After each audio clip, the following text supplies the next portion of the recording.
Other people's pet shops sell cats and dogs, but my pet shop chose to sell Pokemon. Only after traveling to this strange parallel world did I know what shock meant.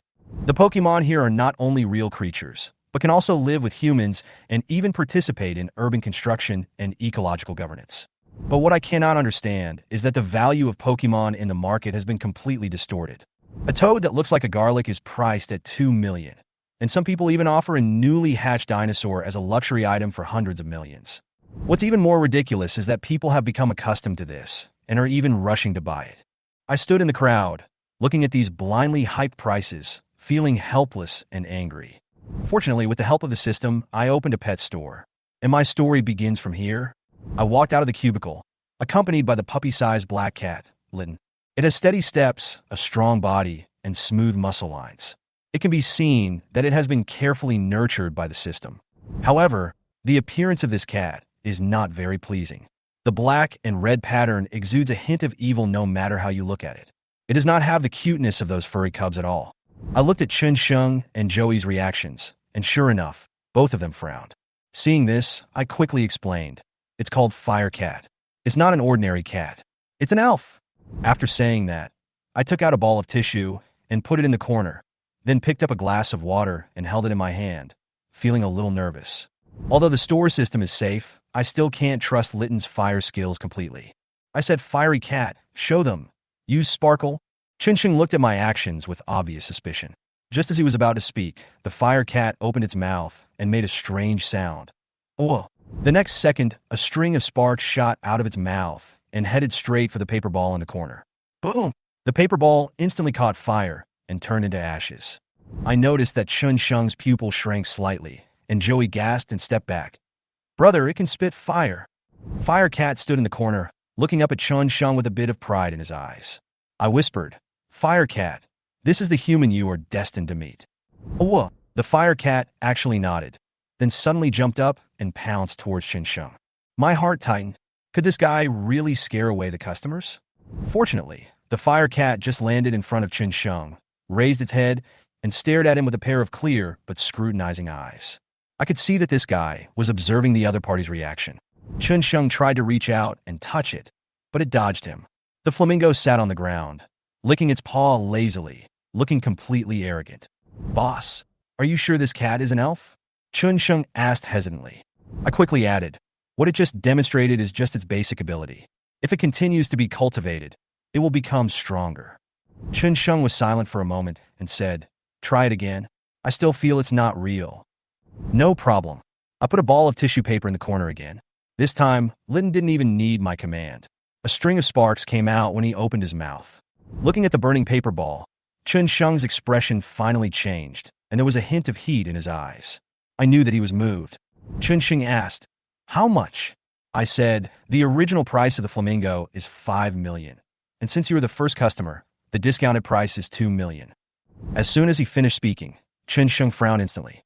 "Are you kidding? $2 million? Joey couldn't help but shouted, "It's too expensive." I sighed inwardly and explained helplessly, "This is the system's lowest price. The Fire Cat's abilities are far more than just breathing fire. Its IQ is comparable to that of humans, and once a partnership is confirmed, it will regard you as more important than its own life." As I said that, I secretly glanced at the flamingo. Its tail slowly drooped, and a trace of loneliness appeared on its face, but it still walked proudly towards the door of the compartment with its back to us.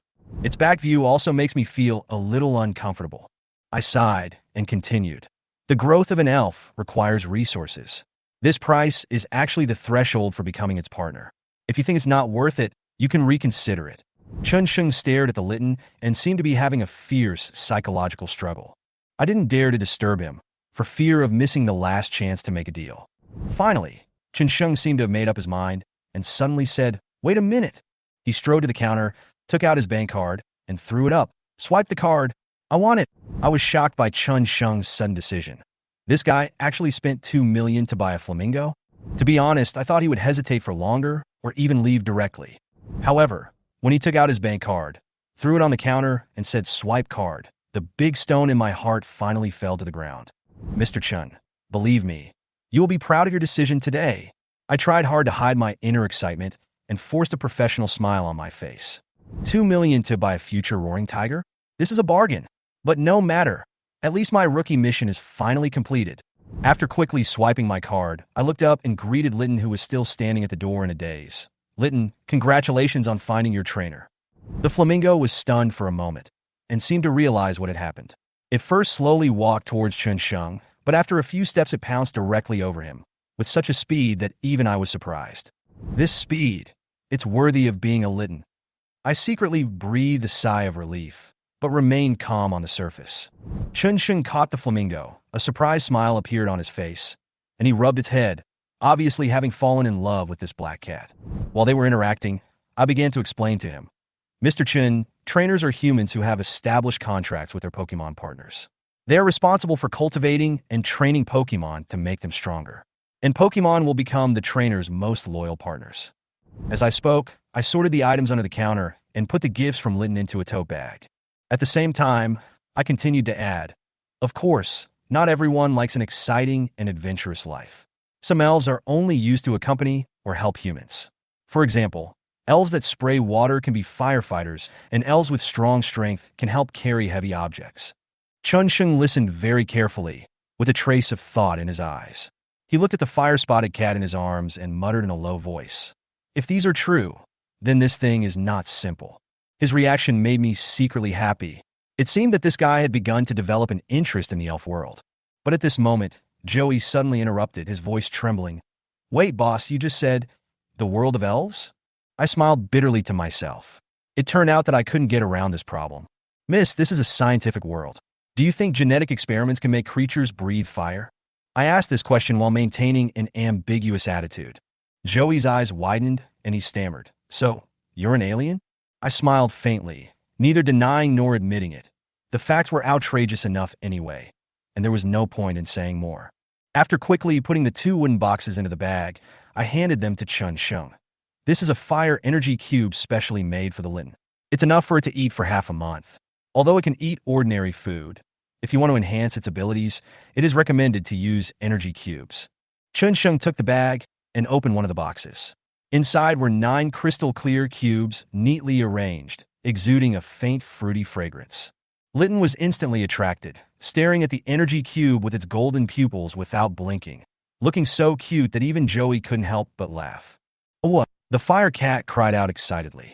Chun Sheng smiled and handed it a cube. It immediately jumped on his hand and ate it with relish. I took the opportunity to say, Mr. Chun, the growth of the Litton cannot be separated from the energy cube, but don't worry, it can also eat ordinary food, and it is very convenient to take it with you when traveling. Chun Sheng nodded, and a satisfied look finally appeared on his face. But soon, he seemed to have thought of something and suddenly pushed the Pokemon book in front of Joey. You can also draw one and see what kind of Pokemon it is. Joey was stunned for a moment and was obviously hesitant. I quickly encouraged her. Miss Joe, everyone can draw a free lottery once a day, just click it. She nodded slightly and stretched out her finger, but then paused. What if the cat I draw is also this, a cat with weird patterns? I couldn't help but laugh. There are many types of elves, with different personalities and abilities. Maybe you'll get a cuter one. Chun Sheng raised his eyebrows and asked, Free draw? Then can I pay to draw more times? I nodded. Okay, but the price will increase. The first time is 1,000 yuan, the second time is 10,000 yuan, and then 100,000 yuan, 1 million yuan. Chun Sheng's mouth twitched slightly. Isn't this increase a bit outrageous? I smiled and spread my hands. How can it be cheap to buy fate with money? At this point, I took out a white pokeball from under the counter and handed it to Chun Sheng. This is your commemorative ball. It can be used to store Litton and is convenient for carrying. Chun Sheng took the pokeball and looked at it again and again, obviously very interested in it. This small ball is snow white all over, with a red line dividing it into 2 halves and a round button in the middle. It looks like it is made of stainless steel and is so smooth that you can't let it go. I glanced at the Litton that was holding the energy cube in its mouth. It jumped out of Chun Sheng's arms knowingly and squatted on the ground to continue eating. I pointed at the ball and said to Chun Sheng, Mr. Chun, press the button and throw it towards the Litton. Throw it over there? Chun Sheng frowned. Want to hit it? I replied, Don't worry, it will be fine. Chun Sheng hesitated a little, but still pressed the button and gently threw the ball towards the Litton. The next second, the pokeball opened in the air with a snap, and a red light shot towards Litton.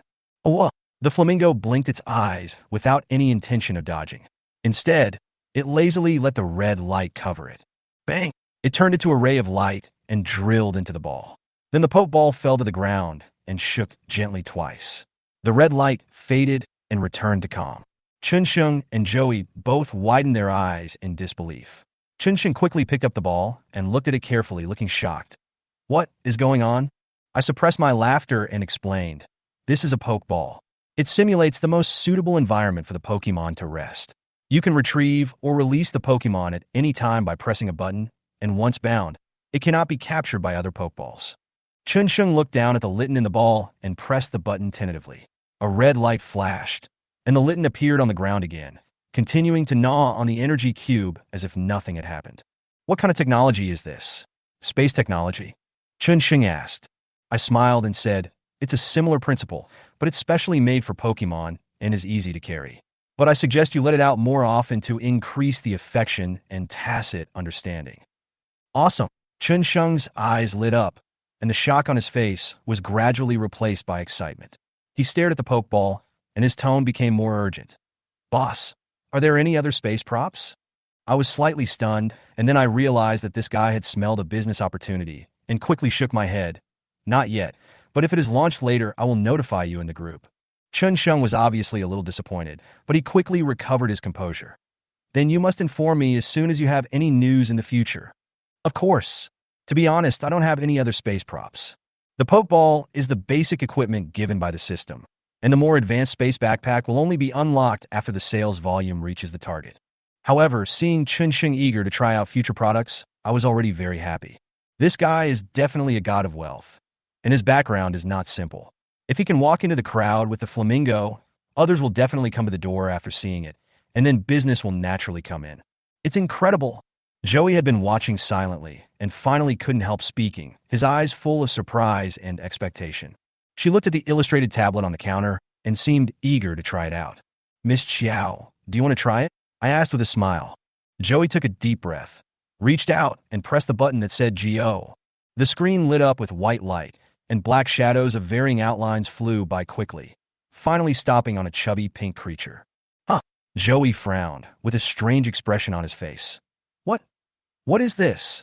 It looks like a bun. I leaned over to take a look and instantly breathed a sigh of relief. How could this be a bun? This was Bao Bao Ding, a cute elf. Miss Chiao, this is Baby Ding. It's perfect for you. I explained with a smile. It has a gentle personality, very suitable for company, and can also sing hypnotic songs. Joey blinked and looked closely at the cute little pink creature on the screen. His expression gradually softened. Really? It can't breathe fire, can it? I couldn't help but laugh. Don't worry, it's a sound spirit. It can only sing to make people sleep. It's absolutely safe.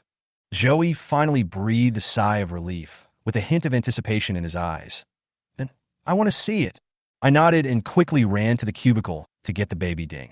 This time, looking at the light flashing in Joey's eyes, I knew. Another order was secured. Baby Ding sounds really cute. Joey stared at the little pink guy on the screen, with anticipation gradually flashing in his eyes. She looked up at me, her tone a little shy. Can you bring it out for me to see first? It's really hard for me to believe that there are such cute creatures in the world. I smiled secretly in my heart. It seems that this order is a sure thing. Although it is not a Jike egg, the appearance of Bao Bao Ding is enough to capture the hearts of girls. This is a double happiness. Of course, please wait a moment. After saying that, I turned and walked towards the cubicle, my steps more powerful than usual. I finally sold my second Pokémon and even got the right to draw the system reward, which made me feel more confident. Entering the compartment, I quickly checked Baby Ding's condition, then carefully walked out holding it. Ding, ding, ding. Baby Ding is here. As soon as the words fell, Joey and Chunsheng's eyes immediately turned to the little pink guy in my hand. Chirp! Baby Ding gently shook his round body in my hands. His innocent big eyes looked around like two black grapes and finally fell on Joey. He also took the initiative to wave his little hand to say hello. Oh my God! Joey's eyes lit up instantly. She was completely melted by the cuteness. She approached cautiously. Boss, can I hug it? I smiled and handed over the Baby Ding. Of course. Joey took it immediately and held it carefully in his arms, as if he was holding a treasure. Baby Ding was not shy at all. He actually stretched out his little hand to touch Joey's face, then chirped happily. It's so soft and so cute. Joey rubbed Baby Ding's forehead gently. The little guy even rubbed her face affectionately, making Joey giggle. Seeing Joey's happy expression, I knew the order was secured. As expected, Chun Sheng took out his bank card and handed it to me. Boss, swipe the card. Great. I smiled as I made the payment. Bao Bao Ding's original price is 4 million. Miss Chiao is our second customer, so she will get a 50% discount, 2 million. Okay. Chun Sheng didn't even frown and directly pressed the payment password. He was indeed a wealthy man. Seeing this, Joey opened his mouth slightly and wanted to say something, but when he saw the cute appearance of Baby Ding, he remained silent in the end. I quickly took out the Pokeball and the energy cube for Pokemon from under the counter and handed them to Joey. This is Pokemon's commemorative ball and food. It's still small now, so the food is enough for half a month. Chirp! Baby Ding was obviously very interested in the energy cube. He stared at the box eagerly and kept jumping on his short legs. Joey couldn't help laughing. Boss, can this ball also be used to retract Baby Ding? Yes. I demonstrated how to use it, then handed it to her. You can retract it by pressing a button, and you can release it at any time. But I suggest you release it more often to play with it and cultivate feelings and tacit understanding. Joey nodded and carefully pressed the button. A red light shot out from the ball and took Baby Ding in. After a moment, the ball fell to the ground and returned to calm. It's amazing. Joey quickly picked up the Pokeball and pressed the button again. Padme Amadeus appeared from the red light again and ran into her arms with its short legs. Chirp! Joey held it in his arms, a happy smile on his face. I watched it with my own eyes, feeling secretly proud in my heart. This is the charm of Pokemon. Who can resist such a cute elf? Chun Sheng was holding Litten and watching its interaction with Joey. Suddenly, an idea flashed in his mind. He turned his head and asked me, Boss, you said that each Pokemon has its own ability. What can this Pokemon do? Can it also breathe fire? Joey was holding Baby Ding and immediately looked up at me when he heard the words, his eyes full of anticipation. I was stunned for a moment, then laughed. Baby Ding can't breathe fire. Its fighting ability is relatively weak. It is better at accompanying humans, especially suitable for keeping at home. I paused and added, but it will evolve in the future. The evolved elf will have more powerful abilities, especially its singing, which can calm people down and even make them fall asleep. Chun Sheng raised his eyebrows, thinking, so Bao Bao Ding is a support type, and Litten will be more inclined to combat in the future? I nodded. Yes, Litten is a fire-type fighting Pokemon. Its evolution will make it more majestic and more powerful. Both Pokemon will undergo at least 2 evolutions in the future, but they will grow in different ways. Joey was holding Baby Ding. When he heard what I said, he looked a little worried. Will Baby Ding become scary in the future? I hope it will always be this cute. Her eyes glanced at the fire-spotted cat in Chun Sheng's arms, as if she thought this fire-breathing kitten was a little fierce. Awah! The flamingo suddenly let out an unhappy cry, jumped directly from Chun Sheng's arms, its fur standing on end, and stared at Joey. When I saw this, I thought to myself that this was not good. Chun Sheng was also a little panicked and stood in front of Joey. Boss, what's going on? I quickly stepped forward to comfort Litten and smoothed its frizzy hair. At the same time, I looked at Joey and said, Ms. Joe, Pokemon are very intelligent and have emotions. It may feel that your reaction just now hurt it. It's best to apologize to it. Joey blushed slightly, bowed his head, and apologized to Litten. I'm sorry, I didn't mean anything else. You are very powerful and awesome. Chio Chio. The Baby Ding in her arms was not at all stage frightened. He meowed at the fire band in a baby voice, as if to provoke him. The fire-spotted cat's fur had just calmed down, but it was set off again by the cry of Baby Ding. Baby Ding! Joey quickly covered its mouth to prevent it from causing more trouble. At the same time, he bowed to Litten again. I'm really sorry. I will pay attention next time. The flaming cat glanced at Joey and snorted, but eventually it slowly retracted its aura and walked back to Chun Sheng with a proud step. Chun Sheng breathed a sigh of relief, imitated my movements, and gently smoothed the fur of the flamingo and whispered, Don't be angry. I'll give you a name called Xiao Wu. How about it? Mighty and domineering. Litten was slightly stunned, then nodded, accepting the name. Joey finally felt relieved. He held Baby Ding in his arms and breathed a sigh of relief. He quickly reached out his hand and shook hands with the fire cat. Xiao Wu, I'm sorry. Let's get along well in the future, okay? Litten patted the back of her hand symbolically, as if forgiving her. I saw the situation calm down, so I smiled and said, Pokemon have high emotions and intelligence, so you should treat them sincerely. If one day you feel that you are not suitable for each other, our store also supports refunds, but only half of the money can be refunded. Chun Sheng immediately shook his head. Don't worry, we will definitely treat them well. How could we give up? Joey also nodded repeatedly. Baby Ding is so cute. How could I not want it? I smiled slightly, and my worries were finally put to rest. If they can maintain this attitude, these two Pokemon will definitely develop a good rapport, and my efforts will not be in vain. Chun Sheng suddenly asked, Boss, you just said that a flamingo can evolve into a tiger? How long will it take? I shook my head. The growth rate of a Pokemon is closely related to the intensity of its training, its diet, and its intimacy with its trainer. If it trains more and cultivates more affection, it will evolve faster. After Chun Sheng heard this, a hint of expectation flashed in his eyes. Then I will definitely train it well. As he spoke, he looked down at the fire-spotted cat at his feet with a little more appreciation in his eyes. Xiao Wu, you will be a big tiger in the future. We have to work harder. The flamingo raised its head and called out, as if responding to his expectations. Seeing that the two were in high spirits, I took out 2 Pokemon books from under the counter and handed them to them. This is a Pokemon book. You can view detailed information by focusing on a Pokemon. Although you only have 2 Pokemon now, there may be more in the future. Chun Sheng and Joey took the illustrated book and flipped through it excitedly. Boss, this equipment is also high-tech, right? Chun Sheng couldn't help asking. I smiled and said, yes, it will also record growth data when used with the exclusive equipment used by Pokemon, which will be helpful for you to train Pokemon. That's great. Chun Sheng couldn't help but sigh. Joey also looked at Baby Ding's message with great interest, looking very happy. Seeing that the two of them had become familiar with the elves, I felt more at ease. The first batch of customers has finally been dealt with. Now I just have to wait for them to walk into the crowd with the elves to attract more people to come. Chun Sheng and Joey looked at the small tablet on the counter, their faces full of curiosity. I smiled and picked up a Pokemon encyclopedia, pointed it at the Litten at my feet, and gently pressed a button. A crisp electronic sound immediately rang out. Litten, a fire cat Pokemon with a serious personality, intimidating characteristics, and good at fire attacks. So, it trusts me? Chun Sheng stared at the flamingo at his feet, his eyes softening. He squatted down and stroked its fur gently. Don't worry, I won't let you down. Meow, the fire-spotted cat licked his palm, causing a slight itch that made Chun Sheng couldn't help but laugh. Is this what Litten has now? Chun Sheng asked. As the Pokemon grows, it will learn more skills and even evolve. I explained. The illustrated guide can help you understand the Pokemon's status at any time. Chun Sheng nodded and asked, how much is this illustrated book? I said, 500 yuan.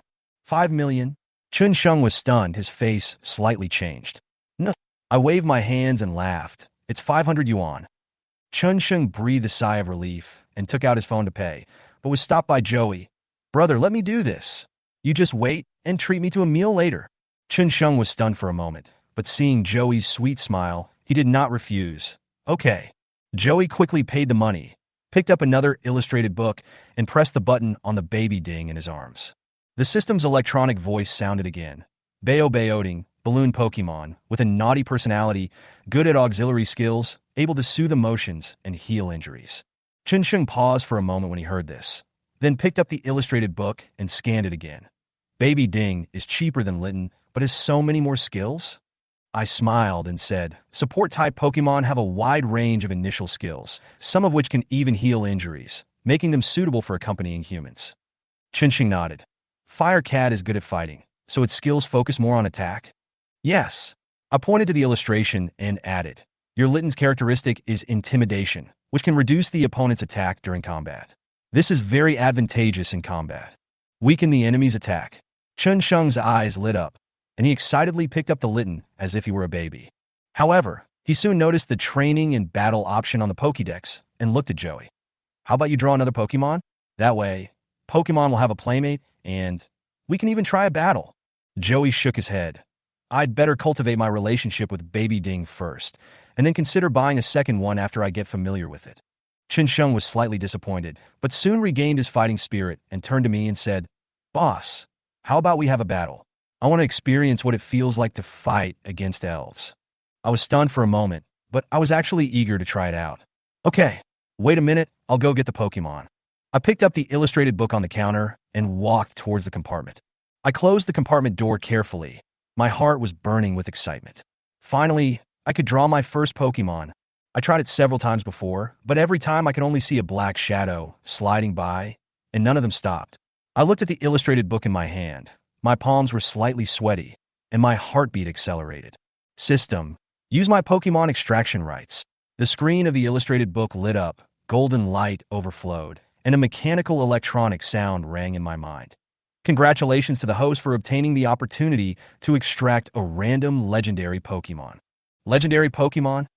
I almost screamed out loud and quickly pressed the extract button, shouting in my heart, Rayquaza! Rayquaza! Black shadows kept crossing the screen, and every shadow made my heart beat faster, until the screen suddenly froze. A pale pink cat-shaped Pokemon floated in the center of the screen, its tail moving like a streamer. A few words appeared above it. Congratulations on winning the mystical Pokemon, Mew. I was stunned for a moment. Mew, although it's not Rayquaza, Mew is a mythical Pokemon, and it's a legendary one. I was almost laughing like crazy. The screen lit up with white light, and a soft shadow slowly floated out from the light. Meow. The sound was as soft as cotton candy, and I fell in love with this cute little guy at first sight. Dream, I called out tentatively. When Minghuan heard my voice, her eyes lit up instantly. She flew towards me lightly, and her soft little head rubbed against my cheek. I couldn't help but smile, and gently stroked its soft head. From now on, you will be my partner. Follow me to bring Pokemon to this world. Okay.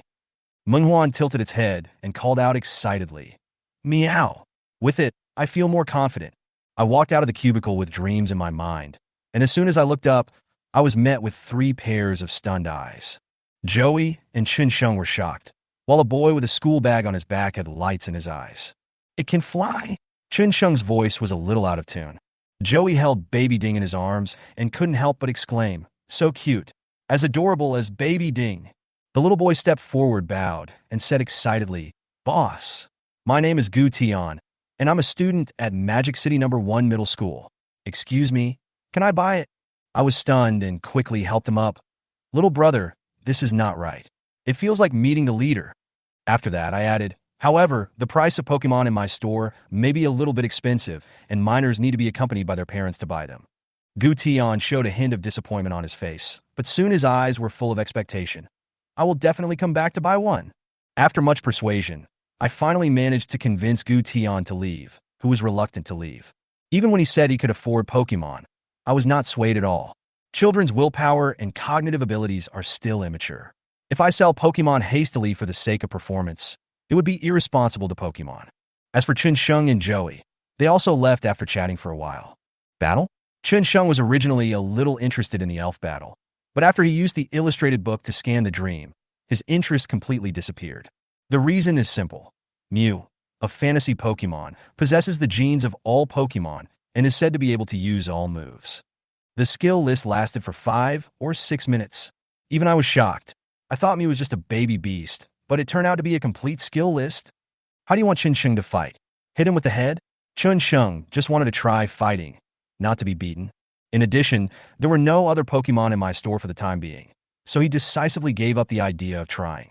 Joey was not very interested in the so-called Pokemon battles. In the end, the two of them just chatted with me for a few minutes in the store, asked me how to train Pokemon, added my contact information, and then left. The two generous customers seemed to have used up all the luck I had accumulated for a week. For the rest of the day, the store was deserted. Not to mention buying, even the number of people who came in to take a look was very small. Even if someone saw Mew and was persuaded by me to buy Pokemon, they would shake their heads and leave after hearing the price of Pokemon. It's too expensive, I'm going to quit right away.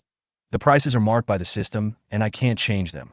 Faced with those who are conquered by dreams, but cannot even afford a green caterpillar, I can only ask them to wait patiently. There are Pokeballs in the store. Each one costs only 100 yuan, but now there are balls, but no Pokemon, so they can only gather dust on the shelves.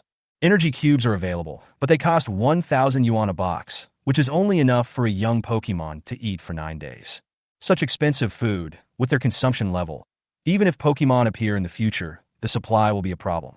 Can there be a big difference between a Pokemon that eats omnivores every day and a Pokemon that eats energy cubes every day? There was no one around, so I just set up my phone, opened the Douyin app, and officially started the live broadcast. The Douyin in this world is also popular on the entire internet and is suitable for almost all ages. As my first step in promoting Pokemon, it is definitely the right choice. I simply titled the live broadcast Big Reveal, a magical cat that can transform. The cover is simpler. Take a dreamy photo. The number of viewers after the broadcast, 0. I touched my chin and decisively chose the random connection function. If the data is not enough, the other side will make up for it. Huan, turn into an alpaca and see. I suddenly had an idea and said to Huan excitedly. Meow. Manhwa tilted his head and looked at me, his face full of confusion. Afraid it wouldn't understand, I quickly added, I mean Arceus. Turn into Arceus and let me ride him. Manhwa's expression suddenly became strange. Meow. No, this is disrespectful to the god of creation. Manhwa is very obedient, don't. Manhwa rejected me directly. I was slightly stunned, and then I reacted. I broke out in a cold sweat instantly. Yes, the system is most likely related to Arceus. Am I going against the grain? He quickly cleared his throat. I was just joking. There are many terrorists in the elf world recently. Manhwa, you are the only clear stream. I am very relieved. Manhwa tilted her head. Meow. Second? I was a little embarrassed. Before I could explain, the other end of the line was connected. At this time, I shouted directly to Huan. Quick! Huan, change your appearance. Show your abilities to the other side. Lu Jiaqing, a nerd who was exhausted from playing games, opened Douyin to relax. When he saw a pink cat floating on the screen opposite him, Lu Jiaqing was stunned. What the hell is that? While the atmosphere was exploding, I quickly appeared in front of the camera and introduced myself with a smile. Hello everyone, I am the manager of the Pokemon Pet Shop. The store address is on my personal homepage. It's an honor to meet you all. Next, please allow me to show you a whole new world. The live broadcast room was instantly flooded with comments. What the hell? A cat turns into a human? What is this? Magic. The host script is so fake. Wait, he said Pokemon? I was secretly delighted in my heart. The charm of the dream really was overwhelming. Yes, our store is currently in Shanghai. You can check my homepage for the specific address. When I saw another Shanghai citizen asking about the store address in the live broadcast room, I smiled so hard that the corners of my mouth almost reached my ears. Huanli Minghuan is having a lot of fun. She changes into a new look every few minutes on average. Every transformation accurately hits the fans' preferences, making the barrage in the live broadcast room completely explode. I am responsible for interpreting the fans' requests, and Mew herself chooses the corresponding Pokemon to transform, and the performance is simply explosive. However, I also noticed the fatigue gradually appearing on Minghuan's face, and decisively stopped it from continuing its transformation performance, for fear that it would get tired. At this moment, the style of the live broadcast room changed completely. The audience was all obsessed with Minghuan's changing shapes, and gave gifts one after another. Even Minghuan smiled, like a spoiled little princess. What makes me even more speechless is that Minghuan actually learned to read the barrage in just half an hour through the subtitles I translated for it. That's right, this mythical Pokemon completely mastered the Dragon Kingdom's language in a short period of time and could accurately understand the meaning of the barrage.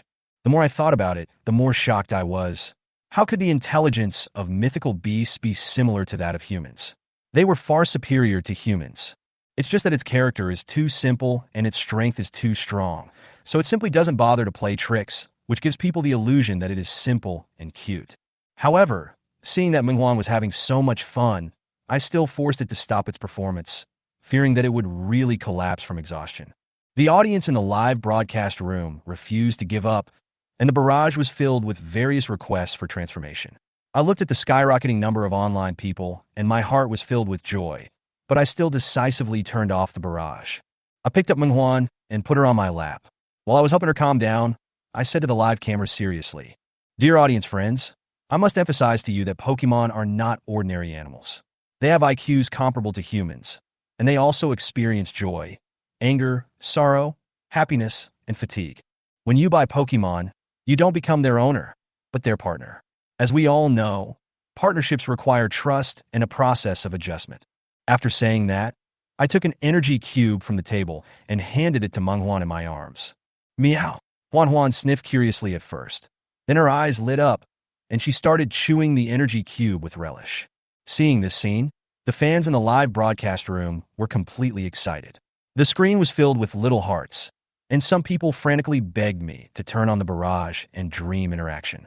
I glanced at Mew, who was enjoying her meal, and continued to say to the audience with a smile, "As you can see, Pokemon's abilities are very special, but if you only pursue using their abilities and ignore their feelings, the consequences may be serious. At the very least, Pokemon may defect, and at worst, it may cause injuries. Please remember that trust is the foundation of a relationship. Otherwise, if it is betrayed, things may turn into an irreversible situation." I quietly opened the bullet screen to see if my speech had any effect, but the result was live barrage message. "Host, stop talking nonsense. Go to the link. I want to buy Pokemon online. Stop talking about this. My money is ready. How do I place an order? Host, please ship the dream." I was speechless. Did these people listen to me seriously? They just stared at manhwa the whole time and didn't hear a single word I said. I was so angry that I took out the pokeball and prepared to take me back first, but at this moment, the wind chime on the shop door suddenly rang. Ring, ring, ring. I looked up in confusion and saw a well-mannered young man holding a mobile phone and walking into the store with excitement on his face. As a result, as soon as the boy entered the room, he screamed, "Ah, dream! It's actually real?" His shout startled Mew, and the energy cube almost fell to the ground. Meow Menghuan let out a panic cry and flew behind me holding half of the energy block.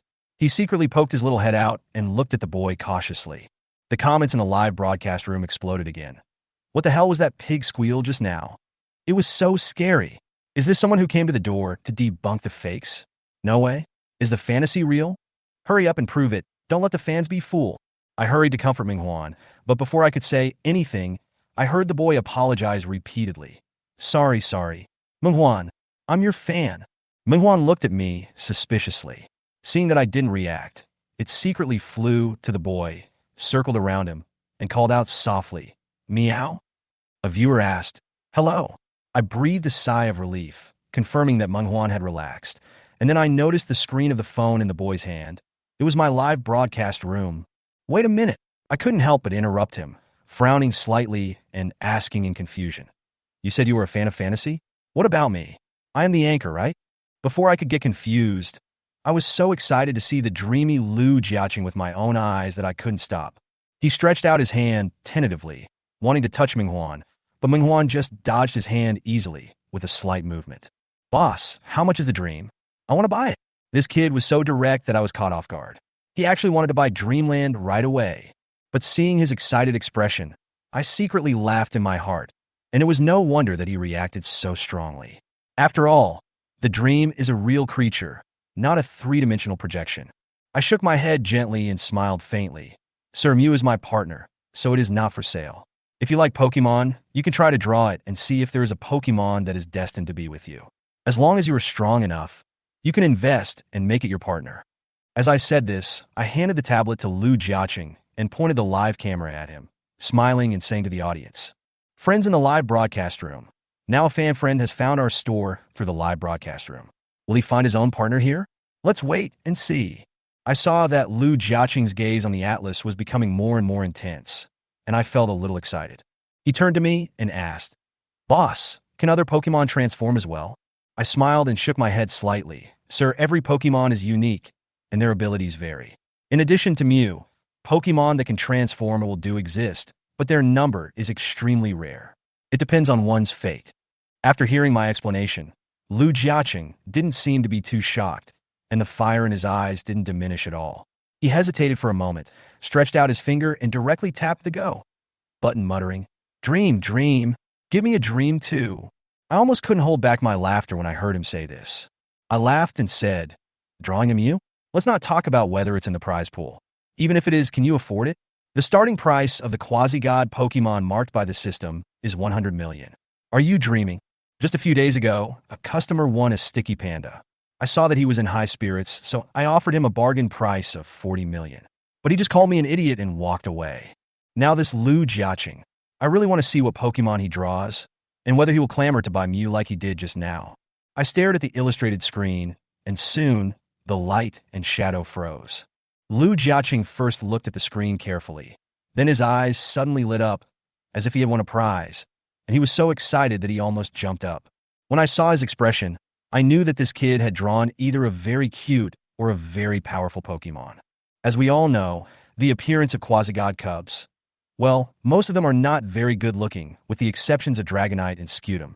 I had already ruled out the Quasi-Gods in my mind, and was just thinking about which ordinary Pokemon it was when Lu Jiaqing suddenly handed me the Pokemon book and asked excitedly, "Boss, help me check if this is the dreamlike transformation from before?" I looked down and was stunned. On the screen was a small azure blue animal that looked a bit like a wolf dog or a fox, but it was standing upright. The black lines on his face look like he's wearing an eye mask, and there are white bumps on his arms. He looks like a QQ version hero. I recognized this guy's name immediately, Riolu. My expression was a little strange. This Pokemon's rarity was no less than that of the 3 starter Pokemons, and was even rarer. I chuckled and said, "This Pokemon is Riolu. Its evolved form is called Lucario, known as the Warrior of Waves. It has the ability to communicate with all living things." Hearing what I said, the light in Lu Jiaqing's eyes became brighter, and he was so excited that he even raised his voice a few notes. "I bought it. I bought it. Boss, how much is this elf?" I looked at his anxious look and felt quite happy. Finally, I met a customer who shouted that he wanted to buy something from the very beginning. This is much more reliable than those guys who turn around and left after drawing Pokemon. I hesitated for a moment, then looked at the live broadcast room. Sure enough, the comments were all crazy. "Host, please tell me the price. This Pokemon is so cool. How much does it cost? Don't waste time. Give me a quote." I smiled, pointed the live camera at Lu Jiaqing, and said, "Riolu is an excellent Pokemon, and it is extremely rare in the Pokemon world. The price is 6 million. After the price was announced, I noticed that the live broadcast room suddenly exploded. "What? 6 million? The anchor is crazy. 6 million for a pet?" It is indeed a game played by rich people, but there are also many people who are eager to try. Riolu is the cub of Lucario. It is definitely worth the price. Wait, why don't you just buy such an expensive pet? The price will definitely increase in the future. I also have my own plans in mind. The system's lowest selling price is 2.4 million. I don't want to sell Pokemon at a discount anymore. After all, the second mission requires a sales volume of 100 million. If I keep giving discounts, when will I be able to complete the mission? What's more, the Pokemon in the store are all extremely talented cubs and are completely worth the price. Although there are many Pokemon in the wild, it is easy to imagine how difficult it is to find a Pokemon with talents comparable to those in the store. Even if ordinary Pokemon come in the future, people can catch them themselves with Pokeballs, but the Pokemon in the store are absolutely high-end products.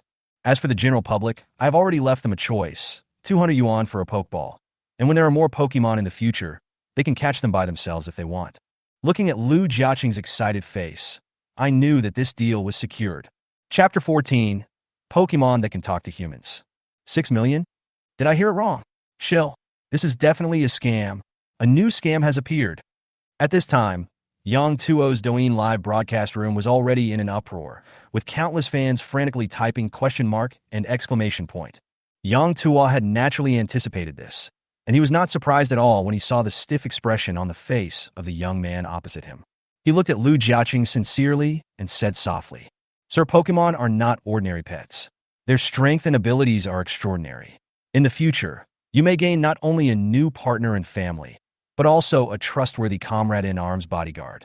Believe me, 6 million is not expensive." "It's not expensive? Boss, are you kidding me?" Lu Jiaqing's expression at this moment was no longer the joy he had at the beginning. He looked as if he was constipated. He said to Yang Tuo with a tangled expression, "Boss, the highest housing price in Shanghai is only over 100,000 yuan per square meter. This is enough to buy a house. I'm still a student, boss." In response to this, Yang Tuo could only respond with a helpless smile. He also showed confusion on his face, but he was very helpless in his heart.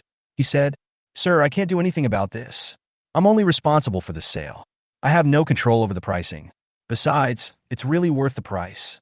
Lu Jiaqing's mentality collapsed. His monthly pocket money is exactly 6 million.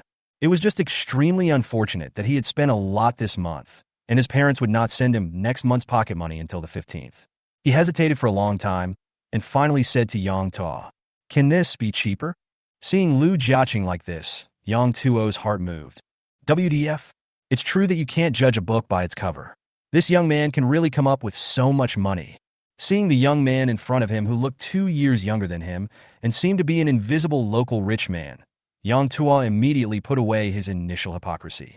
After a slight hesitation, Yang Tuo said calmly, "Sir, how much cheaper do you think it would be?" Seeing Yang Tuo's half-smile, Lu Jiaqing was shocked. "Ah, seems like you can bargain." He hesitated and stretched out a finger. After thinking for a while, he felt something was wrong, so he slowly raised another half finger and tried. "How about 2.5 million?" Hearing this number, Yang Tuo's face instantly turned dark. "Damn it, who does it mean?"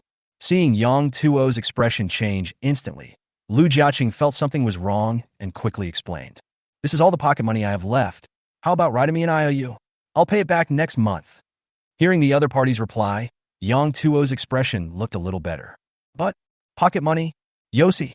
He acted as if he was extremely embarrassed, then casually dialed the phone, put it to his ear, and whispered a few words in a pretentious manner. Lu Jiaqing looked nervous and carefully watched the owner of the store talking on the phone. He could vaguely hear words like 2.5 million and IOU. His expression became more and more hesitant. It seemed that this store manager was really just a store manager. He really didn't seem to have the power to set prices. A while later, Yang Tuo put down his phone with a heavy expression and looked at Lu Jiaqing seriously. Li Ka-shing's heart almost jumped into his throat. He became more and more unsure and said nervously, "Boss, how is it?" Seeing his tense expression, Yang Tuo felt something strange in his heart, with an inexplicable sense of guilt. He shook his head slowly and said to Lu Jiaqing, "I'll just talk to the real boss about your situation. Sorry, sir, we don't accept credit. The price of this relo, the boss said it can't be reduced, but we can give you an extra box of energy cubes, which is the food for the elves." Hearing this reply, Lu Jiaqing's face darkened. Seeing this, Yang Tuo hesitated for a moment, but still spoke out his thoughts. He said, "How about you contact your friends or family to see if you can get some help? I can take out the Riola first and let you take a look. If you are not satisfied, you can choose to draw again. However, there is a fee for the second draw. The first time is 1,000, and the fee will be 10 times higher each time thereafter. Each person can pay to draw a maximum of 5 times a day." Hearing what Yang Tuo said, Lu Jiaqing's face was obviously conflicted. Who would like to borrow money when they have nothing to do? How embarrassing. But he couldn't help but look at the illustrated book on the counter again. The so-called evolution of this Pokemon that was transformed before the dream. It's really handsome. He struggled for a long time, but couldn't help but said weakly, "Then, how about boss, you bring it out for me to see first?" Seeing the other party so conflicted, Yang Tuo showed sympathy on his face, but he was very happy in his heart. "Today is a lucky day. I will never give you a discount again. If nothing unexpected happens, another order will be sold." He nodded without hesitation and said to Lu Jiaqing, "Wait a moment. I'll go get Riolu out. Mew, pour some tea for this guest." Meow. Manhwa nodded repeatedly. There was a water dispenser in the store, and Yang Tuo had already taught her how to use it before the live broadcast. Seeing the boss walk into the middle compartment of the store, Manhwa did as the boss instructed, carefully picked up a disposable cup and poured herself hot water. Lu Jiaqing's face became even more conflicted. He looked at the tablet on the counter reluctantly. The little beast on it was obviously in human form and was said to be able to communicate with all things. It must be more human. Whoa, if I had known this, I would have given fewer gifts in the past 2 days. A penny can make a hero fall. Meow. Just as he was struggling, Manhwa had already carefully flown to Lu Jiaqing with a cup of hot water and called him softly. "Huh." Noticing Manhwa approaching, Lu Jiaqing's eyes were filled with envy. He carefully took the water cup and whispered, "Thank you, dream." Meow. Hearing Lu Jiaqing's thanks, Manhwa narrowed her eyes and said softly, as if to say, "You're welcome." For a moment, the live broadcast room exploded again. Who can resist such a cute and human-like kitten? Seeing the barrage of comments in the live broadcast room, Lu Jiaqing felt mixed emotions. Whoa, I want fantasy too, but the boss won't sell it. Just as he was thinking about it, he heard a muffled sound coming from the cubicle. Lu Jiaqing looked up, but did not see Yang Tuo. What came into view was a small animal the size of a child standing upright. It had extremely clear eyes and was looking at him carefully, as if examining him. "Are you the person who might become my future trainer?" A young male child's voice inexplicably rang in Lu Jiaqing's mind. Lu Jiaqing's eyes widened. At this time, the owner of the shop was still in the cubicle, and Manhwan was leisurely chewing on the energy block. It seemed that this little beast was the only one in the whole store looking at him. Is you talking to me? Lu Jiaqing looked at this childlike elf in shock, with disbelief written all over his face. Good golly long dong. I finally accepted the existence of elves, but I didn't expect that these elves could actually talk to humans. Yes. Riola didn't say anything, but just looked at Lu Jiaqing and nodded twice. That immature voice continued to ring in Lu Jiaqing's mind. You are very kind. If possible, I would like to be your partner. Lu Jiaqing was still in shock, but then a sweet and soft little girl's voice rang in his mind. Riolu is a Pokemon that controls waves. It can communicate with humans. Hearing this voice, Lu Jiaqing's eyes widened even more, and he turned his gaze to Meng Huan in shock. Sure enough, Meng Huan was holding an energy block, tilting her head and looking at him with a smile. Boom! A nuclear bomb exploded in Lu Jiaqing's mind, destroying all the remaining values he had. Chapter 15. My name is Riolu. After summoning Riolu, Yang Tuo did not leave the compartment immediately. He just told Riolu that a human with whom it was destined to be had appeared, and then let Rilla go out first. Before he goes out, he has to figure out one thing first, and then he can determine the next strategy to make money from the rich. He first asked the system and confirmed that except for the legendary Pokemon, all Pokemon that could read minds, use waves, and have psychic powers could not read his thoughts. Only then did he slowly feel relieved. Not only that, the system also told him, all legendary Pokemon, unless Yang Tuo himself is unconscious, are suppressed by the system and basically will not use mind-reading abilities on him.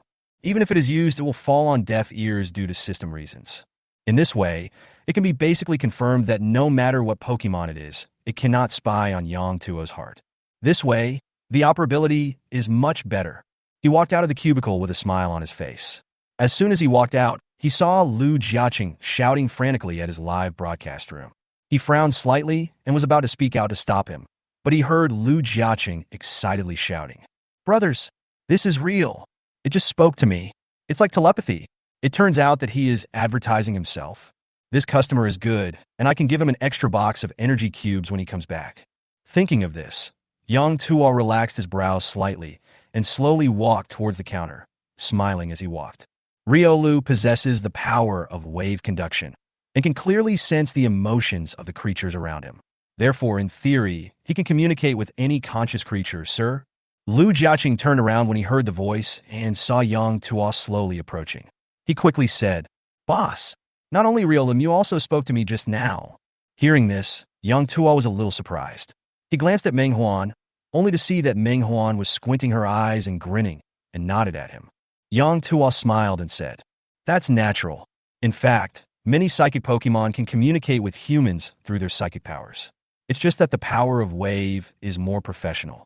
As he spoke, Yang Tuo turned his head to look at Riolu, who was already standing next to Lu Jiaqing, and chuckled. "It seems that Riolu likes you very much, sir. May I ask, would you like to let Riolu be your partner?" Hearing Yang Tuo's words, Lu Jiaqing, who had been extremely excited just now, was instantly stunned.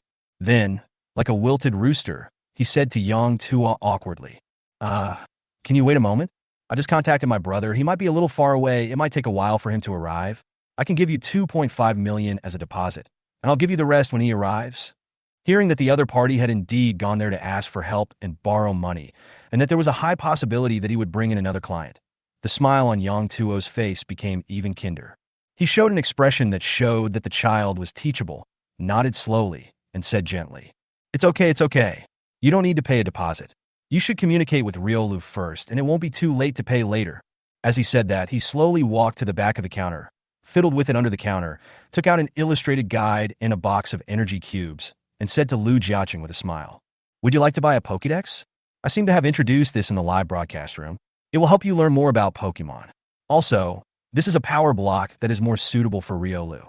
When Lu Jiaqing saw Yang Tuo take out the illustrated book, his eyes lit up. He had seen Yang Tuo demonstrate this thing in the live broadcast room, and it seemed that it could read out the detailed information of the elves. Having witnessed so many incredible things, he was naturally extremely curious about all the information about Pokemon. Riolu's gaze towards the energy cube made him more determined to buy these two things first. He nodded without comment and said, "How much are the illustrated guide and this energy cube? I'll buy them first." The illustrated guide is 500 yuan. A box of energy cubes is 1,000 yuan, so the special offer is 1,500 yuan. Yang Tuo smiled lightly and handed over his payment code. In fact, new customers who buy Ls for the first time will be given 2 boxes of energy cubes. For example, Joey and Chin Sheng, who left in the morning, were given 2 boxes each. But after all, the young man in front of him has not bought Riola yet, so the energy cubes still have to be charged. Okay, I scan it with my Micro X. Seeing the payment information displayed on the mobile phone, Yang Tuo smiled faintly and nodded, then handed the illustration and energy block in his hand to Lu Jiaqing. Lu Jiaqing was not in a hurry to scan Riola's basic information, but first opened the energy cube that he bought in a box worth 1,000. In the small wooden box, 9 jelly-like cubes are quietly arranged in a 9-square grid. Lu Jiaqing carefully took out one. In the sunlight, the energy cube was crystal clear, like a rare treasure. He put the energy cube to his nose and sniffed it. A faint fruity fragrance emanated from it, refreshing his heart.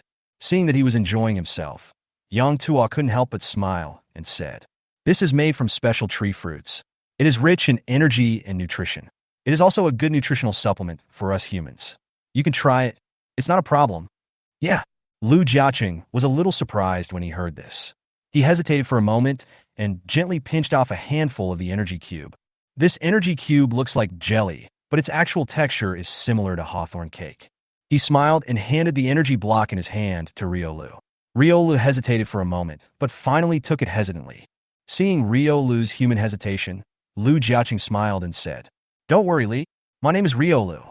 The young child's voice reminded him seriously. "Oh, Riolu." Lu Jiaqing scratched his head awkwardly and said with a smile, "We're partners from now on. No need to be so polite." After hearing what Lu Jiaqing said, Riolu still looked a little hesitant. He couldn't help but look at Yang Tuo. Seeing Yang Tuo nod slowly, his face became slightly firm. It nodded, and the wave power clearly transmitted its response to Lu Jiaqing's mind. Okay. When Lu Jiaqing heard Riolu's response, a smile appeared on his face, and he gently pinched a handful of energy cubes in his hand into his mouth. It's sweet, but not the cloying kind. It has a slightly sour taste, like apple and strawberry. It's so refreshing and natural. After eating just a little bit, I feel like my taste buds have been awakened. I have an urge to eat another piece. Suppressing his appetite, feeling the faint fragrance between his lips and teeth, Lu Jiaqing swallowed hard twice. This box was worth 1,000 yuan, and there were only 9 pills in it. He couldn't waste it. Seeing this, Yang Tuo at the side couldn't help but chuckle and said, "Riolu is still in its infancy, so its appetite is not very big. If it doesn't fight, 1 energy cube a day is probably enough for it to fill its stomach. As a first-time Pokémon buyer, we will give you 2 boxes of energy cubes when you check out later." Oh, thank you, boss. Lu Jiaqing nodded gently and began to calculate in his mind. 1 pill a day during childhood, 9 pills in a box, 1 box costs 1,000 yuan. Hiss. No wonder Pokémon is so expensive. You can't afford it without some capital. Fortunately, Yang Tuo's next words made him feel more at ease. Of course, Pokémon can also eat the food we normally eat, but it can only fill their stomachs. The energy in it is completely incomparable to that of energy cubes. Long-term lack of energy will slow down the improvement of the Pokémon's abilities. Oh well. Lu Jiaqing nodded in confusion, then slowly picked up the illustrated book on the counter, recalled Yang Tuo's appearance in the live broadcast room, and aimed it at Riolu. Drop! A crisp sound came from the picture book, and the screen of the picture book lit up at the same time, and the familiar portrait of Riolu appeared on the screen of the picture book. A clear mechanical electronic voice came out. Riolu. Ripple Pokémon. Attribute. Fighting. Gender male. Personality. Brave. Features. Unyielding heart. The body is flexible and strong. It can climb over 3 mountains and cross 2 valleys in just 1 night. He looks like a child, but he has the strange power to read people's minds. He recognizes those with good hearts and hates those with evil hearts. Moves. Lightning flash. Hold on. Bite faint. Chapter 16. The head of the family lost all face. Is this move an ability that Riolu has already mastered? Looking at the description in the illustration, Lu Jiaqing was slightly stunned. He could understand bite, but what did the remaining 3 mean? Can a feint attack be done? I can barely understand it, but what about a flash of lightning? And this hold on, what the hell is this? Yang Tuo smiled slightly and waved his hand gently. Manhwa, who was floating beside him and feasting on the energy cube, understood what he meant. She flipped in the air and landed gently in Yang Tuo's arms. It's a dream after all? It's only been half a day since it was summoned, and most of the energy blocks have been rotated down. But I think it must be because the live broadcast in the morning consumed too much energy. Gently stroking the dreamy and soft fur, Yang Tuo whispered. Rather than calling it an ability, it would be more accurate to say that this move is its skill. As the elves grow, the skills they can master will gradually increase. As he spoke, Yang Tuo raised the illustrated book in his hand towards Lu Jiaqing. What was displayed on the screen was the dreamy information bar. Lu Jiaqing was dumbfounded by the numerous names of the moves. How many skills does this person have? Under Lu Jiaqing's gaze, Yang Tuo casually clicked on a skill in the skill bar and showed it to him. You can click on the corresponding skills in the illustrated book to learn the specific power and details of those skills, so that when you fight with other trainers in the future, you can command them to fight better. Trainer? Battle? People who train elves to make them stronger are called trainers. Yang Tuo smiled slightly and said, battle is the best way to break the bond between trainers and elves. At the same time, the growth of elves will be significantly improved. They can gradually become proficient in their own moves through battles, thereby learning more moves. Jingle bell bell. Welcome light, Miss Chiao. While they were talking, the wind chime at the door suddenly rang. Yang Tuo subconsciously greeted him, and when he looked up, it was Joey who had just come in the morning. Hello, boss. Joey walked slowly into the store, holding Baby Ding. Seeing Yang Tuo greeting her, she smiled sweetly in response. Although he was wearing the same clothes, Joey was in much better condition than in the morning. If Joey in the morning gave people a somewhat introverted feeling, she was now graceful and elegant, as if she was a completely different person. Maybe I'm a little more familiar. Putting aside his doubts, Yang Tuo looked past Joey and behind her. A delicate girl wearing a baseball cap, a sports t-shirt, and sneakers was curiously looking at Lu Jiaqing in the store, and Rio Lu beside him. The next moment, the girl's eyes lit up and she exclaimed, "Wow! Look, that puppy is standing like a human." This exclamation immediately attracted the attention of everyone in the store. Joey's pretty face suddenly turned red, almost like a hot-cooked shrimp. She lowered her head, falling into a state of social death, and almost wanted to find a hole to crawl into. Can you please keep your voice down? It's so embarrassing. Joey spat under his breath. But it's so cute. The girl in the baseball cap didn't feel socially anxious at all. She walked past Joey in a few steps and went straight to Rio Lu. She squatted down and wanted to pinch Rio Lu's cheek, but there was a flash of white light in front of her eyes, and Rio Lu, holding the energy cube in his hand, appeared directly on the other side of Lu Jiaqing, looking at the girl with more vigilance. Hey, little sister, this is my real. Be careful. Don't scare her. When Lu Jiaqing saw the girl rushing towards him, there was a flash of white light, and Rio Lu disappeared, with a look of panic on his face. We found that Rio Lu just flashed and appeared on the other side of his body. He breathed a sigh of relief and couldn't help complaining. Sorry. Joey hurriedly ran up, pulled the baseball girl aside, and smiled apologetically at Lu Jiaqing. But I didn't do anything. Ouch. I just wanted to pinch it. The baseball girl pouted her lips, looking a little aggrieved. Seeing this, Lu Jiaqing felt that his reaction just now seemed a bit too big. But is this an ordinary dog? This is 6 million.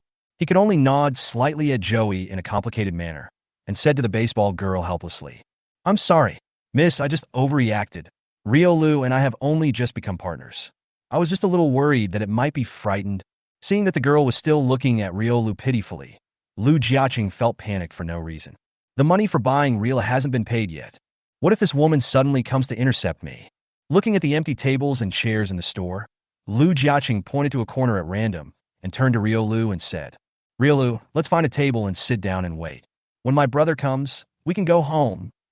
Rio Lu nodded slightly, and the man and the elf ignored the two girls and walked straight to the table and chairs in the corner. Ugh, cheapskate. The baseball girl muttered something in dissatisfaction, but unfortunately, she was too far away and Lu Jiaqing didn't hear it at all. Seeing this, Joey quickly pulled her again, looked at Yang Tuo apologetically and said, Sorry, boss. My friend is a little irritable. I'm sorry to embarrass you. Yang Tuo shook his head slightly and said with a smile, It's okay. I can see that your friend is very outgoing. Faced with Yang Tuo's teasing, Joey could only smile helplessly. The two were chatting, and the baseball girl, who had just stopped talking for a while, saw that Rio Lu was hiding far away and not letting her get close. so she turned her gaze to Minghuan. She covered her mouth lightly, pointed at Minghuan, and said to Joey, Hey, look, that cat is pink. Huan witnessed the whole process after the woman entered the store. When she turned her gaze to herself, she quickly flew off Yang Tuo's shoulder and hid behind him, leaving only a pair of big eyes, looking at the two of them curiously. Seeing this, Joey shrugged helplessly and said, I know. Don't scare Dreamy. So are you still going to smoke the elves? Drawing elves? After hearing what Joey said, the baseball girl seemed to realize the purpose of this trip. Her eyes lit up and she looked at Yang Tuo hopefully and said, Boss, I want to draw an elf. This is more than just a social bowl. The corner of Yang Tuo's mouth twitched slightly. Big sister, you are being broadcast live now. Tens of thousands of people are watching you in the entire live broadcast room. He looked at the two of them calmly, pointing at the mobile phone standing quietly on the counter. Only then did the two girls realize that Yang Tuo was actually broadcasting live. Ah! Joey screamed and moved aside immediately, while the girl in the baseball cap looked at the number of people in the live broadcast room curiously. Then her face froze and her demeanor changed 180 degrees in an instant. Hi, hello. How are you guys? The girl in the baseball cap waved toward the live broadcast room elegantly and politely.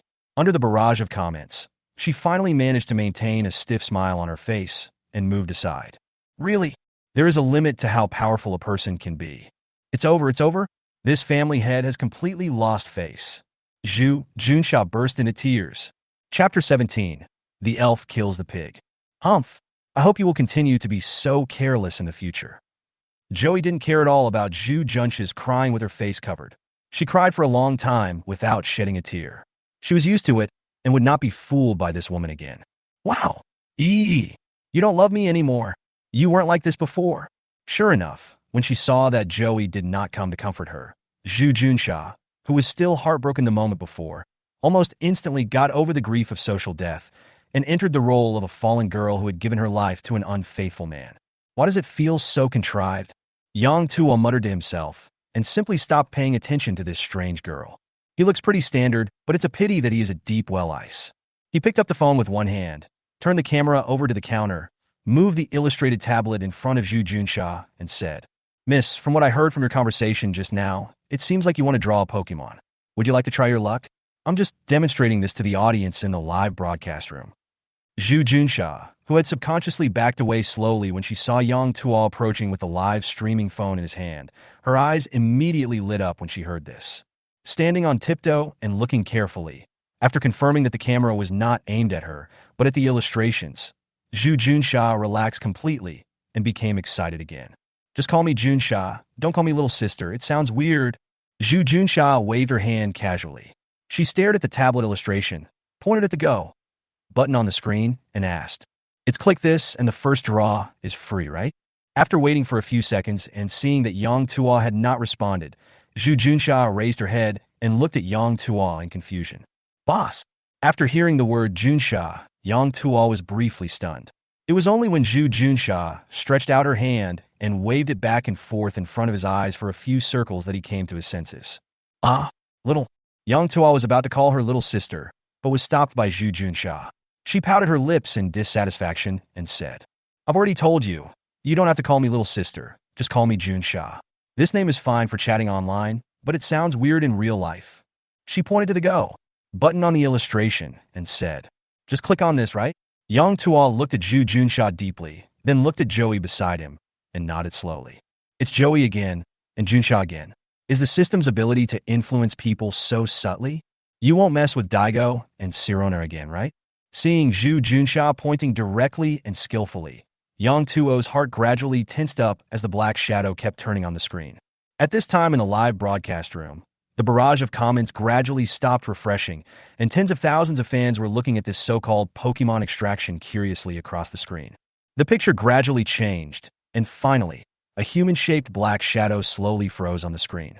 Seeing the outline of the black shadow, Yang Tuo slowly breathed a sigh of relief.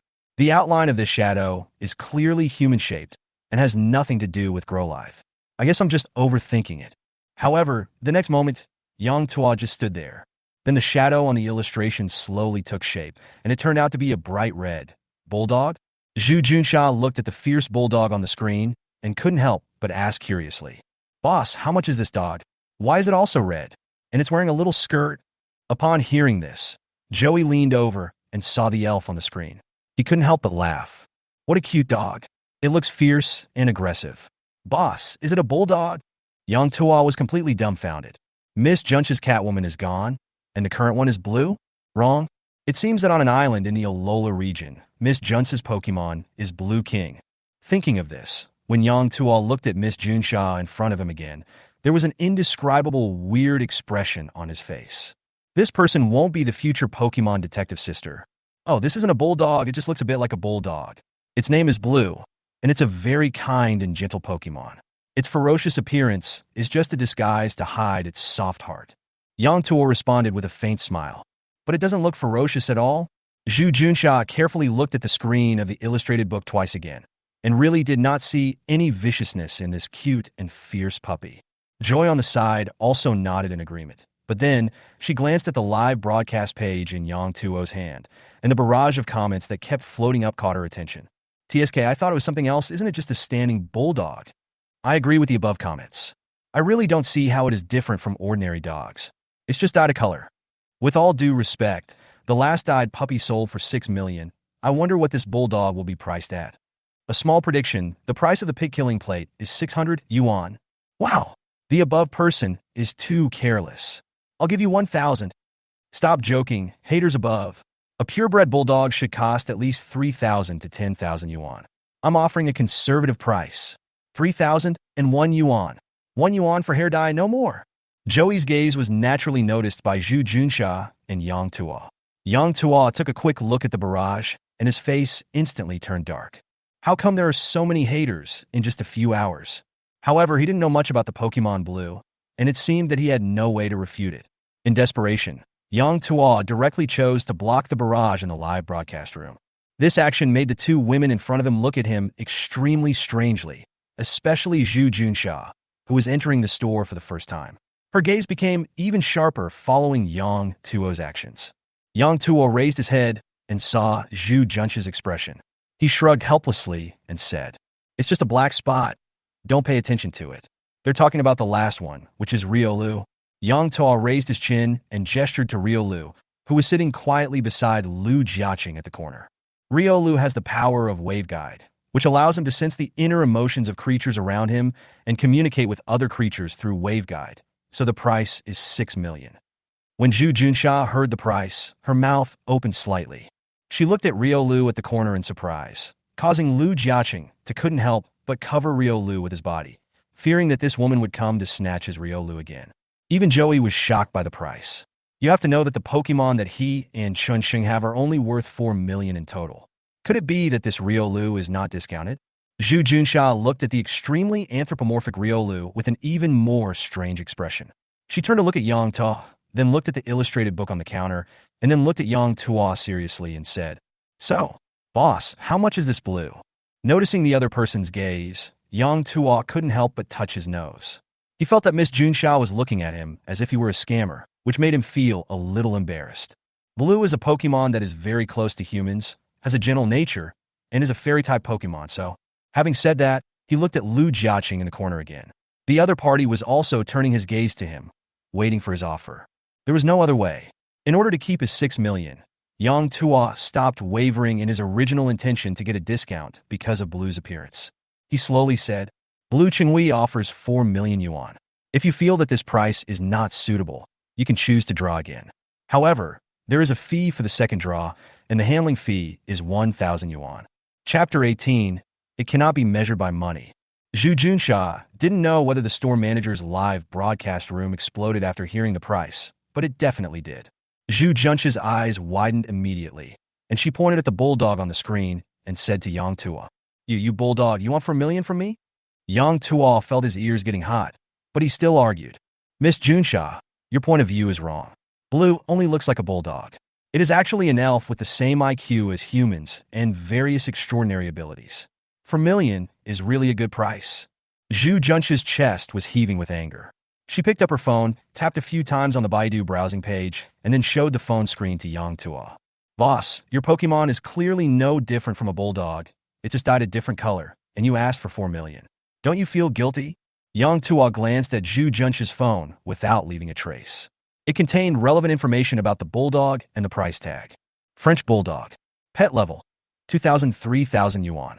Purebred. Between 3,000 to 8,000, the better the appearance, the more expensive. Competition level. The price can reach tens of thousands of yuan. On the other side of the price, there was also a portrait attached, which was a picture that was extremely similar to Blue, except that the hair color was different and it was standing on all fours. To be honest, Yang Tuo also felt that the two were alike, but when he saw that a purebred show-grade bulldog could cost tens of thousands, he felt more confident. Are you kidding me? Can animals be compared to Pokémon? An ordinary dog can be sold for tens of thousands, so how can it be considered a scam if I sell a Pokémon that looks like a dog? 10 million is not too much, right? If you take Blue to the bulldog competition, I guarantee you will be able to kill anyone who stands in your way.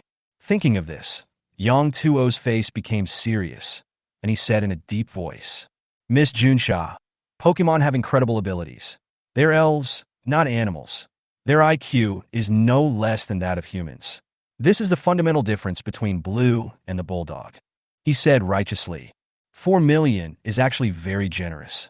Excuse me, but as long as you train it well, Blue can be a Pokémon that can withstand thousands of troops. He is a partner, comrade in arms, or even a bodyguard that you can entrust your life to.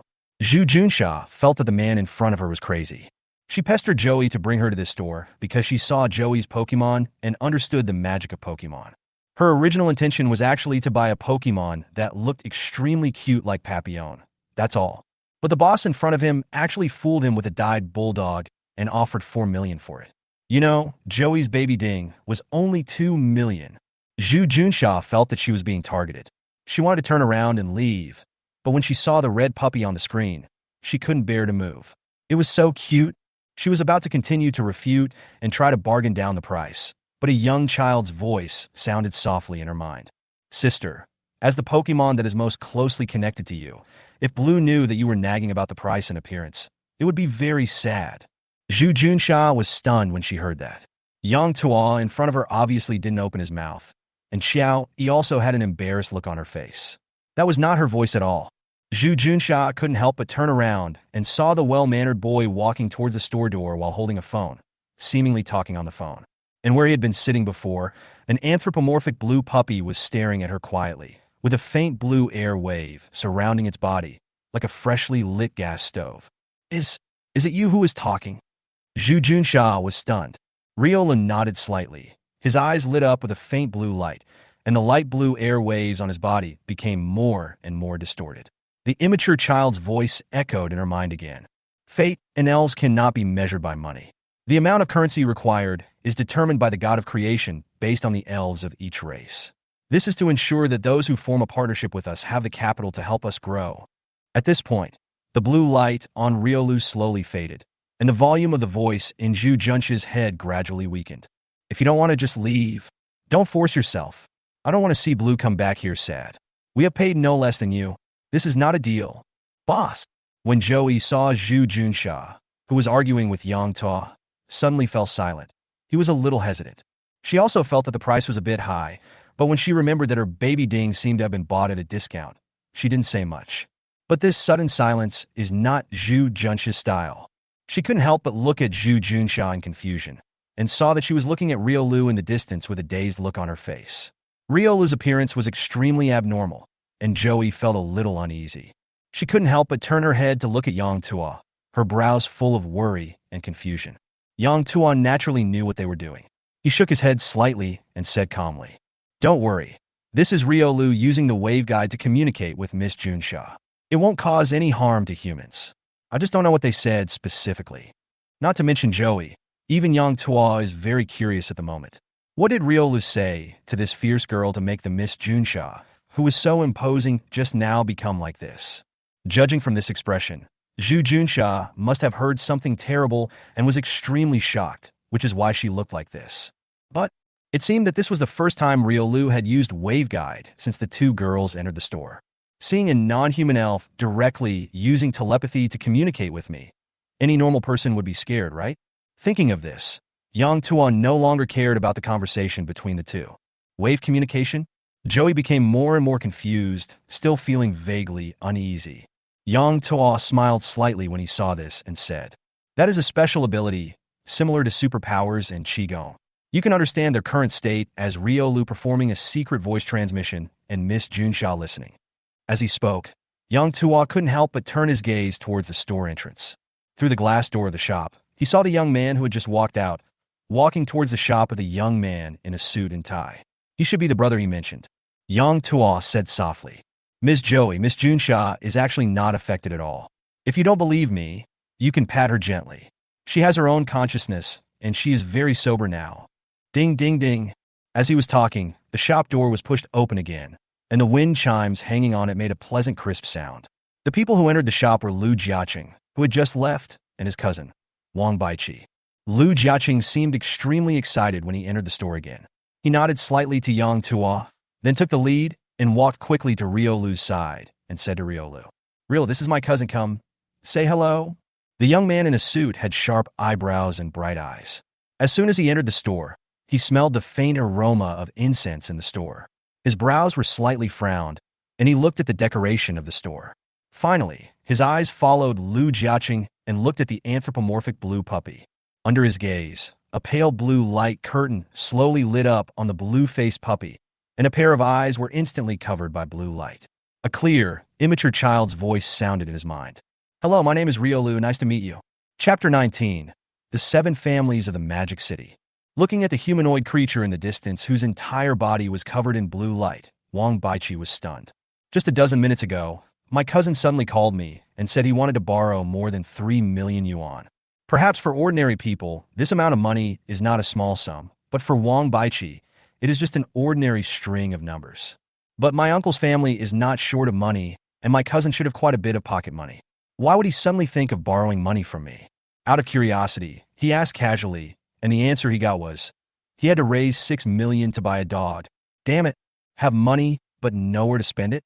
He immediately rejected his cousin and severely reprimanded him.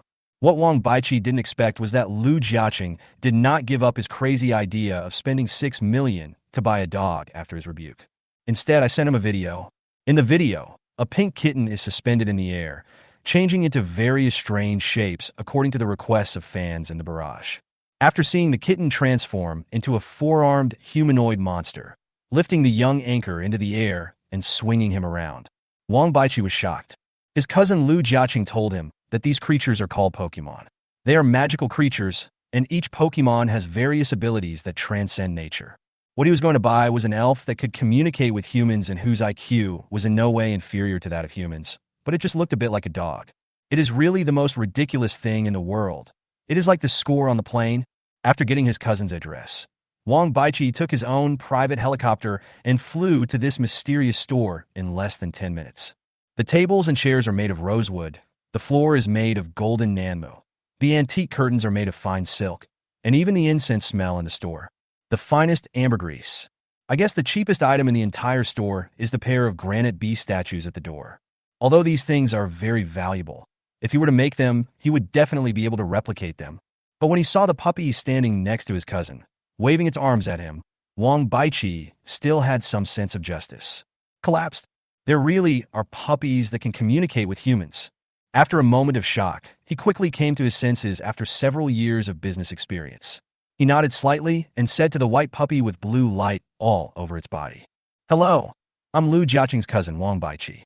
The entire conversation between the man and the dog was seen by everyone in the store, but to outsiders, it seemed that Wang Baiqi was just talking to himself, while Riola's body was glowing blue the entire time. Yang Tuo smiled without saying anything. Suddenly, he remembered something, quickly picked up his phone, and pointed the camera at Riolu. "A bunch of ignorant haters. Do you think any dog can be worth 6 million? Even if you don't understand other things, you can tell that this fluorescent body is not simple." After discovering that there was nothing unusual about Zhu Junsha, Joey turned his attention to the man in a suit who had just entered the room. As soon as she entered the door, she felt that the man looked familiar, but she couldn't remember who he was for a moment. Only after the man in the suit introduced himself did he remember it. According to his grandmother, the number of dignitaries and celebrities in the Magic City is second only to the imperial capital of the Dragon Kingdom. In fact, most of these families came to prominence after the rise of the Demon City. There are actually only 7 real ancient families in the Magic City. Xiang, Wang, Zhu, Long, Luo, Chun, and Xiao. In the last century, someone even joked, King Xiang's red dragon fell on Chun Xiao, and the bright pearl Xinjian shines in the east. The current mayor and secretary of the Magic City is the head of the Xiang family, and the head of the Zhu family is Zhu Junsha, who is beside him. The head of the Chun family is Chun Xing's father. Now I'm the only one left in the Qiao family, so I can be considered the head of the family. The last three remaining families, Wang, Long, and Luo, did not have much intersection with the Qiao family, and Xiao Yi did not know the specific positions of the kings. However, Joey had indeed heard of this Wang Baiqi. It was before the new year. Joey went to Wulong Villa and went shopping with Chun Sheng. He saw Chun Sheng looking at a photo and shaking his head and sighing. Joey was curious at the time and asked casually, "Who is this person?" As a result, Chun Sheng told her with admiration, "This is Wang Baiqi, the successor of this generation of the Wang family. He traveled around the world alone for 3 years right after graduation and was thought to be a spendthrift. After returning to China, I asked my family for 3 million dragon dollars and earned more than 30 billion American dollars in 1 month. Is this the ruthless person who made it onto the world's richest list with his own strength?" Joey was secretly shocked. Zhu Junsha didn't care about the appearance of Wang Baiqi. She had never heard of this person. After mumbling to herself in a daze for a while, her face changed from gloomy to happy. Looking at the bright red Pokémon in the illustrated book that looked very much like a bulldog, Zhu Junsha gritted her teeth and glared at Yang Tuo fiercely. Bang! With a crisp, muffled sound, Zhu Junsha slapped the counter, and instantly all the attention in the room was focused on her. Even Yang Tuo turned to Zhu Junsha with his cell phone in hand. Joey raised his eyebrows and quickly dodged to the side, leaving Zhu Junsha, who was jumping and waving her hands, in the same place. "It hurts, it hurts, it hurts! Boss, what kind of cabinet is this? Why is it so hard?" Yang Tuo glanced at the counter and saw a certificate lying on it. It read, "Trainee Police Officer, Zhu Junsha," and there was also a photo of herself attached. Yang Tuo looked helplessly at the intern Miss Junsha in front of him and said, "Rosewood, you didn't ask me." Then he suddenly realized that this was a live broadcast and quickly turned the camera of his mobile phone so that his face appeared in front of the audience in the live broadcast room. At this moment, Zhu Junsha also came to her senses. She quickly grabbed her ID and glared at Yang Tuo fiercely. Yang Tuo said helplessly, "Don't worry, Miss Junsha, I didn't take the photo." Upon hearing this, Zhu Junsha glared at Yang Tuo fiercely and said, "What, Miss Junsha? I told you not to call me Miss. My name is Junsha." Okay, Junza. Realizing that she had once again made a fool of herself in front of tens of thousands of people, Zhu Junsha's cheeks puffed up like a bun just out of the oven. She glared at Yang Tuo fiercely, pouted her lips in dissatisfaction, took out a card, handed it to Yang Tuo, and said, "You better not fool me. Otherwise, I'll sue you for fraud." Yang Tuo rolled his eyes speechlessly, took out the card reader, handed it to Zhu Junsha, and said, "Well, Ms. Junsha, the discount is 4 million. As he pressed the keyboard repeatedly, Yang Tuo's smile grew brighter as he received the bank's collection notice. He solemnly placed his phone in front of the compartment, bowed slightly to Zhu Junsha politely, and said with a smile, "Ms. Junsha, believe me, this is the wisest decision you have made today." Having said that, he walked towards the cubicle. Seeing this, Lu Jiaqing, who was far away, wanted to call out to Yang Tuo, but his cousin Wang Baiqi raised his hand to stop him. Wang Baiqi looked at the scene in front of him with his eyes slightly narrowed. He has seen a humanoid puppy that can communicate with humans and a cat that can transform as alive. So what does the elf that the girl in front of him spent 4 million to buy look like? It has to be said that Wang Baiqi also developed a strong curiosity about Pokemon. According to Xiao Cheng, the business model of this store is to randomly draw based on fate. So what should the Pokemon that is destined to be with you look like? Wang Baiqi remained silent, stood patiently in front of the shop, and waited quietly. Seeing that his cousin seemed to have other plans, even though Lu Jiaqing was extremely anxious, he did not have any temper at all. He could only watch Yang Tuo walk into the compartment. "There's nothing I can do. It's my own fault that I've used up all my pocket money." Humph. Zhu Junsha, who was standing in front of the counter, snorted coldly again when she saw Yang Tuo's unhurried pace, with a look of arrogance and indignation on her face. Joey, who was standing by, had already covered his face with his hands, unable to bear the complaints any longer. Oh my God! A policeman actually threatened someone to sue him for fraud. What kind of train of thought is this? You all know he is a fraud. Do I need to sue? Chapter 20. Once bound, it cannot be changed. The boss moved quickly, and soon the wooden door of the compartment was opened again. Yang Tuo slowly walked out, followed by a human-like bulldog the size of a child.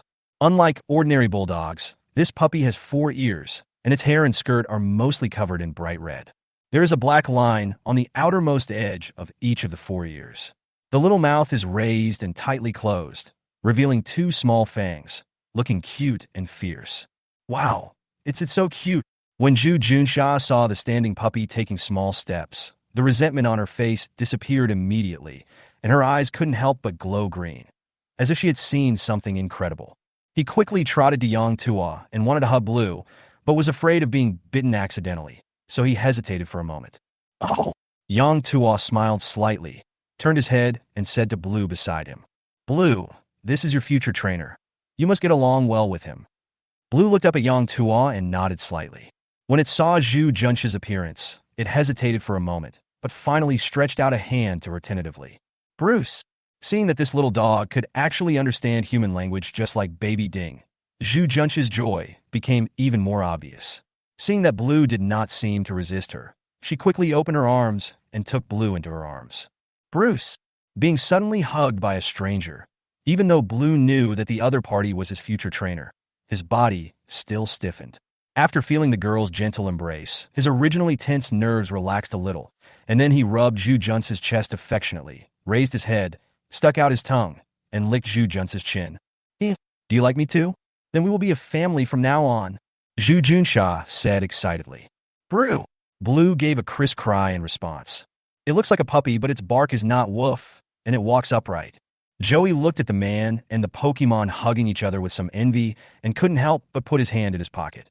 There was a pokeball there, and inside it was his own Pokemon, Puppet. Maybe because they were still young. When Junsha came over at noon, Baby Ding played with the 2 girls for a while, and then fell asleep. When Zhu Junsha saw that Baby Ding had fallen asleep, she insisted on buying a Pokemon herself, so Joey brought her to Yang Tuo. Looking curiously at Riolu standing next to Lu Jiaqing, Joey took out his Pokemon Atlas and scanned Blue, who had just walked out of the cubicle. Feeling Joey's gaze, Lu Jiaqing couldn't help but turn his gaze over. Finding that the other party had withdrawn his gaze and was using the illustration book to collect information about Blue, Lu Jiaqing quickly took out his own elf illustration book and scanned Blue from a distance. What's this? Seeing the 2 people making the same movements, Wang Baichi asked curiously. He leaned slightly closer to Lu Jiaqing and looked at the screen, only to see a 3-dimensional picture of Blue projected on the screen. Oh, this is a Pokemon encyclopedia, used to view detailed information about Pokemon. Lu Jiaqing replied without hesitation. The next moment, the 2 illustrations simultaneously emitted the same mechanical electronic sound. Blue. Fairy Pokemon. Attribute. Fairy. Gender female. Personality. Hardworking. Characteristics. Timid. It has a scary face, but is very kind-hearted and timid, making it a very popular Pokemon among women. Moves. Barking, hitting, wagging tail, scary face, acting cute, lightning fong, freezing fong, flame fong. Oh, this Pokemon has so many skills. Lu Jiaqing sucked in a breath of cold air while holding the illustrated book. His Riolu was worth 6 million, but only had 4 skills, while this 4 million Blue had 8 skills. This made him feel extremely disappointed. This lightning fong, ice fong, and flame fong. Does it mean that it can control lightning, ice, and fire? Wang Baichi couldn't help but wonder when he saw the 3 elemental skills on the move sheet. I think so, Lu Jiaqing answered uncertainly. Yang Tuo, who had already walked to the counter, heard the 2 whispering in the distance and couldn't help but smiled and said to them, Strictly speaking, yes. Blue has a strong bite force, so he can naturally use these 3 skills with the help of his teeth. These 3 skills have a high chance of paralyzing, freezing, or burning the opponent. As he said this, he casually placed 2 boxes of energy cubes on the counter, took out a red and white ball, and handed it to Zhu Junsha, who had already walked over. Ms. Junsha, as a first-time Pokemon customer, here are the energy cubes and Pokeballs for you. Please keep them. Junsha walked forward excitedly holding Blue, took the Pokeball handed to her by Yang Tuo, looked at it carefully in her hand for a moment, and said suspiciously, I remember, Joey's was pure white. Why is mine red and white? although the red half of the pokeball in her hand looked like transparent glass, and the internal structure of the pokeball seemed to be visible through the outer shell. Zhu Junsha still felt that Joey's was more noble. Yang tuos mi led sligatli. As one of the first customers to come into the store and buy Pokemon, Ms. Chow's Pokeball is a limited edition commemorative ball, so it is different from the Pokeballs of ordinary customers. In fact, the functions are the same, only the appearance is different, Ms. Junsha. How about we switch? I really like your Pokeball. Joey was still staring at the lightning Fong, frozen Fong, and flame Fong in the illustrations. When she heard Zhu Junsha's request, she was slightly stunned, and then shook her head decisively. No, that's my Pokeball. Oh, good ye. The boss said it all. It just looks different, but the functions are the same. Zhu Junsha held Blue in her arms and gave Joey a pitiful expression. Hearing the conversation between the two girls, Yang Tuo couldn't help but laugh. He interrupted softly. Ms. Junsha, a Pokeball that has been bound to a Pokemon cannot carry other Pokemon. Even if Ms. Joy transfers Padme A to a new Pokeball in the future, the Pokeball that has been used will be directly invalidated, so it cannot be exchanged. Ah, boss, do you still have the commemorative ball? E and I bought the L's on the same day. It's just a matter of time. Hearing that the used Pokeball could not carry other Pokemons, Zhu Junsha decisively shifted her attack to Yang Tuo. In response, Yang Tuo smiled faintly, shook his head slightly, and said, I'm sorry, Miss Junsha. After all, the commemorative ball was only launched for commemorative activities. Unfortunately, our store doesn't have any stock at the moment. However, if there are activities in the future, we may display it again. Is the commemorative ball really gone? Yang Tuo naturally had some in his hands, not only the commemorative balls, but also almost every kind of Pokeball, except the Master Ball, was piled up under his counter. However, if they are given away indiscriminately, can the commemorative balls still be called commemorative balls? Therefore, if nothing unexpected happens, it will probably take a while for the commemorative ball to be seen again. Yang Tuo was not planning to give away all the commemorative balls on the first day, lest the commemorative balls become ubiquitous and lose their meaning. Ah, okay. After hearing Yang Tuo's reply, Zhu Junsha was slightly disappointed. She looked down at Blue in her arms and found that Blue was looking at her with his eyes wide open curiously. Zhu Junsha couldn't help but pursed her lips helplessly and raised the red and white ball in her hand and said, Blue, this is all we have for now, but it doesn't matter. If we find a better-looking Pokeball in the future, we can change it. What do you say? Blue nodded repeatedly. To be honest, the commemorative ball really had no appeal to him. If it were replaced with a Super Ball, a high-end ball, or a luxury ball, Blue might be tempted. As Junsha gently pressed the button of the Pokeball instantly flew out of her hand and automatically opened in the air. A red light shot out from it and hit Blue directly. Wow! This sudden scene startled both Lu Jiaqing and Wang Baiqi. Before they could react, the hit Blue turned into a red light, broke free from Junsha's arms, and went straight into the wide-open Pokeball. Snap! The Pokeball closed in the air and fell directly to the ground. After spinning a few times on the ground, it made a soft drop sound and then returned to normal. No more! Lu Jiaqing and Wang Baiqi were both stunned when they saw the outrageous scene in front of them. Wang Baiqi was okay, just a little surprised, while Lu Jiaqing's mouth was so long that it could almost fit an egg. Zhu Junsha looked at the two of them in confusion, then slowly walked forward and picked up the Pokeball. She had seen this thing at Joey's house before and knew how to use it, so she was naturally not too surprised. Seeing this, Joey said to Lu Jiaqing in confusion, Brother, don't you already have Pokemon? Haven't you captured it with the Pokeball yet? Hearing this, Lu Jiaqing's eyes widened slightly, and then he turned to Wang Baiqi and cried, Cousin! Wang Baiqi slightly suppressed the surprise on his face, and after seeing his cousin's pleading eyes, he slowly walked towards the counter. This is really amazing. No wonder my cousin wanted to pay $6 million to buy that elf. Can communicate with humans. Must buy. He looked deeply at the Pokeball in Zhu Junsha's hand, then looked at the tablet illustrated book on the counter which had turned black, and slowly took out a black card from his pocket. Wang Baiqi casually placed the black card on the counter, looked at Yang Tuo with burning eyes, and asked softly, Boss, can I buy a Pokemon too? Chapter 21. Priced at 100 million. Quasi-legendary Pokemon. Black card with gold pattern. This was the first time Yang Tuo had seen this kind of bank card. It seemed like this person was very rich. Retracting his gaze, Yang Tuo smiled faintly at Wang Baiqi and said, Of course, sir. Every customer has one free Pokemon draw every day. If you don't like it, you can choose to pay to draw again. The first paid draw fee is 1,000 yuan, and it will increase tenfold each time thereafter. Wang Baiqi nodded slightly. Lu Jiaqing had already explained these specific contents to him on the phone, and they had nothing to do with what the store manager said. He pointed to the tablet illustration on the counter and asked softly, "Do you use this to draw?" Yang Tuo did not comment, nodded slightly, and said, "All you have to do is press the Go button." Wang Baiqi nodded slightly when he heard that, took the tablet on the counter in his hand, and looked at it carefully. The material seemed to be no different from ordinary tablets on the market. He exhaled lightly and firmly pressed his hand on the circular Go. What would the Pokemon that is destined to be with you look like?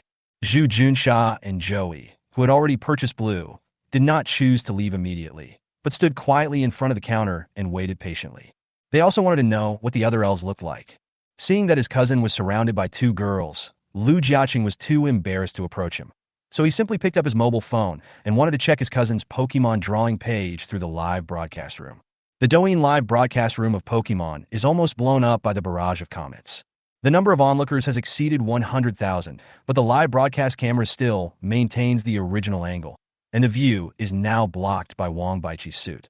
Everyone could only hear the sound of conversation but could not see the screen, so they kept refreshing the comments and asking the host to change the camera quickly. Seeing that the number of people online in the live broadcast room was slowly decreasing, Lu Jiaqing couldn't help but remind them, "Boss, the fans in the live broadcast room are asking you to turn the camera around. We can't see the picture." Yang Tuo was slightly startled when he heard this. Then he glanced at his phone and saw that he really had forgotten to change the direction of the camera. He nodded slightly to Lu Jiaqing and said, "Okay, thanks. It's just a piece of cake." Seeing that the camera in the live broadcast room was pointed back at the flat screen, Lu Jiaqing nodded slightly, sat back on his bench, and waited patiently. The store gradually returned to silence. Wang Baiqi stared at the tablet screen with his eyes fixed.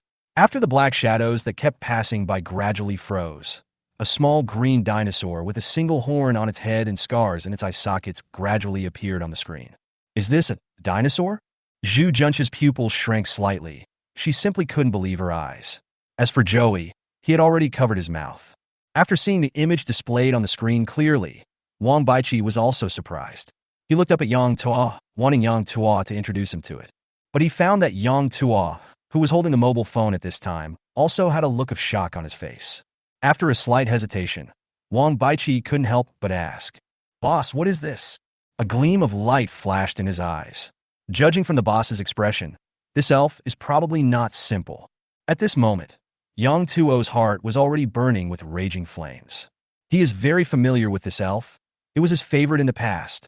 Furthermore, according to the current retail price recommended by the system, as long as this elf is sold, the first stage of the system's task will be completed instantly. Only, thinking of the price, Yang Tuo's excitement subsided a little, and he couldn't help but look at the black card that Wang Baiqi placed on the counter. He should be able to afford it. After taking a few deep breaths to calm his agitated mood, Yang Tuo slowly raised his head and looked at Wang Baiqi. The two looked at each other, and Wang Baiqi's heart began to beat inexplicably after seeing Yang Tuo's serious expression. He felt like he had guessed right. Thinking of this, Wang Baiqi narrowed his eyes slightly and couldn't help holding his breath.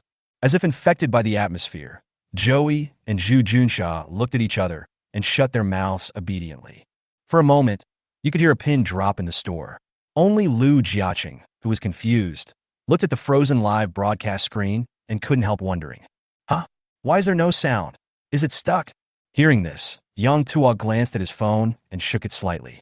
After confirming that there was no problem with the live broadcast room, he looked into Wang Baiqi's eyes and said softly, "This elf is priced at 100 million. Wow!" The faces of several people in the store changed color at the same time. Lu Jiaqing in the corner was so shocked that he lost his balance and fell off the bench. But except Yang Tuo, no one turned to look at him. They all looked at Yang Tuo in shock. At this moment, the comments in the live broadcast room were rolling up rapidly. It was impossible to keep up if you wanted to see what was being posted. It is nothing more than, "Kill like crazy, kill like crazy. Boss, this is a large-scale pig-killing scheme. One dinosaur costs 100 million yuan. The above person is a moron. If it really is a living dinosaur, I will take out a loan of 200 million to buy it. Plus 666 upstairs." Yang Tuo naturally couldn't see the reactions in the live broadcast room, as he had already blocked the barrage on his own side. But he could still see the reactions of the people in the store. Zhu Junsha was stunned. Xiao Yi was also covering her chest, not to mention Lu Jiaqing. The one who was relatively calm in the end was the person involved, Wang Baiqi. Hearing Yang Tuo's offer, Wang Baiqi frowned. He glanced at the little dinosaur in the illustration, then looked at the serious shop owner in front of him, and said in a deep voice, "Boss, you were kidding me, right? 100 million? Yang Tuo looked directly into Wang Baiqi's eyes and nodded slowly in confirmation. Wang Baiqi frowned upon seeing this and began to think carefully about the pros and cons. My cousin's Pokemon is worth 6 million, and the Pokemon of the girl next to him seems to be worth 4 million. So when it comes to me, it becomes 100 million? If we ignore the boss's expression just now, he strongly suspected that Yang Tuo wanted to use him as a scapegoat after seeing the black card. Seeing Wang Baiqi remain silent, Yang Tuo finally met a big customer. In order to avoid the last incident of Nian Nian Bao from happening again, he pondered for a moment and said in a deep voice, "Mr. Wang, it's like this. Let me give you an example." Seeing that the four people turned their eyes to him, Yang Tuo slowly placed his phone on the counter where there was a water cup. With the phone resting on it, he could just project his face onto the live broadcast room. Ahem. He cleared his throat and said in a deep voice, "I'm sure you've all heard about the magic of the elves. They have magical properties, special moves, and characteristics, and they have extraordinary powers that we don't have. But despite their various attributes and types, in the final analysis, they are all collectively called Pokémon, just like us humans are all called humans, even though we have different skin colors. But unlike us humans, Pokémon possess extraordinary powers. Different races naturally have different strengths, and those races at the top are just like the various mythical beasts in our mythology, holding the power of the world." Hearing this, everyone's pupils shrank slightly, and they had some vague guesses in their hearts. Wang Baiqi couldn't help but look at the green dinosaur on the tablet again, and his heart was burning with excitement again. With hope in his eyes, he looked at Yang Tuo again, afraid of missing a single word. Yang Tuo continued, "These top Pokemon hold all kinds of world power. Some can bring the dead back to life, some can modify and travel through time and space at will, and some are powerful enough to move the entire continent." Stop. Everyone was listening intently, but Zhu Junsha came back to her senses and quickly interrupted Yang Tuo. Seeing that everyone was looking at her in confusion, she pointed to the little dinosaur in the illustration book and said in disbelief, The more I listen to this, the more mysterious it seems. You're not going to tell me this Pokemon can do something like that?" Upon hearing this, Wang Baiqi looked towards Yang Tuo, his eyes full of passion. Yang Tuo couldn't help laughing when he saw this.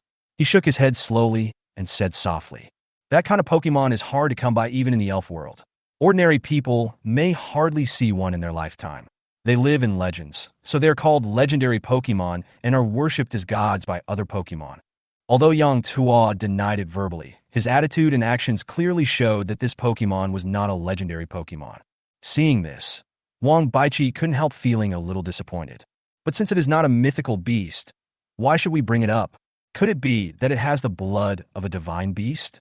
Thinking of the legend of the Dragon Nation's 9 sons, Wang Baiqi couldn't help but look at Yang Tuo again and saw him say, "Legends are not revealed to the public, so which one of them is the strongest has always been controversial and unexplored, and many schools of thought have been arguing about it. But after the legendary Pokemon were eliminated, there is still a group of species that stand at the top of the entire elf world. Although their numbers are small, ordinary humans and Pokemon can see 1 or 2 of them. This batch of Pokemon is a late bloomer. They are much stronger than ordinary species. They are considered to be only weaker than legendary Pokemon, or even as strong as legendary Pokemon. Whenever a legendary Pokemon awakens and appears in the world, once a natural disaster occurs, there will always be top trainers leading them to fight on the front lines. They are called quasi-legendary or quasi-god Pokemon." At this point, Yang Tuo's gaze slowly fell on the tablet illustration. Looking at the little green dinosaur standing on the screen, a hint of envy appeared on his face. "Old class. He once held the pillar of the team. Manhwa. When the elves come, I must catch one to fulfill my dream." There are 9 of these late-blooming quasi-legendary Pokemon species, and this is one of them. It's called Ukira, and its final evolution is known as the Desert Tyrant. Oh my god! Desert Tyrant. Quasi-god, quasi-legend. Before Wang Baiqi could do anything, Lu Jiaqing in the corner jumped up with a bang, and watching the live broadcast could no longer satisfy him. As the live broadcast room barrage said, "I've said a lot. Move the camera away from your profile. I want to see the desert tyrant. He rushed to the front desk, stood behind Joey, stood on tiptoe, and stretched his neck just to see the quasi-legendary bear face once more. Looking at the handsome and mighty Scar, Lu Jiaqing only wanted to ask, "Why not me?" Chapter 22 achieved 100 million turnover. At this time, seeing that Yang Tuo stopped talking, everyone's eyes shifted to Wang Baiqi's face. The store manager has already quoted the price and reason. Will this person buy a Pokemon worth 100 million? Wang Baiqi frowned, looking at the little green dinosaur shown on the tablet illustration, feeling extremely conflicted. If it was just a few hundred million, it would be fine, but this is 100 million. If this boss is lying to me, wouldn't I be so angry that I want to die? But if it really is a dinosaur, even if it doesn't have the so-called abilities, it seems that I still made a profit, right? After pondering for a moment, Wang Baiqi inadvertently saw Riolu following behind Li Ka-shing out of the corner of his eye. He probed Yang Tuo. "Boss, can you take it out and let me see it first?" "Certainly." Yang Tuo did not comment, adjusted the live broadcast angle of his phone, and prepared to go to the compartment. Before he could move, Zhu Junsha called him. "Wait, boss, give me an illustrated book too. I need to record it." As she spoke, Zhu Junsha took out her phone and scanned the payment code on the counter. Yang Tuo's phone, which was live streaming, received a notification. "WeChat Pay, 500 yuan. "Oh, okay." Yang Tuo was slightly stunned, then nodded slightly, bent down, and prepared to get an illustrated book for Zhu Junsha. Wang Baiqi also spoke up when he saw this. "Boss, give me one too. If it's not suitable, I will draw a new elf, and we can pay together later." Yang Tuo did not refuse. He took out two brand new illustrations, placed them in front of Wang Baiqi and Zhu Junsha, and walked into the compartment alone. The four people in the store didn't say much. When Wang Baiqi saw Zhu Junsha released her own blue and was collecting information with the atlas, he suddenly thought about it and aimed his atlas at blue. A familiar electronic sound rang out, and the specific information that he had seen in his cousin Lu Jiaqing's illustrated book appeared on the screen in his hand. Wang Baiqi just glanced at it and then crossed it out. After the elf's details page was closed, the screen of the elf encyclopedia was occupied by strange black outlines, with only a lonely figure lit up in the first row at the top. That was the 3D portrait of Blue that had just been included in the collection, with a few small words underneath the portrait. No 0209. This is... Wang Baiqi's mind moved, and he turned around and scanned Riolu with the atlas again. After closing Riolu's details page, the illustrated homepage indeed had another lit figure. Under Riolu's portrait, there was also a row of small words. No 0447. Could it be that there are thousands of these elves? Wang Baiqi's pupils suddenly shrank. Although the currently known number of Riolu is 447, there is still a zero in front of it. If there are only a few hundred of them, how could they add a zero in front? It only means that the number has reached 4 digits. Legends don't reveal themselves to the public. So what I drew is one of the 9 strongest Pokemon among thousands of Pokemon. Wang Baiqi's eyes became brighter and brighter. Snap! The sound of the wooden door opening and closing was heard again. Everyone looked towards the compartment and saw Yang Tuo walking out slowly with a faint smile. Beside him stood a half-human-high green dinosaur. Swish, swish, swish. The four of them raised their own illustrated books almost at the same time, holding up their cameras like fans who had been waiting for a long time to see their idols. For electronic mechanical sounds sounded at the same time, by Kira, now translated as Young Kira's. Rock skin Pokemon. Attributes, rock ground. Personality, stubborn. Gender, female. Traits, perseverance. It lives on soil and grows up relying on the nutrients in the soil. After eating a mountain, it will begin to sleep in order to grow. Moves, impact, glare, rockfall, dragon dance. Eat a mountain? Joey looked at the introduction information in the illustrated book and felt his throat inexplicably dry. He couldn't help but move his throat. Especially, Kira felt confused when he saw several humans in front of him, all staring at the illustrated book. He looked at Yang Tuo beside him in confusion, not understanding what they were doing. They're checking your information and want to get to know you. Yang Tuo bent down slightly and touched Yukira's little head. Although it is a bit rough, it does not feel like rock as imagined, but more like shark skin. Especially. Yukira nodded as if he understood. Then he pulled a chair from the side to him, and with a pull, he tore the exquisite rosewood chair in half. Click! The sudden crisp sound made the smile on Yang Tuo's face freeze. He slowly turned his gaze from Joey and the other three to his own side. Yukira was seen pulling a chair leg and putting it in his mouth, chewing it as if he was eating a cucumber. That's red sandalwood. Lu Jiaqing's eyes widened. Is this little guy's teeth so good? Wang Baichi looked at Yukira, who was eating the crunchy food, then looked at the illustration in his hand and fixed his eyes on a skill in the move column. Dragon dance. It is indeed a dragon species. As the gleam in his eyes flashed away, Wang Baichi suppressed the excitement in his heart and said firmly, "Boss, this is Yukira. I want it." Oh. Yang Tuo looked at Yukira, who had already chewed off half of the chair in just a few bites, and nodded dully. It seems that Kira chewed the chair first, and then Wang Baichi said he wanted to buy it. In this case, is it appropriate to increase the price? Never mind. 100 million is not a small amount. In fact, the lowest selling price given by the Kira system was 50 million. But after owning the dream, Yang Tuo did not give discounts to other customers. Yang Tuo felt much better when he thought that as long as Wang Baichi bought Yukira, he would have completed the system's first sales target task at the speed of light. He looked at the rosewood chair that was half eaten by Kira again and said in a tangled tone, "You don't eat anymore after you finish eating.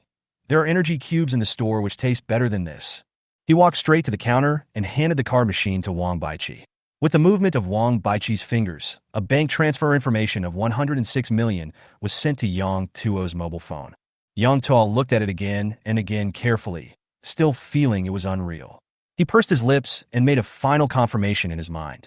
System, submit the task. Drop. An ethereal mechanical electronic sound echoed in Yang Tuo's mind. The 100 million turnover mission has been completed.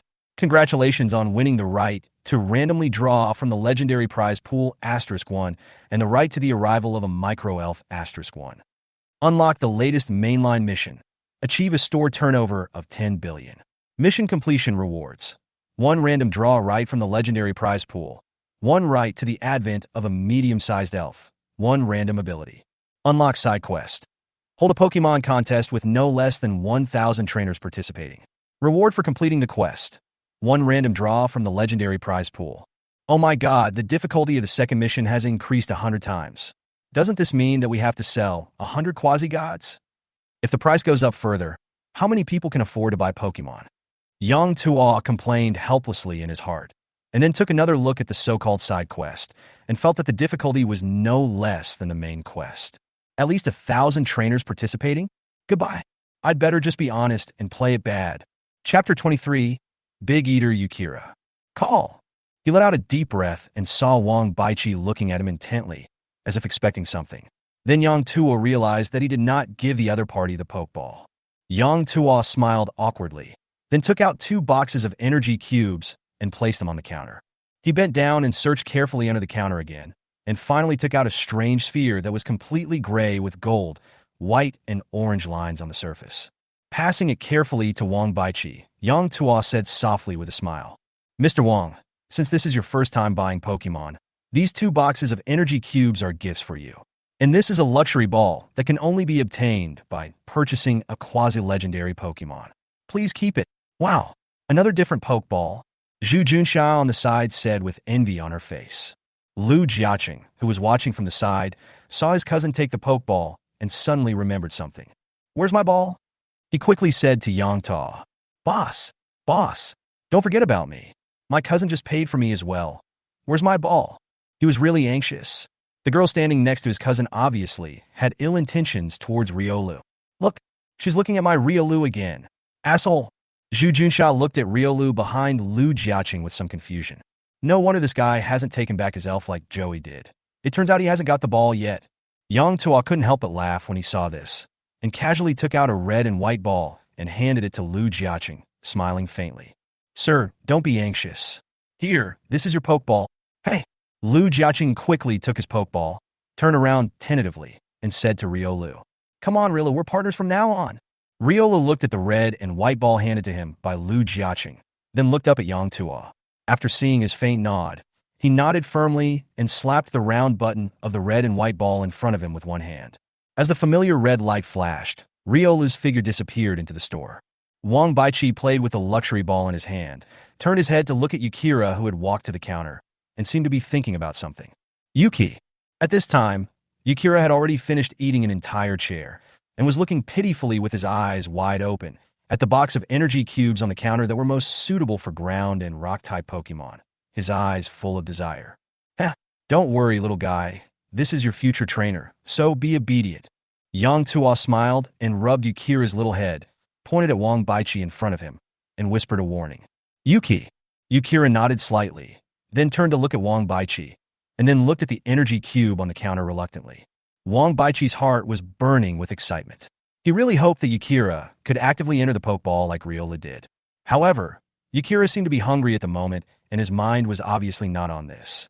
Yukira, I will definitely make sure you have enough to eat every day in the future. Do you want to be my partner? Wang Baichi slowly handed over the luxury ball. He really wanted to see his own Pokemon could actively drill into the ball like his cousin's Riolu. Depend on? Hearing that Tian was full, Yukira's expression paused. His eyes moved away from the energy cube on the counter, and he turned back to look seriously at the human in front of him. After seeing Wang Baichi's clear eyes and the sincerity on his face, he nodded vigorously. Yuki, with a light tap of his little hand, the luxurious ball opened directly in Wang Baichi's hand, and a red light shot out from it and hit Yukira directly. Before Kira could wait for the red light to cover his entire body, he lightly kicked his short legs, and when his body was in the air, he turned into a red light and shot into the body of the luxury ball. The red light returned. The Pokeball closed automatically. The noble golden button flickered slightly, and finally calm was restored. Wang Baichi weighed the ball in his hand and felt that it was a little heavier than before, but not obviously. The next moment, a red light suddenly shot out from the luxurious ball, and in midair it directly transformed into the appearance of Kira and landed steadily on the ground. Ah, this! Wang Baichi was stunned. Can this come out on its own? Bye! Yukira pointed at the energy cube on the counter, rubbed his stomach, and looked at Wang Baichi with a look of longing on his face. He was really hungry? Oh, here! Because Yang Tuo had said before that these 2 boxes of energy cubes were gifts for him. Wang Baichi did not hesitate at all and directly took out a box of energy cubes from the counter and handed it to Yukira. Yuki! Seeing his trainer being so generous, Kira shouted excitedly, then picked up the energy cube box, slammed his butt on the ground, and started to eat it. As a quasi-god cub, Kira has a very high demand for energy intake. This little guy is a big eater. I'm afraid Mr. Wong will have to spend a lot of money in the future. That doesn't matter, as long as it can grow. Wang Baichi didn't care about it. 100 million has been spent, and this is still a shortfall? Seeing that Kira swallowed an energy cube in just a few bites and ate 3 or 4 in the blink of an eye, Joey, who had been watching silently, was secretly surprised. She remembered that Yang Tuo had clearly said that morning. The Pokemon in their hands are still young, and if there is no fighting, 1 energy block a day is usually enough to replenish the energy they need. But this Pokemon ate 3 or 4 in a blink of an eye. This is the Pokemon worth 100 million. She turned to Yang Tuo and asked hesitantly, Manager, is it okay for it to eat like this? It can't really eat a mountain. Yang Tuo was slightly stunned when he heard this, looked at Yukira who was eating heartily, touched his chin, and said to Wang Baichi carefully, Strictly speaking, what Miss Chiao said is not wrong, Mr. Wang. You have to pay attention. Having said that, he glanced at Yukira on the ground. It was gnawing on the last energy cube. In just a few words, the whole box of energy cubes was almost finished. You know, an ordinary elf can spend several hours chewing on an ordinary energy block. It's not about how big the energy cube is, but the elves generally prefer to absorb energy while eating. When the energy in the body is overflowing, in order to ensure that the energy is not wasted, the elves will generally choose to stop temporarily. They will continue to eat only after the energy they take in is completely absorbed and becomes part of their own strength. Of course, many times, the elves' stomachs are limited, and the feeling of fullness will make them stop eating. If the body's energy is sufficient, but the stomach is not full, they will actively eat some ordinary food with lower energy. Yang Tuo organized his words slightly and said slowly to Wang Baichi. Near-legendary Pokemon are generally considered to be late bloomers. In order to grow, they require much more energy than ordinary Pokemon. The cost of training a near-legendary Pokemon will be several times that of training an ordinary Pokemon. Just like what is written in the illustration, if a wild Yukira wants to evolve, it often needs to eat a mountain to satisfy its energy needs. Because the energy contained in the soil is extremely scarce, Yukira needs to keep eating to meet its basic daily energy needs, which also makes their digestive system extremely excellent.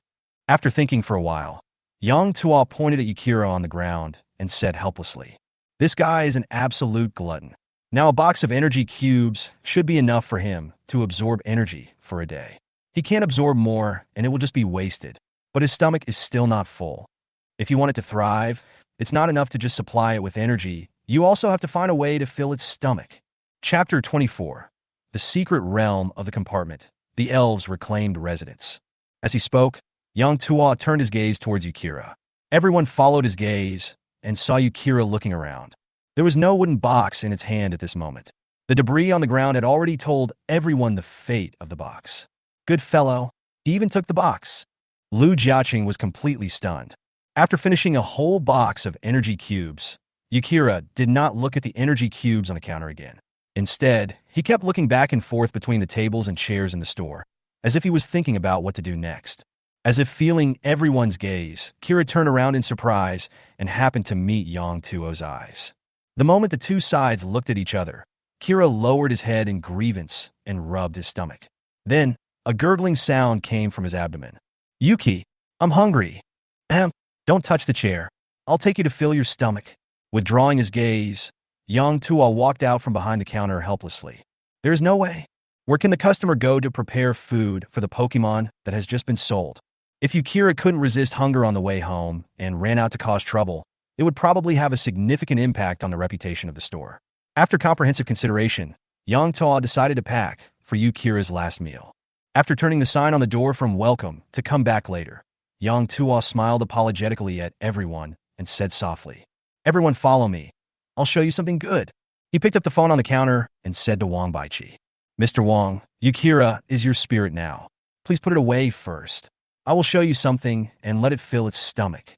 Wang Baiqi didn't understand but nodded anyway, walked carefully to Yukira, handed him the pokeball, and said, "Yukira, come back first. Let's go eat. Bye." As soon as he heard that he was going to eat, Kira shouted happily, lightly pressed the button on the pokeball, and returned to the pokeball. Everyone was puzzled. The store was so small, and they didn't know how the boss was going to feed Yukira. When Lu Jiaqing saw his cousin following Yang Tuo towards the compartment, he hurriedly trotted to catch up. Zhu Junqi's movements were almost synchronized with Lu Jiaqing. Seeing that everyone followed Yang Tuo and walked straight to the compartment, Joey hesitated for a moment and slowly followed behind everyone.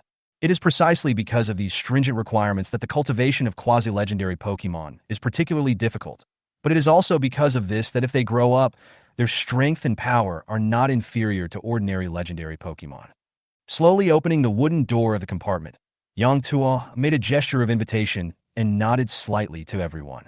The three people behind didn't understand what was going on yet, but Wang Baiqi, who was walking in the front, was stunned and stopped in his tracks. Because the door of the compartment was very small, Yang Tuo stood at the door, and the space left was only enough for one person to pass through. If two people want to enter side by side at the same time, it will appear a little crowded. Seeing Wang Baiqi standing still in front of the door, Lu Jiaqing, who had been following him, couldn't help but feel curious. He tilted his head to one side and asked, "Brother, how?" He had only said half of his words when he froze in place with his eyes wide open. This action of the two completely aroused the curiosity of the two girls behind them. "What are you doing?" Zhu Junxia pulled Joey and squeezed Lu Jiaqing in with great effort. The four of them gathered together, and the two cousins blocked the entire compartment door. "Why are you blocking here instead of coming in?" Zhu Junxia felt the crowd and couldn't help muttering. After her sight passed through the gap in the crowd, she stood there in a daze. But on the other side of the compartment door, it is not just a room. First, there was an open grassland that was large enough to serve as several football fields. And then what came into view was the endless dense forest. The three of them were all shocked. Wang Baiqi, who was the first to see this scene, came back to his senses and couldn't help muttering. Is this really the Demon City? This store is in the center of Shanghai. There is the most prosperous commercial street next door. How could there be such a large venue? Not to mention a jungle.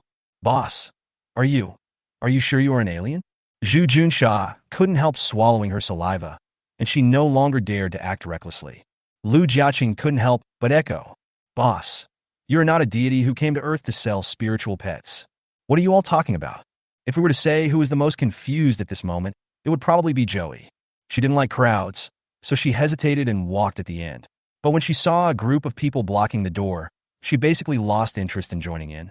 But she never expected that Zhu Junsha, who was walking in front of her, saw that the traffic was jammed ahead and was afraid that she couldn't squeeze in, so she pulled her in. Although it was pulled in, it was actually only half of the body. Wang Baiqi's height was estimated to be about 1.8 meters, and Joey was only about 1.65 meters tall. At this moment, half of his body was blocking the view, so he couldn't see anything at all. Everyone please come in. What's the point of blocking the way? Seeing everyone's reactions, Yang Tuo smiled slightly and took the lead to step into the compartment. Seeing this, Wang Baiqi no longer hesitated and followed Yang Tuo in. Lu Jiaqing, who was originally a little hesitant, naturally followed his cousin in when he saw that he had already gone in. Needless to say, Zhu Junsha not only walked directly into the compartment but also pulled Joey in. As the most innocent person, Joey was stunned when he entered the door. He felt like he had stepped into another space completely. She turned around in surprise, only to see that there was no wall behind her except an empty wooden door. This. Joey was so shocked that he couldn't speak for a long time. Yang Tuo smiled faintly and said jokingly, "This space door can't be closed. If it is closed, there will be no signal." After hearing this, Zhu Junsha looked at Yang Tu even more strangely. There's no fucking signal, and the boss is still doing a live broadcast at this time. Doesn't this mean that there are tens of thousands of people watching this scene? Boss, what is this? At this time, Wang Baiqi, who entered first, took a clear look at the surrounding environment and fixed his sights on two extremely large machines. This machine is about 3 meters high, with all kinds of strange pipes inserted on it. There is also a huge platform protruding from the front. There is a circular groove on the platform with a green button attached. At this time, they were standing on both sides of the wooden door, one on the left and one on the right like two guarding statues. "Oh, that's the elf healer." Yang Tuo looked at the huge machine and answered casually. "Elf healing device? To heal elves?" After listening to Yang Tuo's words, Wang Baiqi looked at the circular groove and felt that the size of the groove seemed to be just enough to place an elf ball. "Yes." Yang Tu nodded slightly, non-committal. He said, "Elf battles can better build the bond between trainers and their respective elves, and can stimulate the transformation and use of energy in the elves' bodies, significantly improving their strength and accelerating their growth.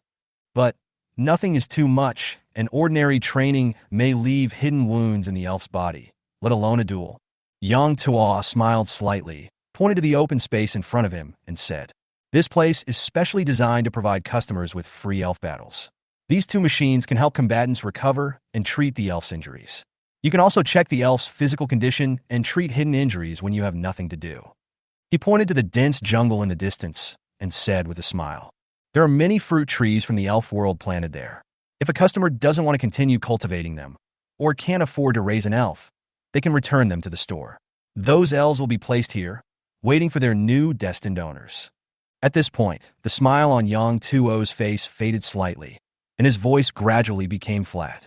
Of course, elves who have been abandoned once will have an innate resistance to humans. It would be difficult to make them fully trust humans again. By the way, Mr. Wang, you can release Yukira and let him go to eat. There are currently no Pokémon here, so there is plenty of food. Wang Baiqi nodded slightly, took out his luxury ball, lightly pressed the button on it, and Kira immediately appeared on the field. Yukira, who had just appeared on the scene, was slightly stunned when he saw this strange yet familiar venue. It looked at Wang Baiqi in confusion, then at Yang Tuo. Wang Baiqi pointed to the jungle in the distance and said to Yukira, "Yukira, the boss said there's plenty of food there, so go eat." Kira followed Wang Baiqi's gaze and saw the dense jungle composed of familiar fruit trees. It was a little hesitant. It had plenty of energy in its body and didn't seem to need to replenish fruit. It just wanted to fill its stomach. Wouldn't it be a waste to eat the fruit to its heart's content? This is an extreme thing to do in the wild. Because forest resources are limited, if they are wasted excessively, many Pokémon will die of hunger, and they will not be able to get effective replenishment when they are short of energy in the future. It could not help but turn its gaze to Yang Tuo again and called out weakly, "Can I eat as much as I want?" Yang Tuo nodded slightly and said with a smile, "Eat it. There are no other Pokémon here anyway." After getting Yang Tuo's promise, Kira immediately shouted excitedly. Afterwards, under the gaze of everyone, Kira ran out more than 10 meters. After confirming the safe distance, Kira gently kicked his two short legs and jumped up with his whole body. After drawing a graceful arc in the air, he touched the ground with his head and crashed to the ground. Bang! With a dull thud, a wave of mud blew up in all directions from the landing point. Everyone was stunned and saw that a small hole had been blasted out of the lawn about 10 meters away by Kira. At this time, Yukira was stuck in the pit in an upside-down manner. Feeling the slight vibration coming from under his feet, Wang Baichi couldn't help but exclaimed, "Yukira! Yuki!" Hearing this shout, Yukira struggled with his hands and feet in the air, and then fell to the ground. Without waiting for Wang Baichi to catch up, it had already slowly climbed up from the pit and landed right in the middle. Yukira, who was sitting down, did not choose to respond to Wang Baichi at the first time. Instead, he grabbed a ball of dirt from the pit and stuffed it into his mouth. After chewing it roughly, he swallowed the soil directly into his stomach. Immediately, Yukira looked at Wang Baichi with some suspicion. Depend on? Seeing this, Wang Baichi could not help but stand there in a daze. Seeing this, Yang Tuo helplessly put his hand on his forehead and said helplessly, "Eat dirt if you want. Why make such a big fuss?" Chapter 25, Els versus Yang Tuo's Grand Plan. The wait is always long, and because no one knows how long it will take Kira to fill his stomach, Yang Tuo simply took the four of them to tour the small world in this compartment. Strictly speaking, this small world is actually a product of the system, not created by Yang Tuo. However, as the store manager, Yang Tuo still has a little control over the partitions. When the compartment door is not opened, he can set where the door leads to at will. One is an ordinary compartment indoors, and the other option is a battlefield and fruit tree planting base. In the shop assigned by the system, he is absolutely safe, and in this secret world with only fruits, he is the only god who can change the layout and structure of the entire small world at will. In Shanghai, a city full of technology, it is almost impossible to experience a wild jungle adventure, not to mention that this entire forest is made up of all kinds of tree fruits that have never been seen before.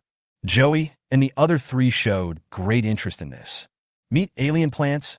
This kind of opportunity is simply a fantasy, and Yang Tuo clearly told them that the fruits on these trees are all non-toxic and have different flavors, so they can pick and taste them at will.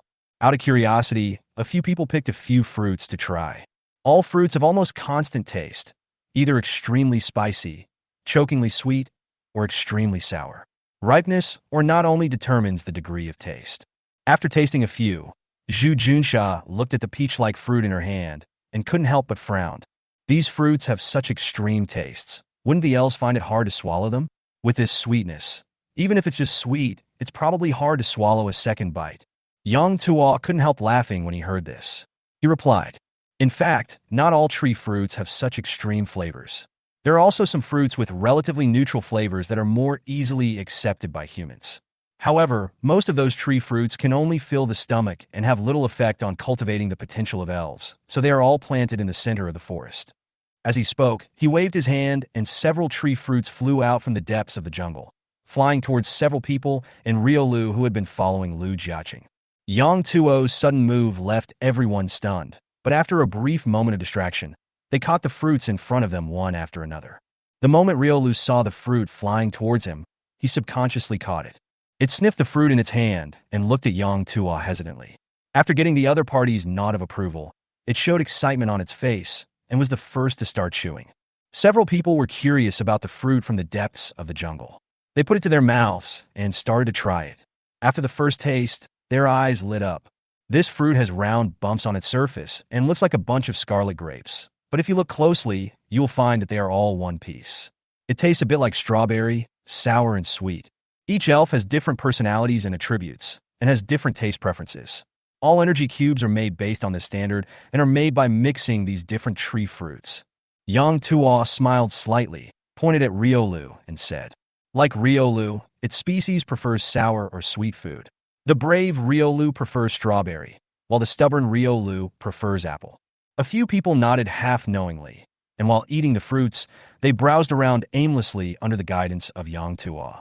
However, although this dense jungle is full of fragrant fruits, there is not a single living creature to be seen.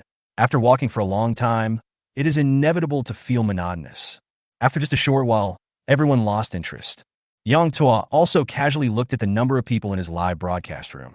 Wow, in just half an hour, the number of online fans dropped by tens of thousands. This won't do. Seeing that everyone had lost interest in the fruit forest, Yang Tuo couldn't help but suggest, now that you are all trainers with elves, do you want to experience what it's like to fight against elves? Elf battle. Hearing this familiar word again, several people couldn't help but turn their eyes to Yang Tuo. Wang Baichi didn't know much about elves yet, and so far he had only seen the abilities of Riolu and Mew. After listening to Yang Tuo's suggestion, he was naturally very interested. The girl in the baseball cap bought blue. As expected, he should have the ability to control fire, ice, and lightning. But the quiet girl wearing a goose yellow skirt that covered her hips had not yet revealed her elf, which made him very curious. The most important thing is that the boss said that elf battles can significantly help the growth of elves. Judging from Yukira's attributes and skills, its power should be related to the earth element. Kira's actions just now told him what a quasi-legendary Pokémon is called a late bloomer. It's not enough to just eat a box of energy cubes for a meal. You also have to eat enough food to fill your stomach. Kira is still feasting at the entrance. This training is a bit difficult. Do we really need to find a mountain for it to eat? It's a bit difficult to meet this condition. The land of Longwa is all state-owned. Why can't you just go to the store manager to ask for money every time? Therefore, Wang Baichi is particularly interested in this method that can speed up the growth of the elves and improve the tacit understanding and bond between the two sides. He especially wanted to see how powerful those legendary Pokémon that were said to control the world's power were, and whether they were as mysterious as Yang Tuo described. Legends are hard to come by, but quasi-legends can look down upon legends. As long as his Yukira grows up quickly, he will be able to guess the power of the legendary Pokémon. Upon hearing this, Lu Jiaqing and Zhu Junxia were also eager to try. Of these two, one is obsessed with games and is particularly curious about the real-life solo. The other has been competitive since childhood and doesn't want to be inferior to others, so naturally he also wants to experience the elf battle. Joey, who was walking at the end of the group, frowned slightly when he heard Yang Tuo's proposal.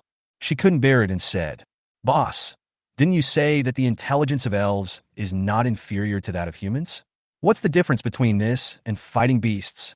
Won't they resist or attack humans?" Hearing Joey's doubts, Yang Tuo slowly shook his head and said, "Ms. Chiao, I understand your concerns.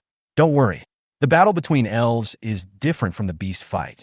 The beast fight is a cruel fight for survival of the fittest in which humans force other species to fight for their own desires." He paused for a moment and looked at Riolu, who had been following Lu Jiaqing silently. Catching the hope in his eyes, Yang Tuo smiled faintly. But fighting elves is different. Elves have strong power in their bodies. Only by fighting and practicing continuously can we deeply explore and refine the potential and energy of our bodies. So this kind of battle is what most Pokémons yearn for. They are eager to compete with their trainers on the field, to win the glory of victory through cooperation between the two sides, and to prove their efforts and strength while taking on challenges. Compared to fighting beasts, Pokémon battles are actually a fair and friendly competition. Both sides are not fighting for survival, but to hone the tacit understanding between Pokémon and trainers, test each other's growth, and increase practical combat experience. After hearing what Yang Tuo said, several people seemed to be thinking about something. However, Joey's brows did not relax at all. To be honest, after hearing what Yang Tuo said, she still felt uncomfortable. As a doctor since childhood, she always felt that what Yang Tuo said were all twisted ideas, which were more like whitewashing. Brother Qinsheng's Litten can spit fire, and Zhu Junxia's blue skills are outrageous just by looking at them. These elves are fighting each other, saying it's a friendly exchange, but what if they don't control their strength and end up killing someone? Even if you don't die, the feeling of being burned or scalded is not pleasant. How could there be a creature that enjoys being abused? If the elves with various extraordinary powers were to fight each other, one of them would definitely be seriously injured, and the remaining one would probably not have an easier time either. The pain cannot be relieved by simply saying, "exchange." Even though she hesitated for a moment, she said, "But the elves seem to be quite powerful. Even with the healing device, pain is unavoidable. What if one of them fails to control the strength during the battle and strikes too hard?" Everyone nodded, thinking that Joey's worry was justified. No one had any bad habits, so naturally they didn't want to see animal abuse. Besides, this was an elf. This is all money. It's not blown by a strong wind. If something unexpected happens, you will cry to death.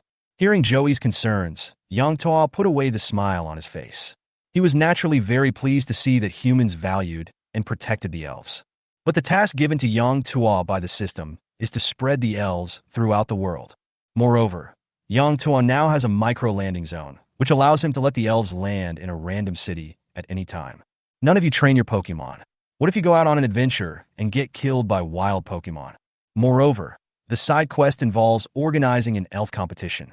The promotion of elf competition is imperative and cannot be aborted. Yang Tuo thought for a moment and said slowly, "Growth is always full of hardships and pain. Only by working hard during sparring and training can they protect you and themselves when real danger comes." He whispered, "In fact, the physical fitness of elves is very good. As long as they are not seriously injured and continue to be attacked, their lives will basically not be in danger. But we don't seem to have anything that needs their protection. Dragon Country is very safe." Joey still argued. Yang Tuo smiled slightly, took out a red and white ball from his pocket, and gestured to Joey. "Ms. Xiao, the original purpose of the Pokeball is to capture Pokemons. The other functions are supplemented later. This most common Pokeball is sold at 200 yuan per ball in our store." After hearing this, several people looked more or less puzzled. Currently, Pokemon can only be purchased in-store, and the store manager has previously said that Pokemon bound to a Pokeball cannot be captured by other Pokeballs. So what's the point of selling Pokeballs in this store? Wang Baichi, who had been listening silently on the side, hesitated for a moment, then looked at the trees full of fruits of various colors on both sides. An idea suddenly came to his mind, and he felt as if he had grasped some information. Conquer. It is not charged.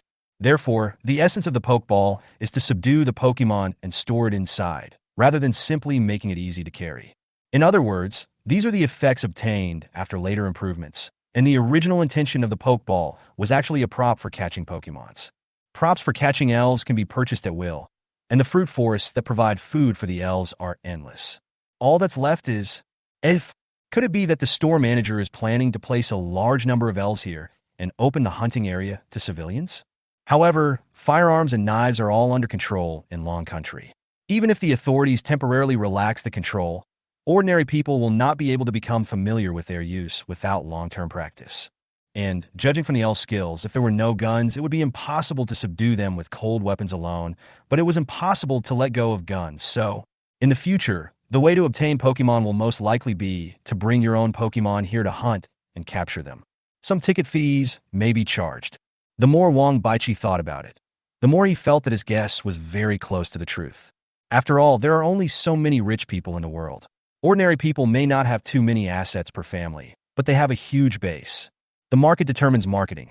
When the market is large enough, every person in Longwa only needs to pay $1 more to enable this store to generate more than 10 billion in revenue.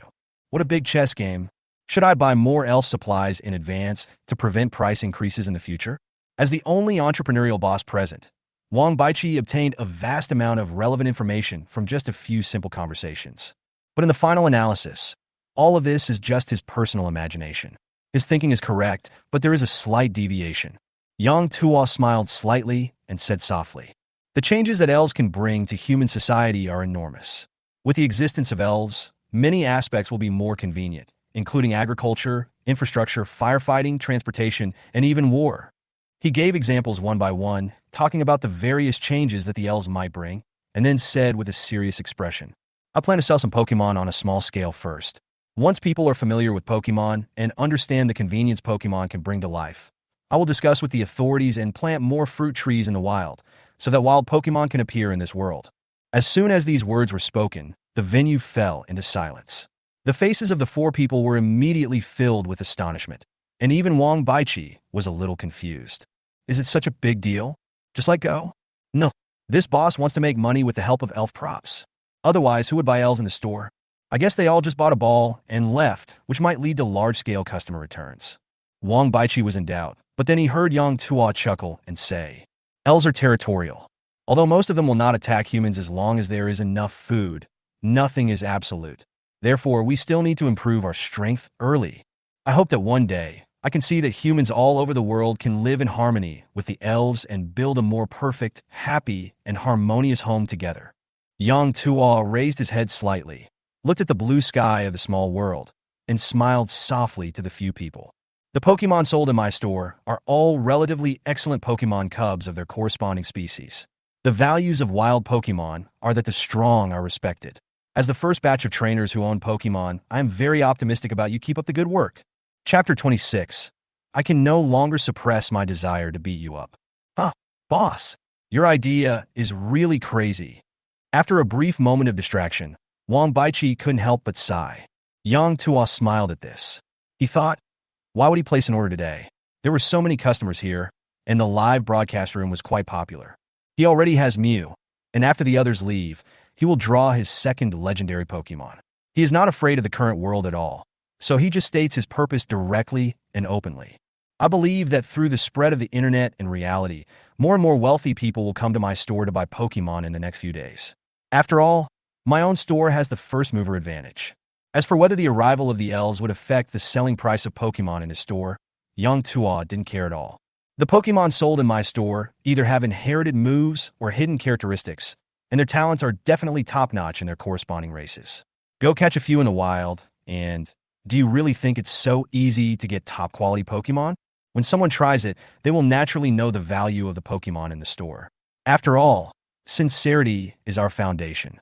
Lu Jiaqing on the side also gradually reacted. He couldn't help but look at Riolu beside him.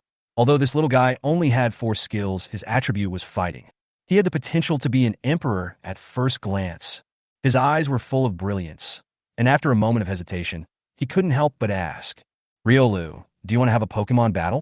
This question directly attracted the attention of the other 3 people. After all, the boss was a businessman. Whether it was exactly as he said, the elf's answer was the most convincing. Seeing this, Yang Tuo's mouth curled up slightly. If you ask Baby Ding or Blue, I might feel a little panicked, but if you ask Riolu, I won't feel panicked at all. There are basically no timid fighting-type Pokemons. What about Riolu? I am determined to be a bird hero. Sure enough, under the gaze of everyone, Riolu, who was originally eating the fruit quietly, gently put down half of the fruit in his hand, looked at his trainer, and nodded firmly. At the same time, he also showed off his biceps, which were beginning to show their size. Looking at the childlike Riolu, who was trying hard to show off his tender arms, with his eyes showing no sign of hiding his desire for battle, Joey fell silent. Maybe what the boss said is true, but I'm quite a homebody, and maybe I will be a doctor in Shanghai in the future. These things don't seem to have much to do with me. Should I let Baby Ding participate in the elf battle? What a joke. That's just asking for a fight. Baby Ding is so small. How can he fight with them? Moreover, Pudding has a healing ray skill, and according to the introduction, it seems that it can help other Pokemon recover their strength and heal their injuries, which is in line with his professional expertise as a doctor. After clarifying his own position, Joey stopped worrying about it so much. Since they like it, let them go. This matter has nothing to do with me and Bao Bao Ding. Joey was relieved, but Zhu Junsha beside him was conflicted. She's a police officer who just graduated and is still an intern. No, this boss's idea is too crazy. It has gone beyond the scope of opening a store. I must report this matter to my superiors as soon as I return. But, in fact, she was quite curious about and fond of elves, a magical and novel species. Besides, she had to know how powerful the elves were when she wrote the report. Before at the Chiao family, Joey had told him that the cat of Chun Sheng in the Chen family could spark, that is, spit out a string of small flames from its mouth. Unfortunately, when Joey and I went to Wulong Villa, we did not meet Chen Sheng and the elf. I heard that they were out on business. Then how effective can the power controlled by Blue be? Thinking of this, she casually took out the pokeball, and according to Joey's memory, she pointed the button at the ground and tapped it lightly. As a red light shot out from the pokeball, the puppy Blue, wearing a little skirt and a bright red body, immediately appeared in front of everyone. Bruce, compared to Riolu's calmness, Blue's personality is obviously a little more introverted. Seeing so many people around him, he couldn't help but stretch out a little hand and grab Zhu Junce's trouser leg. Seeing this little guy, who looked strong on the outside but weak on the inside, Zhu Junsha couldn't help but feel a little worried. My own Blue. The illustration seems to be described as a Pokemon who is very timid at heart. Although his personality is hardworking, his characteristic seems to be timid, which, I guess you don't really like fighting. Hesitating in her heart, Zhu Junsha leaned down slightly, touched Blue's head, and said softly, Blue, we're going to try an elf battle. Do you want to join? She originally wanted to add, I want to see how capable you are, but then she thought that this sentence seemed to imply some mental coercion and moral kidnapping, so she chose to ask in a relatively gentle manner. Blue. Blue's originally nervous expression was slightly relaxed by Zhu Junce's touch. After hearing Zhu Junce's question, Blue hesitated for a moment, then clenched his little pink fist firmly and nodded slightly to his trainer. Isn't it just a battle between elves? Although it may be a bit painful, it will improve your strength, and it is also a good opportunity for you to show your strength to your trainer. As an elf, although Blue's fighting spirit is not as pure as Riolu's, he knows a lot about elf battles. Besides, it is a hard-working Blue and naturally will not reject the battle between elves. Everyone had their own thoughts, and they were all very curious about the so-called battle between elves. Seeing that the Pokémon were just as Yang Tua said and had no resistance to fighting, the burden in his heart naturally lightened a lot, and he was instead filled with curiosity. Lu Jiaqing looked at his cousin.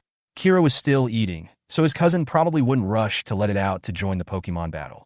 And to be honest, he was a little scared to let his $6 million Riola go against Yukira, who was worth $100 million. The girl who looked quite peaceful didn't seem to be very keen on the elf battle. She hadn't even released the elves yet, so she naturally wasn't considering it. In this case, it seemed that there was only one choice left. Thinking of this, Lu Jiaqing's gaze turned to Zhu Junsha. Zhu Junsha felt his gaze and understood what was going on. Thinking of the opponent's Pokémon's pitifully few moves, Zhu Junsha couldn't help but curl up the corners of her mouth. She raised her eyebrows slightly and took the initiative to speak. Brother, do you want to fight an elf with me? It seems that we are the only two who meet the requirements here. Lu Jiaqing was thinking about how to actively invite the other party to a fight, and when he saw that the other party actually took the initiative to propose a fight, he naturally had no reason to refuse. A smile slowly appeared on his face. In order to appear more gentlemanly, Lu Jiaqing stroked his glasses, put one hand in his trouser pocket, and made a please gesture with the other hand. Said calmly, "Okay, Miss, my Riolu is a fighting-type Pokémon. Don't cry if you lose later." Hearing this, Zhu Junsha, who was already frowning because of the word young sister, instantly became angry. Don't be too proud too soon. Who knows who will cry? Zhu Junsha raised her fist, her pretty nose showing her pretty face under the hat, and she raised her eyebrows and said, "My name is Zhu Junsha. Just call me Junsha. Don't keep calling me little sister, little sister.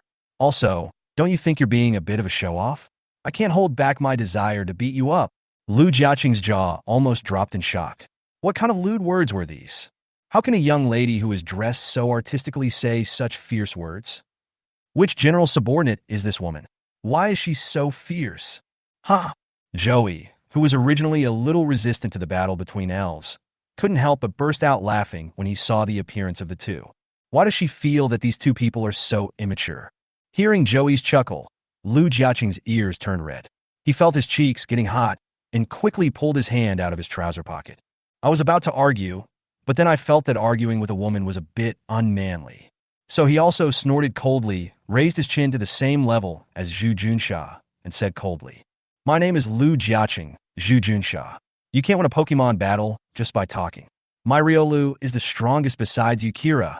Don't you agree?" Riolu. As he said this, he couldn't help but look at Riolu with confidence, only to find that Riolu was looking at him in surprise. A blue light flashed, and a naive wave of thought reached Lu Jiaqing's heart. Actually, rock-type attacks are easier to use. Lu Jiaqing. Chapter 27. Can elves hit people in battles? The group returned to the open space at the entrance again. During this time, Wang Baichi also went to the earth pit to check, wanting to ask Yukira to change the place to eat so that he could get to know himself and the enemy better. Unfortunately, there was only a big hole left in the middle of the pit, and it seemed that it had drilled into the ground. Wang Baichi called out several times, but got no response. Fearing something might have happened, he hurried to find Yang Tua. Everything in the small world cannot escape Yang Tuo's perception. He let go of his senses and checked, wow. Yukira had dug about 100 meters underground in twists and turns. Now he was lying comfortably on a slope dug underground, taking a nap and stuffing mud into his mouth. Feeling the devastation underground, Yang Tua felt a chill down his spine. The area where he and his men were standing was almost hollowed out. Are you really not afraid of landslides? Seeing that Kira was burping from time to time, but still unwilling to stop his little hands, Yang Tua had an idea and saw the space around Wang Baichi was slightly rippled. The next moment, Yukira, who was lying comfortably, felt a lightness beneath his body, and when he turned around, he appeared on the surface. Yuki! Yukira looked a little dazed, not understanding what was going on. He subconsciously put the mud in his hand into his mouth, chewed it for a while, swallowed it, and then burped. Hiccup Yuki. Yukira, are you full? Seeing Yukira burping and touching his belly contentedly, Wang Baichi couldn't help but smile. Depend on. Yukira nodded repeatedly, indicating that he was full. This little guy almost ate up my venue. Yang Tuo couldn't help but laugh. As soon as he thought about it, the underground hole that was hollowed out by Kira was immediately filled up. Hearing this, Wang Baichi scratched the back of his head awkwardly and said, Boss, how much does the food cost? I'll go out and scan it for you later. No need, after all. It's a Pokemon I sold you, so you still need to fill your stomach before you leave. Don't be too polite, but I'll charge you for it later. Okay. Wang Baichi insisted a few more times, but seeing that Yang Tuo really had no intention of charging him, he had to give up. Come to think of it, after spending a whole 100 million yuan, eating a little dirt doesn't seem to be a big deal. Putting aside the distracting thoughts in his mind, Wang Baichi whispered to Yukira. Yukira, do you like elf battles? Depend on. Yukira didn't understand, but nodded slightly. Seeing Yukira's response, Wang Baichi couldn't help but smile. He gently stroked the dirt off Yukira's body and said, Two trainers are going to fight each other soon. Let's wait and see if we can gain some experience. Depend on. Yukira nodded again like a chick pecking at rice. And then, he took obedient steps with his short legs and stood quietly outside the venue with Wang Baichi.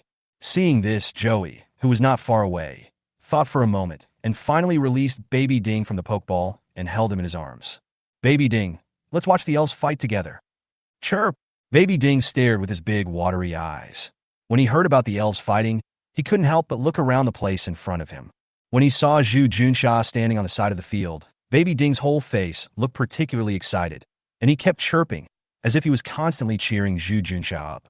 So, even Baby Ding likes fighting? It seems that this elf battle is really not related to beast fighting, Joey thought secretly in his heart. Seeing that Zhu Junsha and Lu Jiaqing each brought their own elves and stood in the designated positions, Yang Tuo took Joey and Wang Baichi to the edge of the center of the venue to facilitate the subsequent viewing. After obtaining the consent of the two, he pointed his phone page at the competition venue, ready to conduct a full-scale live broadcast. With a slight pinch of his right hand, a large speaker appeared out of thin air in Yang Tuo's hand. He put the speaker to his lips, cleared his throat, and said, Ahem. So, two contestants, are you ready? Well, Lu Jiaqing, who was clenching his hands, was stunned when he heard this. Shouldn't the announcement of the start be made directly? Why do we need to prepare? Experiencing this fantastic new activity for the first time gave him a feeling of traveling through the game world and fighting the boss with his pet, and his blood was boiling. He paused for a moment, then nodded, indicating that he was ready. On the other side, Zhu Junsha took off her coat directly, revealing the sports vest underneath. Hearing Yang Tuo's question, she nodded slowly. Zhu Junsha was ready. As soon as Yang Tuo said start, she and Blue would rush forward immediately. The blue puppy can be left to Blue to deal with. As for that somewhat showy man, what is his name? Seeing how weak he was, she was confident that she could knock him down with a kick. Okay, here is a Pokemon battle between two rookie trainers, Zhu Junsha and Lu Jiaqing, and I, Yang Tuo, will be the referee. Yang Tuo smiled and held his mobile phone in one hand to broadcast live and held up a loudspeaker in the other hand and said to the two people in the venue, The battle rules are 1 versus 1. Both players use one Pokemon to fight. They are not allowed to attack the other trainer. When one player's Pokemon loses its ability to fight, the other player wins. Hearing Yang Tuo's words, Zhu Junsha, who was rubbing her hands in preparation, was stunned. What? What does it mean? Can I only attack elves and not attack people? This is not fair. On the other side, Lu Jiaqing's blood boiled after hearing this. He couldn't help but swallow his saliva, and his whole body couldn't help but tremble. Is it so formal? Shit. The real-life version of a solo mobile game. Then, I declare, the game begins. After announcing the rules of the game, Yang Tuo announced the start of the game without any delay. He took 2 steps back, stood next to Wang Baichi and Joey, raised his mobile phone attentively, and started his live broadcast. The numbers are rising. It's a big fire. It feels so professional. If we can add more seats for the audience, the atmosphere will definitely be lifted. I heard Wang Baichi's exclamation. Well, I'll do this when there are more people. I'll add you to the Pokemon after-sales group. If you have any questions about the training of Pokemon in the future, you can directly at me in the group, and I will give you the most professional reply. Yang Tuo responded with a sweet smile to his current biggest customer. Joey, who was standing by, heard this and looked around the surroundings. It seemed that something was indeed wrong. He immediately put Baby Ding on the ground, covered his mouth with both hands, and shouted, Junsha, come on, chirp, chirp. Baby Ding also jumped up excitedly on the spot, dancing and shouting, cheering for Blue. Yukira looked at the two of them in surprise, then looked at his own trainer. Which side was he on? It also wanted to cheer, but it didn't know who to cheer for. No one seems to be encouraging that blue puppy, so never mind, let's pick this one. Yuki, little blue dog, come on. Chapter 28, Blue vs. Riolu Part 1. How many years have I been fantasizing about this scene? I can finally play a real soul battle solo. Zhu, give me your life. Lu Jiaqing's blood boiled as he looked at Zhu Junsha opposite him. He did not feel the slightest bit ashamed because the person opposite him was a girl. The boss has already said that this is a Pokemon battle. What does it have to do with you, male or female? However, since it was their first time meeting, Lu Jiaqing didn't remember the girl's name very clearly, so the target of his harsh words became Pig.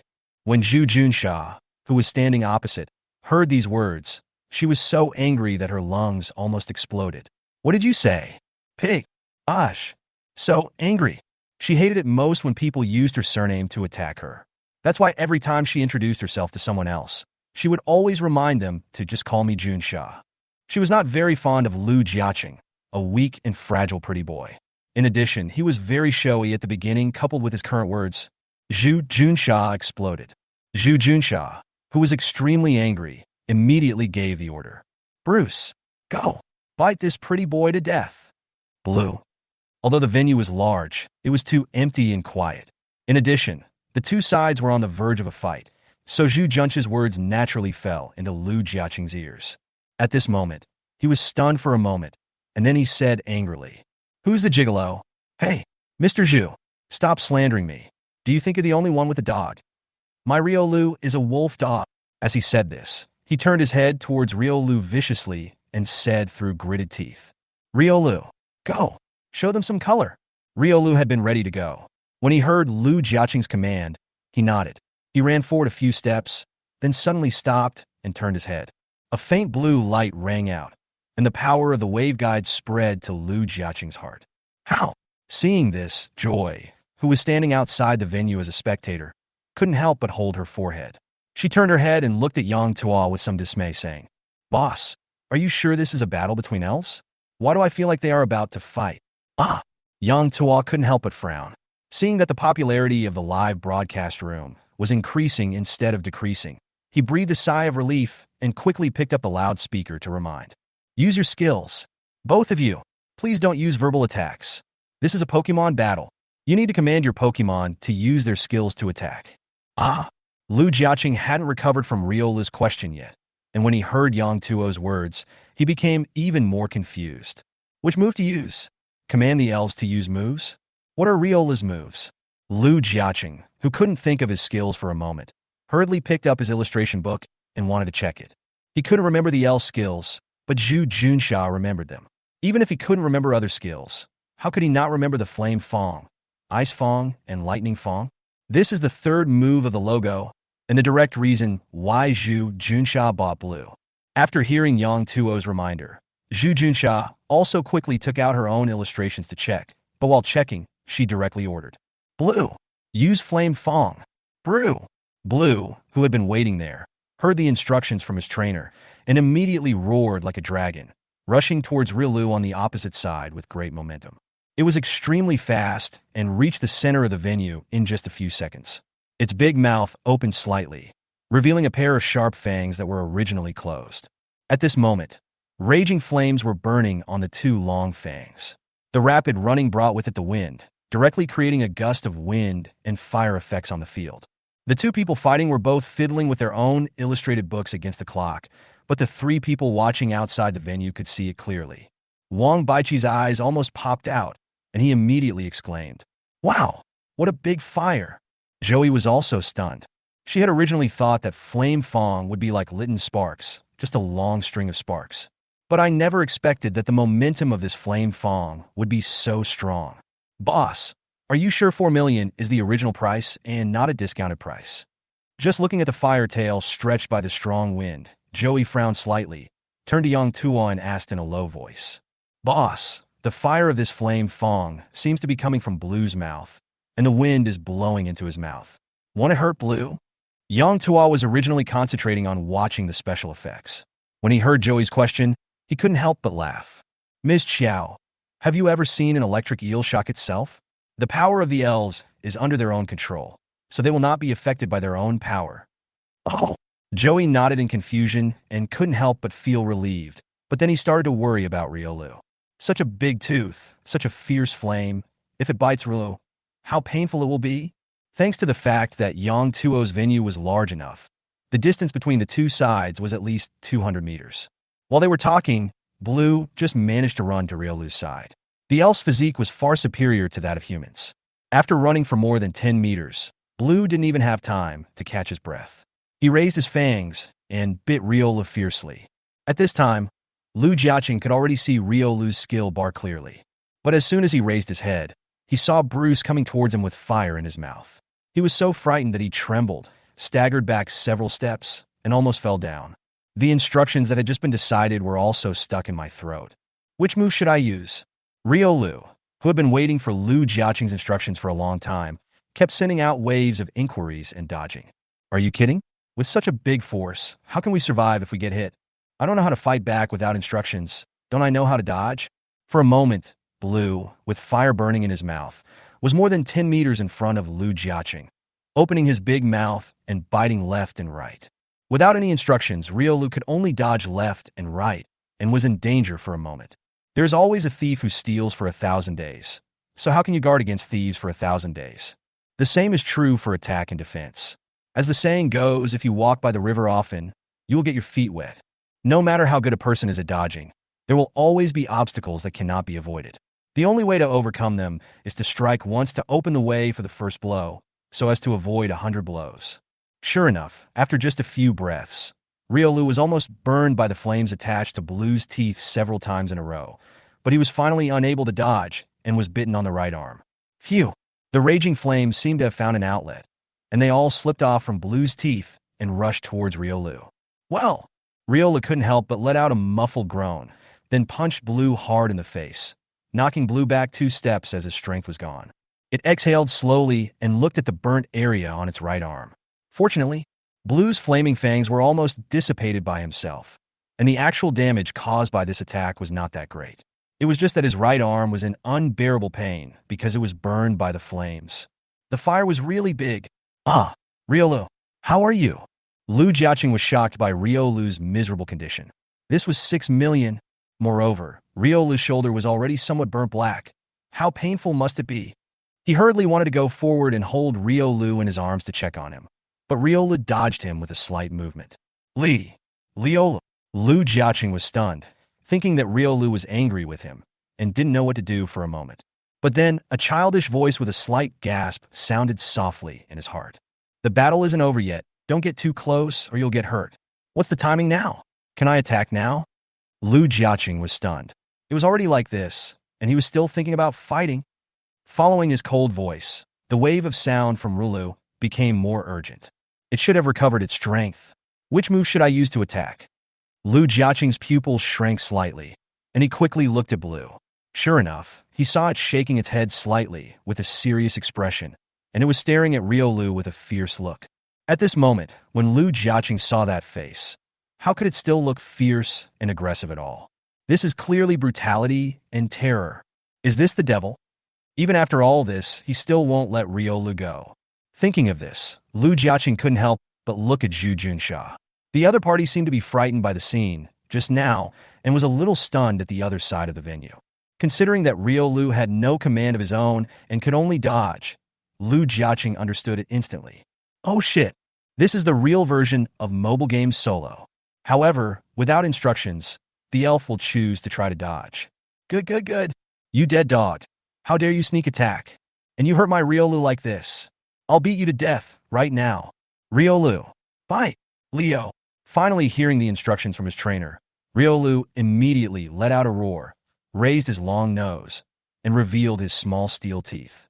However, compared to Blue's previous sharp fangs, This pair of canine teeth looks a bit mini and cute. Is there any poison on Riolu's teeth? Wang Baichi outside the field couldn't help but let out a low cry.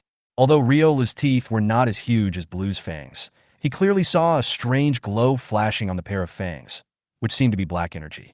This bite doesn't seem as harmless as it looks. No. Biting is a dark-type move, but... Hearing Wang Baichi's exclamation, Yang Tua couldn't help but answer his question with a smile, but halfway through his words, he reacted. If I remember correctly, the fairy type seems to be resistant to the dark type. Seeing that Riolu was so badly injured and yet was still fighting back, Zhu Junsha also came back to her senses from her panic. She really didn't expect that the power of that Flame Fang was so great that it could hurt Riolu so badly. This made her dare not use Flame Fang again. Not only did she not dare to use the Flame Fang, she was even afraid to touch the Ice Fang and Lightning Fang, which were very different from her moves. If he was beaten to death, a compensation of 6 million would be a small matter. But this is an elf. After all, it is a life. How can you do such an outrageous thing to such a cute little blue dog? But I don't want Blue to get hurt. Seeing Riolu's aggressive attitude, Zhu Junsha immediately shouted, Bruce, get out of the way. Get back. Chapter 29, Blue vs. Riolu, Part 2. Blue, who was far away, heard Zhu Junsha's order and without any hesitation, quickly dodged and barely avoided Riolu's sudden attack. Then he turned around and ran back without looking back. Seeing this scene, Lu Jiaqing was so angry that his lungs almost exploded. What is this? You want to run away after taking advantage? Riolu. Lightning. Chase it. Bite it. He had already read the detailed introduction in the illustrated book. The so-called flash of lightning meant rushing towards the opponent with lightning speed, which was a preemptive attack that would definitely catch the opponent fast. Run? Where can you run? Hearing this, Riolu did not hesitate to move forward. With a whoosh, he turned into a streak of white light and quickly arrived in front of Blue, blocking his way. Leo. Riolu shouted loudly, took a horse stance, clenched his fists, and pulled back. He pretended to hit Blue with both fists. Seeing that the other party appeared in front of Blue in the blink of an eye, Zhu Junsha's pupil shrank. At this moment, she didn't care about anything else and shouted immediately, Brew! Crash! Brew! Upon hearing Zhu Junsha's order, Blue, who had just shown a little panic, immediately became gloomy. With the momentum of running, Blue no longer cared about anything else. He lowered his head and slammed into Riolu, who suddenly appeared in front of him. Seeing Blue rushing towards him, Riolu was not panicked. He gathered strength in his fists and punched out directly. In a flash, a spark suddenly ignited from the burned part of Riolu's right arm. Then, a flash of pain and burns passed across Riolu's face, which was filled with determination and arrogance. Under this pain, the strength in his hands inevitably weakened. Boom! The two dog-type Pokémon touched each other, and suddenly there was a loud noise. Large pieces of grass mixed with soil were blown away.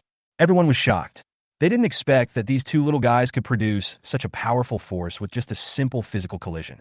Before anyone could scream in surprise, and before the dirt had even settled, two figures were sent flying backwards. A pink figure rolled on the ground for several times, and finally stretched out a small hand and pulled itself a few meters from the ground before stopping its backwards momentum. Everyone looked closely and saw that it was Blue. Bruce! Blue was breathing heavily, looking straight at Zhu Junsha's side, where a deep blue figure was struggling to get up from the ground. Oh my god, are these elves so powerful? They can just knock them away dozens of meters. Wang Baichi widened his eyes, then looked at Yukira beside him, his eyes filled with unconcealable ecstasy. As we all know, the amount of food you eat may not be linked to strength, but it is linked to weight. As long as you start running, weight is power. With Yukira's appetite and the price, wouldn't it be easy for him to crush the two Pokémon on the field? Riola's power is no match for Blue. It seems like he has no power to fight back. Joey covered his mouth and murmured worriedly. It's not that she betrayed, but she just saw a spark of fire ignited on the burnt area of Riolu's arm. But didn't the fire just go out? Why is the flame still burning? Hearing what Joey said, Yang Tua sighed slightly and said softly, a fighting type is not at an advantage against a fairy type. However, at the moment, neither Pokemon knows their own type moves, so it's not that obvious. But among Riola's 4 skills, Bite is a dark skill. Even if it bites Blue, the damage is not good. And now it is in a burned state, The power of all its moves will be affected, and the damage can only reach half of the previous one. This battle is estimated to be over. This department? Burns. Hearing these unfamiliar words, Wang Baichi turned his head and looked at Yang Tuo in confusion. Elves have attributes. When using a move with the same attribute as their own, the power is multiplied by 1.5 times. At the same time, there are restraints and resistances between various attributes. These are all recorded in the attribute list of the illustrations. You can also take a look. Yang Tuo smiled and took out a picture book from his pocket. He tapped on it with his finger and finally turned to a page and said, "Many skills will cause some abnormal status to the opponent, and Flame Fong is one of them. It has a certain probability of burning or shrinking the opponent. Therefore, although the power and strength are similar, Riolu will suffer more damage in the collision between the lightning flash and the collision." Upon hearing this, Joey and Wang Baichi couldn't help but look at the illustration in Yang Tuo's hand. After taking a quick look, they took out their own illustrations and began to look through the attribute details and status details. In the end, Wang Baichi was much quicker. After reading the detailed description of burns in the illustration, Wang Baichi couldn't help but gasp. "Oh my god, this Jiaqing is finished." Burn status. In this status, the elf will be affected by burns every once in a while, reducing a certain amount of physical strength, and when using physical moves with non-fixed damage, it will be affected by the burn pain, and the damage will be halved. Yang Tuo could only smile in response. Riolu's evolved form, Lucario, is known as the Warrior of Waves. In terms of both appearance and strength, it is definitely a face among all the fighting-type Pokémon. It's a pity it is still in its infancy, not to mention that it has encountered Blue's initial move, the Sea.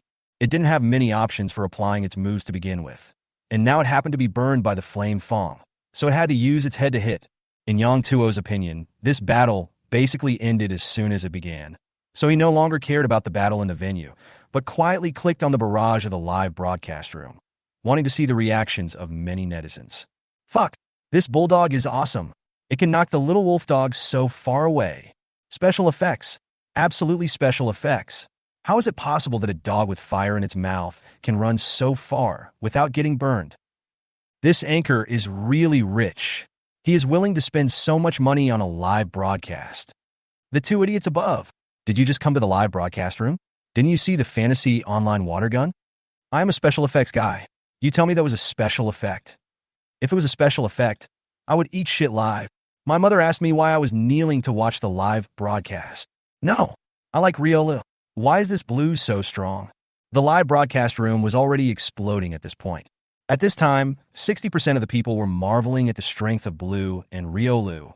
30% were questioning whether this battle was a special effect, and the remaining 10% were pointing at the group of people who were questioning and scolding them. After browsing for a while, Yang Tuo found that no one in the barrage expressed their intention to buy Pokémon, and he was a little disappointed. However, seeing so many people marvel at the power and magic of Pokémon still made him feel gratified. He believed that after today, the store's popularity would increase. "I believe business will be good in the future."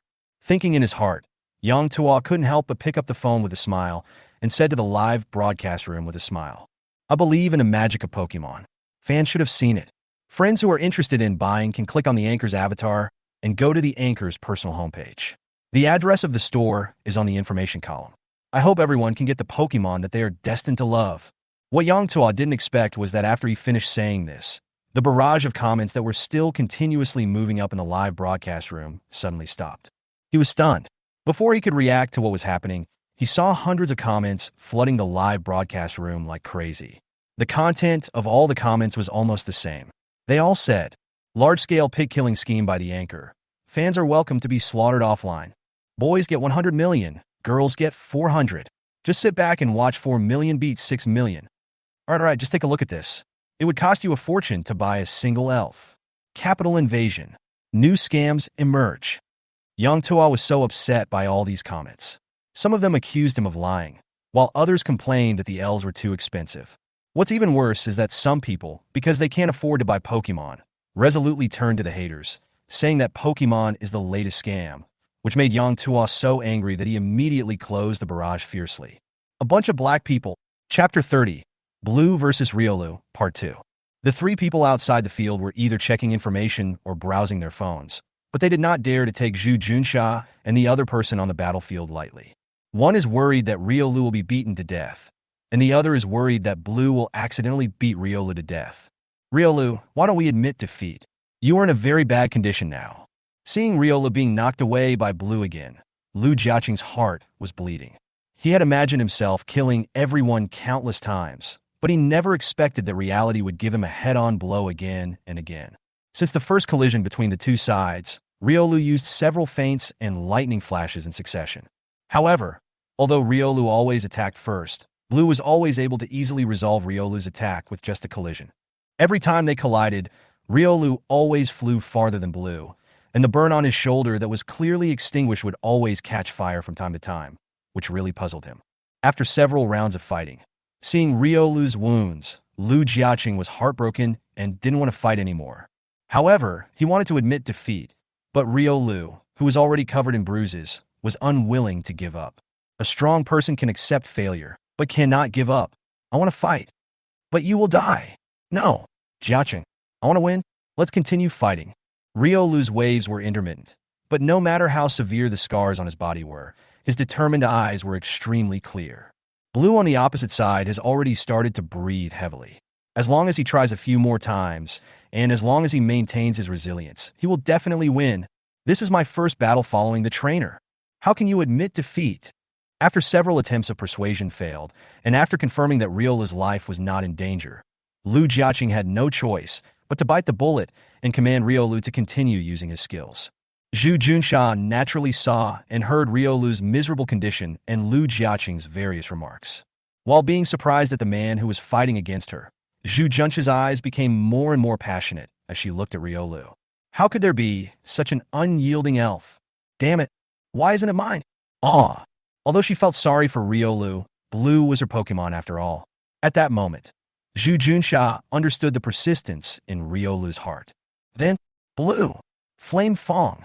Showing mercy to the hero would be an insult to him. Therefore, Zhu Junsha was not going to wait for Riolu to be defeated and dizzy. She decided to take him down in one wave. As an elf, although Blue admires Riolu's resilience, he can't stand Riolu's repeated entanglement and has long been irritated. Upon hearing the order from his trainer, Blue did not hesitate and immediately began to accumulate strength. The fluttering flames lingered around a pair of fangs that were beginning to show their power. And the next moment, he was ready to give Riolu the final blow. Riolu, get out of the way. When Lu Jiaqing heard the other party's instructions, his face changed drastically. Riolu is in its current state and may not even be able to withstand a hit. The woman on the opposite side must be crazy. She actually wants to bite my Riolu again. Riolu naturally noticed Blue's change. Seeing the other party rushing towards him, he quickly dodged and tried to avoid it. However, at this moment, he felt a sharp pain in his injured right arm again. As a pinch of flame ignited again, Riolu's eyes went dark, and he finally fainted on the ground. Riolu! Lu Jiaqing screamed in pain and rushed towards Riolu, throwing his body on Riolu, trying to block Blue's flaming fangs. Brew! Following a delicate cry, Lu Jiaqing's whole body trembled violently. He waited for a long time, but the expected pain did not come. Lu Jiaqing could not help but carefully open one eye and secretly look behind him. Bruce had already put away the fire in his mouth and was excitedly hugging one of the baseball girl's calves, rubbing it affectionately with his cheek. The three people outside the field had naturally already been attracted by the shouts of the two. After confirming that Riolu's eyes were already showing circles, Yang Tuo decisively picked up the loudspeaker in his hand and announced the result of the battle. Riolu has lost his ability to fight. This battle is over. The winner of this battle is Blue. Depend on Chirp. Kira and Pokemon were dancing happily outside the venue. And after hearing the cries of the two Pokemon, Blue raised his head proudly and shouted happily. Brew! However, contrary to the Pokemon's reaction, the other two trainers outside the field, after confirming that the battle was over, ran to Lu Jiaqing and carefully examined Riolu's injuries. There's no way. It looks so miserable. The key is that this little guy looks extremely stubborn during the battle, which is really heartbreaking. People always sympathize with the weak. Besides, this was the first time that everyone tried a Pokemon battle, and they were not sure whether Riolu would not die, as Yang Tuo said. After all, it was seriously injured. Brew! Blue looked at Riolu, who was surrounded by Wang Baichi, Joey, and the other two in the distance, then looked at Zhu Junsha beside him, who was also looking there. Zhu Junsha felt Blue's gaze and couldn't help but look down at Blue beside her legs. Seeing that he also had many scars on his body, she gently bent down and held him in her arms. Gently rubbing the back of Blue's head, Zhu Junsha pouted her lips, Blue gently on Blue's forehead, and said softly, "Does it still hurt?" Blue nodded subconsciously, and then, as if he felt it was a bit embarrassing, he quickly shook his head. Oh! Seeing Blue's naive and arrogant look, Zhu Junsha couldn't help but laugh. But just as she laughed out loud, she remembered Riolu's miserable appearance just now, and the smile on her face slowly faded away. She gently rubbed Blue's little head and said, "I know my Blue is the strongest, but Riolu should be in more pain now. Let's go check it out, okay?" Hearing this, Blue couldn't help but look at Riolu, who was surrounded by several people. Feeling the slight pain coming from the top of his head, he nodded slightly. "Bruce, Riolu, are you okay? You must not die." Lu Jiaqing looked at Riolu under him, and tears came out of his eyes. "This is the elf that is destined to be with him. I spent 6 million to buy it, and we've only been partners for half a day, and it's gone. That woman is so cruel."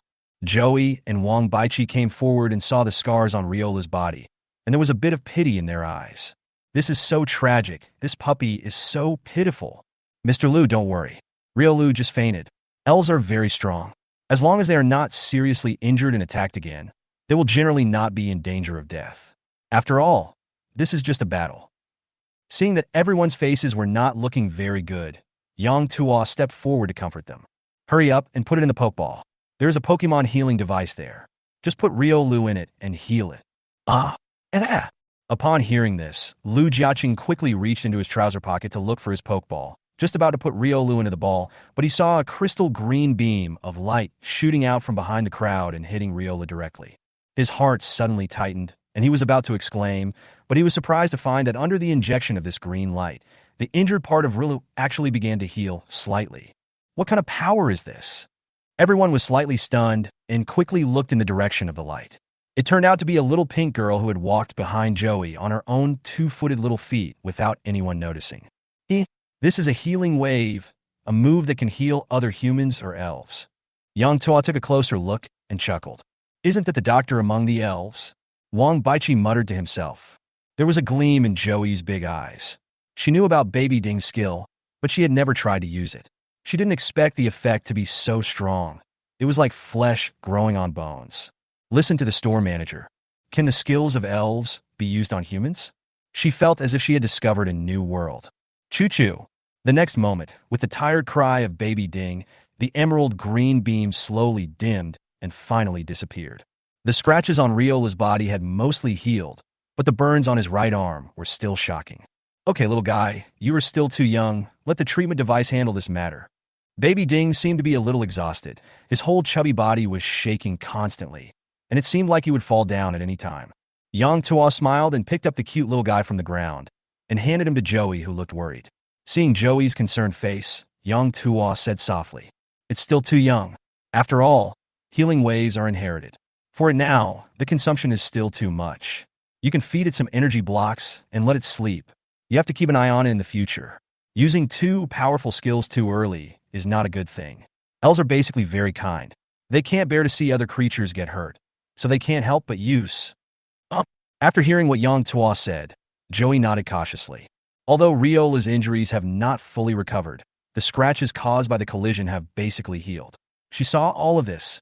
As a medical student, she naturally knew how incredible this ability was, and she also cherished Baby Ding even more. If this ability is used for emergency rescue in the future, Joey thought so in his heart. Seeing that Baby Ding looked weak, he could not help but gently rubbed its cheek and whispered, "I'll buy you some energy cubes later. Take a rest first." Choo-choo. Baby Ding nodded weakly, then curled up quietly in Joey's arms. Yang Tuo nodded gently when he saw this heartwarming scene. He turned around and found that Lu Jiaqing was also staring at Baby Ding blankly. He couldn't help but raise his eyebrows. "Mr. Lu, Riolu is still unconscious." Chapter 31. Elf Healing Device. Following Yang Tuo's instructions, Lu Jiaqing carefully placed Riola's pokeball into the circular groove of the Pokemon therapy device.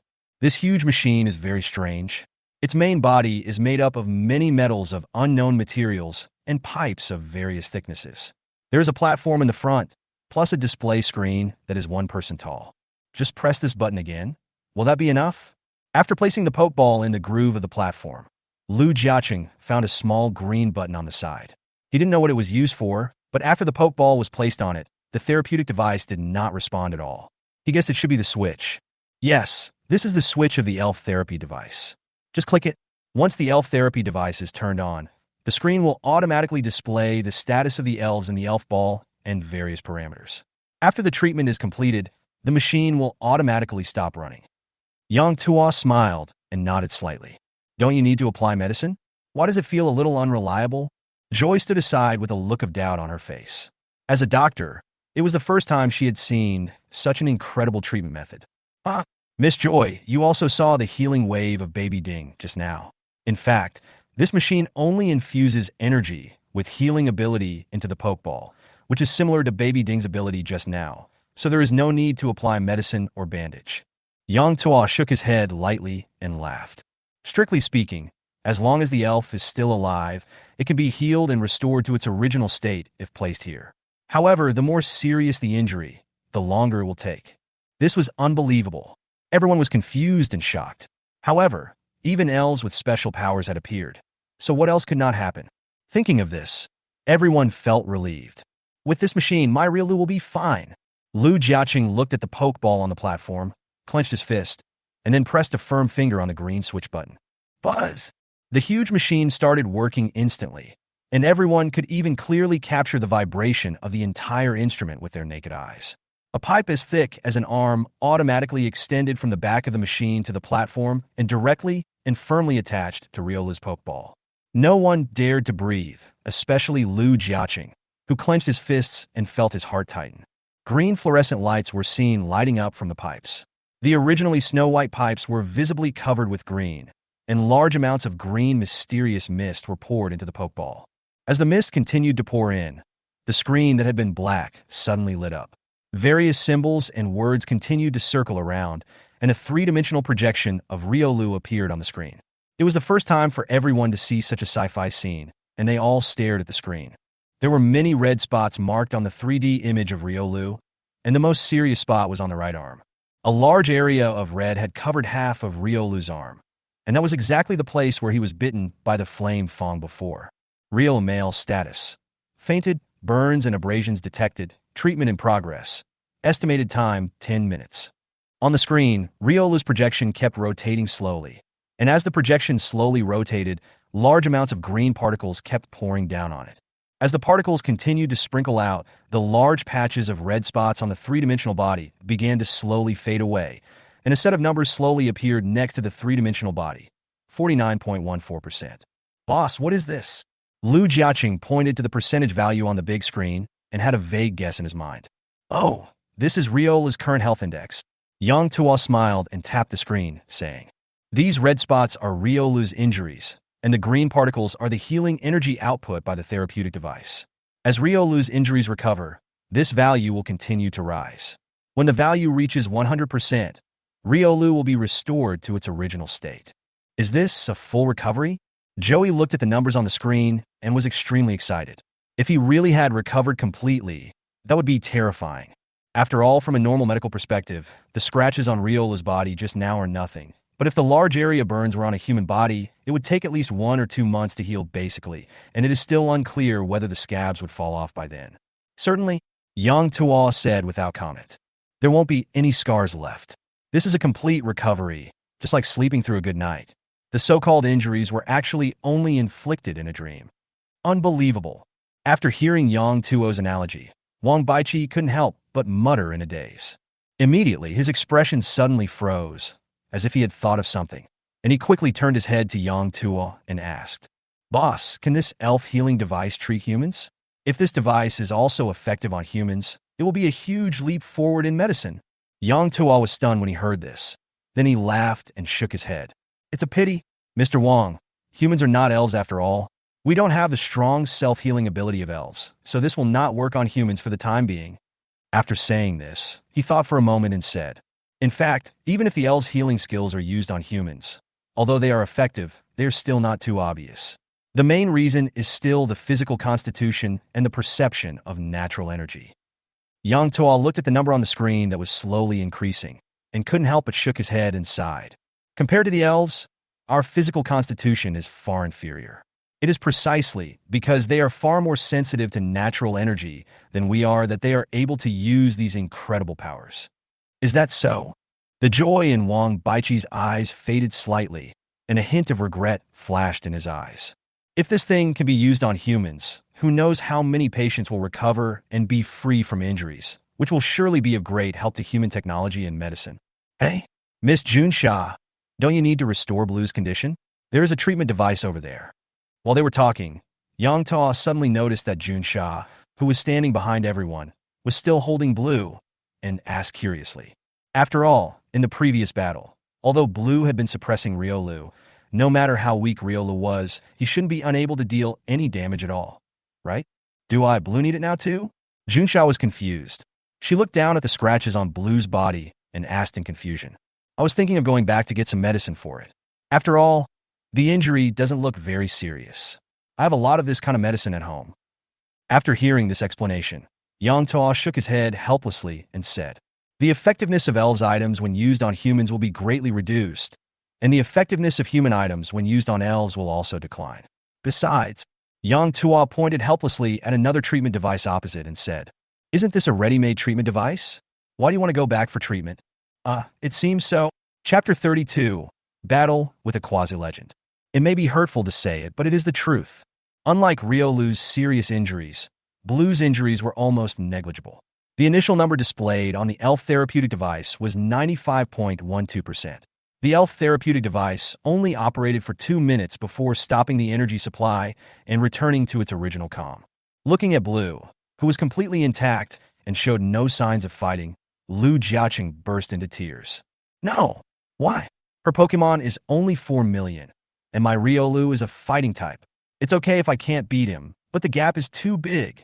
Yang Tuo shrugged his shoulders, holding his forehead helplessly, and said, Mr. Lu, the price of an elf is determined by a combination of factors, such as the potential of the species, its rarity, etc.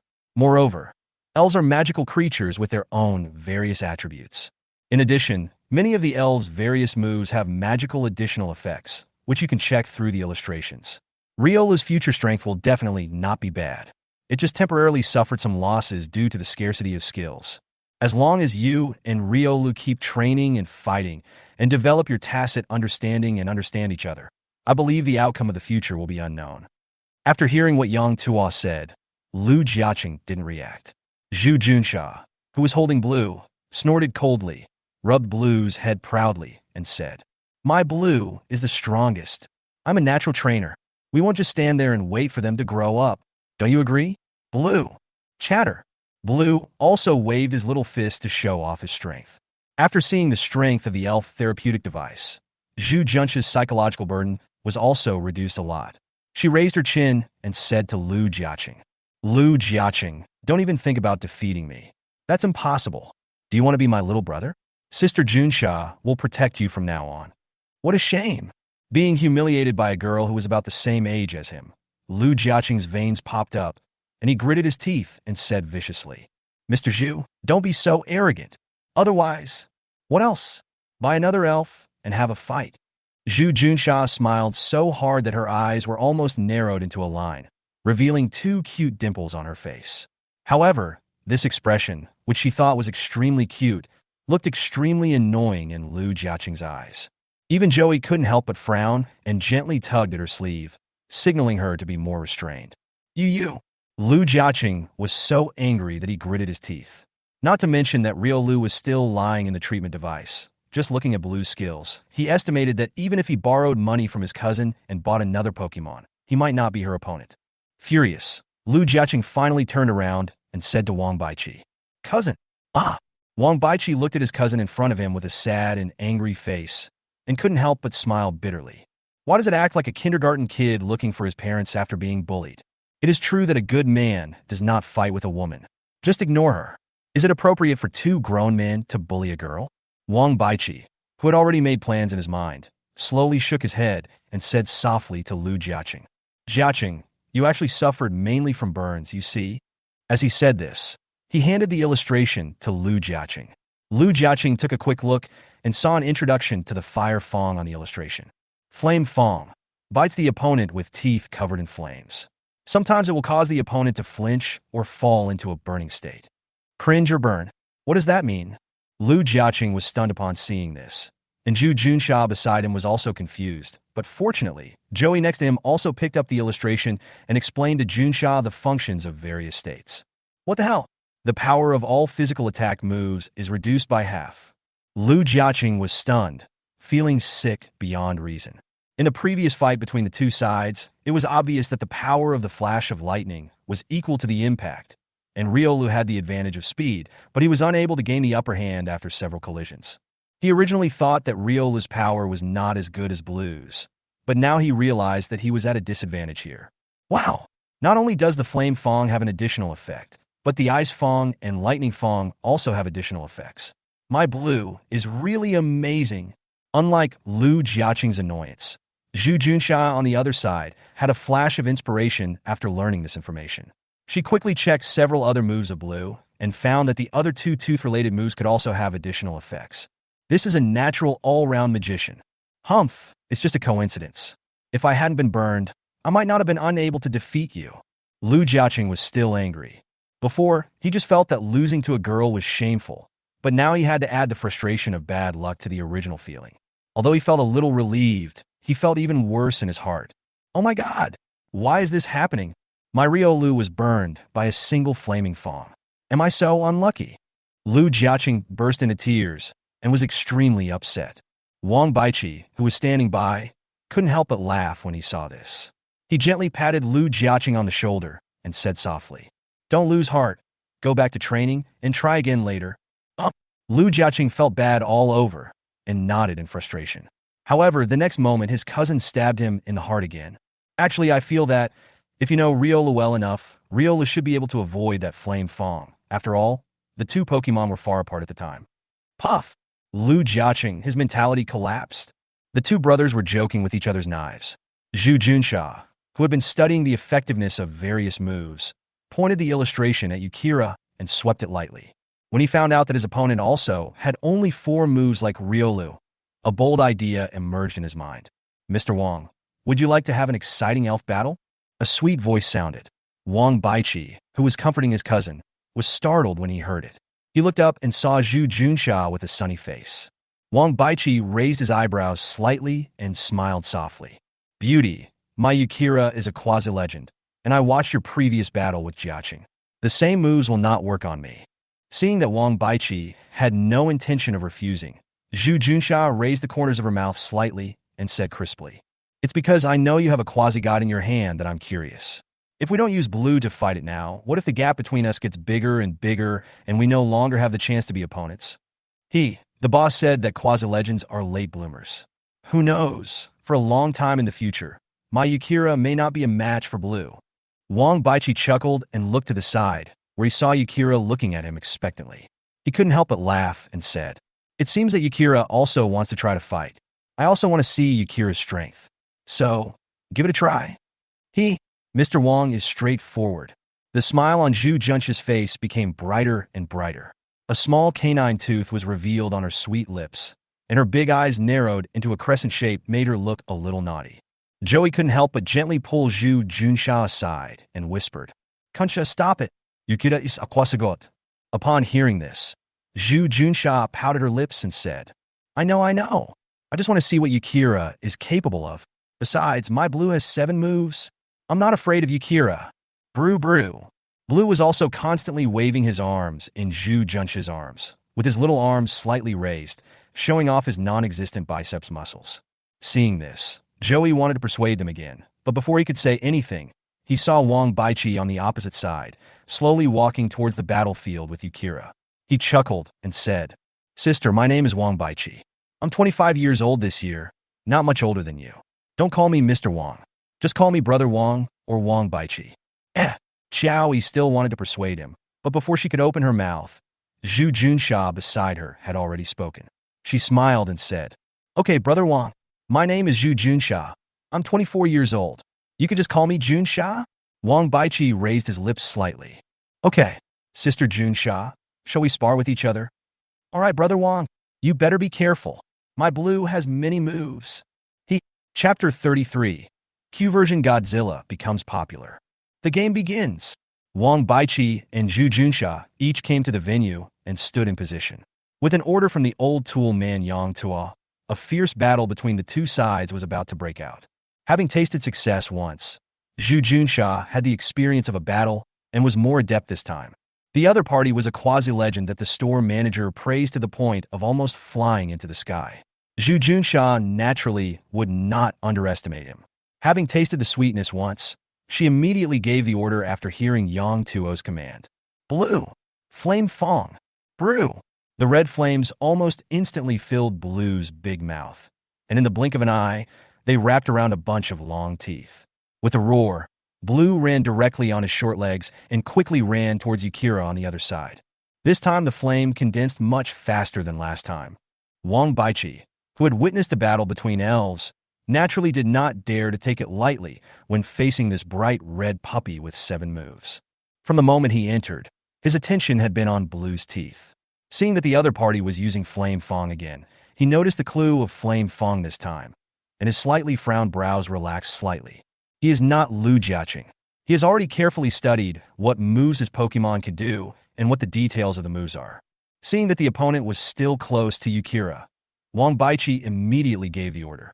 Yukira, Dragon Dance. Yukira, who was ready to go, heard Wang Baichi's order, opened his 2 little hands without hesitation, and roared on the spot. After this shout, as Kira's hands danced repeatedly, the air surrounding him was slightly squeezed and began to twist and deform strangely. This scene made everyone in the room look shocked. Even Wang Baichi himself was frightened. Then I saw that the space was constantly distorting, and from a distance it looked like Kira's body was rolling like waves. As the space twisted faster and faster, ancient inscriptions flashed out from the cracks in the space, like a long dragon, constantly flying and swaying in the twisted space. An inexplicable feeling of desolation instantly enveloped the entire scene. It happened so quickly that the long dragon with inscriptions swayed slightly for a few circles before sinking into Yukira's body one by one. As the inscriptions sank in, veins on Kira's body began to bulge, as if some kind of power from eternity was converging towards Kira. Tear! A slight cracking sound reached Wang Baichi's ears, waking him from his trance. Wang Baichi looked in the direction of the sound and saw that although Yukira's body shape had not changed at all, his muscles were bulging. While the blue veins were bulging, there seemed to be some red blood oozing out of them. Yukira, how are you? Wang Baichi was horrified. Isn't this dragon dance an amplification skill? How did it become self-harm? Boss, what's going on? I remember dragon dance increases physical attack strength and speed. Joey, who was standing outside the venue, also obviously noticed Kira's abnormality. Because the 3 of them were standing outside the center of the venue, she, Lu Jiaqing, and Yang Tua could fully see the front of the 2 Pokemon. At this time, Yukira's eyes had turned a little pink, as if they were suddenly bloodshot. This is obviously a Wushuang. Lu Jiaqing looked at Yukira in the field, his eyes full of heat. This was a state of red anger. Yang Tua, who was about to answer Joey, heard Lu Jiaqing's sigh, and the corners of his mouth twitched slightly. Goddamn, it's unparalleled. He shook his head slightly and said, just like Baby Ding's healing wave, Yukira is still too young now. The amplification of Dragon Dance is a high-level skill compared to its current state. The strength of its body can only barely withstand this power for the time being. In fact, because it was forcibly exerting its power and unwilling to give up, its body was squeezed by some force and was slightly injured. Before he finished speaking, Lu Jiaqing's expression changed immediately, and he couldn't help but exclaimed, this 100 million. My cousin is going to lose too? Yang Tua was slightly surprised, then shook his head and laughed. That's not the case. It's just a little skin breakage. I just need to release the power in my body. It's harmless. The situation is settled now. Xiao Yi and Lu Jiaqing were confused and turned to look at Yang Tua. Yang Tua raised the corner of his mouth slightly, but did not choose to answer. The initial Pokemon generally have very low physical strength. Once they encounter a skill with a restraining attribute, they will basically be killed in one hit. But as long as you don't encounter a restraining skill, It is not easy to knock down an elf when the growth level is similar. Didn't you see that after Riolu was hit by the flame Fong, he fought with Blue several times in a row before being burned to death? Thinking of this, Yang Tuo's gaze turned to Lu Jiaqing. Riolu was watching the battle quietly at this time. It can be seen that this little guy is really eager to fight. His little fists have never been loosened since he came out of the pokeball. What a pity. I was unlucky and got burned right at the start. Otherwise, I wouldn't have been beaten so badly in the first battle. The initial attack power of the elves is not high to begin with, and after it is halved, it will naturally be of little use to opponents of the same level. But what if the attack capability increases? Yo Ki! In response to Wang Baiqi's shout, Yukira let out a muffled hiss. Wang Baiqi breathed a sigh of relief when he heard that its voice, although a little hoarse, was much louder. It seems that nothing unexpected has happened for the time being, but this amplification skill seems to have side effects. Forget it. I originally wanted to use it twice, but now Wang Baiqi doesn't dare to touch it again. Seeing Blue rushing towards him with flames roaring out of his mouth, Wang Baiqi narrowed his eyes and said in a deep voice, Yukira, get out of the way. As soon as he finished speaking, Blue had already arrived in front of Yukira. Fortunately, Wang Baiqi did not command Yukira to use new skills. At this distance, once other skills were used, he would basically be a sitting duck. When Kira heard Wang Baiqi's instructions, he did not hesitate at all. He immediately flashed and narrowly avoided Blue's sudden attack. However, when Blue saw that his attack missed, he turned on his toes flexibly, opened his mouth full of fangs, and bit Yukira's back hard. Yuki! Yukira roared in pain and kept shaking his body, trying to break free from Blue behind him. But Blue's whole body was just like a dogskin plaster, hanging tightly on its back. Because Kira's arms were too short, he was unable to do anything to it for a while. Wang Baiqi's face darkened slightly. The distance between the opponent and Yukira was too close, and the power of the flame Fong had not yet faded. So he had no time to respond and could only take the blow hard. But you didn't leave after you hit me, and you even wanted to continue attacking. This is really too much. Yukira, jump up and slam your back on the ground to see if it lets go. Yuki! As Wang Baiqi's order came out, Yukira roared immediately and stomped the ground hard with his thickened calves. The whole beast jumped directly into the air, turned in the air, and smashed down hard on its back. Blue, pull back. Use Thunder Fong. What? Upon hearing this command, Wang Baiqi on the battle seat and Joey, who was watching, were stunned. When these two people were watching the last round of the game, they heard Yang Tuo talking about attribute restraint, so they took the illustrations and studied it. Since there are only a few elves that everyone has seen so far, the attribute restraint relationships that the two of them are concerned about are naturally limited to a few. As the trainer of Kira, how could Wang Baiqi not look at the attribute restraint relationship of Kira? Yukira is a rocky ground-type Pokémon, and is countered by fighting type, ground type, steel type, water type, grass type, and ice type. Of the 18 attributes, 6 can restrain it, and the water and grass attributes are double restrained. Once it is hit, the damage will be quadruple. However, what made him feel relieved was that Yukira, who possessed 2 attributes, was one of the most resistant Pokémon among the 4 Pokémon present. There are 6 attributes that do not do good damage to it, with electricity and poison being the worst. Electric-type skills hit ground types, and the attack is ineffective. Poison-type moves attack the ground and rocks, and they resist twice as much, so they can only exert a quarter of their power. Thunderfong? It's obvious that you don't know about the attribute restraint chain. If Wang Baiqi hadn't been frightened by the scene just now, he would have responded with a dragon dance. You, Blue, do know quite a few moves, but if I may be frank, except for the freeze Fong, they're all inferior to mine. Seeing the fangs in Blue's mouth surrounded by layers of lightning, Wang Baiqi marveled at the magic of the elves and issued the latest battle orders. Yukira, use Rockfall. According to the boss, when an elf uses a move with the same attributes as itself, it has a bonus from this system and can have 0.5 times more power. This Rockfall has a power of 50, multiplied by 1.5, which equals 75. With the enhanced physical attack of Dragon Dance, how powerful can it be? Wang Baiqi didn't know anything about his quasi-legendary elf. There were no stones at all in this venue. How could he perform the falling rock technique? The Fire Fong summons fire. So could it be that the falling rock summons stones? It can summon stones, so why is it a physical attack? Isn't this supposed to be magic? Wang Baiqi stared at Yukira in front of him, with a hint of anticipation in his heart. Yuki, faced with Blue's aggressive momentum, Kira roared immediately after receiving instructions from Wang Baichi. The cry was loud yet childish, powerful yet hoarse, and extremely evil. Kira pulled one hand back, and in the void, a dark yellow light suddenly lit up on his palm. The light was only the size of an imperceptible grain of rice at first, but it grew in the wind as time passed, and in an instant it moved up to the top of the green figure's head, with a diameter of 2 meters. Except for Yang Ta, everyone in the audience was stunned. The yellow light quickly dissipated, and a 2-meter-sized spherical boulder instantly appeared above Yukira. "This Blue! Get out of the way!" Zhu Juncha's pupils suddenly shrank, and she shouted quickly. Blue had already attacked Yukira, and the huge rock above his head had already frightened him. When he heard Zhu Juncha shout, he stopped attacking and ran away. Seeing the red puppy that had bitten him retreat, Kira's slightly scarlet eyes narrowed almost into slits. "Want to run away now? Too late. Call." The huge rock is like a mountain crushing an egg, and the sound of the wind is like ghosts howling.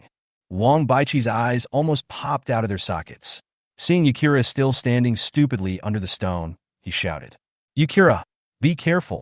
Even though he was used to big scenes, how could he not be frightened when seeing such a scene before his eyes? You know, Yukira is only half a meter tall. If he was killed by the stone he summoned, how could he seek justice? Hearing his trainer shout, Yukira was stunned.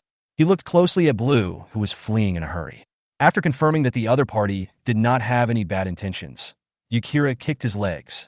His entire body slid backwards, but after sliding only 2 meters, he pointed his toes and forcibly stopped the backward momentum on the spot.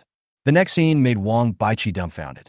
The green-skinned little dinosaur spun on the spot, as if it had practiced Tai Chi, and the momentum of its retreat turned into a forward charge. Just as the rock was about to hit the ground, a small green claw with bulging muscles punched out fiercely, hitting the rock right in the middle. Bang! Huh! Just like a golf ball hit by a golf club, the boulder was blasted out before it hit the ground, accompanied by a strong wind, and hit the fleeing red figure hard. Joey was stunned, Lu Jiaqing was stunned, and Riolu was watching from the sidelines with sparkling eyes. Fuck! Q version of Godzilla is so popular. He doesn't use atomic breath, but uses the Tarzan meteorite drop instead. What? Yang Tao was listening nearby and looked confused.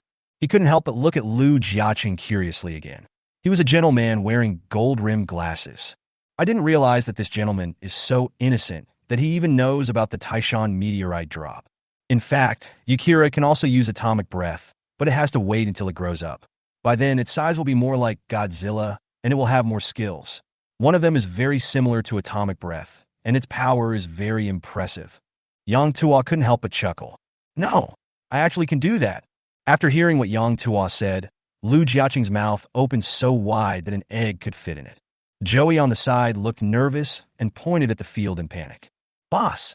Stone, stone, stone! What? Yang Tuo didn't understand what was going on, so he looked in the direction of Joey's finger. Boom! There was a loud bang, and the whole ground seemed to tremble slightly. The boulder failed to hit Blue, but instead hit the ground not far from Blue, splashing up a lot of flying rocks and soil. Because the distance between them and Blue was too close, he was blown several meters away by the air wave. Fortunately, he was not hit directly, so there was nothing serious. But this stone is round. The attack missed, and the boulder bounced up from the spot, leaving only a 2 or 3 meter large pit, still shooting towards the distance with all its might. It was like a ping-pong ball falling from a high altitude. Although not as terrifying as before, it was still very powerful. Blue was only blown a few meters away by the airwave. He just took advantage of the time when the boulder bounced up to dodge to a safe distance. He looked at the boulder that was still bouncing and gasped.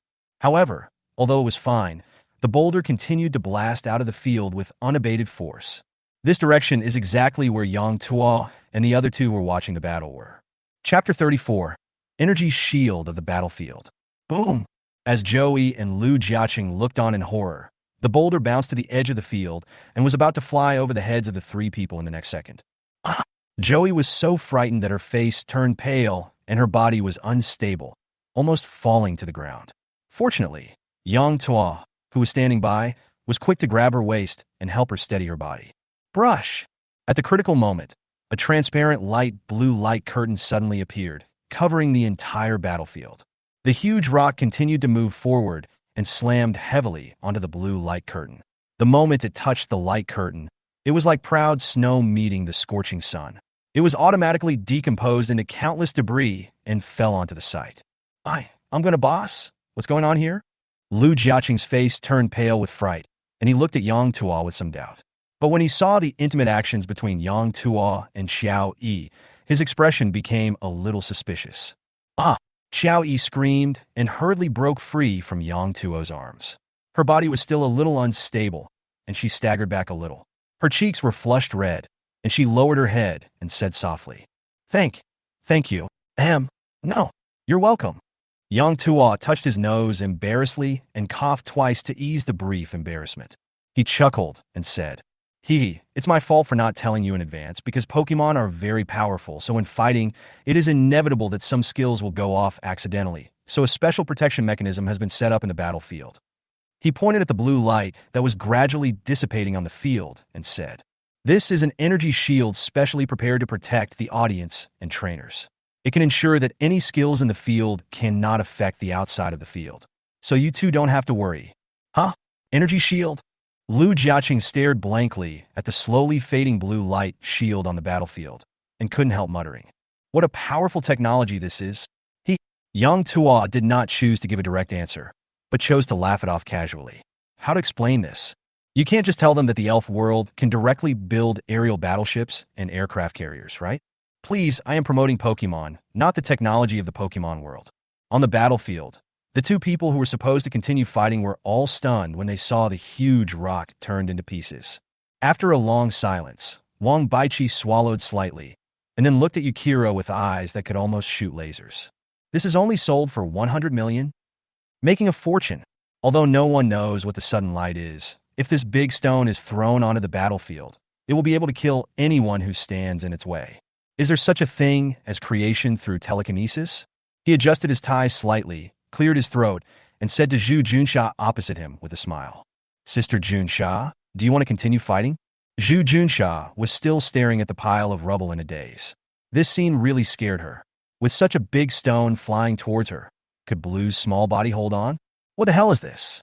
She moistened her dry throat a little and smiled awkwardly with a stiff expression. I think we should just forget it. Okay, let's call this a draw. After all, my Yukira doesn't dare to let you get close to me. To be honest, I'm really scared of your 3-move teeth of blue. I can only use this kind of fighting style of mutual destruction. Wang Baichi laughed and said to Yukira, Yukira, come back. The battle is over. Yuki. When Kira heard this, he was stunned at first, then he looked suspiciously at Blue, who was not injured on the opposite side. After a little hesitation, he nodded and slowly walked to Wang Baichi. Looking at Yukira, whose body was still emitting a faint red glow and whose muscles were bulging, Wang Baichi's eyes were filled with joy. He couldn't help but reach out and touch Yukira's head, feeling the green and rough skin that was as hard as a rock. Wang Baichi sighed. You are amazing, Yukira. Yukira squinted his eyes, enjoying the touch of his trainer, feeling extremely comfortable, and couldn't help but shouting happily. Yuki! While shouting crisply, Yukira also flexed his biceps slightly, but as he relaxed, the bulging muscles began to slowly fade away, and the faint red glow on his body also began to gradually retreat and disappear. On the other side, the style of the painting is completely different. Bruce! Blue walked to Zhu Junsha with dejected steps, looking very depressed. It understood its trainer's surrender very well. After all, based on the power of the previous attack, it had no chance of defeating Yukira on the opposite side and would probably fall if it was hit by one blow.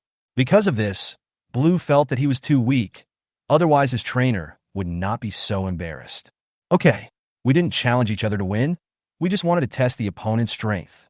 Zhu Junsha changed her previous jumpiness, gently rubbed Blue's head, and said softly, The other party is a quasi-legend who will achieve great success late in life.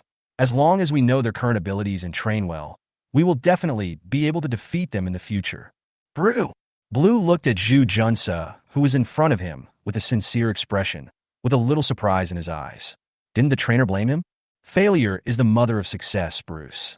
Zhu Junsha rubbed Blue's head and held him in her arms. She glanced at the happy man and elf opposite her, with a little helplessness on her face, and said, You have worked very hard.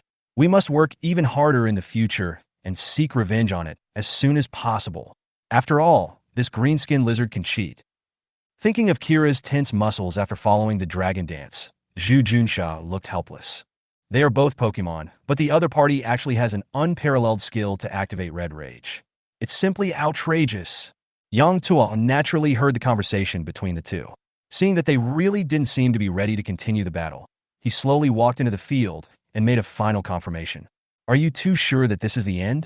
When Zhu Junsha heard Yang Tuo's question, she looked at him carefully and saw that he was still holding the phone in his hand. She rolled her eyes and said, "Boss, you totally disregard the lives of us two workers for the sake of live broadcast. How can we hit such a big rock just now? I guess if you continue to hit it, both me and Blue Man will be gone."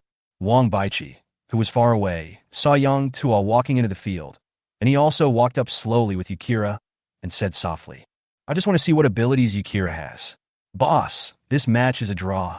After all, Yukira can only hit and glare besides falling rocks. He is definitely no match for Blue in close combat." Upon hearing this, Yang Tuo looked at Wang Baichi meaningfully. Seeing his calm expression, he couldn't help but smiled and nodded. Is Kira weak in close combat? Seeing that Wang Baichi was deliberately trying to give Zhu Junsha a way out, Yang Tuo naturally wouldn't point it out and nodded gently. "In that case, I declare this match a draw." After hearing the results of the match, Joey and Lu Jiaqing, who were still spectators outside the venue, slowly walked into the battlefield. Looking at the rubble that had almost piled up into a small hill, Lu Jiaqing's throat couldn't help but move, and his gaze towards Kira changed from passion to awe. "This little guy is really scary. Be careful next time you go to my cousin's house to play. Don't offend him. Actually, I forgot to tell you about the safety issues in the battle." Yang Tuo glanced around and saw that several people had gathered in front of him. He smiled and said, "Deep underground in the battlefield, there is actually a protective energy array. As long as any attack approaches the edge of the field, the energy shield will automatically open and block all attacks and aftermath." As he spoke, he looked at where Zhu Junsha was standing and chuckled. "It's the same when you fight in the arena. As long as you don't leave the trainer's command area, your life will not be in danger. There is actually an energy array here as well." Looking at Blue, who was hiding in Zhu Junsha's arms, and looking at Ujira timidly, Yang Tu couldn't help but smile.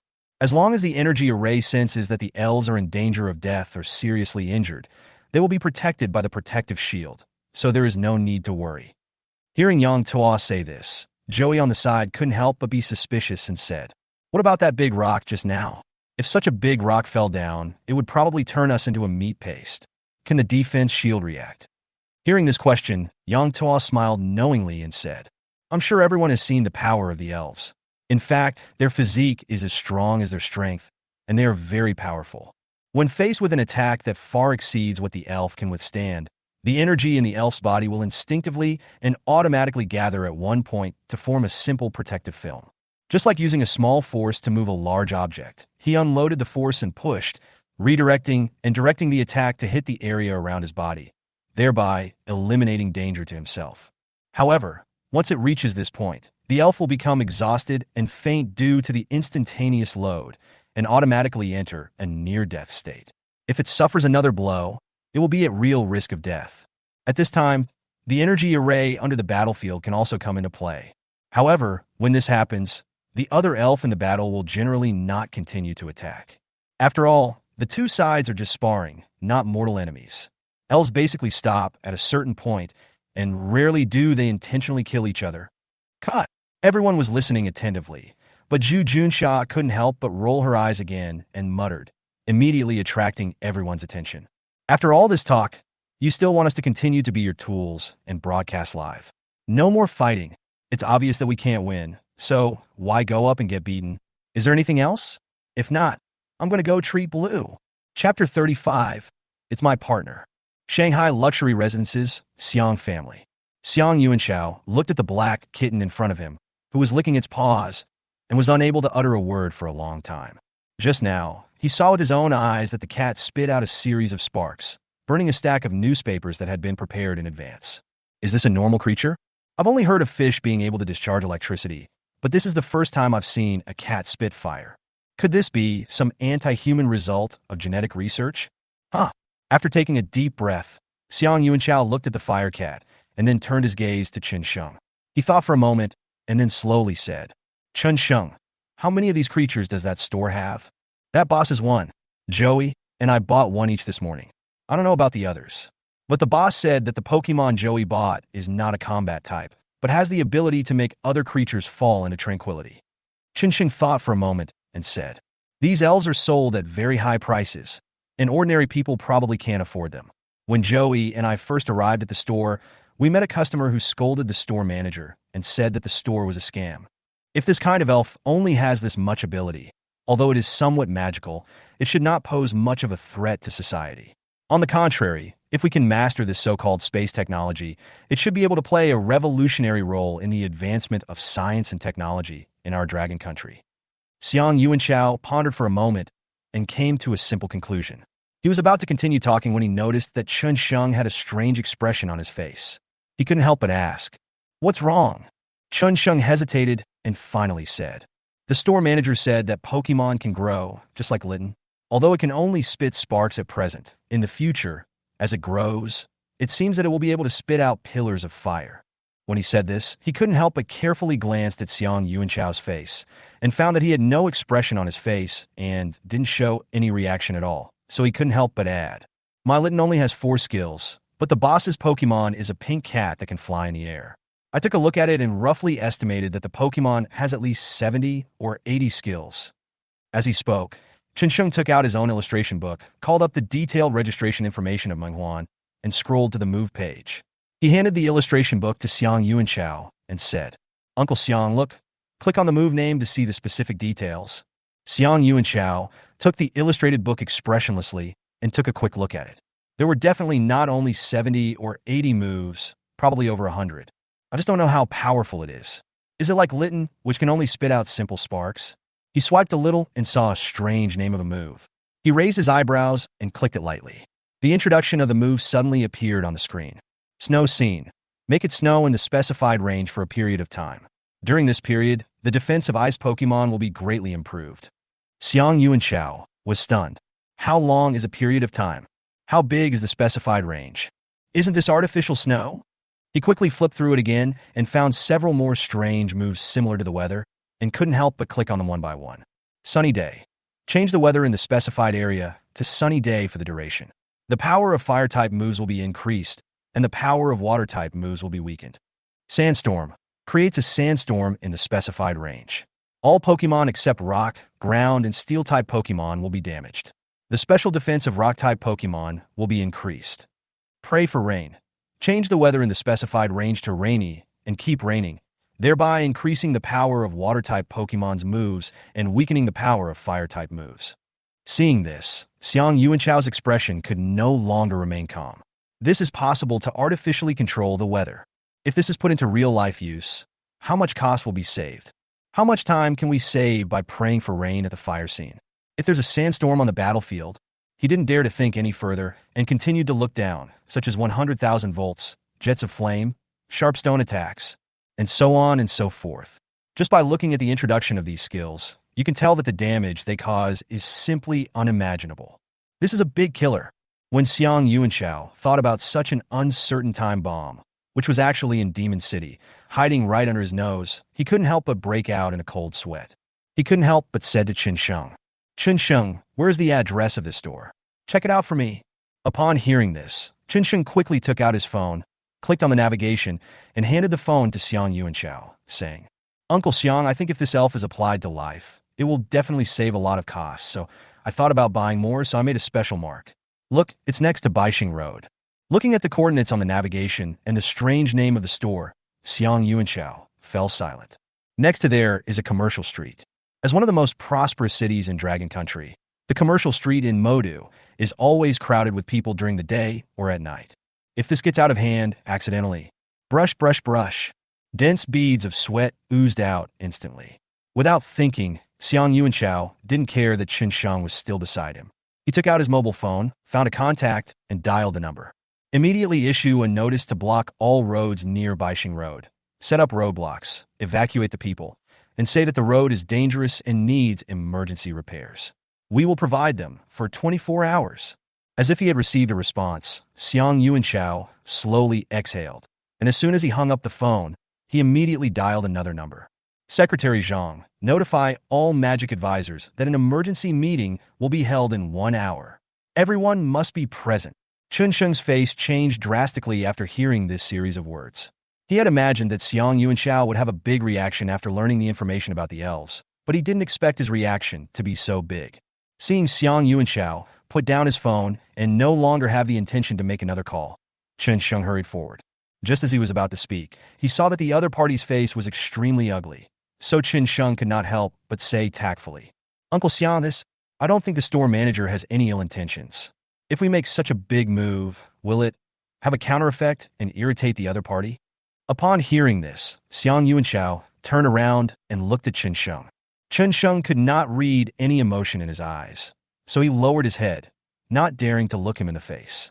The two families have known each other for so many years, but this is the first time that Chun Sheng has seen this expression on his uncle's face. He couldn't help but regret that he shouldn't have been so anxious to come to Xiang Yuanxiao. He should have gone to that store first to buy more Pokemon. In the current situation, it seems that this Pokemon project is going to go bankrupt before it even starts. Xiang Yuanxiao stared at Chun Sheng for a long time. Seeing that he stopped talking, he sighed slowly and said, Xiaosheng, the matter of Pokemon is far from as simple as you think. I need to report the situation to the sea first, and then make a decision.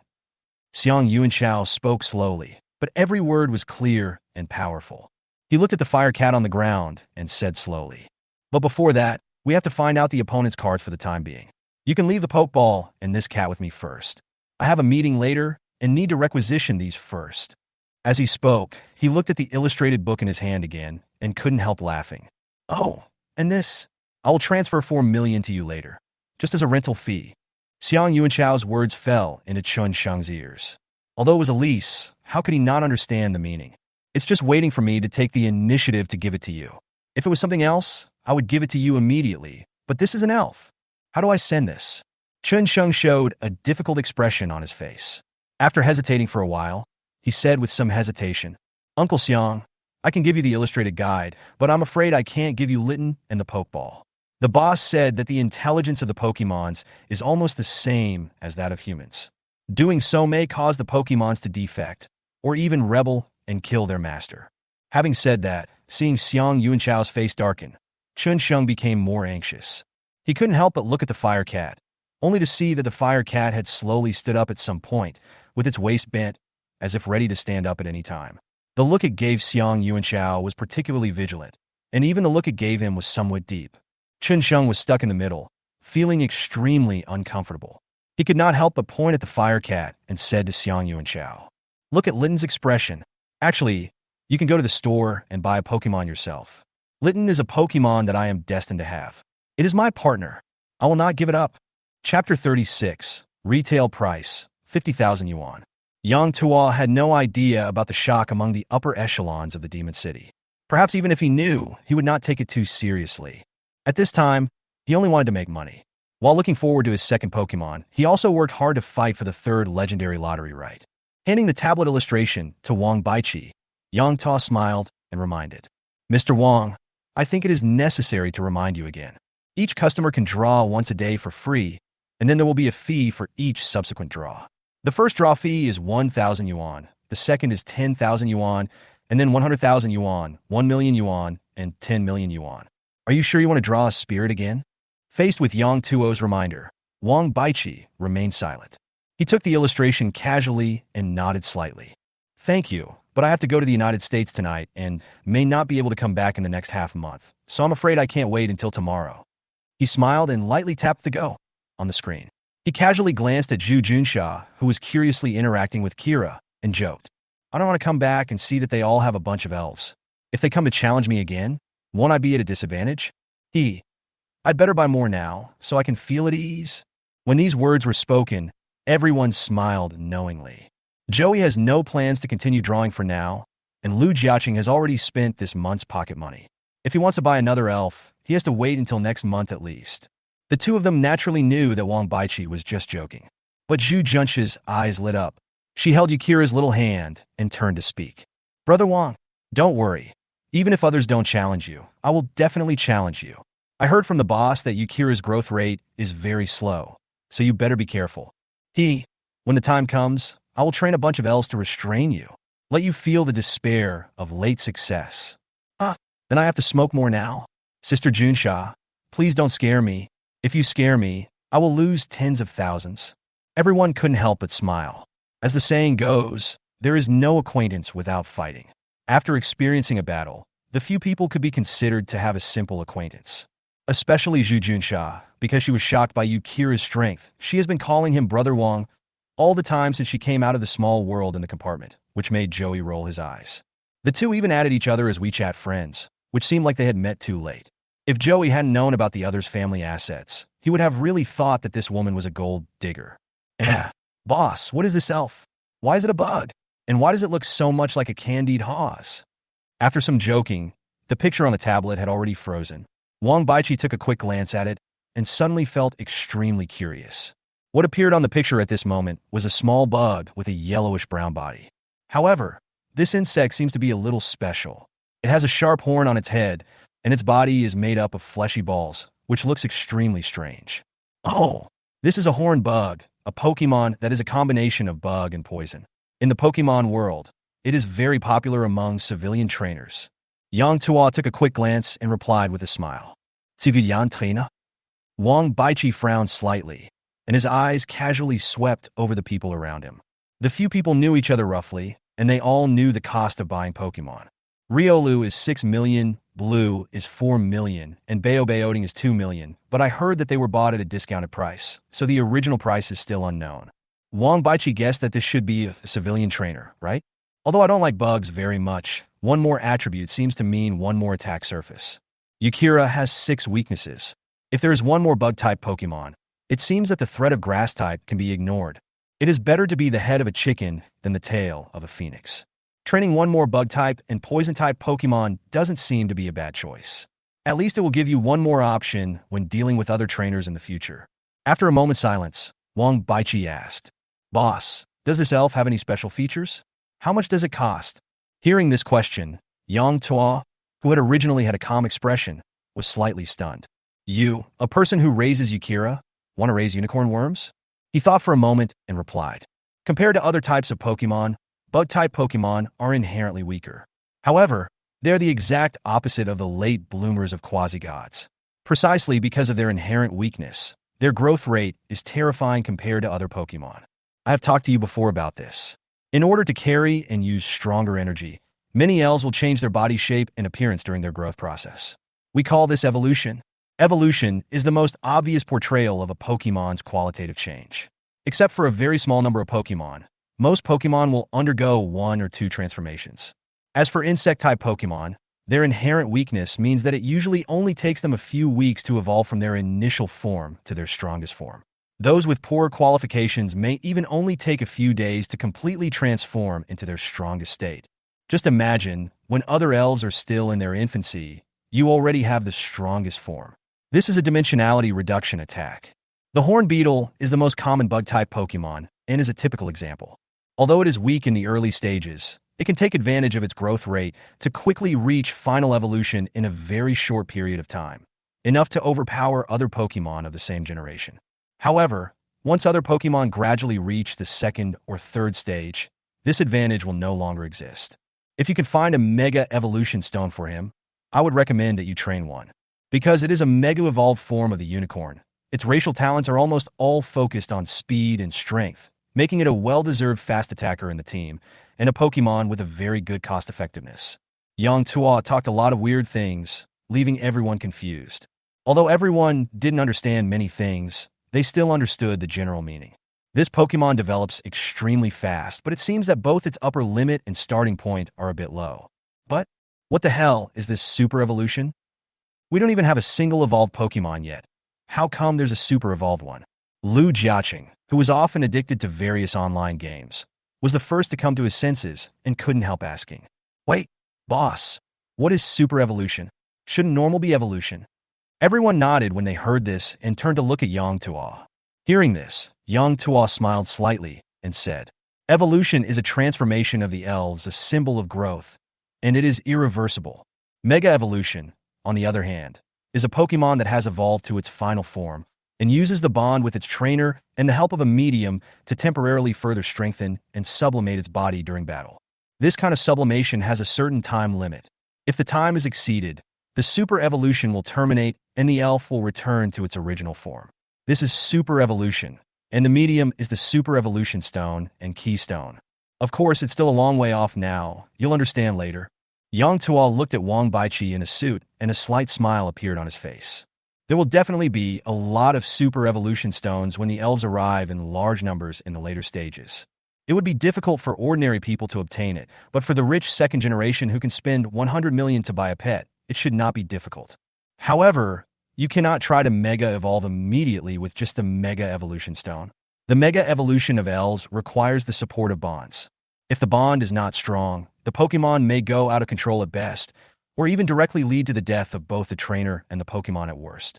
For a rich young man like this who doesn't have to worry about future resources, it is still necessary to cultivate elf bonds in advance. Everyone was still confused, and Wang Baichi also only half understood what was said. But although he didn't understand other things, he understood one principle. You get what you pay for. After trying to understand for a long time and failing to fully comprehend, he decisively asked, "Boss, how much is this unicorn worm?" Forehead. Yang Tuo's face showed a little bit of unnaturalness. After hesitating for a while, he slowly pulled out a palm and said, "The retail price is 50,000 yuan. Wang Baichi."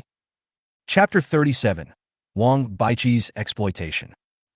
What? You said a lot, but it's only the price of 50 boxes of energy cubes. Zhu Junsha was smiling coquettishly, and Wang Baichi couldn't help but have 3 black lines sliding down his face. He had expected the price of this Pokemon to be very affordable, but he never thought it would be so affordable. It seemed that the tie across from him was more valuable than this Pokemon. Yang Tuo couldn't help but raise his brows slightly. Is Beedrill weak? It seems quite weak, but this is reality, not a game. Is Sakaki's Beedrill weak?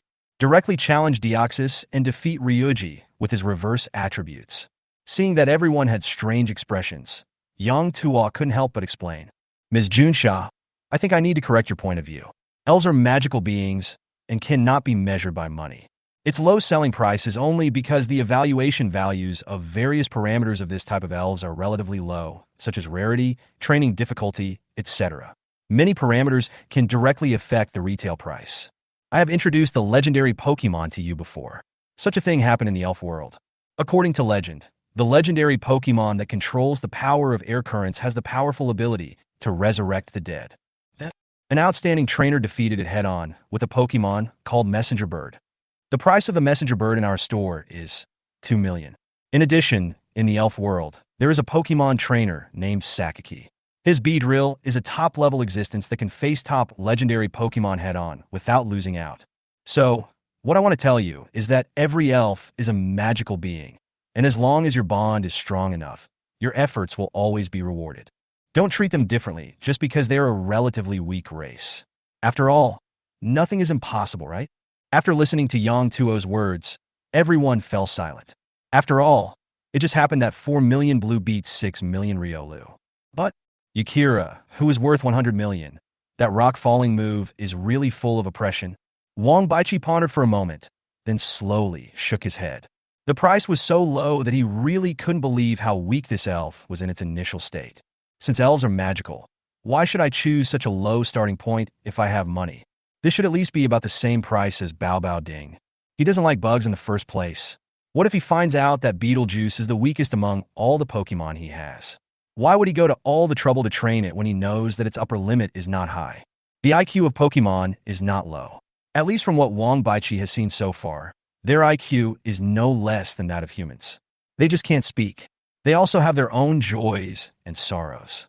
Therefore, adhering to the principle of not wanting to cause accidental harm, Wang Baichi looked at the Pokemon portrait on the screen, said sorry in his heart, and lightly clicked Geo. Seeing that Wang Baichi still did not choose to buy the unicorn worm after he said so much, Yang Tuo could only smile helplessly, but did not say anything. After all, do not do to others what you do not want others to do to you. Besides, Yang Tuo was used to receiving transfers of several million yuan, so he didn't care about the mere 50,000 yuan. It's good to draw elves. If he draws a few more times, he will have enough to sell several unicorn worms. Besides, Yang Tuodian live broadcast room. 666. It sounds awesome. The magic weapon for losers to counterattack. Oh my god. Oh my god! I always thought that I had no chance to have Pokemon, but I never thought that there would be Pokemon that I could afford. Brothers, don't say anything. I've already booked a hotel in Shanghai. Let me show you my plan first. Looking at the crazy rising barrage of comments in the live broadcast room, Yang Tuo's mouth curled up slightly. It seems like a good advertisement. You can't get fat in one breath. Although we are focusing on the high-end market, how can we not harvest some of the petty bourgeois market? Wang Baichi naturally didn't know about Yang Tuo's little tricks. After just a few breaths, the light and shadow on the illustration froze again, and another string of candied haws appeared in Wang Baichi's eyes. Is this also from the insect type? Wang Baichi looked at the elves in the illustration and couldn't help but ask curiously. Ah! Upon hearing this, Yang Tuo couldn't help but look up. On the screen, there was a Pokemon that was also made up of spheres and had a single horn on its head. However, unlike the earthy yellow color of the unicorn, the color of this Pokemon is closer to silver gray. Oh, this is Onyx, a rock and ground type Pokemon. Yang Tuoyin smiled and said, This Pokemon? Yang Tuo had just said half of his words when he saw Wang Baichi raising his hand. So he stopped talking and looked at Wang Baichi curiously. How much is this Pokemon? Wang Baichi looked at the photo on the screen carefully and felt that the price of this little insect should not be too high. After all, it looks so similar to the unicorn beetle. They're just like twin brothers. For this Pokemon, I'll give you 4 million. Yang Tuo stated the standard retail price given by the system without any hesitation. Its various strengths are actually quite good. If it can evolve in the future, its attributes will become Steel plus Ground, and then its attributes will not overlap with Yakira's. Steel plus Ground. Looking at the Pokemon on the screen that didn't look very handsome, Wang Baichi couldn't help but feel moved. For some reason, he always felt that this Pokemon's body was more like made of stone. Moreover, its initial attributes are Ground plus Rock, which means that the energy blocks created by Kira are also applicable to it. When cultivating it, there is no need to prepare other energy blocks, and the elf materials prepared by yourself in the United States will not be too complicated. After hesitating for a moment, he looked up and asked, Can you bring it out and let me see it? I want to use the illustrated guide to see its specific information. Ah! After hearing Wang Baichi's request, Yang Tuo showed a little difficulty. It's not that you can't bring it out, but the size of this Pokemon is a little bit unsuitable for bringing into the store.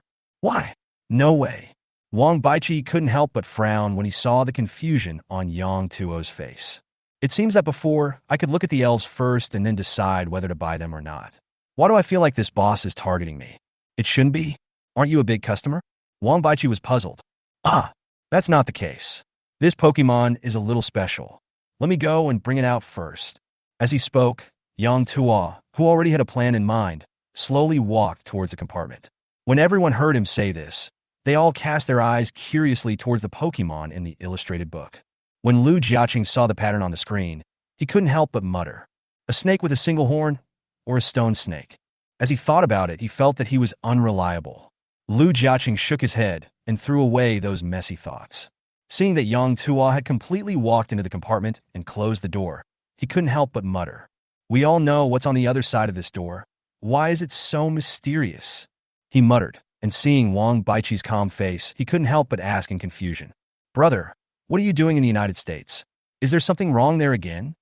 Wang Baichi nodded slightly after hearing this and sighed. Alas, I never thought that I, a three-wheeled motorcycle seller, could enjoy the same treatment as Longway Group. Three-wheeled vehicle? Longway? What's going on? Joey, who had been listening quietly on the side, asked in confusion. It's actually not a big deal. When I traveled to the United States before, I found that there were many farms there, but the transportation vehicles for transporting goods were all gasoline-powered pickup trucks, so I pulled a batch of three-wheeled vehicles and sold them there. Wang Baichi glanced at the mobile phone camera on the counter and smiled slightly.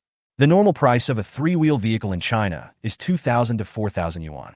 Because it uses electricity, the cost is very low, and the load capacity is also good.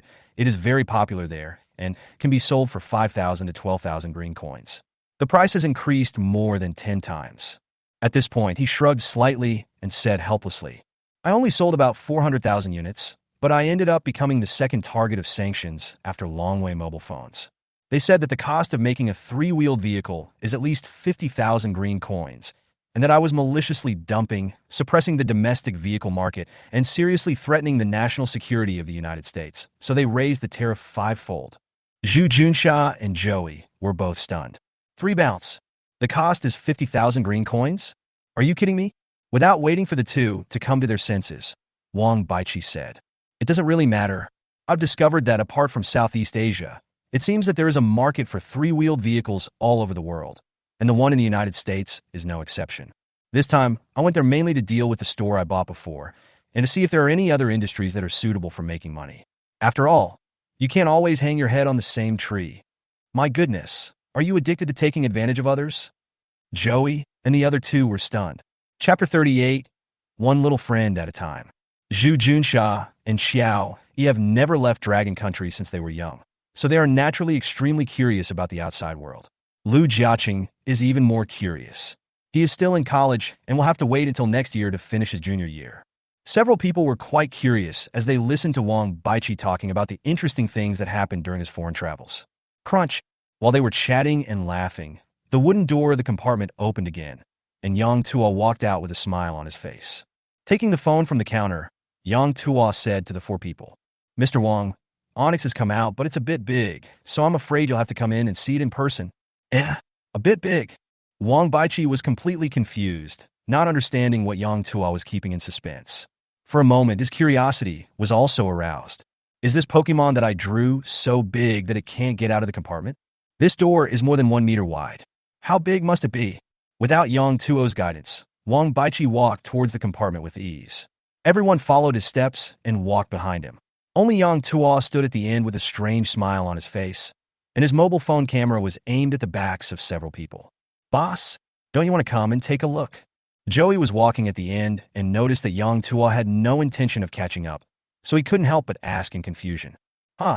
Just as Yang Tuo was about to reply, he heard a low shout from the front of the team. Joey looked forward in confusion. Wang Baichi, who had been extremely calm just now had a look of panic on his face and staggered back several steps. Judging from the situation, if Lu Jiaqing, who was following behind him, had not supported him in time, he would have made a fool of himself on the spot. "What's wrong, bro?" Lu Jiaqing asked with a questioning look on his face. Before he had the time to look over, he was pushed to the back by his cousin. Seeing Wang Baichi's reaction, he became even more curious. What could scare my cousin like this? "Boss, why didn't you warn me? I was almost scared to death." Wang Baichi felt his limp calves and looked at Yang Tuo, who was holding his phone in the store lobby and trying not to laugh. A hint of resentment appeared in his eyes. Mr. Wang, I reminded you that it's a little big."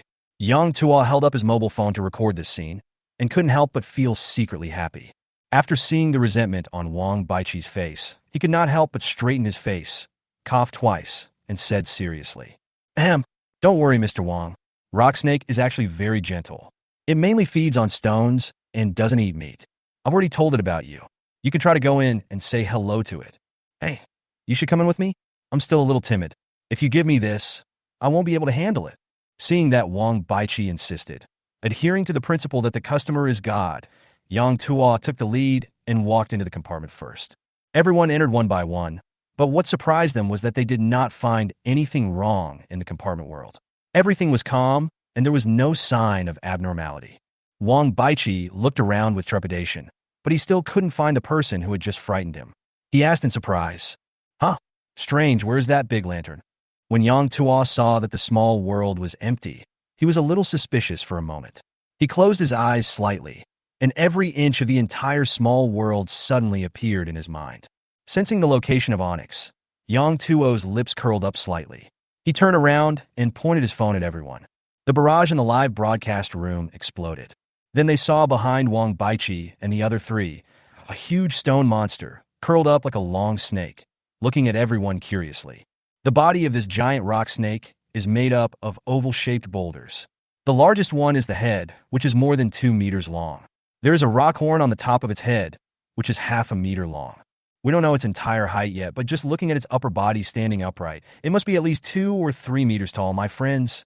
This is only less than 1/3 of Onyx's body. Fuck. Damn.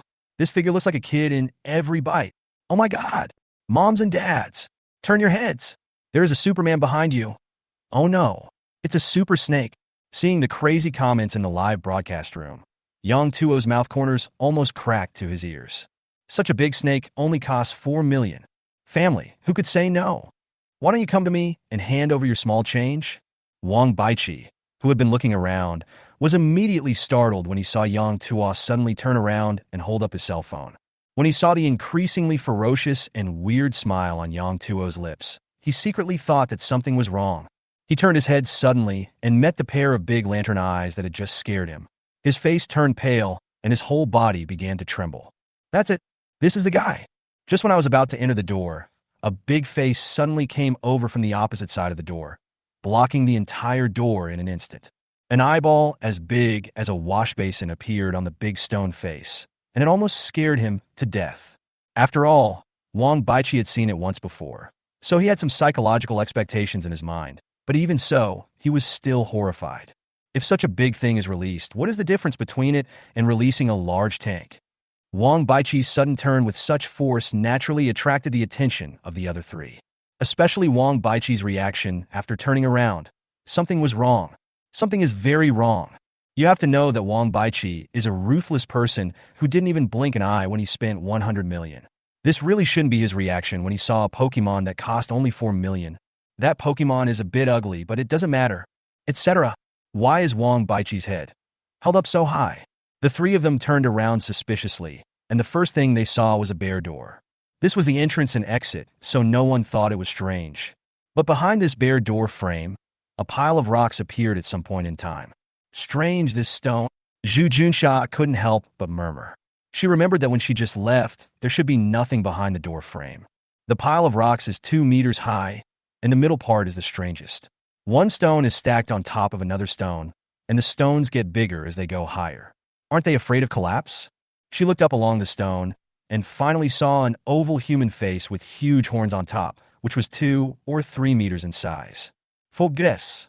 Zhu Junsha just stood there in a daze, while Joey and Lu Jiaqing were even more unbearable.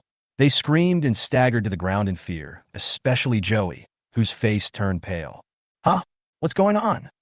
Yang Tuo had already expected that Wang Baichi would not be frightened when he saw him not frightened. After all, he had just seen it once outside the door. It was normal that he would not be frightened when he saw it again. Only, what's going on with Zhu Junsha? How come she wasn't scared? Chapter 39.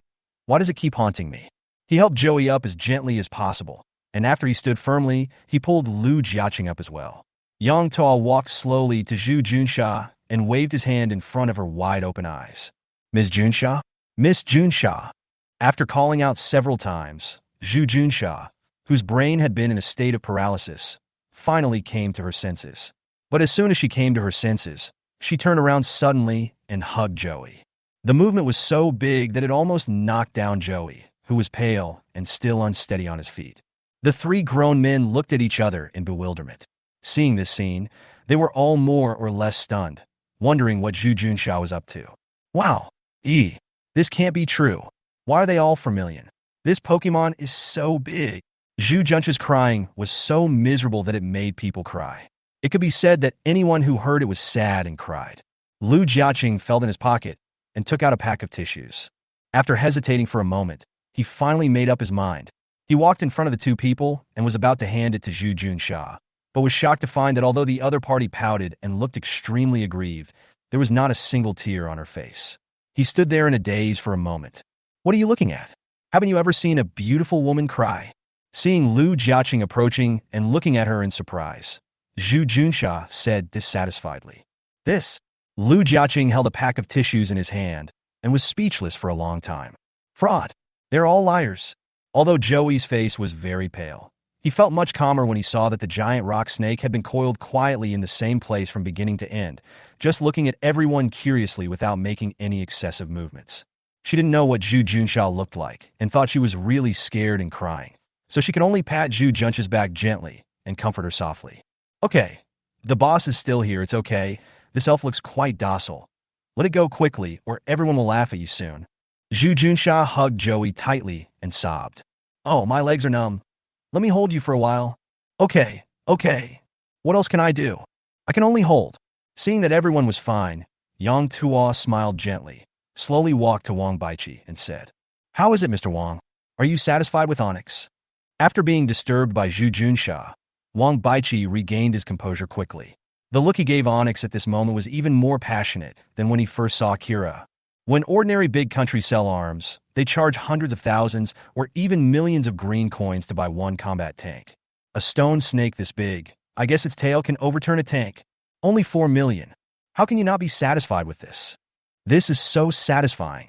Only, isn't this body too big to attract attention? Forget it, just buy it first. Wang Baichi nodded rapidly, staring at the rock snake in front of him with a sharp gaze, reluctant to move his gaze elsewhere. He said in a lost voice, "Satisfied, very satisfied. Can I touch it? I'll swipe my card later." Facing a billionaire with a fortune of over 100 million yuan, how could Yang Tuo refuse such a small request? Without any hesitation, Yang Tuo stood in front of Wang Baichi and gently waved at Onyx. "Onyx, this is the trainer that you are destined to be with. Congratulations. He likes you very much." Roar! The deep voice of Onyx was like muffled thunder. It slowly turned its body, came in front of the crowd, and stretched out its head, which was bigger than a millstone, towards Wang Baichi and Yang Tuo. Wang Baichi was a little nervous at first and grabbed Yang Tuo's wrist. But when he saw that the giant snake's head was just approaching him and stopped 1 foot in front of him, Wang Baichi's nervous heart relaxed a little. He tentatively extended a hand to Onyx. Seeing him reaching out his hand, Onyx immediately leaned forward and rubbed Wang Baichi's palm with its huge head. Seeing that this big guy was so well behaved, the last bit of fear in Wang Baichi's heart disappeared, and he was immediately ecstatic and couldn't help murmuring, "Its head is so hard, like a real stone." Onyx originally fills its stomach by eating rocks. Yang Tuo chuckled and took out a red and white ball from his pocket, handed it to Wang Baichi and said, "You have to treat it well. This child's appetite is just as big as Yukira's, and he eats stones instead of dirt." "Well, these are not a problem. I will buy mine later and let them have enough." Wang Baichi nodded in response seriously. Huh. Hearing the other party's heroic remarks, Yang Tuo could only give him a thumbs up in admiration. Money ability. It's really amazing. Admire admiration. With an excited heart and trembling hands, Wang Baichi skillfully pressed the pokeball lightly and threw it at Onyx. The Onyx did not resist at all. As a red light flashed, its entire body turned into a red glow and drilled into the small sphere. Ding! The pokeball closed gently, fell to the ground, and swayed gently twice. As the light faded, it gradually returned to calm. Amazing! It's incredible! Wang Baichi carefully picked up the pokeball in his hand and murmured in a low voice. Through the bright red, translucent barrier of the pokeball, you can clearly see that Onyx is swimming around inside the pokeball, seemingly getting familiar with the environment. This is simply amazing. Such a big Onyx can be easily stored in this small pokeball. "Boss, can this pokeball hold other items?" Wang Baichi looked at the pokeball in his hand, and after a moment of distraction, a gleam of light lit up in his eyes, and he couldn't help but ask Yang Tuo. Actually, a customer has asked this question before. The Pokeball is specially made for Pokemons and cannot carry other items, Mr. Wang." Yang Tuo laughed and shook his head slowly. "Oh, that's a pity." After hearing Yang Tuo's reply, Wang Baichi's eyes flashed with a hint of pity, but then the blazing flames were rekindled. "Boss, let's go. I want to see which other Pokemon are destined to be with me." After the matter was settled, they quickly returned to the store. Wang Baichi immediately took out his bank card and swiped 15,110,100 in one go. Not only did he pay for Onyx, he also paid for 5 draws a day. This wave of actions made Yang Tuo breathe faster. He hurriedly picked up the kettle and poured hot water for the guests present one by one. Several people were frightened by the size of Onyx. As soon as they came out, they found a chair and sat down to take a rest. The location where Wang Baichi drew the L's was moved from the counter to the tea table, making this weird pet shop look more like a restaurant. Holding the newly served tea in her hands, Zhu Junsha looked at Yang Tuo's grinning face and couldn't help but complain. "Boss, you are too realistic, aren't you? How long have we been here? You only serve tea when you meet a big customer. You are so stingy, and it's pure boiled water." Yang Tuo was not annoyed when he heard this and replied with a smile. "It's a small business we just opened, and we didn't prepare a variety of drinks. I can't take good care of you. I'll arrange it later." "You still run a small business?" Zhu Junsha rolled her eyes and ignored Yang Tuo's sophistry. She turned her head and moved closer to Wang Baichi, asking curiously, "Brother Wang, how is it going? Have you finished drawing? We need to speed up. I want to draw Onyx too. Okay, almost there. Wang Baichi was sweating profusely, his eyes fixed on the screen of the illustration.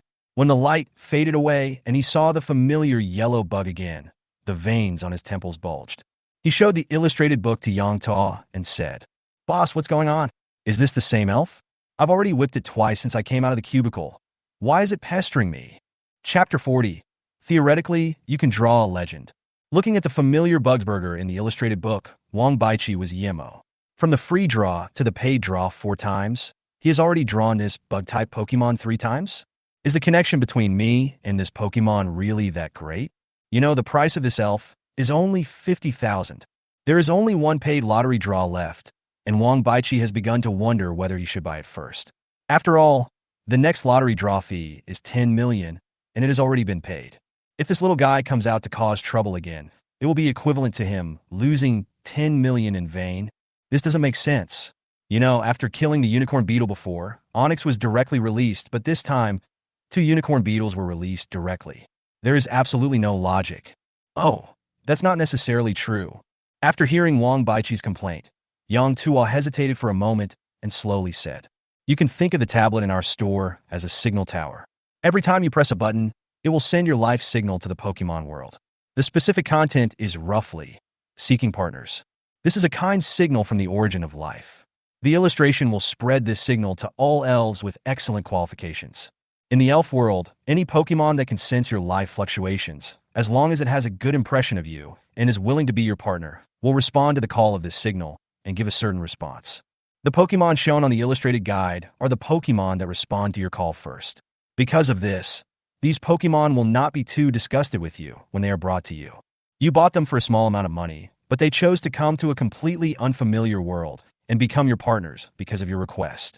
This is abandoning one's life and trusting them without reservation, so you must treat them well." Yang Tua spoke word by word with a very sincere attitude.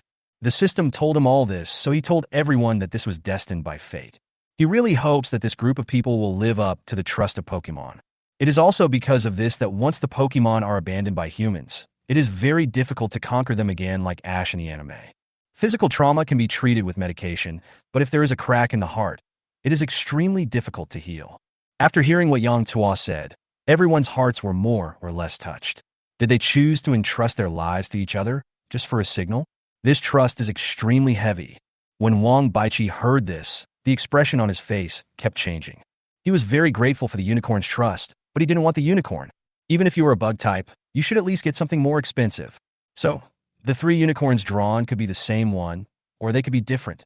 Wang Baichi's throat kept rolling. He thought for a long time, and finally pressed the button. Go! Wang Baichi knows his own character. He already has Yukira and Onyx. Even if he buys this unicorn, he will favor it more in the early stage because of its rapid growth. But once it grows to a limit and can no longer grow, Wang Baichi couldn't guarantee whether he would continue to focus his attention on it. A person's love is limited and cannot be shared like a machine. Elves have their own emotions. If, as the boss said, they have come to a strange world, then I am their only hope. I will have many Pokemons, but they only have one trainer. This is not fair. You must never buy unicorn worms. Since the ending is likely to be tragic, you can't let it happen. At first, Wang Baichi was thinking about buying more different and decent Pokemon. But now he has dismissed this idea. In the future, he will only buy Pokemon that are not much different from Onyx and Killer. This way, all Pokemon will be on the same starting line, and their upper limits and growth rates should be similar.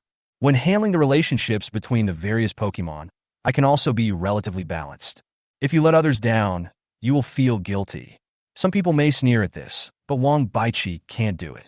A gentleman has things he does and things he does not do. He knows what he can do, and he does it, and knows what he cannot do, and he does not do it. This is the way of a gentleman on what to do and what not to do. Everyone has his own way, and this is Wang Baichi's way. Wang Baichi looked deeply into the atlas. As figures continued to pass by on the screen, more and more bloodshot appeared in his eyes. The flight tickets and itinerary have been booked long ago, and he will fly to the beautiful country in the evening. This is his last lottery draw today, and also his last lottery draw in the past few weeks. He just hopes that it will be a great one. The atmosphere in the store suddenly became strangely heavy. Lu Jiaqing and the other 2 held their breath and stared at the illustration in Wang Baichi's hand. If the cost of this lottery was increased by another 2 million, it would be enough to buy the Pokemon of the three people at original price. Naturally, it would attract everyone's attention. Looking at the shadows that kept passing by, and thinking back to what Yang Tuo had said before, Zhu Junsha suddenly had an idea. She froze for a moment, and then she exclaimed in excitement. Boss, you just said all Pokemon. Does this all include legendary Pokemon? When everyone heard this, they were shocked again. Seeing that the others were staring at Zhu Junsha, Lu Jiaqing couldn't help but frown and said, What are you thinking about? The boss said that legendary Pokemon are hard to come by in the elf world. They hold the power of rules. How could they appear here? But the boss said it's all Pokemon. There's no reason why legendary Pokemon can't receive our signal. Zhu Junsha argued, and then she turned her eyes to Yang Tuo hopefully. Boss, don't you agree? One stone stirs up 1,000 ripples. Now even Wang Baiqi couldn't help but turn his gaze to Yang Tuo, his eyes full of hope. If even Yukira, a quasi-god, is so strong, how strong must a legendary Pokemon that holds power be? Is this really a spirit they can possess? Seeing that everyone was looking at him, Yang Tuo's expression was slightly hesitant, and this expression further deepened Zhu Junsha's speculation. She said excitedly, Boss, it's possible, right? We can draw legendary Pokemon. Having said that, she couldn't help but look at a corner of the store. At this time, the pink and white fantasy was concentrating on watching the TV in the store. The show was the famous martial arts anime Red Cat and Blue Rabbit's 7 Heroes in manhwa. This is a legendary Pokemon. That skill bar is about to explode. After a long silence, Yang Tuo finally nodded slowly under the gaze of everyone and said, In theory, it is possible.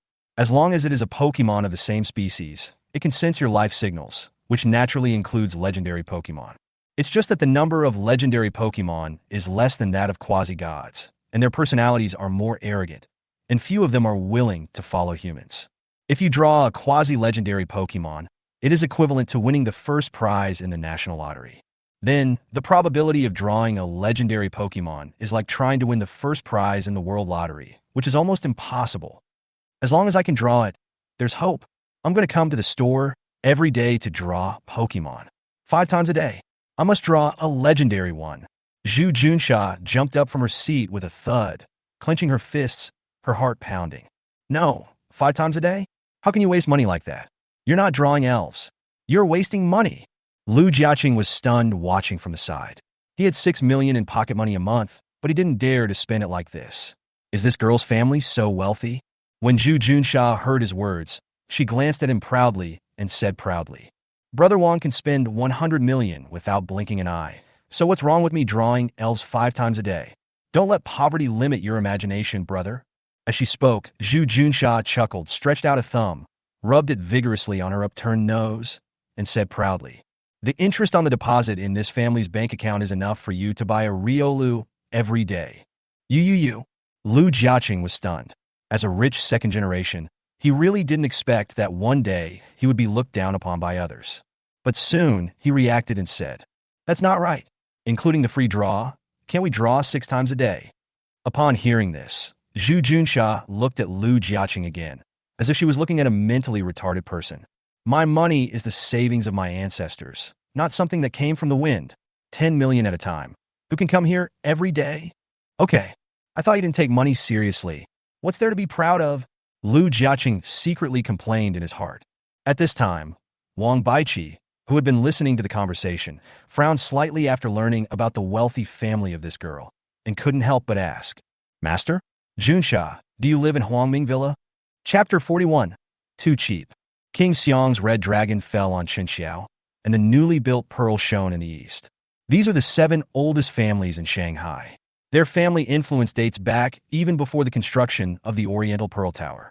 The Qiao family are doctors, the Wang and Chen families are in business, the Xiang family is in politics, and the Zhu and Luo families have always followed the Long family, a branch of the imperial capital, and joined the army.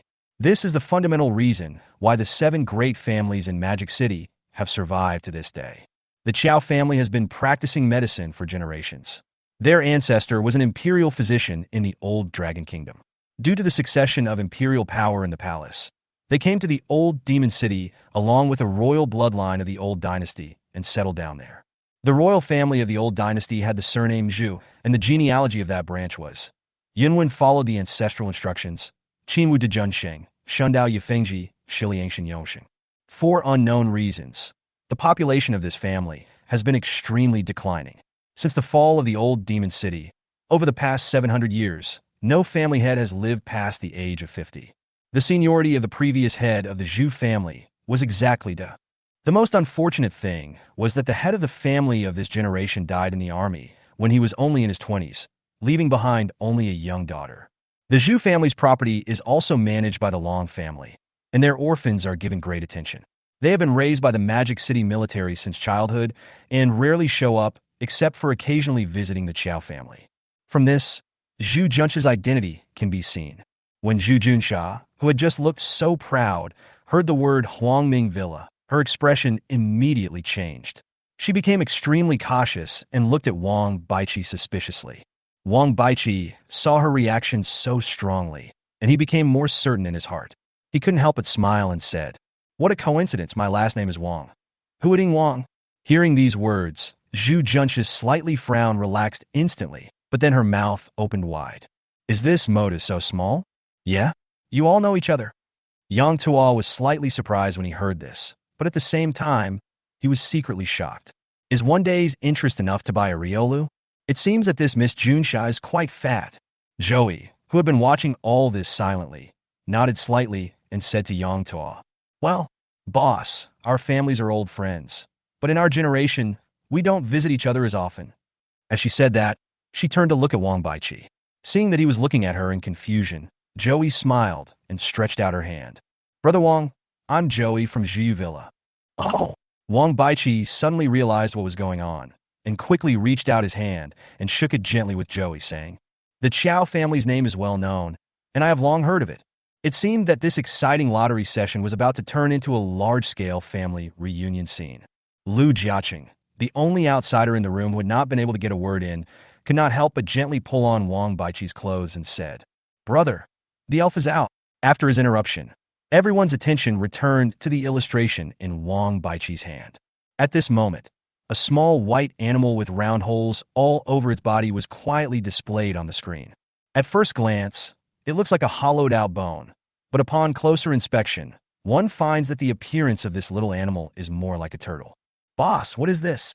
After Wang Baiqi saw that the elves on the screen were not bugs, he felt a little relieved and immediately handed the illustration to Yang Tuo. "This elf is not simple just by looking at its appearance. Maybe it is a quasi-god. This Pokemon looks creepy. Could it be a ghost type?" Joy, who was at the outermost edge, also spoke. As a doctor, she was a little repulsed by this Pokemon that looked like a skeleton. She always felt that this Pokemon had some evil nature. "Oh, this isn't a ghost-type Pokemon. It's called Cocodora, and it's a steel-type and rock-type Pokemon."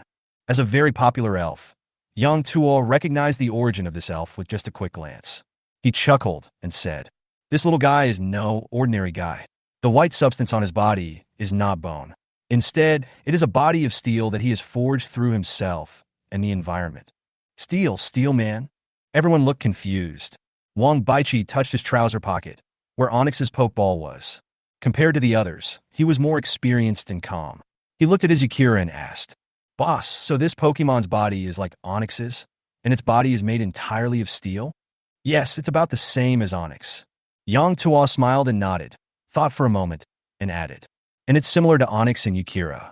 Unlike Yukira, who likes to eat soil, and Onyx, who likes to eat stones, this little guy likes to eat steel." Like eating steel?" The four of them were shocked and gathered around Yang Tuo, looking at the elf in the illustrated book again. "Boss, this little guy eats iron? It doesn't even have a mouth. How can it eat?" Zhu Junsha carefully looked at the head of Cocodora in the illustration and raised questions. Actually, the white parts we see in the picture are actually the steel shell it makes, including the face. Its mouth is hidden under the white steel mask." Yang Tuo explained patiently, then turned to Wang Baiqi and said with a smile, "Mr. Wang, it seems that you really need to buy a mine if you want to buy this Pokemon. Then your 3 Pokemon are all big eaters. I'm afraid they can't be filled with energy cubes alone." Really? There was a burning sensation in Wang Baiqi's eyes. It doesn't matter whether there is a mine or not. At worst, he can just transform himself into a coal boss. The main thing is that it's edible. Be willing to give. You have to give first before you can gain. Being able to eat is a blessing. If you eat so much and still can't fight, wouldn't that make you a glutton? In Wang Baiqi's view, high investment costs mean high returns. The greater the investment, the higher the return, otherwise how could this elf survive? It's already extinct. It doesn't matter if the risk is high. My brother has plenty of money. Well, how much is this? Dora? Wang Baiqi looked at Yang Tuo expectantly and felt his palms sweating. A little nervous.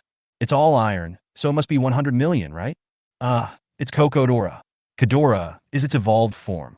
Yang Tuo corrected with a smile. As for the price, because of the rarity of the species, the price of this elf is 5 million, Mr. Wang. Only 5 million. Wang Baiqi looked a little disappointed when he heard this.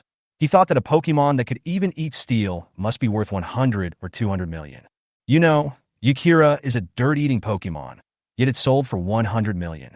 This Pokemon can only eat iron. Is this a mistake?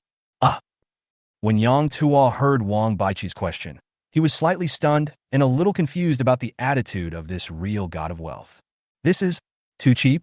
Should I add a little bit to the retail price of the system? Chapter 42. Good stuff. Kokodora. Iron Guy Pokemon. Attributes: Steel, Rock. Gender: Male. Personality: Arrogant. Features: Heavy Metal. Moves: Impact Hardened Metal Claw. A troublesome Pokemon. In order to build a body of steel, it digs iron or from the mountains to eat, but sometimes it also eats bridges or railroad tracks. If it uses its steel body to hit it with all its might, it can even smash a dump truck into pieces. It will eat up the damaged dump truck in big mouthfuls. Looking at the strange little beast that was more than half a meter tall at Yang Tuo's feet, and listening to the horrifying description in the picture book, the mouths of Joey and the other two were slightly open, as if they were competing to see who could fit an egg completely in his mouth. Such a small thing can actually smash a dump truck. Unlike the other three who were stunned, Wang Baiqi's expression was filled with excitement. Compared to the terrifying rock snake, the shape of this little steel beast is relatively friendly. At least he doesn't look scary at all. Wang Baiqi touched Kokodora's head and stroked the smooth and hard metal shell, and his heart was extremely inflated. Although the skills are a bit lacking, this introduction gives people a great sense of security. Hesitate? Does not exist. Wang Baiqi handed over his bank card without saying a word, and after paying a string of meaningless numbers, he gained ownership of the lovely Kokodora. After watching Wang Baiqi casually use a pokeball to capture another terrifying monster, Zhu Junsha felt jealous. Wow, I want to draw it too. I want to draw the Pokemon that eats gold. Zhu Junsha cried out in pain, but there was still thunder but no rain. Joey couldn't help but cover his forehead. Lu Jiaqing was speechless, and Wang Baiqi held the pokeball in his hand and gave Zhu Junsha a generous and polite smile. Yang Tuo was slightly stunned by her howl, and then he couldn't help shaking his head and laughing. Are there Pokemon in Pokemon that eat gold? As expected, there should be none, but there are quite a few that eat gems. Of course, Yang Tuo did not tell Zhu Junsha this cruel fact. After all, people always have to have hope. Wouldn't it be better to let her discover it slowly later? Yang Tuo wished she could draw more and buy more Pokemon. After all, according to the rich sister's own account, Yang Tuo felt that even if he sold her 100 Pokemon, he wouldn't have to worry about her not being able to afford them. Riolu is a unit of measurement. So, Miss Junsha, do you want to have a smoke? Draw you have to draw. I'll do it 4 more times too. Ding Ji Fu Bao received 1,111,000 yuan. Sincerely, sincerely. Good luck to you, Miss Junsha. Listening to the message notification coming from the mobile phone, Yang Tuo felt that his cheeks were almost frozen from smiling. Oh my god! I have never seen so much money in my life. These dreamy numbers appeared so many times in one day. It was so exciting that I couldn't stop. Boss, how about this Pokemon? Seeing that the picture had been frozen, Zhu Junsha handed the atlas to Yang Tuo with expectant eyes. Yang Tuo glanced at it and saw that it was a purple little mouse. He smiled and replied, Ms. Junsa, this is also a very good Pokemon. It's called Rattata, and it's a normal-type Pokemon. As a normal-type Pokemon, it has very few weaknesses, and there's only one attribute that can restrain it. Upon hearing this, Zhu Junsha's eyes lit up immediately, and she couldn't help but ask expectantly, Really? So, how much does it cost? Sincere offer of 100,000 yuan. You. Zhu Junsha's expression froze. Looking at Yang Tuo's still kind smile, she couldn't help but muttered softly, There's something wrong. His fingers entered the payment password without hesitation, exactly the same as when he just entered it. As the screen was fixed again, Zhu Junsh's face darkened, and without blinking, she directly clicked go again. Huh? Junsha, why don't you even ask? Joey, who was watching her best friend's actions closely, couldn't help but wonder. A unicorn beetle. The boss has already introduced it to Brother Wang. Zhu Junsh's face was so gloomy that water seemed to drip out of it, and she stared at the constantly moving screen without blinking. Oh, come on. Wang's Kokodora only comes out after drawing the unicorn beetle twice. Joey said somewhat awkwardly. Zhu Junsha thought so too. As she saw the black shadow on the screen moving slower and slower, her eyes became brighter. Finally, a green soybean worm appeared on the screen. Boss! Looking at this bug that looked even more ordinary than a unicorn beetle, Zhu Junsha frowned and turned the illustrated book to Yang Tuo. Oh, this is Caterpillar, a very cost-effective Pokemon among the bug-type Pokemon. Yang Tuo stopped talking halfway through his words. Because when Zhu Junsha heard the words value for money, she clicked go, again without hesitation. Ms. Junsha, because you only paid the handling fee 4 times, this is the last time? Seeing Zhu Junsha's depressed face, Yang Tuo couldn't help but remind her. In fact, bug-type Pokemon are also pretty good. At least they have a good price-performance ratio. And the Pokemon just now is good at all kinds of powders and is a very good controller. Zhu Junsha stared at the illustrated screen and interrupted without raising her head. Boss, do you think it's really appropriate for a delicate lady like me to have bugs as pets? This? Yang Tuo was speechless for a moment. Not long after, when the screen froze, Zhu Junsha's eyes suddenly lit up when she saw the new Pokemon portraits displayed in the encyclopedia. Huh? Looks like there's some good stuff coming out. Ms. Junsha, please be careful with your wording. Yang Tuo could not help but say. There are still many elves in the store. You are having a bad influence. Hearing this, Zhu Junsha couldn't help but retract her gaze and looked around. As expected, Kira and Rila looked at her with a strange expression. Minghuan, who was originally concentrating on watching the cartoon in the corner, also turned his head frequently and looked at her. As for Zhu Junsha's Blue and Joey's Baby Ding, they were put into the Pokeballs early in the morning. Because Baby Din was a little exhausted, Joey thought that taking back the Pokeball would allow it to rest more comfortably. And Brew, Zhu Junsha wanted to interact with Yukira, but was afraid that her Pokemon might not look good, so she put it away. Zhu Junsha nodded awkwardly to the elves with some apology, and then happily handed the illustration to Yang Tuo. She asked happily, Boss, how about this one? It has a crown. A crown? Yang Tuo's expression paused. In the elf world, those who have crowns seem to... Thinking in his mind, Yang Tuo lowered his head and looked at the illustration.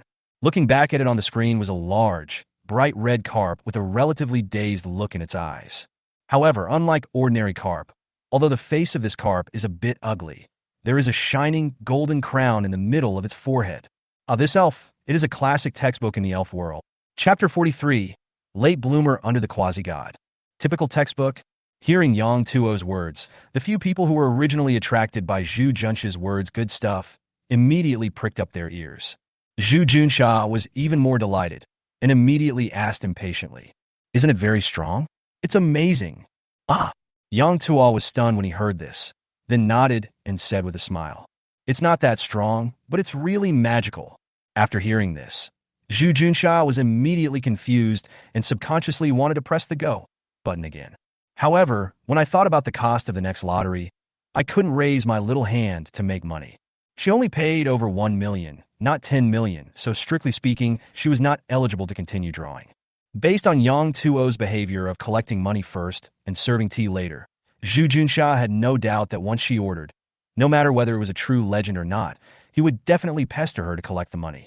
Seeing Zhu Junsha's hand rise and fall, Yang Tuo naturally didn't know how many things Zhu Junsha was thinking about at this moment, but still laughed. Ms. Junsha, don't be anxious. If you click the button accidentally, you may regret it.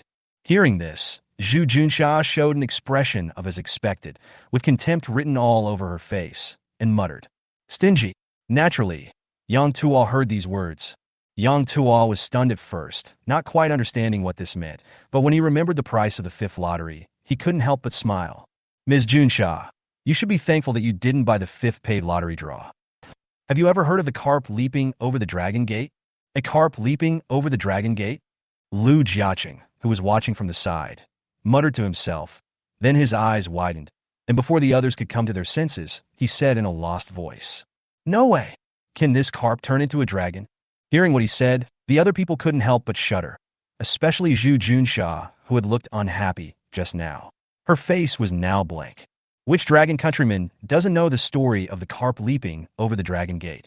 This is a household legend. Hearing this, Yang Tuo shook his head slightly, then nodded. This operation made everyone a little confused, and Zhu Junsha couldn't wait to ask. Boss, why do we say that a carp jumps over the dragon gate? Can it really turn into a dragon?" Upon hearing this, Yang Tuo looked at Zhu Junsha with an inexplicable smile on his face. Zhu Junsha felt a little shy when he looked at her, and a blush appeared on her face.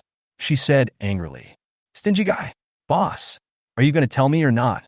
Seeing that the rich young woman was about to lose her temper, Yang Tuo couldn't help but shake his head and laugh, saying, "This Pokemon's name is Magikarp. It was once known as one of the weakest Pokemon in the Pokemon world. Because it was so weak, it evolved to have strong survival and reproduction abilities. In rivers, lakes, and large rivers, wherever there is water, they can be seen almost everywhere, and they're almost flooding." Hearing this introduction, Lu Jiaqing couldn't help but be amazed. This amount. This doesn't look like it can turn into a dragon. But Yang Tuo continued. However, spirits are magical, and Magikarp is a reflection of this. Every Magikarp longs to fly and to be powerful. They practice jumping day after day because many Magikarp could not learn anything except jumping, and they only knew how to train their strength in this way. In their bloodline inheritance memory, as long as they can jump high without falling and fly in the sky, they can shed their weak bodies and transform into powerful flying dragons. So, Zhu Junsha's big eyes were full of hope, and she looked at Yang Tuo with anticipation. So it can really become a dragon. At least its name and appearance are very much like a dragon. Yang Tuo smiled and said what Zhu Junsha wanted to say, but didn't dare to say. However, it is very difficult for Magikarp to evolve. Among 1,000 or 10,000 Magikarp, not even one will evolve into a dragon, because it is too difficult. There are only 3 skills in life. Leap, a common skill for all races, commonly known as the water-splashing leap, is extremely powerful, but is of no use at all, and actually just jumps in place. Crash, a skill that can only be learned at level 15 in the game. Who knows how long it would take Magikarp to learn in real life? Crazy. The lower the health, the higher the power, the lowest is 20, the highest is 200. It is an absolute good skill for turning the tide against the odds. But you have to be level 25 to learn Crazy. As we all know, Magikarp evolves from level 20. As a water-type Pokemon, he can't even learn how to use a water gun. The worst thing is that Magikarp cannot acquire genetic skills. As for the move learning device, you can only learn 2, Bounce and Water Cannon. Manhwa, I have 2 move learning devices. Who should I give them to? Should I give them to Magikarp? Family members, who understands Magikarp's despair. This is a devastating start. None of the Magikarp that can evolve into Gyarados have poor qualifications. To be able to stand out from such a nightmare difficulty. Isn't this a martial arts genius that only appears once in a century? Thinking this in his heart, Yang Tuo said slowly, "Where there is a will, there is a way." With a desperate struggle, the Qinchuan River finally belonged to Chu. Heaven will not let down those who work hard. With slept on firewood and tasted gall, the Yu army of 3,000 was able to conquer Wu. As long as Magikarp evolves, its status will soar, directly from the bottom of the spirit world to the forefront of the battle force. Oh my god, I'm trying to change my fate. I'm really that strong. Lu Jiaqing couldn't help but look at the big carp in the picture book again. Although his eyes were a little dull, he inexplicably felt that its whole body was glowing. This is an inspiring fish. But if it's really difficult to produce one Magikarp even with millions of them, then wouldn't this one also be difficult to evolve? Wang Baiqi, who is the top of today's list, frowned as he looked at the fathead fish in the illustration. In theory, yes, but as luck would have it, the Pokemon sold in this store are all the most gifted of their species. Yang Tuo smiled brightly, revealing his white teeth, and said to Zhu Junsha, "Ms. Junsha, I can assure you that this Magikarp will definitely evolve in the future. It just may take a little longer. If you can buy it, you will definitely not lose money. It will be a steady profit." After hearing Yang Tuo's assurance, Zhu Junsha felt a little moved and asked, So what's its price?" Upon hearing this, Yang Tuo stretched out a hand and said frankly, because it is too difficult for Magikarp to evolve, considering the agonizing weight and the nightmare-level difficulty of raising it. I'm offering you 500,000. Ah, it's so cheap. Boss, you're not lying to me, are you? Zhu Junsha took out her bank card doubtfully. She was tempted at first, but she couldn't help but feel suspicious that such a powerful Pokemon that was preserved was only sold for 500,000. Ms. Junsha, don't worry. Our shop is based on honesty. The reason why the price is so low is actually because the initial strength of this elf is too low, and it can be called flooded. It is not rare at all. To be honest, this Magikarp is the best SR Pokemon of choice for civilians in our store, and its future strength will not be inferior to that of a 5 million Pokemon. But the difficulty of training and the time required to accumulate the foundation for growth are a bit long. It is equivalent to a late bloomer under the quasi-god. Chapter 44. Maybe I'm overthinking. Well, I barely believe you. After a brief hesitation, Zhu Junsha's two big, beautiful eyes smiled into crescents. She got a Pokemon worth nearly 5 million for free at 500,000. Isn't that a huge profit? As for Yang Tuo's so-called difficulty in training nightmares, she simply ignored it. What's wrong with being difficult to train? Isn't it said that the Pokemon sold in the store must be high quality? I'll just buy it and put it in the pond. There's no rush anyway. Maybe I can draw a legendary Pokemon tomorrow. Zhu Junsha happily swiped the card. Seeing that Yang Tuo was still standing in front of the counter, she couldn't help but urge him. Boss, go get me a Magikarp. I can't wait to see my SR Pokemon. As she spoke, she glanced at the picture of Magikarp in the illustration book and muttered with some dissatisfaction. Boss, you need to practice your photography skills. Look at what you have done to the Pokemon. They look like cross-eyed Pokemon. Hearing this, Yang Tuo shrugged helplessly. Not to mention that the picture in the illustration was not taken by him. This Magikarp looks like this, right? However, there was no need to explain this matter to Zhu Junsha. He smiled slightly and said, Okay, Miss Junsha, please wait. 5 minutes. Joey gently tapped the fat carp in the bucket with his finger and found that the carp's eyes seemed to be naturally dull. Although it could move, no matter where it looked, its face looked dull. She wanted to say something, but when she thought of the previous experience with the Litten, she closed her mouth silently and stepped back. This fish. So frustrating. Lu Jiaqing had taken out the illustrated book early on. When he saw Joey retreating, he quickly stepped forward and pointed the illustrated book at the Magikarp in the bucket. Magikarp, fish Pokemon. Attribute, water. Gender male. Personality, timid. Characteristics, timid. Move, leap. It has almost no strength and speed. It is the weakest and most pitiful Pokemon in the world. It can live in any water, no matter how dirty it is. It is a very tough Pokemon and is very good at jumping. Lu Jiaqing saw the information about Magikarp in the illustration book and couldn't help but muttered. What? Just one skill? What do you know? This is called a late bloomer. Although Zhu Junsha was a little stunned at first, she had come to her senses by now. After hearing Lu Jiaqing's muttering, she puffed her cheeks and retorted. Magikarp, try using the leap. Let me see your strength. Lulu. The Carp King stared at Zhu Junsha with a pair of dead fish eyes and called out twice stupidly, but did not take any action. It's really a stupid fish.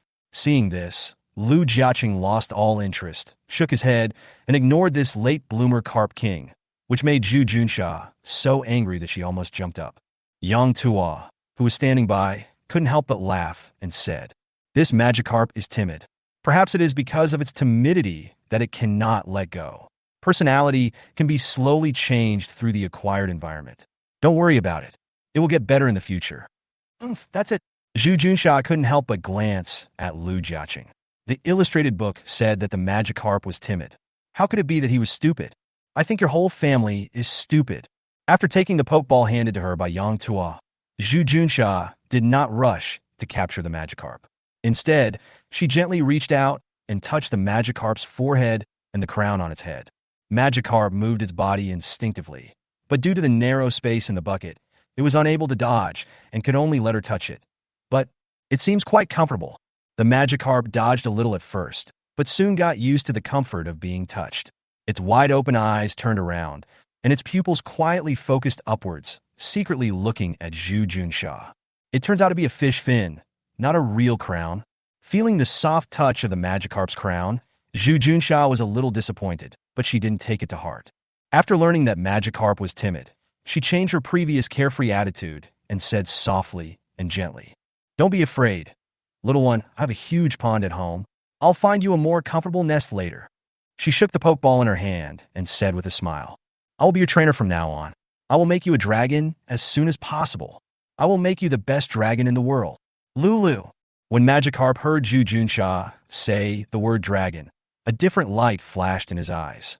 Its dull eyes turned to Yang Tuo. Although Yang Tuo's expression was a little strange, he still nodded slightly at it. Thump! Loyulu loyulu. The Magikarp jumped up instantly, and with its powerful tail, it knocked the entire bucket to the ground. "I'll go." Yang Tuo was unable to dodge and was splashed with water from the Magikarp's tail.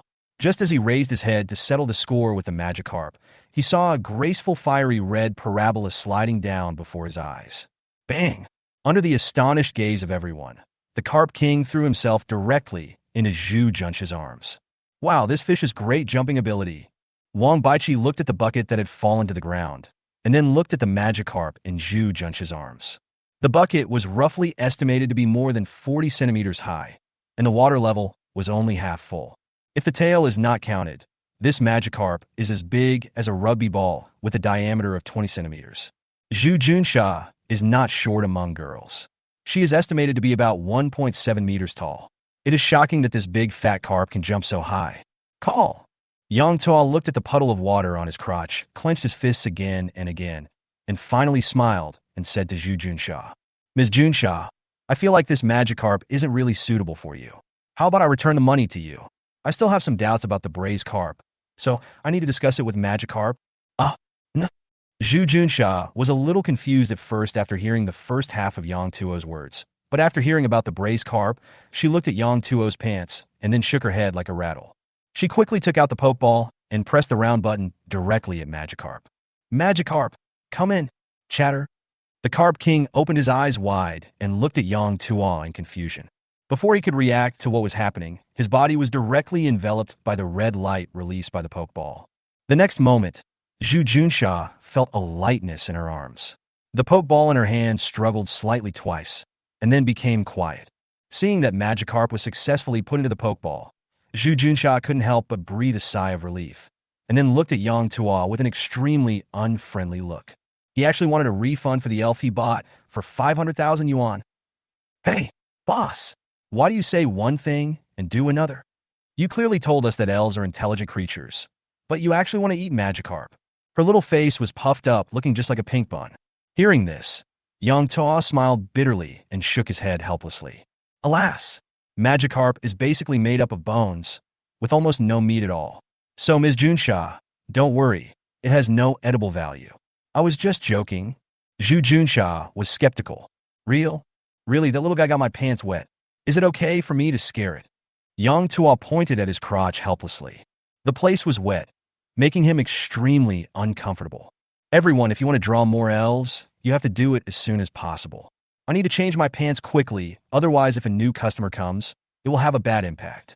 Several people couldn't help laughing when they saw the large water stain on Yang Tuo's crotch. Zhu Junsha laughed unscrupulously and turned around and said, "The last time was too expensive, so I won't smoke it again. What about you?" Joey was covering his mouth and laughing. After hearing Zhu Junsha's question, he hesitated for a moment and slowly shook his head. She whispered, "I don't really like elves fighting, and I have to research various prescriptions, so I don't have much energy. I'm already very satisfied with having a baby ding as a partner.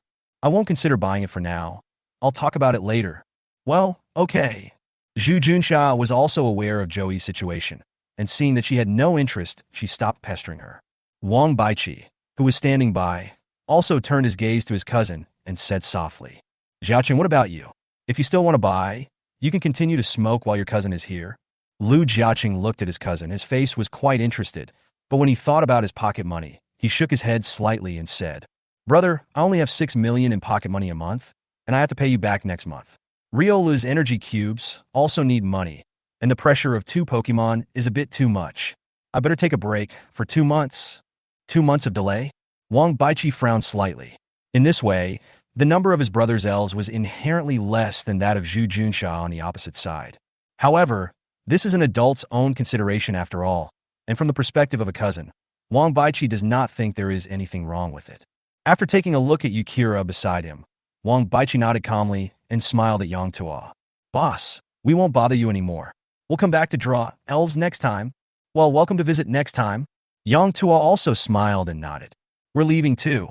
We'll come back tomorrow. Zhu Junsha also said goodbye to Yang Tuo. Well, okay. See you tomorrow. Yang Tuo still smiled and nodded in response. After adding Yang Tuo's WeChat friends one after another and purchasing the energy blocks needed for their respective elves, the four left one after another. Wang Baichi, who was walking at the end, accidentally saw the business license on the wall when he was about to push open the store door. Although the legal operator is Yang Tuo, the name of the store is Mingbao Pet Shop, which is extremely inconsistent with the house number outside the store. He couldn't help but ask doubtfully, Boss, does your store have a business license? Ah! Yang Tuo had just walked to the door of the cubicle and was about to change his pants when he heard Wang Baichi's surprise. He was stunned and then chuckled. Oh, that belonged to the previous shop owner. I bought his shop and plan to apply for a business license in a couple of days. This? Wang Baichi hesitated for a moment and said, You elf, I'm afraid it will be difficult to get a business license. Huh, it's okay. I will go talk to the mayor of Demon City first. But before that, I have to sell more elves. At that time, we can explain to them the changes these elves can bring to society. Otherwise, it would be hard to convince people with just empty words. Oh, in 2 days? Wang Baichi looked at the camera not far from the store door, thought about it, and took Yukira back into his pokeball. He smiled and waved at Yang Tuo. Let's go, boss. Well, take care. I won't see you off. As soon as he went out, Joey and Zhu Junsha had already got into their own cars, and they were waving and smiling goodbye to him in the car. Wang Baichi also smiled and waved his hand, indicating that they could get together and have a meal when they had time in the future. Lu Jiaqing came here by taxi. When he saw his cousin's helicopter parked not far away, he was too lazy to take a taxi again. He got on the helicopter early and waited with the pilot for boarding. Wang Baichi looked around carefully again. Although this street was not as crowded as the one next door, it was still very prosperous. There are cameras at several intersections and corners. Wang Baichi frowned slightly and couldn't help but think of what Yang Tuo had said before. He felt a little uneasy in his heart, but he couldn't figure out where the uneasiness came from. He had to walk towards the helicopter with an expressionless face. Just as I got on the plane and was about to ask the driver to take Lu Jiaqing home first, I saw several pickup trucks with the logo of the Urban Management Unit slowly driving from the side of the road. The cabins of these pickup trucks are filled with green isolation barrier walls. 3 were parked to the east of the Pokémon Pet Shop, and 3 were parked to the west. As soon as the car stopped, more than a dozen urban management officers jumped out of the car swiftly, carrying isolation barrier walls to directly isolate the shops on half of the street. While standing up the separation wall, they also shouted with a loud speaker, Please stay away from this street and evacuate. The city has detected that there is something wrong with a natural gas pipeline under this road. For your safety, please evacuate consciously. Natural gas pipeline abnormality? Does the urban management need to take care of this kind of thing? And why didn't any excavators come along? Wang Baichi narrowed his eyes slightly and had some vague guesses in his mind. He said to the helicopter pilot, Fly directly to the airport and then send my cousin to Fenghua Hotel. Yeah, cuz I'm going home? Is there something urgent going on for you? Or should I take a taxi? The airport is too far. Lu Jiaqing was confused. Just as he was about to get off the plane, he was grabbed by Wang Baichi. Jiaqing, this matter, maybe I'm overthinking it, but it's better to be safe than sorry. Don't go home today. Stay at Fenghua Hotel for 1 night. If nothing happens tomorrow night, go home. Wang Baichi was fiddling with his phone as he spoke. He noticed from the corner of his eye that Lu Jiaqing seemed to be about to ask another question, so he raised his hand to silence him. He raised the phone to his ear and said in a deep voice, Cancel my original flight. It will take me about 10 minutes to get to the airport. Book me the fastest flight to the United States. Chapter 45, Official Meeting in Magic City. Well, today's live broadcast ends here. The address of the store is on the host's Douyin homepage. If you are interested in elves, you can choose to come and have a look. Menghuan and I are looking forward to your visit. However, the prices of Pokémon are a bit expensive, and the cheapest Pokémon in the store costs 50,000 yuan. In order to avoid missing out on the elves that are destined for you because of money, a friendly reminder to all friends is to bring at least 5 million in funds. See you next time. Magic City Mayor Conference Hall. As Yang Tuo waved goodbye, the projection screen on the big screen dimmed instantly and turned into darkness. A friendly reminder was given in the middle of the screen. The anchor has gone off the air. Click on the screen to scroll down and follow more of the anchor's exciting live broadcast moments. The entire conference hall fell into dead silence. The officials who can enter this conference room are at least the directors of various offices. Demon City is a municipality directly under the central government, which means that these directors are basically department-level cadres. With so many senior officials gathered together for a meeting, they naturally had no time to click on the screen to scroll down. Their faces looked different. Some were shocked, some were astonished, and most of them looked gloomy. Chun Sheng stood behind Xiang Yuanchao, looking at the dark projection screen beside him, feeling extremely bitter. How long has it been since I left that store? Pokémon worth 100 million have come out. As expected, I shouldn't have been so anxious to come and find Uncle Xiang. What a huge business opportunity one have lost. That person is Wang Baiqi. How could he not recognize him? Xiang Yuanchao's face was so gloomy that water seemed to drip out of it. There was a mobile phone on the table in front of him. The phone seemed to be playing a video when someone clicked the pause button, and the picture froze on a picture of a small green animal holding up a huge rock.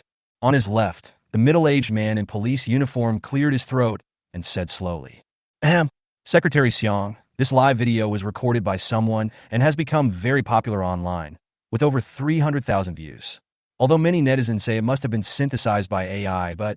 He pondered for a moment and said in a deep voice, "According to our technical staff's analysis, the video is not a synthetic special effect, and there is no trace of artificial processing. It seems to be real." There was no expression on Xiang Yuanchao's face, and he turned his gaze behind him. Just at the beginning of this meeting, he had Chun Sheng demonstrate the pokeball and showed the magic of Litten. The director then said that they had monitored similar videos on the internet. It's the scene where the little dinosaur fights the big bulldog. After a careful investigation of the source, we found this live broadcast room. Xiang Yuanchao was almost amused. The video was only forwarded 300,000 times, but the key point is that there were more than 1 million fans watching the live broadcast. Who knows how many people are editing screen recording videos right now? This matter has a huge impact. Absolutely can't be suppressed. He leaned back in his office chair, somewhat dejectedly, and rubbed his temples vigorously. He had already arranged for the urban management department to go out and evacuate the people in advance. Fortunately, except for the customer named Liu, he recognized all the other people in the live broadcast room. They were all his nephews. Don't worry about not finding anyone. This incident has become too big. There are many professional technicians among the masses. They can find what we can find. If we make too much noise, it will definitely attract the attention of the sea. Xiang Yuanchao knocked on the table with his backhand, indicating that the next speech would be the top priority. The urban management department has issued a notice saying that there is something wrong with the gas pipeline in that area and that emergency repairs are needed. People should have been evacuated by now. The armed police force must be fully armed, and the engineering department should find a few large trucks to assist the armed police comrades in entering the site and occupying the depth points without disturbing the residents. Secretary, will this cause the other party to misunderstand? As soon as Xiang Yuanchao finished speaking, another middle-aged man frowned and asked suspiciously. After all, according to what the young man said in the live broadcast room, he is planning to contact our government, so there shouldn't be too much danger. Besides, the L's in his hands. If the other party mistakenly thinks we are hostile, I'm afraid. He stopped talking halfway through his sentence, but his meaning was obvious. If there were L's like Yukira, of which there were many in this store, then even the public security department of the Magic City would probably not be able to do anything to them. There is a busy city nearby. If a fight breaks out, it would easily cause casualties among the people, which would be a serious matter. After listening to this man's speech, Xiang Yuanchao did not show the slightest bit of surprise on his face. He shook his head slightly and said, "So, I will go to this store in person with my ID to talk to the other party. If I fail to come out in more than 3 hours, remember, Deputy Secretary Liu will immediately take over my command and report the situation to Hailey as soon as possible to apply for assistance from the Magic City military region." At this point, everyone present changed color. No one expected that Secretary Xiang would actually take action in person. Isn't this too dangerous? The middle-aged man who had just spoken spoke again, his brows twisted into the shape of a Chan character, and the nameplate in front of his desk read, "Deputy Secretary, Liu Sheng." Xiang Yuanchao heard this and shook his head slightly, saying, "Only you and I can represent the Magic City or even Dragon Country under certain circumstances. Such a big change has happened in Shanghai. It is my dereliction of duty as the secretary and mayor. I cannot escape the blame, both publicly and privately. If I come out in 3 hours, things will be easier. If it doesn't come out, don't hesitate. Deputy Secretary Liu hesitated for a moment and finally nodded slightly to show that he understood. On the other side of Secretary Xiang, the director who had spoken before saw this and said in a deep voice, "To be on the safe side, our Ministry of Public Security will also send 2 plainclothes comrades to enter the store in advance and stay there in the name of buying elves. Secretary Xiang, please rest assured that I will never let your life be in danger." Xiang Yuanshao heard this and nodded slightly, saying, "In that case, thank you very much. However, please be careful not to overreact. If possible, try not to cause a quarrel, so as not to hurt the civilians." The middle-aged director did not answer when he heard this, but just nodded slightly. Seeing that things were almost arranged, Xiang Yuanshao said, "This operation is of great importance. Please hold your tongue and strictly abide by the confidentiality agreement, so as not to cause panic among the people. As for those customers who have already purchased Pokémon, the Ministry of Public Security would like to ask them to take a little trouble and find out the details in advance and inform them. No matter what happens, we must not cause panic among the people or social unrest." The middle-aged director nodded again to show that he understood. After finishing speaking, Xiang Yuanshao slowly stood up and said softly, "Let's adjourn." Chapter 46. Will you be my elf? Pokemon Pet Shop. Yang Tuo changed his pants at the speed of light, and after confirming that no one was visiting for the time being, he decisively changed the welcome sign to "come back later." Drawing elves doesn't waste much time, and there is no need to lock the door intentionally. Besides, with Muchan around, I believe nothing will be lost in the store. Just after the live broadcast, a group of fans asked him what time his store closes, and Yang Tuo replied that it was 8 o'clock in the evening. It is just past 4 o'clock now. Although the sun has already set, the bustling crowds in Shanghai remain unabated. It would be a bit unreasonable to make the guests go for nothing just because the door is locked in advance. After simply finishing all this, Yang Tuo rushed into the compartment, holding the tablet illustration. As soon as he entered the door, he shouted loudly, "System, I want to draw a legend." Unlike the last time, this time when entering the compartment, the scene is not a narrow room, but a secret little world. Although the elves were extracted twice on the same day, only a few hours had passed in between, but Yang Tuo's state of mind had completely changed. This time his target is clear: Gundam. At present, he has obtained the right for the arrival of the micro-elf, and he is just waiting to draw the second legendary this time. He will then prepare to contact the official directly to discuss the arrival of the elf. Judging from the current level of technology in this parallel world, if there is no suitable legendary beast to keep the place in check, there is no guarantee that Pokémon will not be captured and studied on a large scale. Follow the routines of watching respective novels and web dramas in previous lives. Shouldn't we give them a Gundam to maintain order? This is a first-level god. Naturally, the narrow room could not accommodate it, so Yang Tuo was full of confidence and went straight to the secret realm, waiting for his Gundam. It is detected that you currently have the right to extract a legendary elf *1. Would you like to use it? The ethereal electronic sound of the system responded in Yang Tuo's mind almost instantly. Yang Tuo agreed without hesitation. "Use! Brush!" A sound of breaking air was heard, and the tablet illustrated book that Yang Tuo had been holding slipped out of his hand instantly and floated in front of Yang Tuo.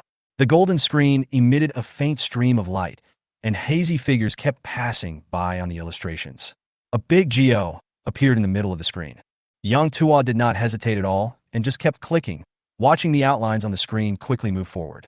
His mood was no less exciting than that of the customers who were drawing lots in the store. "Gundam! Gundam! There better be a different color one!"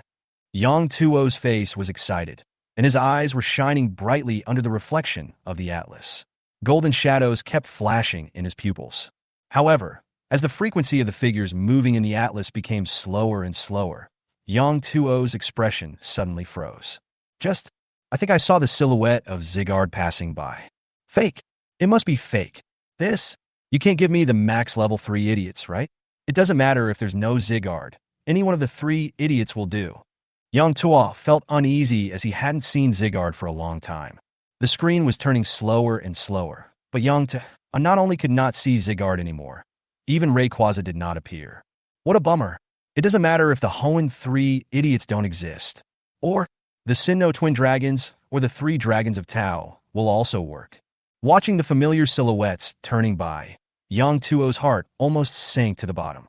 Rayquaza, Zygarde, Ho-Oh, Lugia, except for the two idiots in Sinnoh who have not appeared yet, it seems that all the other stronger first-level gods have turned over. This is not going to be a level 1 god. You know, to accomplish the next mission, we need a turnover of 10 billion. If we didn't get the first-level god, Yang Tuo would really want to faint in the toilet crying. Without a first-level god to keep the place in check, what if an elf descends and brings down a daddy? System, stop messing with it. While Yang Tuo was hesitating, the system screen moved past Kapu Mu Mu's figure with difficulty and finally stopped at the outline of a slender four-legged creature. Yang Tuo couldn't help but shudder when he saw this. A four-legged beast with 4 kapu? Oh my god! The golden lion! But it seems that the big lion is not so thin. Before he could think about it, the outline on the illustration flashed with a golden light, revealing its original color. It was a slender mythical beast with a black and blue body and 8 forked, colorful horns. The joyful electronic sound also showed color as the illustrations appeared, echoing in Yang Tuo's mind. Congratulations on extracting the legendary Pokémon, Xerneas. Would you like to extract it? Ah! Yang Tuo's brain was a little stuck, and he was a little hesitant when looking at the figure in the picture book. This mythical beast is definitely good. After all, it is the god of life. But what if that stupid bird came down in the future and sensed the presence of Xerneas? Wouldn't it be furious immediately? Moreover, if this happens, wouldn't I be inherently shorter than Gundam if I met him in the future? But a fairy-level god seems pretty good, although I don't know if it can defeat the double-restrained Pluto dragon. It does seem pretty cool to use it as a mount. After a slight surprise, the system prompt asked again whether to extract. Yang Tuo said firmly in a low voice, "Extract! Brush!" The flat-screen illustrated book, which had been glowing, suddenly shone brightly, making Yang Tuo feel dizzy for a moment. Sudden exposure to this strong light, Yang Tuo subconsciously stretched out a hand to block his vision. However, with just a palm blocking, the brilliant light instantly shrank. When Yang Tuo withdrew his arm and looked around again, he saw the flat, illustrated book lying alone on the ground, and a purple and white pokeball with an imprinted on it appeared next to the illustrated book. Behind the two of them stood a dark blue deer with slender horns. Unlike the 7-colored horns shown in the previous illustration, Xerneas at this moment is clearly in a relaxed state. The 8 horns on the top of the head are all light blue, and the gems at the base of the horns are all transparent azure. While Yang Tuo was looking at Xerneas, Xerneas was also looking at Yang Tuo. The two sides looked at each other, and when Yang Tuo's gaze shifted from Xerneas' horns to his face, the two of them looked at each other, and facing Yang Tuo's burning gaze, Xerneas' eyes with X marked on them suddenly shrank. Immediately, this extremely beautiful and slender beast, which represented life, slowly bent its 4 hooves and fell to the ground. The noble head lowered slightly, and a gentle and soft mature female voice slowly sounded in Yang Tuo's heart. "Grown-ups? Oh my god! A first-level god calls me sir?" Yang Tuo's heart was filled with shock, and he exclaimed that the system was awesome. This is the Fairy King, the god of life, Xerneas. It seems that it is not impossible to use Xerneas as a mount, but I don't know if it will get angry with me, an adult. It was their first meeting, and after hesitating for a moment, Yang Tuo still did not make any excessive demands. He suppressed his excitement, walked forward slowly, picked up the Master Ball, and reached out to touch Xerneas' head. Although those gems were azure blue, they were not as cold as Yang Tuo had imagined. Instead, they were slightly warm. "Hurry up, Xerneas." "Yes." As the telepathy sounded again, Xerneas slowly stood up. This noble deer of life was more than 3 meters tall. After standing up, Yang Tuo had to look up to meet Xerneas' gaze. When Xerneas discovered that Yang Tuo was looking up at it, his body trembled slightly, and he bent his body slightly and buried his head deeply. Yang Tuo didn't care about it. At this moment, his brain was filled with excitement. Looking at this beautiful beast, Yang Tuo took several deep breaths, adjusted his emotions, and then stretched out the Master Ball in his hand with some trembling. "Xerneas, will you be my spirit?" Chapter 47. The Goblin King Surrenders. "Become your elf?" Xerneas' telepathy was filled with doubts. It raised its head slightly and saw Yang Tuo stretching out his right hand towards it. In his palm, there was a very familiar item quietly placed, the pokeball. "Yes." Seeing Xerneas' puzzled look, Yang Tuo nodded seriously in response. Although this is an elf that I drew using the system, in theory it should be as favorable to me as the elves drawn by the guests. But the other party is one of the top divine beasts after all. Although Yang Tuo's attitude is not humble, it is relatively sincere. I am promoting Pokemon to this new world, and I want to turn this universe into another paradise where Pokemon and humans live in harmony. Yang Tuo said word by word. As the first true legendary beast summoned by me besides Mew, Xerneas, are you willing to assist me in promoting Pokemon together? Xerneas was silent for a moment after hearing this. It glanced at the Pokeball in Yang Tuo's hand, and the 8 antlers on its head gradually emitted dazzling colorful light, and its originally azure back also began to light up with star-like colorful light. The gentle fairy aura that belongs only to the god of life penetrated the wooden doors of the compartments and slowly spread out in all directions with the store as the center. In just a moment, it enveloped the entire Demon City. It was late autumn now. Countless flowers, plants, and trees in Demon City that were about to wither felt the breath of life from Xerneas. Their gradually withered and yellowed leaves turned green again, emitting lush vitality. Feeling that the entire city was filled with humans, but there were only a few elves, Xerneas slowly retracted his aura. It slowly bent its limbs to the ground again, and the pleasant telepathy sounded again. Great Lord of Creation, Xerneas is willing to follow you and offer a small firefly for the reproduction of elves. Ah! Yang Tuo was slightly surprised to hear the change in Xerneas' name, but when he thought of the system's ability to summon various Pokemon, he understood. I guess Xerneas sensed the aura of the system and mistook himself for an alpaca. Yang Tuo had already speculated about the origin of his system, being able to summon elves at will. If this isn't the work of an alpaca, then who else could it be?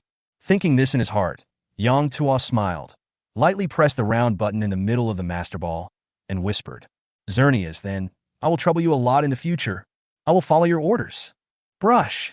With the press of a finger, the Master Ball flew into the air, and countless white lights shot out from it, enveloping Xerneas' body. After a few breaths, the white light returned, and the Master Ball swayed slightly in the air before falling back into Yang Tuo's hands. It returned to calm again, and there was no trace of Xerneas at the spot anymore. After playing with the Master Ball in his hand for a while, Yang Tuo couldn't help but curl up the corners of his mouth. The Fairy King bows down. This is the first divine beast that I own in the strict sense. Although his supervisory ability is certainly not as good as Gundam's, but when he thinks that his own power of Advent is only miniature, it is more than enough to control the situation. Furthermore, since Xerneas is the god of life, his influence on plants is extremely huge. It will also be of great help to Yang Tuo in planting fruit trees in the future. If you lose something in one place, you may gain something in another. Then, the next step is to find a way to establish contact with the government. I'm a little tired today, so I'll go visit the boss of this demon city tomorrow. He carefully pressed the button on the Pokeball, a red light shot out, and a tall figure appeared in front of Yang Tuo again. It was Xerneas, whom he had just captured. Xerneas, can you shrink your size? With your height. Yang Tuo looked up at Xerneas, whose height was comparable to that of a 2-story building, and felt troubled. This small world is empty, with nothing but fruit trees. We can't leave Xerneas in the secret realm, right? But its size is really too big. Land in Demon City is very expensive, and there is no place big enough to accommodate such a huge monster. Is this okay? When Xerneas saw Yang Tuo, he looked embarrassed. His deep blue eyes looked at the small wooden door behind him. 7 colored lights gathered on his body, and his figure began to shrink rapidly. He just turned around, and his figure was reduced to half its size. He became half a head shorter than Yang Tuo. This is the best. After all, it's a city outside. If it's too high, it would be a bit shocking. This world still knows very little about Pokemon, and it's easy to cause panic. Yang Tuo smiled and scratched the back of his head, then moved his body to make way for the wooden door behind him and said, Come on, Xerneas. Nice to meet you. I'll treat you to a meal. I was the first to step out of the wooden door. The scene in front of me changed rapidly. I looked around and found myself back in the store. Meow. A pink light flashed before his eyes, and Yang Tuo felt a slight weight on his shoulder. When he turned his head again, Manhwa had appeared on his shoulder. Manhwa, we have a new friend. Come say hello. Yang Tuo smiled, stroked Manhwa's little head, walked directly behind the counter, and took out several boxes of energy cubes from the cabinet under the counter. Manhwa, who had sensed the breath of Xerneas early on, stayed on Yang Tuo's shoulder and listened to Yang Tuo's instructions. He just turned his head slightly and waved his little hand to the azure deer that walked out of the compartment later. Meow. Xerneas, long time no see. The cute version of Xerneas walked out of the cubicle, closed his eyes slightly, and felt this new world. After further understanding of this world, she slowly opened her beautiful eyes and nodded slightly to the dream. Long time no see, dreamy. Hey, are you from the same world? What a coincidence. Yang Toa smiled slightly when he saw this, and gently opened the 2 boxes of energy cubes, placed them on a tea table, and smiled at the 2 elves. It's time for dinner. Come on, I'll welcome you. Southern suburbs of Shanghai. Zhu Junsha was driving her own Beetle, with Joey sitting on the passenger seat, while Blue was lying on his back on the back seat, sleeping soundly. As the small bubbles on its nose grew larger and smaller, streaks of light pink energy gradually lit up from its body, and its size grew slightly larger. Well, Zhu Junsha saw this scene through the rearview mirror. Her eyes were distracted, and she almost rear-ended the vehicle in front. Hey, silly pig, we're about to collide. Fortunately, Joey's exclamation urgently drew Zhu Junsha's attention back. She swerved the steering wheel, turned on the right turn signal, and after a flurry of activity, causing a chorus of honking on the road, she finally, boom, successfully ran out of the road and crashed into a big tree on the side of the road. Ah, silly pig, can you drive? Joey covered his forehead and felt stars in front of his eyes. He felt unwell all over. Oh my God. Zhu Junsha also covered her forehead and shook her head gently. But she was holding the steering wheel, so the vibration was obviously stronger, and she was unable to utter a complete sentence for a long time. Fortunately, I braked in time, otherwise it would not just be the car that would be damaged today. Bruce. Blue, who was originally sleeping peacefully in the back row, was also rubbing his head in confusion, with a hint of grievance in his cry. It was the most miserable because it didn't wear a seat belt and had the experience of bowling in the car. But after all, he was an elf, and his physique was much better than that of humans. After bumping back and forth 2 or 3 times in the back seat, he just felt a slight pain in his head. No, I just saw Bruce. Junsha rubbed her head and turned to look back. I was about to say that I saw a pink glow on Blue, but when I turned my head, I was stunned.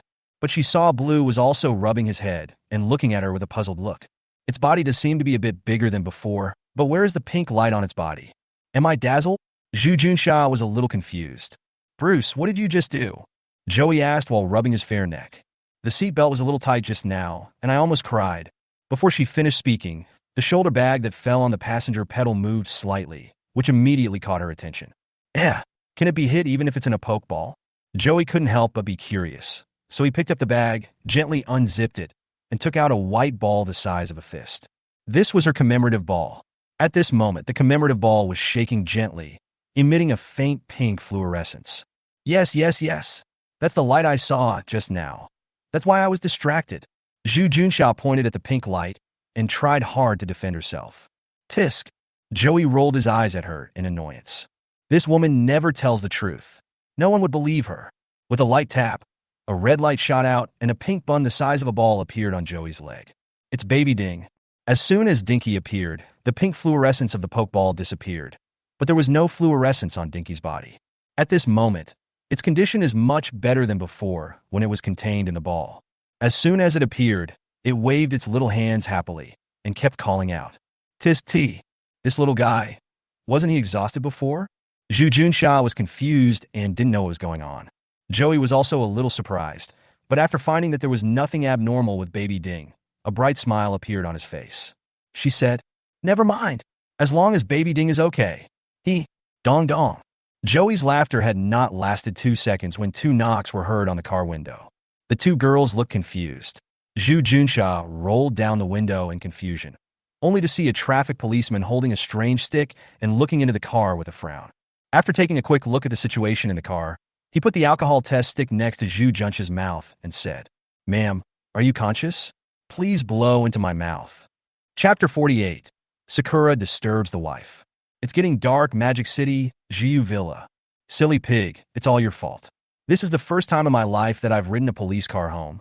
Luckily, Brother Chinsheng isn't at home. Otherwise, he would definitely laugh at me again. Joey, in his pajamas, was blowing his wet hair while complaining to Zhu Junsha. Oh my God! Just now, when the police car was sending me home, the servants from more than a dozen houses next door all crowded at the door to watch. I am so ashamed. The most socially depressing thing was that Zhu Junsha actually held her back and wouldn't let her in. She stood at the door and bargained with the policeman who sent them back about the gas money. I have never been so embarrassed in my life. Joey burst into tears. Zhu Junsha, who had already finished washing up, was holding Joey's laptop, curled up on the soft sofa in the bedroom, typing away. Hearing Joey's complaints, she rolled her eyes and didn't even bother to turn her head. She continued typing while muttering, "I'm telling you, he's just using the fact that we're on the same police force to mess with me. It's just that he got in a police car and burned some gas. He just wants my contact information. I will not let him have his way. I insist on scanning the code to pay." Joey looked at this crazy woman who was shaking her head with excitement strangely. Seeing that even though she looked smug, the keyboard tapping sound in her hands did not stop at all, he couldn't help but ask curiously, "What are you doing? Why are you typing out of nowhere?" "Working overtime. I'm writing a report. I searched a lot of information online and found a lot of Pokémon, but none of them match Pokémon. This must be a new species. And today, with Kira's handwriting, my God, I think it would be better for me to write a report as soon as possible and send it to our director." Joey looked at Zhu Junsha more and more strangely. The store manager has already said that elves are from another world, and has even implicitly admitted that he is an alien. Why are you still searching on the internet? Speechless. Joey yawned and ignored Zhu Junsha. At this time, Blue was sleeping next to Junsha. Baby Ding was also lying on the other side of Junsha's body with his mouth slightly open. He had fallen asleep at some point. Seeing that the little guy had fallen asleep and his little hand was still reluctant to drop the half-energy block, Joey couldn't help but smile. Baby Ding is so cute. Then I'll take these two little guys back to bed first. Don't stay up too late by yourself. Joey gently picked up Baby Ding. The sleeping Baby Ding felt someone touching him, and his confused big eyes opened half a slit. When she saw that it was Joey who was hugging her, she couldn't help but rubbed Joey's chest affectionately, then changed to a comfortable angle and continued to sleep. Okay, I only have a little bit left to finish. You go to sleep with him first, I'll come later." Zhu Junsha didn't even turn her head, her 5 fingers flying, typing continuously at an accelerated speed. After carefully placing Baby Ding on the bed in the bedroom, Joey was about to do the same to Blue. When he looked at the 3 Pokeballs on the table, he was stunned and said in surprise, Didn't you release the Magikarp? It looks like it should be put in the water." "Oh, isn't there a pond in the front yard? I put it in as soon as I got home." "Don't worry." Zhu Junsha is still concentrating on typing. "I think I should buy a bigger fish tank for Magikarp and put it in the bedroom. It must be lonely because it's the only Pokemon in the fish pond." "I don't think so. When I first came back, I saw it jumping around in the water, but it stopped after eating the energy cube. Maybe it's tired and is sleeping now." "Really? Fish sleep too?" Joey was confused. Unlike Baby Ding, who is as heavy as a balloon, Blue is not light. Zhu Junsha grew up in a military school, so it was natural for her to hold Blue in her arms. But now it was Joey's turn as he was powerless, so he was at a loss. She tried several times to pick up Blue, but failed. Fortunately, Blue was a light sleeper, and he just rubbed Joey lightly before sliding down from the sofa and slowly walking towards the bedroom. Sorry, Blue." Joey looked at the little staggering figure, and a look of apology appeared on his face. Ding, ding, ding. Ding, ding, ding. Just as Joey was about to return to the bedroom to go to bed, a crisp doorbell rang suddenly, startling the 2 people in the room. "It's already 7:30. Did Chun Sheng always come to see you at this time before?" Zhu Junsha looked at the time in the lower right corner of the computer and looked at Joey with an increasingly playful gaze. What did you say?" Joey's face instantly turned red, and he picked up a pillow and threw it at Zhu Junsha, saying angrily, "If you keep gossiping, I'll kick you out." Hey, it's my fault. I should have been under the car, not in the car. Stop being so sarcastic. Brother Chun Sheng never knocks on the door so late." Another pillow attack, but the damage was not good, and the enemy was still unscrupulous. "Oh, Brother Chun Sheng never knocks on the door so late." Zhu Junsha was typing away while imitating Joey in a sarcastic manner. The next moment, she felt her head hit by the soft pillow again, and then a huge force suddenly hit her and threw her directly onto the sofa. "I'll let you talk nonsense. I'll let you talk nonsense." Joey rode directly on Zhu Junsha's body, constantly hooking his fingers and tickling Zhu Junsha's armpits frantically. Ding-ling! Ding-ling! The crisp doorbell rang again, saving Zhu Junsha. Wrong. Stop scratching. Chun Sheng must be waiting outside, anxiously. Humph! It must have been the police car that came this afternoon. It's all your fault. Joey glared at Junsha fiercely, then looked in the mirror. After making sure that there was nothing that needed touch-up, she straightened her slightly fluttering hair and slowly walked out of the room. The evening breeze in late autumn is particularly cold, especially for a manor like the Chiao family's, which is located in the mountains along the coastal area. There were no lush trees or vegetation to protect them from the cold, and the draft kept blowing through, making Joey so cold that he couldn't help but tighten his clothes. She felt a little regretful, wondering why she didn't wear a coat, and went out in slippers. Passing by the bare lotus pond, the carp king was lying quietly in the water without moving, with only its wide-open mouth exposed outside the water. In the moonlight, it looked like a big radish growing in the water. It turns out that fish really do sleep. Joey took a closer look and confirmed that the Magikarp had not turned over, so he felt relieved and felt extremely amused for a moment. Ding-ling! Ding-ling! The doorbell rang again hurriedly, and the person outside seemed to be impatient. Ah, here it comes.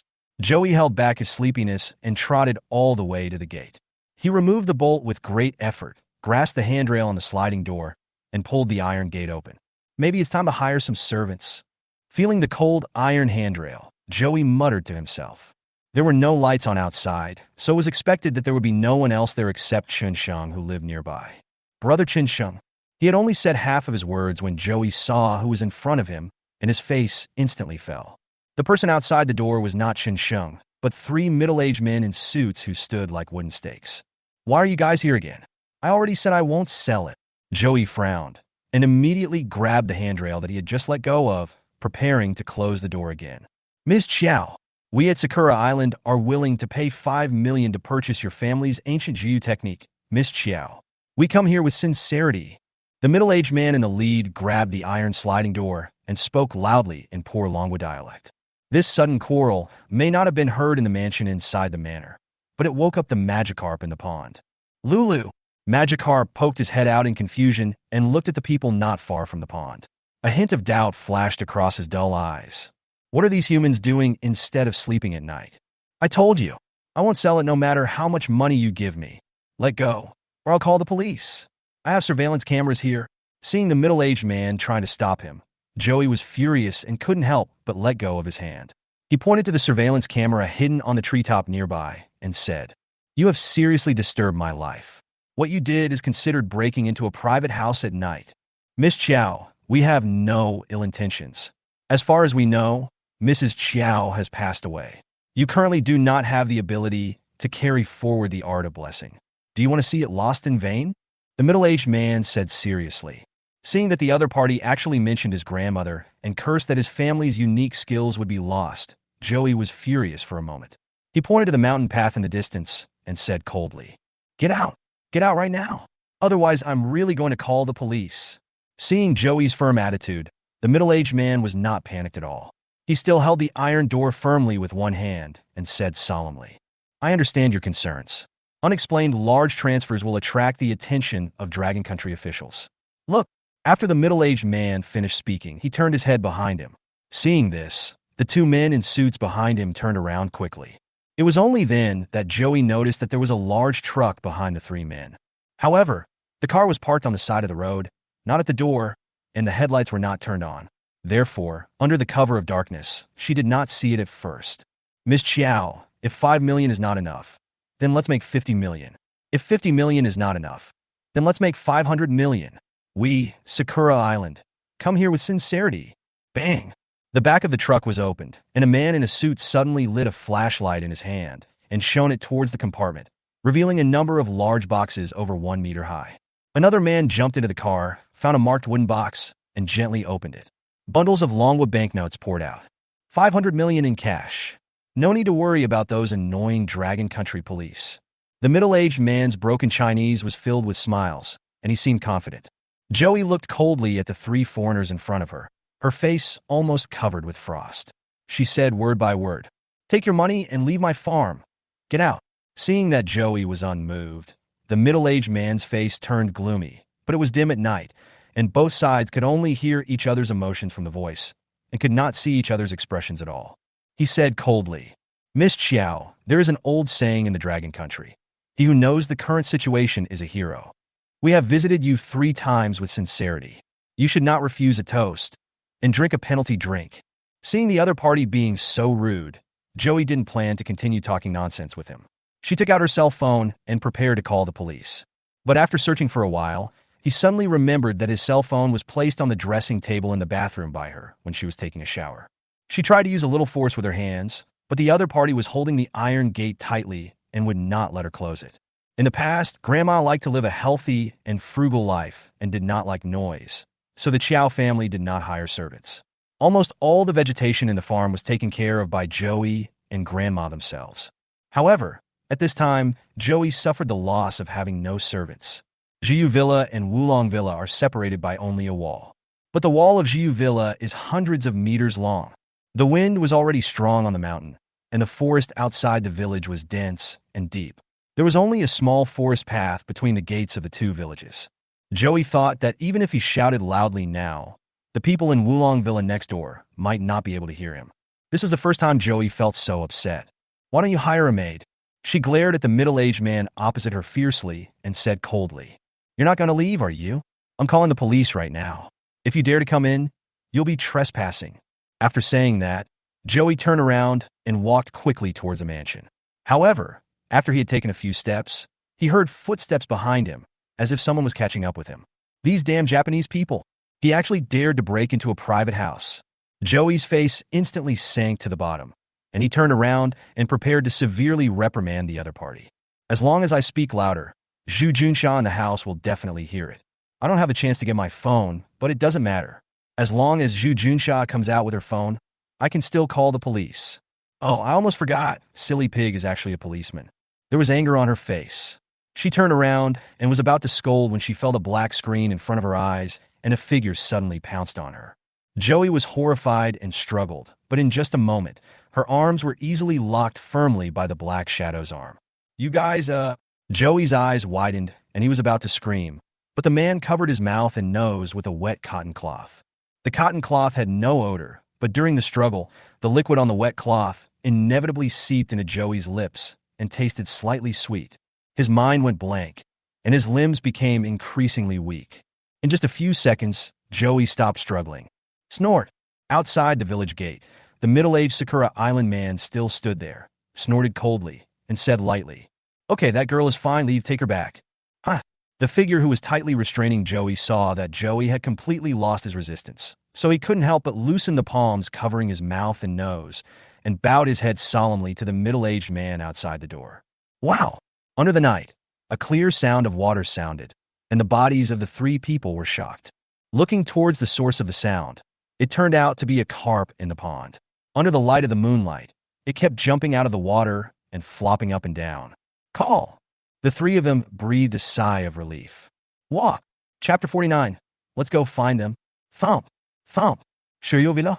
Zhu Junsha's 5 fingers flew as she typed with great concentration.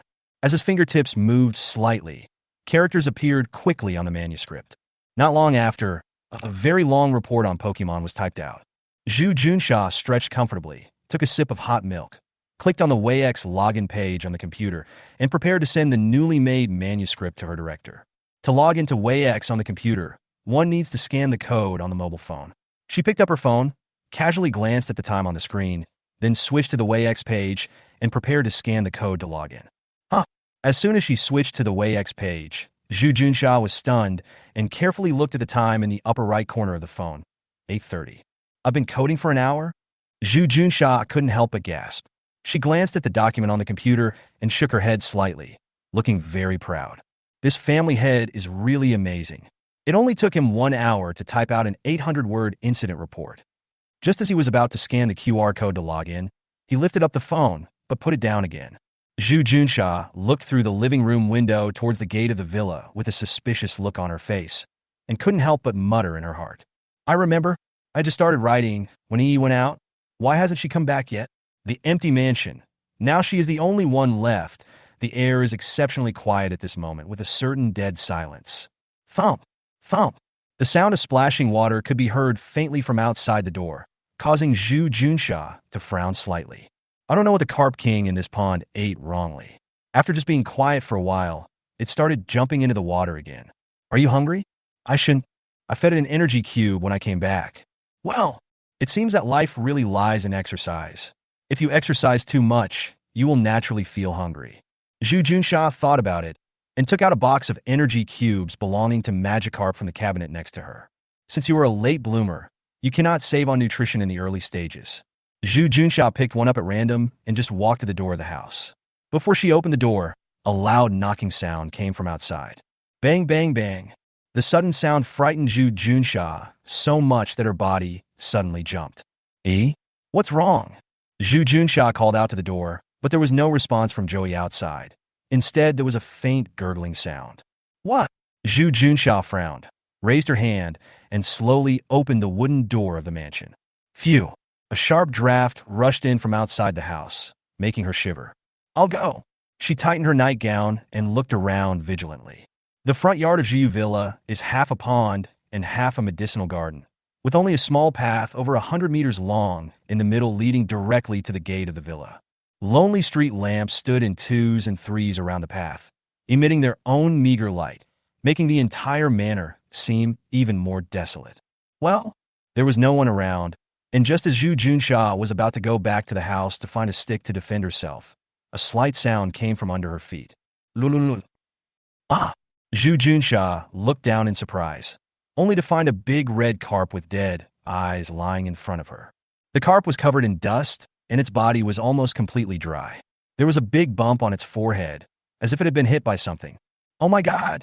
Magikarp, are you okay? You can't be that hungry, right? Zhu Junsha was startled by the Magikarp's appearance. She quickly picked it up from the ground, ran to the pond, and carefully placed it in the water. Lululul.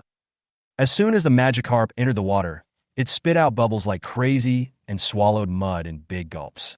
It shook its body in the water, leaving large patches of mud, but before it could catch its breath, it quickly poked its head out of the water, flapping and jumping in the water, its tail constantly sweeping towards the gate. Lulu! Lulu! Lulu! The Magikarp called out anxiously, but it could only make a gurgling sound. Even though it tried its best to point its tail towards the door, in Zhu Junsha's eyes, it was just flapping its wings like crazy. Magikarp, you can't be that hungry. Zhu Junsha helplessly scooped up a handful of clean water and washed the dirt off her hands. The lake water is clear and cold.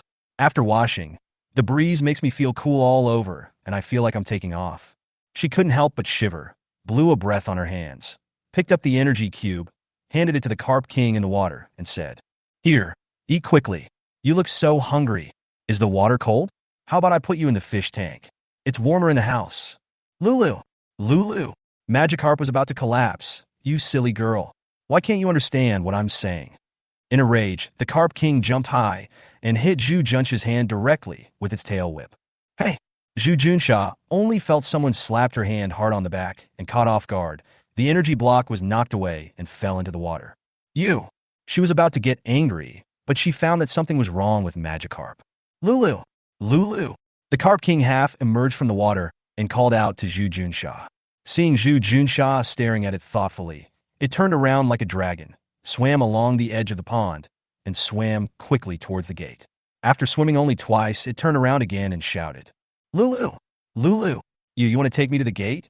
Zhu Junsha looked at Magikarp's movement suspiciously, then looked at the darkness at the gate, and her heart skipped a beat. Damn it! I felt so cold even in my pajamas, and she must have been frozen to death after being out for such a long time. Thinking of how Joey dressed up before going out, Zhu Junsha broke out in cold sweat. WDF. This girl has been out for more than half an hour. Why is she hiding in the bushes with Chunsheng late at night? It's late autumn. Could it be that he went to visit someone? But Joey was wearing pajamas when he left. The upper-class families attach great importance to appearance. The head of the Chen family may not be at home, but Chunsheng's mother must be at home. Joey should not be so casual. Lulu! Lulu! The more Zhu Junsha thought about it, the more she felt something was wrong. The Carp King in the pond saw her standing there and was reluctant to follow her. It couldn't help but call out to her anxiously, and finally jumped up, splashing a large amount of water. All right, stop rushing me. I'll be right there. The anxious behavior of the Carp King made Zhu Junsha panic. Yes, he hasn't come back for so long. She should have come out to take a look a long time ago. She trotted all the way to the gate of the villa, took out her cell phone from her pocket, flipped to Joey's WeChat, and made a video call. Dance with me, Lolita, white sand on the beach. Lyrical music came from the phone, but Zhu Junxiao was not in the mood to appreciate it. She followed Magikarp on the road, almost losing her slippers, and anxiously urged in her heart. Oh my yi, please answer the phone. I'm so worried. Jiu Villa, bedroom of the mansion. Melodious music sounded at the bedside, waking up the two sleeping Pokémon next door. At first, Blue and Baby Ding didn't pay much attention to it, but the phone rang for a full minute, then stopped for a short while, and then rang again, but no one in the house came to answer it. Baby Ding rubbed his sleepy eyes, couldn't help but yawn, and looked at Blue beside him in confusion. Chio-Chio? Chio-Chio, where's the trainer? I think there's a phone call. Bruce on the side also looked confused and replied, Brew. I don't know. How about I go and give him the phone? Chio-Chio. Well, let's go and call them back to bed. I think they fell asleep outside. Bruce, it should be. Blue nodded, slightly in agreement. He swiftly climbed out of bed, stood on tiptoe, and picked up Baby Ding. Picking up the phone on the bedside table, the two small figures walked out of the bedroom side by side. Seeing that the living room was empty and silent, Baby Ding couldn't help but take small steps and ran quickly to the sofa. But when he ran to the sofa, the excitement on his face slowly faded and was replaced by a look of confusion. There is no human figure on the sofa, so where's the person? It couldn't help but turn its head and look at Blue behind it. Blue also walked to the sofa and saw that there was no one in the living room. The phone in his hand stopped ringing. After frowning and thinking for a while, Blue raised his nose, sniffed carefully, turned his gaze to the living room door, and said, Bulu. They seem to have all gone out. Let's go find them. Choo-choo. Good. Chapter 50. The pets you sell are amazing, my friend. Pokémon Pet Shop. It seemed like a week's luck was used up in just one afternoon. Yang Tuo waited in the store for a long time, but did not see any new customers coming. Not far from the entrance, a green isolation wall was inexplicably built. Yang Tuo also went out to check and found that it was not just a shop that was surrounded by the wall, but it seemed that an entire row of businesses were isolated. After careful inquiries, he found out that there was something wrong with the underground gas pipeline, and it needed urgent repair. He was so scared that he quickly dropped the cigarette in his hand and rushed back to the shop. Manhwa, I am so surprised. Fortunately, I have a shop. I'm absolutely safe in the shop. I was bored and thinking about how I should communicate and negotiate with the officials of this country in the next 2 days. Before I knew it, it was 8 o'clock in the evening. Well, it's time to close the door and take a break. Although the isolation wall outside the door has been built, the excavator that arrived early has not started work yet. I guess there won't be any customers coming these 2 days. I'll wait and see tomorrow. If there are still no customers, I'll go and negotiate with the authorities first. Yang Tuo thought so. Ding-ling. Just as I was about to go forward and lock the shop door, a pleasant sound of wind chimes was heard, and the shop door was opened. Welcome. Yang Tuo skillfully put on a professional smile. 3 men entered the store. The middle one was about 50 years old, wearing a suit, and was followed by 2 sturdy young men on his left and right. The 2 people on the left and right were both wearing ordinary casual clothes, and they didn't seem to have any connection with the middle-aged man, but when they walked, they always followed the middle-aged man, as if they were in a superior subordinate relationship. Although Yang Tuo was confused, he still had a smile on his face and asked, Excuse me, do you need to buy a pet? Xiang Yuanxiao nodded slightly and glanced around the store without saying a word. All the arrangements were exactly the same as in the live broadcast room and what Qinsheng had said. But when his eyes moved to a corner of the store, his gaze paused slightly. But at the corner a cartoon was playing. In addition to the pink and white kitten named Dream, who was watching it attentively, there was also a strange elk. This deer is so strange. I have never seen one before. It should be an elf. Feeling Xiang Yuanxiao's gaze, Xerneas turned his head slightly, and when he saw Xiang Yuanxiao's line of sight, a humane smile appeared on his face. A gentle female voice sounded in Xiang Yuanxiao's heart. Hello, human. I am Xerneas. You. Xiang Yuanxiao's pupils suddenly shrank. Hearing from others that Pokemon can communicate with humans and experiencing this strange process personally were completely different feelings in his heart. Xiang Yuanxiao felt that his 3 views were almost shattered. Call. After taking a deep breath, Xiang Yuanxiao nodded slightly and said softly, Hello. Xerneas. He turned to look at Yang Tuo, frowning, and after a moment, he said in a deep voice, Boss, take the 3 elf illustrated books first. Hearing this, Yang Tuo's expression paused slightly, and then he smiled in surprise. Sir, are you also from the live broadcast room? Xiang Yuanchao nodded slightly. Seeing that the other party did not say anything, Yang Tuo was a little surprised, but he did not think much about it. Instead, he took out 3 illustrated books from under the counter, placed them in front of the 3 people one by one, and said with a smile, 1,500 yuan. Xiang Yuanchao nodded slightly, and a young man next to him took out his mobile phone, scanned the QR code on the counter, and transferred 1,500 yuan to Yang Tuo. Pushing the 2 illustrated books aside, Xiang Yuanchao skillfully opened one and turned to scan manhwa first. Seeing the familiar panel information, Xiang Yuanchao directly closed the panel before the mechanical electronic volume sounded. He scanned the illustrated book again towards the blue deer-like creature, and Xerneas's detailed information appeared on the illustrated book panel. Xerneas, life Pokemon, attribute, fairy, no gender, personality, gentle, features, fairy aura. It is said that when the horns on its head glow with 7 colors, it can share eternal life. It slept in the form of a tree for 1,000 years, and then resurrected. A legendary Pokemon. Moves. Impact, gravity, light wall, laser beam. Another legendary Pokemon. Looking at the densely packed moves on the panel, Xiang Yuanchao felt his heart suffocating. Although this legendary move is not as many as Dream, there are at least dozens of them. And this eternal life, what does it mean to be able to share it? Oxygen tube in the elf? When Xiang Yuanchao thought of the huge rolling stone summoned by Kira in the video, he couldn't help but feel his heart tremble. This is just the power of a quasi-legendary. What if these 2 legendary Pokemon take action? He couldn't help but look outside the hall. Although there were not many people on the surface, in fact, this street had already been surrounded by silence. But if we don't use the army, what if a conflict breaks out? Can these thousands of people deal with monsters like Pokemon? Xiang Yuanchao was worried. Gentlemen, while he was deep in thought, Yang Tuo's voice came from his ear, disrupting his thoughts.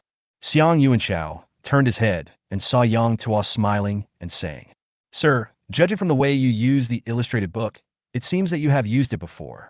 Would you like to draw a Pokemon? It's already 8 o'clock, and our store is about to close. Xiang Yuanchao looked deeply at the young man in front of him. Whether from appearance, skin color, or accent, this person is undoubtedly from Long Country.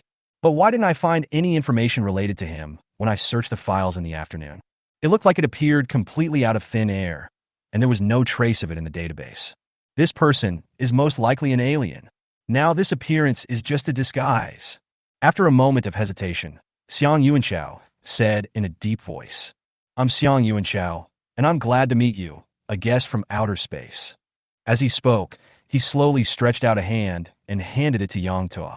Yang Tuo was a little surprised when he saw this, but when he thought about all the tacit consent he had given in the live broadcast room this afternoon, he was no longer surprised by the reaction of the uncle in front of him. He walked out of the counter quickly, shook hands with Xiang Yuanchao, and said with a smile, Mr. Xiang, this is a beautiful planet, and I'm glad to meet you. So do you want to draw a fairy? As he spoke, he took the flat, illustrated book on the counter and handed it to Xiang Yuanchao, with a questioning look on his face. This? Xiang Yuanchao's expression was slightly surprised. He didn't quite understand the other party's reaction. Didn't you say you would take the initiative to find me? I came here on my own initiative, and you're trying to sell me L's?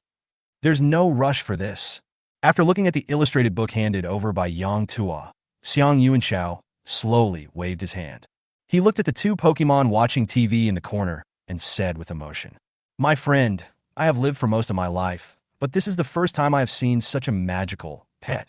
I've already talked about this in the live broadcast room before. Maybe you came a little late and didn't understand clearly.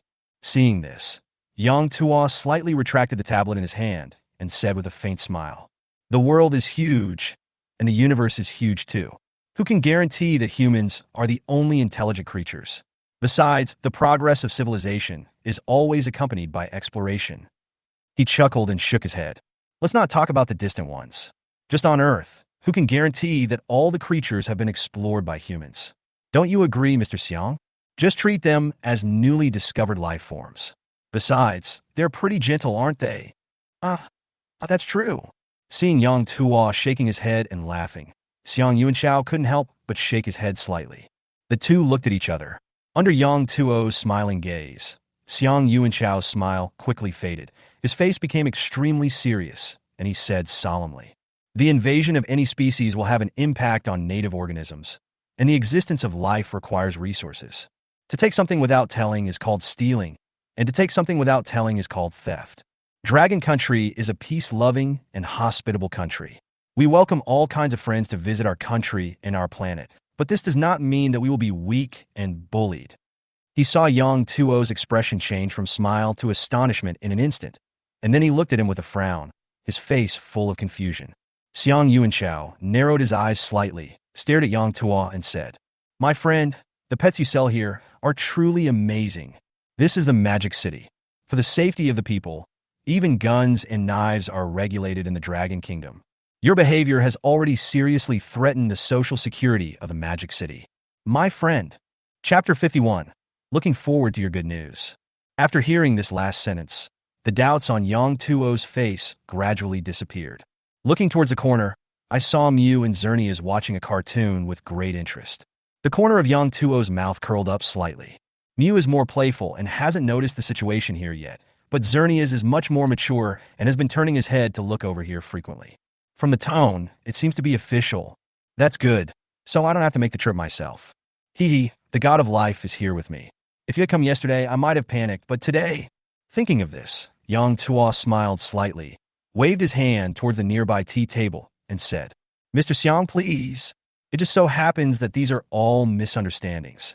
I was just about to take the initiative to contact you, but unfortunately, I have no way to contact you. I am completely confused." Xiang Yuanchao saw that Yang Tuo still had a calm expression, and the tension in his heart finally eased a little. He didn't believe a word Yang Tuo said. During the live broadcast, the alien had already said that he would talk to the authorities after some time. Just kidding, this is the technological age. You come up with such a heavyweight thing and sell it to the people, and make it known to everyone. If nothing is done, Xiang Yuanchao estimates that he will have to eat steamed buns every day after a while. It's impossible to be cowardly. No matter how rebellious you, an alien, are, I will send out a message of Dongfeng Express, mission accomplished, and you will have to leave. Xiang Yuanchao believed he had the confidence to do so. Only, this is the Magic City after all. The cost of doing so is too high. Longwa cannot afford it, and Xiang Yuanchao cannot afford it even more. He followed Yang Tuo's instructions, walked to the tea table, found a chair, and sat down slowly. The other two young men looked at each other, then stood on the left and right sides of Xiang Yuanchao, standing with their hands behind their backs, staring at Yang Tuo. When the two turned around, Yang Tuo secretly glanced at them with the corner of his eye and found that there were bulges on the backs of the two people, as if they were carrying weapons. I don't know. What position does Mr. Xiang hold in the court? Yang Tuo was neither humble nor arrogant. He found 3 cups from behind the counter, picked up the kettle, poured a cup for the 3 people, and asked with a smile. Well, as soon as these words were spoken, Yang Tuo clearly noticed that Xiang Yuanchao's expression was a little strange, and even the expressions of the 2 bodyguards next to him seemed unnatural. Xiang Yuanchao was stunned for a moment, then said calmly, "I am temporarily serving as the mayor of Demon City." "Ah, then I guess we need to talk." When Yang Tuo heard that the other party was the mayor, a sincere smile appeared on his face. He pulled a chair and sat opposite Xiang Yuanchao and said, "Mayor Xiang, since you could find this place, you must have watched my live broadcast. What do you think of Pokémon?" Hearing this question, Xiang Yuanchao narrowed his eyes slightly, his face showing no emotion. He pondered for a moment, then looked at Xerneas and Mew at the corner, then nodded slowly and said, "It's amazing, but also dangerous." Hearing this, Yang Tuo smiled slightly, nodded, and then shook his head. He said, "Mayor Xiang, the power of Pokémon is unquestionable, but in fact, most elves are very simple and kind. As long as you don't deliberately provoke them and treat them with sincerity, they will become the most solid partners of humans. You were right before. All living things need resources to survive, but I don't think that the addition of elves will make the world's resources scarce. On the contrary, the world's resources will become more abundant." Xiang Yuanchao's eyes were almost narrowed into a slit, and he still looked at Yang Tuo expressionlessly, waiting for his next words. You know, this afternoon, this mysterious young man personally released an elf that was said to be able to eat a mountain. Seeing that Xiang Yuanchao did not respond, Yang Tuo said calmly, "Pokemon are magical elves that can control the rules of the world, and they can bring a lot of help to humans. Just like the Yukira that Mr. Wong bought this afternoon, you must have heard that it can eat a mountain, but it can summon rocks as big as hills and even soil with just a wave of its hand.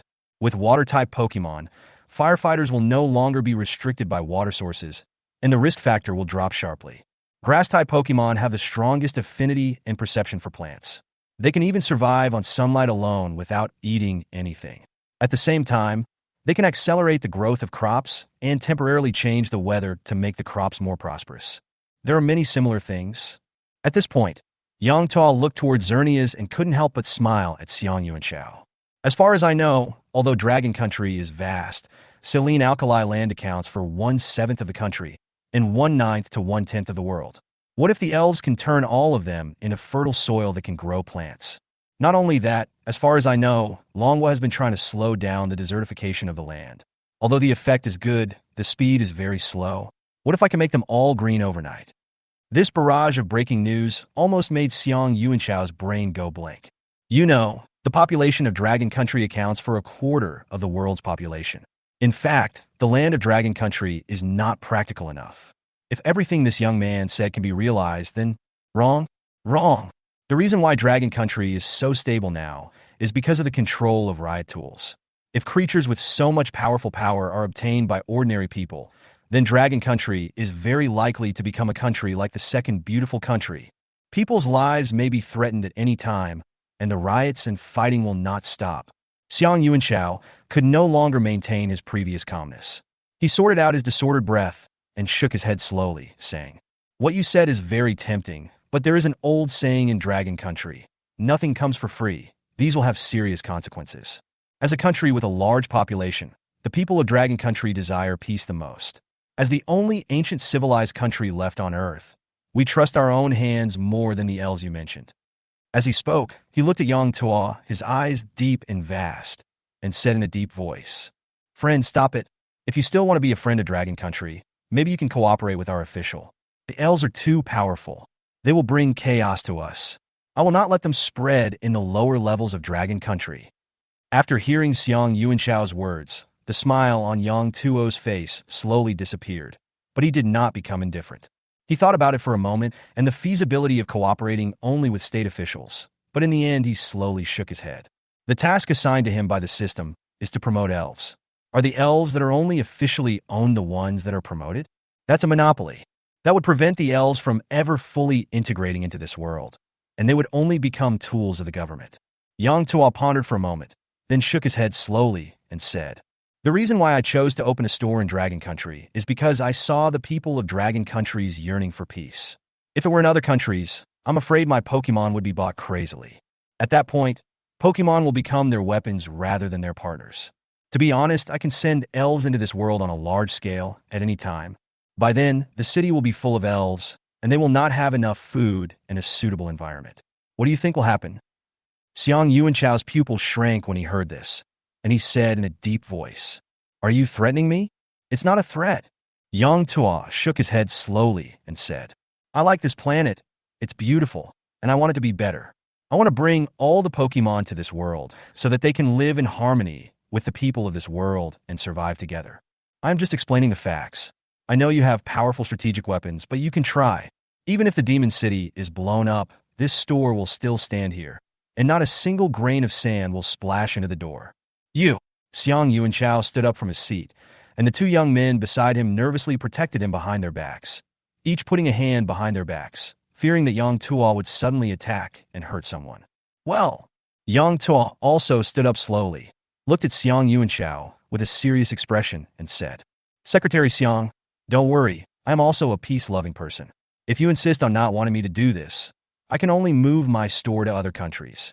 But will that be beneficial to Longwa?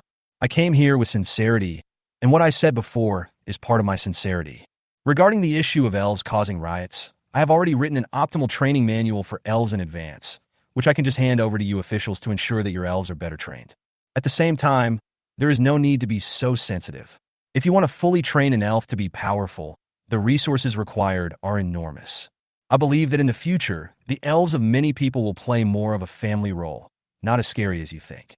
There are very few people who can become true trainers.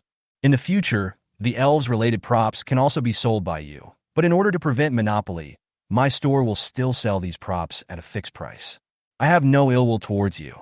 Believe me, the appearance of elves will only make the world better. Moreover, the battle between elves will also be a more gentle way to mediate conflicts between countries. Xiang Yuanchao's expression eased slightly when he heard this. If it was true as the young man said, then perhaps this was not a bad thing. At this time, the power of the system has begun to subtly change the consciousness of people all over the world, which has also made Xiang Yuanchao less resistant to the elves. So, where are you from? You can't be the only one who knows about our existence, but we don't even know where you are? Xiang Yuanchao asked slowly. Is this important? If you must force an answer, you can understand that I come from a parallel world. My hometown is also a blue planet, and even my language is Chinese, the same as yours.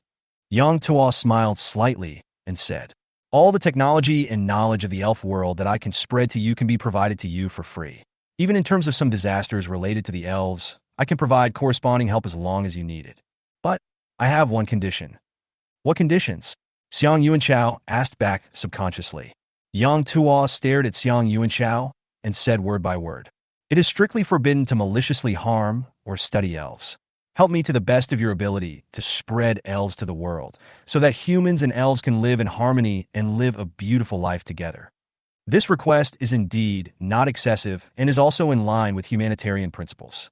Xiang Yuanchao nodded without thinking, but after a moment's hesitation, he said slowly, this request is not difficult, but it is a big matter, and I need to report it to the higher-ups for instructions. I look forward to your good news. An aside, just now a friend said in a book review that this chapter was a bit depressing. The reading experience was not very good. Is this the majority or the minority? Can you please tell me in this paragraph? I will judge whether there are many readers who feel this way, and consider whether to change this chapter. Chapter 52, Lost Signal Source. Hello, this is Yao Yao Ling. How can I help you?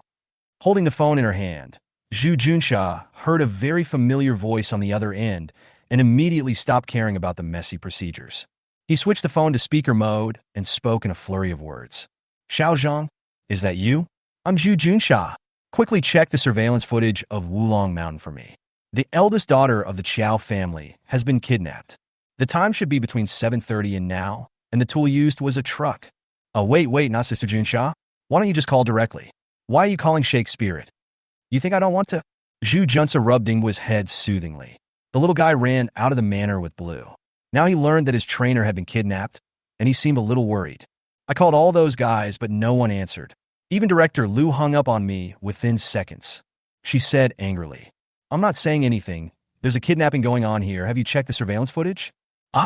The staff on the other end of the phone was obviously a little flustered, and he said in a panic, Sister Junsha, this is not in accordance with the rules. There is a recording, and... Stop. The male voice on the other end of the phone seemed to be stuttering. Before he could finish his words, Zhu Junsha interrupted him impatiently. Xiao Zhang, you just graduated. I can teach you some things later. Now hurry up and check the surveillance for me. If it doesn't work, who is on duty today? Give him the phone. Let him check it for me. Sister Junsha, today, only a few of us auxiliary police officers are on duty in the police station. The other regular personnel have followed Director Lu out to take action. Zhu Junsha was confused. What action? Why didn't I receive any message? However, the matter was urgent, and she was in no mood to dwell on it. But before she could ask again, the voice of Xiao Zhang came from the other end of the line. Sister Junsha? Why are you silent? June! The call ended with a busy tone. I hung up on me? Zhu Junsha stamped her feet in anger. Just as she was about to call Yaoling again, a friend request notification appeared on her phone screen.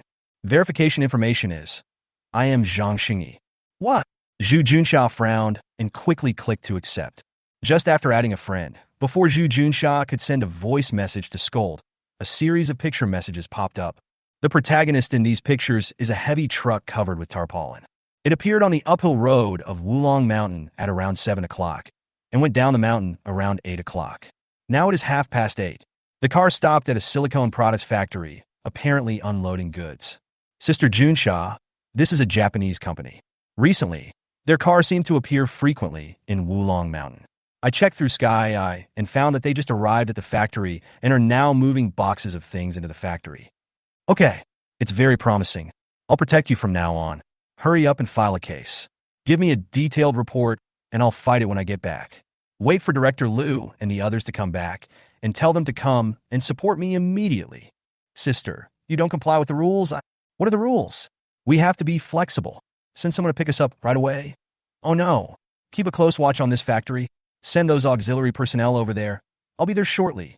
After saying this, Zhu Junsha put the phone directly into her pocket. Zhu Junsha tightened her robe and looked at the slippers on her feet. She was confused. Her car was pulled to the traffic police station, and Jiu Villa had no cars. It was really fucked up. Choo-choo. Baby Ding stood beside Zhu Junsa with a worried look on his face.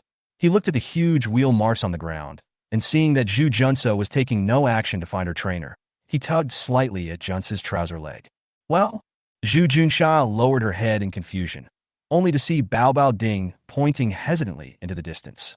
It vaguely remembered that the fierce black cat lived there, and its trainer seemed to have a good relationship with its own trainer. Wulong Villa? Zhu Junsha looked at the gate of Wulong Villa in the distance. Her eyes hesitated for a moment, then turned firm. 10 minutes later, Wulong Villa. Uncle Fu, the situation is urgent. I won't say much, thank you. Zhu Junsha quickly changed into the gardener boots brought by the old housekeeper and got into a mine-black Cadillac. Master Zhu, you don't have to be polite. The 7 major families are of the same blood. I believe that the master and the young master will not hesitate after knowing this. The old butler Fu Bo, who was dressed in a formal suit, bowed slightly, put one hand on his chest, and waved the other hand gently. Clunk, clunk, clunk.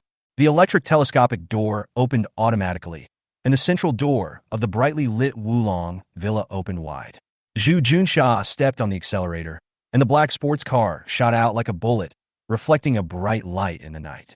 The car was speeding like lightning, and a large amount of dust was raised, instantly covering the old butler. Following closely behind were dozens of luxury cars of various colors. Under the gaze of the old butler in the dust, they quickly drove away from the villa, like a long dragon going down the mountain road. Even after the convoy had gone completely far away and the dust had completely settled, the old butler still stood there like a wooden stake. His face flushed a little, and he didn't care about the dust on his body. Instead, he waved his hand casually, signaling the maids who were watching to return to their seats. He walked slowly to the glass cabinet in front of the door and locked the bolt from the inside. This was where the security guard stood in the manor before, but now it was empty. Cough, cough, cough, cough, cough. The light at the door suddenly turned off, and a violent coughing sound was faintly heard from the display, case-like platform. This group of young men, cough, have no sense of prudence at all. If you fail to rescue Miss Chiao, I will definitely deduct your salary. Demon City Public Security Bureau, monitoring duty desk.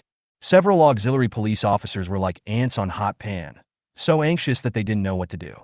A young auxiliary police officer, who was trembling while holding his cell phone, looked at Wei X, who had not responded yet, with cold sweat on his forehead. What should we do? Sister Junsha asked us to go and provide support. The police cars have all been moved. Should we take a taxi? The key is this is against the rules. Another auxiliary police officer was also running around anxiously. Call. Auxiliary Police Officer Zhang Xingyi put away his trembling phone, took a deep breath, sorted out his thoughts, and said, Have you contacted the director? I don't know. No one answered the phone. An auxiliary police officer raised his cell phone and turned on the speaker. A familiar female voice sounded from the megaphone. Sorry, the number you dialed is temporarily out of service. I am also. Several auxiliary police officers holding phones showed their phones one after another, and without exception, the field police officers they called were all out of service area. What kind of mission is this? How can it leave the service area? Xiao Zhang was completely panicked and didn't know what to do. If what Zhu Junsha said was true, then there were kidnappers in this company, and they are Japanese pirates and kidnappers. After a moment of panic, Zhang Xingyi gritted his teeth and said, Damn it, human life is at stake. It's too easy for Sister Junsha to get into trouble if she goes there alone. Let's take a taxi. Hearing this, the other guy next to him immediately quit and said, Fuck, brother. We are stationed at the police station. What if I receive other emergency calls? And how many times has Sister Junsha violated the rules? I haven't been promoted for 2 years. Why should we get involved with her? The young auxiliary constable objected. We are just field staff paid about 2,000 yuan. Why are you getting involved in these matters? Can't you wait for the director to come back? and you are considered missing only after 24 hours of disappearance. Why are you in such a hurry? Are you fucking sick? Do you think you deserve the clothes you're wearing when you say that? Hearing the second half of his companion's words, Zhang Xingyi immediately became furious. He stood up and angrily shouted, "Don't you know which special circumstances are not subject to the 24-hour time limit? The 24 hours are used to eliminate misunderstandings. Although Sister Junsha always breaks the rules, she never jokes about the case." Zhang Xingyi pulled the chair away, took out his rubber baton from under the cabinet, put it on his waist and said, "Whether you guys are going or not, I will definitely go. Those who are willing to go can go together, and those who are not willing can just stay here and wait for the director and his men to come back." After saying that, he didn't even look back and strode towards the exit. Just as he was about to leave the monitoring room, a colleague stopped him from behind. Zhang Xingyi's expression eased slightly. As soon as he turned around, he saw the other party handing him a law enforcement recorder. He said with some embarrassment on his face, "Be safe. Take this." Pokemon Pet Shop. After briefly discussing the functions and abilities of the elves, Xiang Yuanxiao and Yang Tuo communicated for nearly an hour before saying goodbye and leaving. Because of the separation wall and advance evacuation, there was no one to be seen in the row of shops on this side of the road. After walking slowly for more than 10 meters, Xiang Yuanxiao stopped and stood still. He glanced in the direction of Yang Tuo's shop, and after confirming that the lights were turned off, he slowly turned around. After looking around and not seeing anyone he was supposed to see, Xiang Yuanxiao frowned slightly and gently extended a finger with his right hand towards his ear hole. "There, a miniature communicator is hidden. What's going on? Lao Lu, didn't you say that there would be police officers coming in? Where are the armed police? What if the other party turns hostile?" There was still dead silence in my ears. The person on the other side seemed to be asleep and did not respond at all. Xiang Yuanxiao frowned. He looked around and found that not only could he not contact Director Liu, but he also couldn't see any of the armed police officers who were disguised as members of the construction team. "Secretary Xiang, over there." The young bodyguard next to him had quick eyes and noticed at a glance that there seemed to be a figure swaying on the side of the excavator, and he pointed it out quickly. "Well?" The three of them walked over quickly and saw a young man holding a tablet computer, shivering. Xiang Yuanxiao glanced at the other person's computer screen and found that it was the technician responsible for maintaining the communicator. However, he didn't know why. Except for his own communicator, all others were offline. "Comrade," Xiang Yuanxiao carefully patted the other person's shoulder. "Ah!" Suddenly someone patted him lightly. The young technician was frightened and trembled. He looked up, and when he saw it was Xiang Yuanxiao, he felt relieved, as if he had found a backbone. He was still shaking uncontrollably, swallowed his saliva, and stammered, "Xiang, Secretary Xiang." Seeing his reaction, Xiang Yuanxiao's brows were almost twisted into a Chan shape, and he asked, "Don't panic. Where are the others?" "Them." The technician's eyes showed a bit of fear. He slowly stood up from his huddled body and pointed at the dim sign of Pokemon Pet Shop and said, "As soon as you entered, the signal source disappeared. Later, Director Liu and other armed police comrades rushed in because they were afraid that you were in danger. Now no one has come out." "What?" Xiang Yuanxiao's pupils suddenly contracted, and he looked at Yang Tuo's store in shock. He was inside, but he didn't see anyone. "Brush!" Before the young technician's trembling fingers fell, the eyes of the monster sculpture, standing on 2 feet among the 2 granite sculptures standing in front of the store, suddenly lit up with a bright red light. The void in front of the store suddenly distorted visibly. Boom, boom, boom. As the 3 men looked on in astonishment, soldiers dressed in construction team uniforms and armed with guns were thrown out one after another like pinball cannons. Hundreds of people were thrown together at once, like a huge pretzel. This. Xiang Yuanxiao's face could no longer remain calm, and he couldn't even utter a complete sentence. Along with his worldview and beliefs, his ridiculous ambitions, which had been hidden deep in his heart, were also shattered. Chapter 53. I want to make amends for my crime. Motive Fusang Green Partner Company, Ltd. Joey slowly woke up from his sleep, and all he saw was darkness. The surroundings were crowded with something, and she didn't know what it was filled with, but it made her unable to move. She felt as if she had been put into a storage box full of miscellaneous items. The objects around her were very soft, and when they touched her body during the shaking, it felt like skin, full of elasticity. A few strands of hair-like things brushed against her face, making her feel itchy and extremely uncomfortable. She wanted to rub her eyes and move these inexplicable things away, but she found that her hands and feet were tied, and she could not move at all. I wanted to call out, but I found that my mouth seemed to be completely blocked by something, and I couldn't open my mouth at all. What is going on? Her confused brain froze for a few seconds before she remembered what had just happened, and a huge rage instantly ignited in her heart. These damn Japanese people! How dare you kidnap in Dragon Country?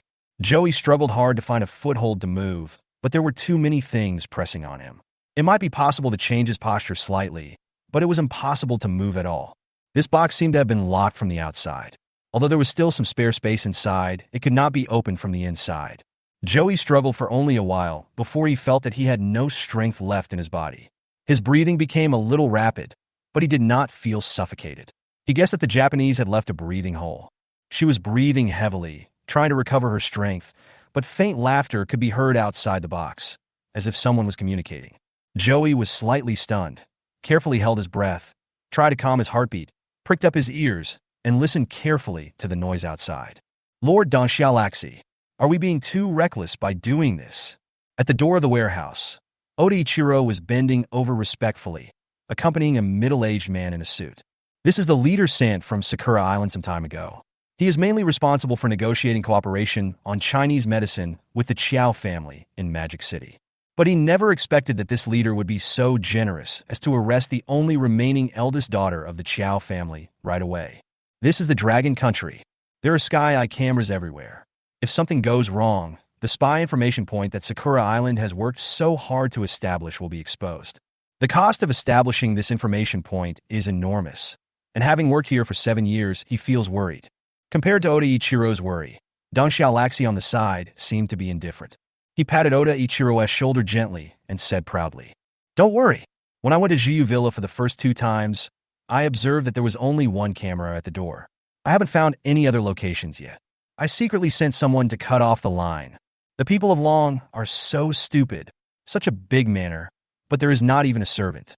Don't worry, as long as you get the prescription, this mere company won't matter at all.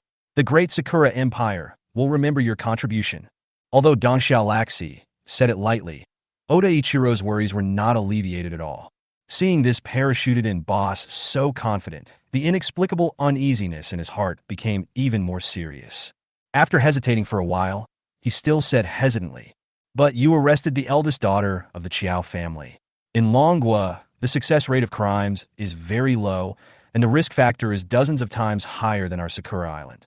There are cameras everywhere, and we have to go through strict customs inspection and can't take it away at all." Bang! Before Oda Ichiro could finish his words, Don Xiaolaxi slapped him directly in the face, knocking him to the ground. Feeling the burning pain on his face, Oda Ichiro didn't dare to continue speaking. He got up from the ground tremblingly and still stood respectfully beside Don Xiaolaxi, with an extremely respectful and humble attitude. "You have only been in a foreign country for 10 years and have forgotten most of your native language. You are not worthy of telling lies in front of me."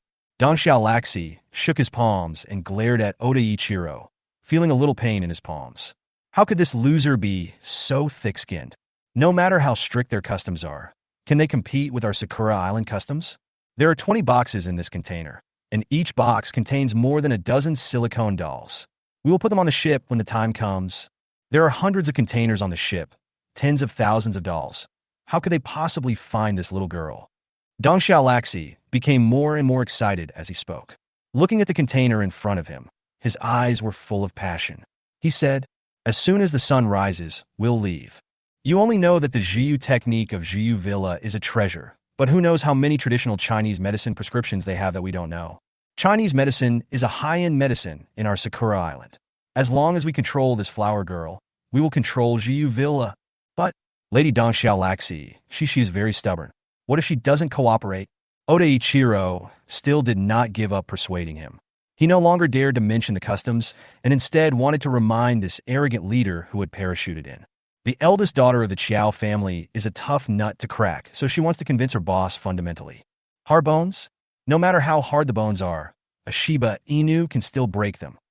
Laxi looked at the container in front of him with fascination, a slightly sinister smile on his face.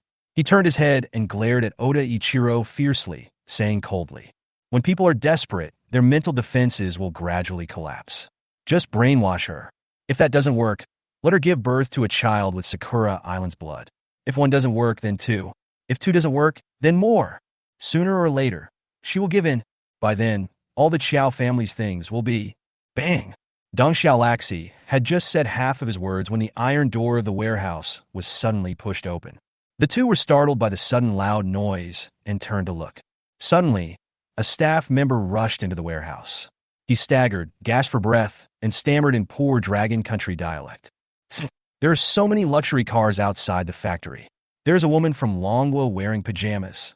A woman in pajamas? A luxury car? What the hell are you farting about while dragging your pants? Dong Xiaolaxi took a step forward and slapped him to the ground, cursing. Baga! Can you please get to the point? What happened? The employee who came over to deliver the message was obviously a little dazed by the slap. He covered his cheek and looked at Dong Xiaolaxi in confusion. Seeing Dong Xiaolaxi rolling up his sleeves again, as if to fight again, he quickly raised his hand to block, but the words he said were no longer stuttering.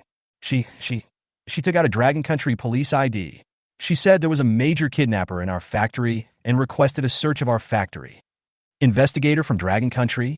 Hearing the news, the two people in the warehouse were stunned, and then a playful smile appeared on Laxi's face. Yoshi, it's another flower girl. Let's pack them together. He suddenly turned his head and glared at Oda Ichiro fiercely and said, Hey, you idiot. Go turn off all the surveillance cameras in the factory. I want to see what this female investigator looks like. As he spoke, Dong Xiaolaxi rubbed his hands and slowly walked towards the company's gate, leaving behind Ichiro Oda with a stunned look on his face and the company employee lying on the ground. The Japanese employee on the ground was stunned. Seeing Dong Xiaolaxi walking away, he quickly got up from the ground, staggered to Oda Ichiro, and asked nervously, Mr. President, what did the boss at the headquarters say? Are there really kidnappers here? Ichiro Oda did not answer him, but stood there in a daze as if he had been struck by lightning. In the magic city of Dragon Kingdom, kidnapping someone from the Qiao family was already an extremely terrifying thing. That brainless boss who was parachuted in while taking a shit, while standing, actually wanted to attack the police. Boss! Boss! Boss!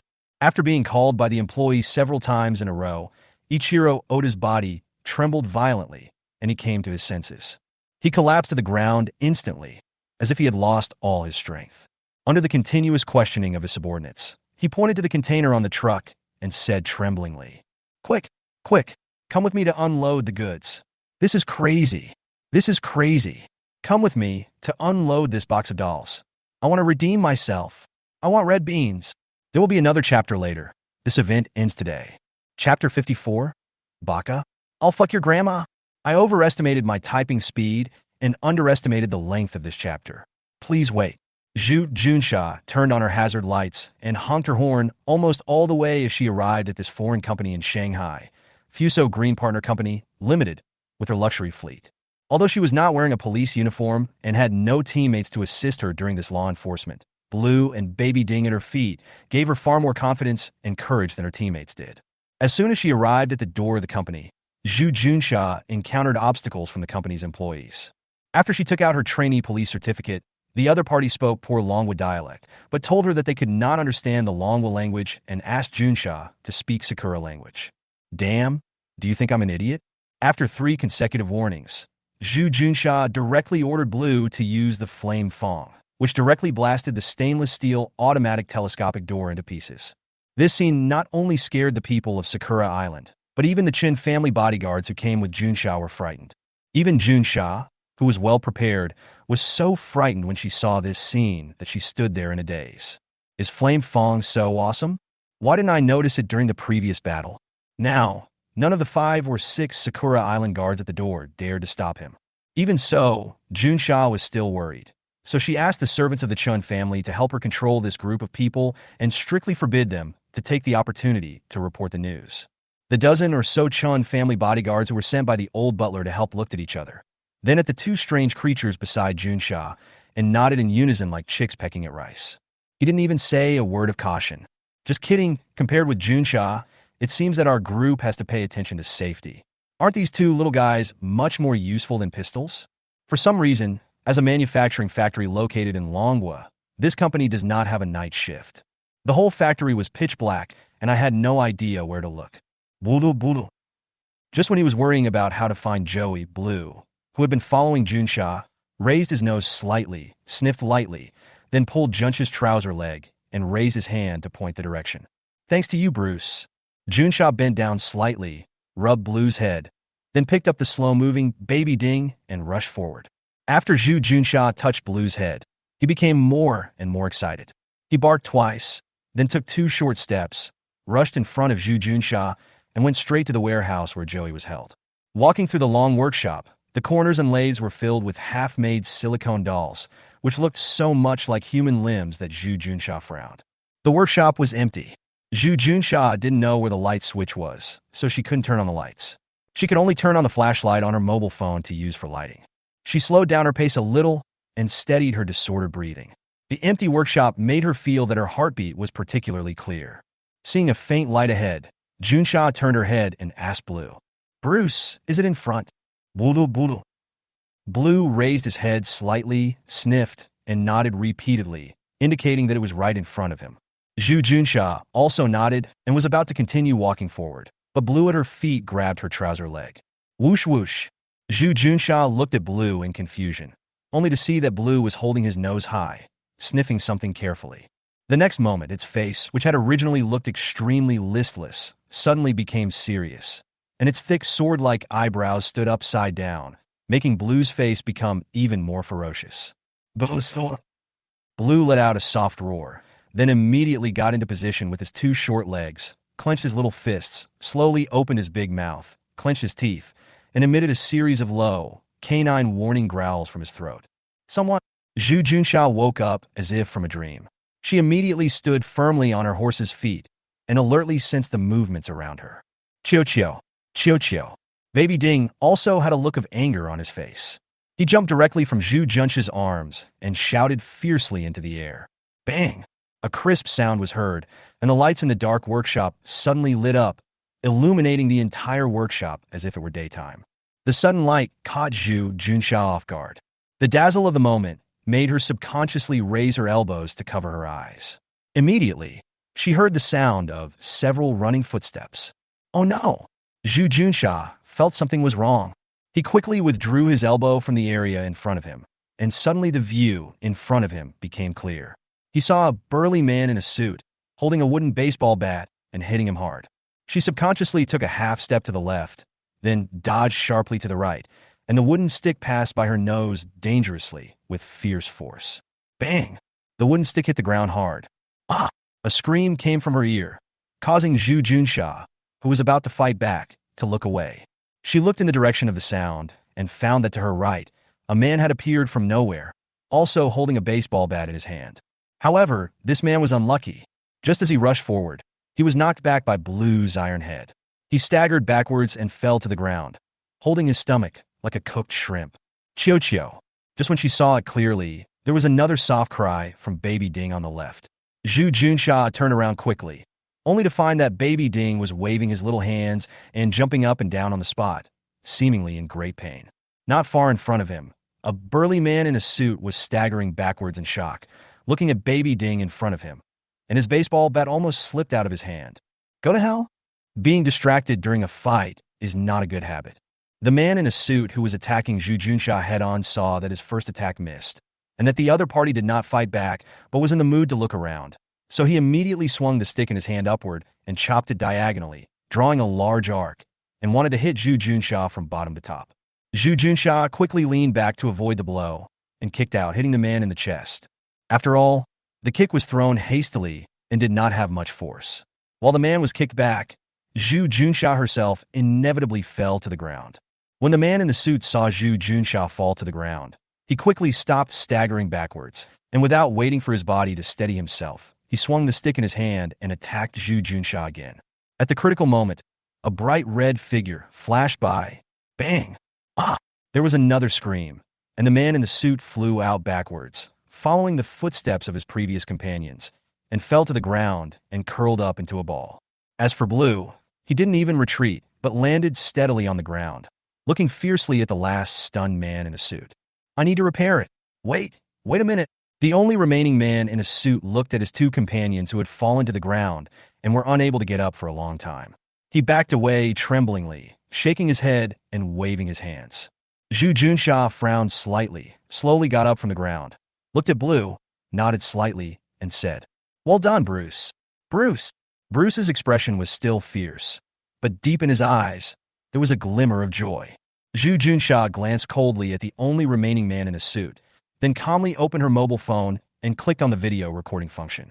He took out his ID again and was about to speak when he suddenly heard a burst of clapping sounds. Snap, snap.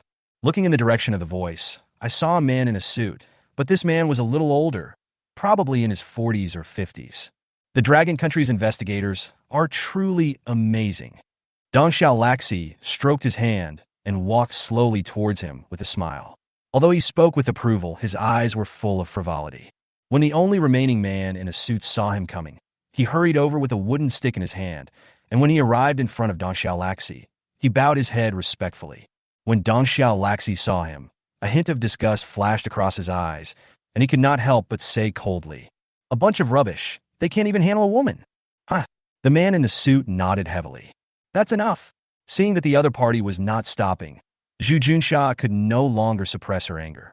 She turned the camera to Dong Xiaolaxi, showed her police ID, and shouted coldly, "Your actions have seriously violated the laws of the Dragon Kingdom and constituted a serious assault on police officers. This is my first warning to you.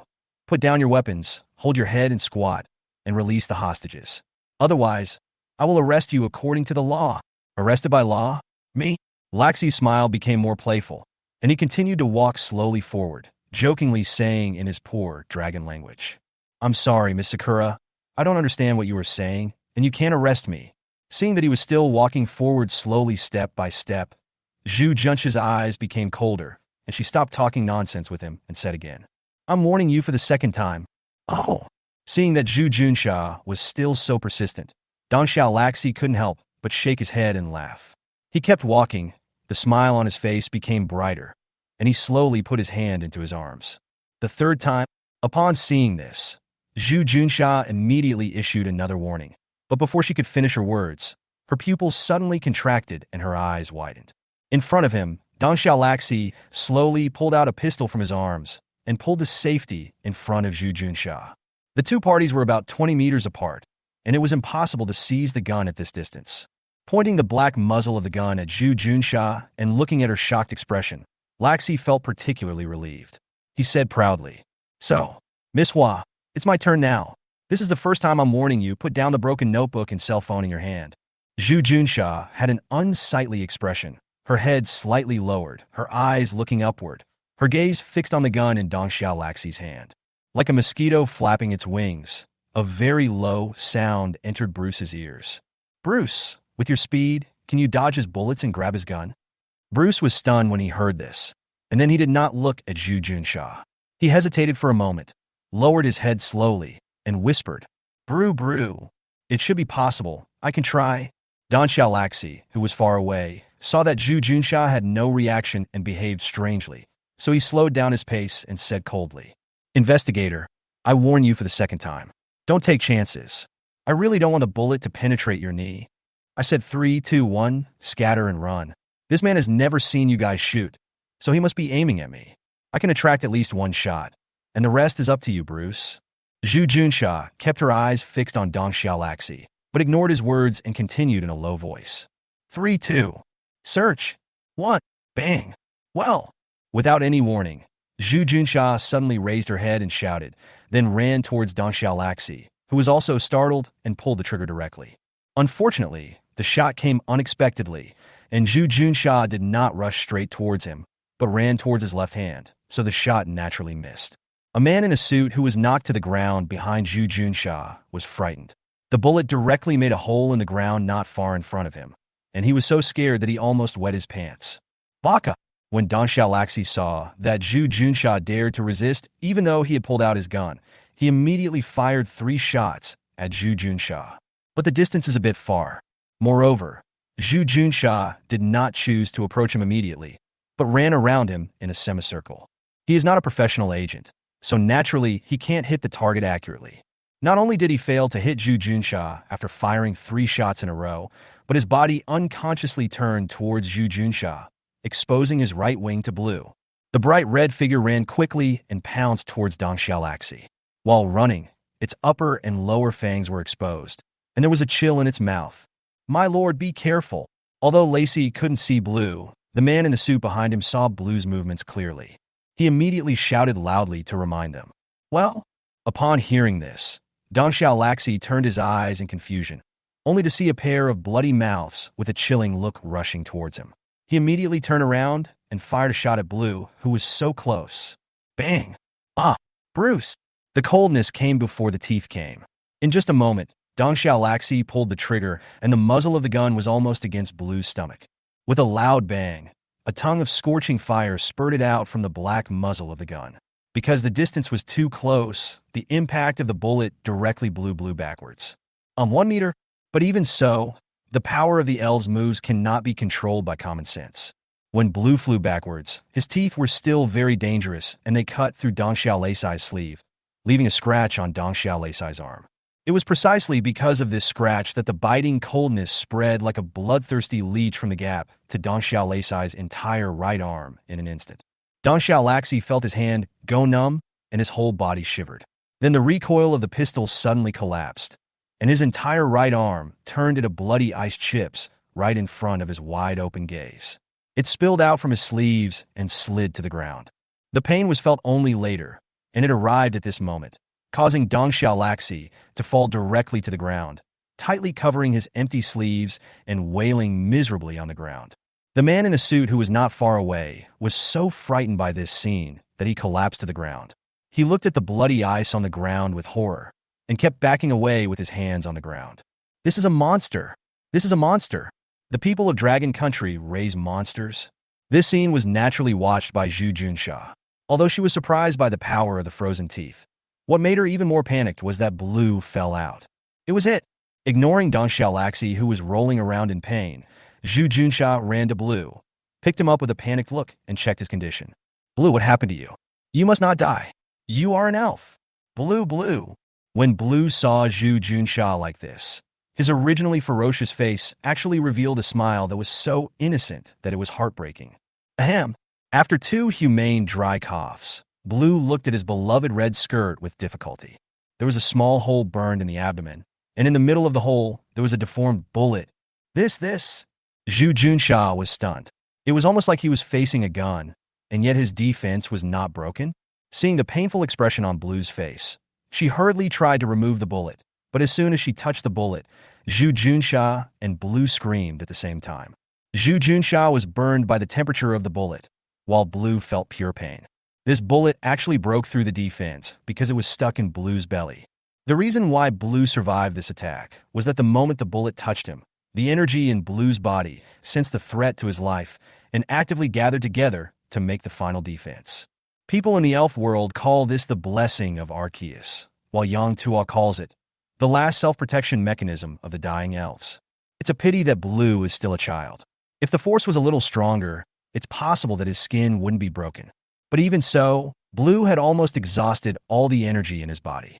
Not to mention freezing his teeth. He might not even be able to use an impact at this moment. Okay, I won't move, Blue, hold on. Zhu Junsha fumbled around for the pokeball because Yang Tuo had told them in the store. The pokeball is not only convenient for storing and carrying Pokémon, but also for Pokémon that are dying or seriously injured.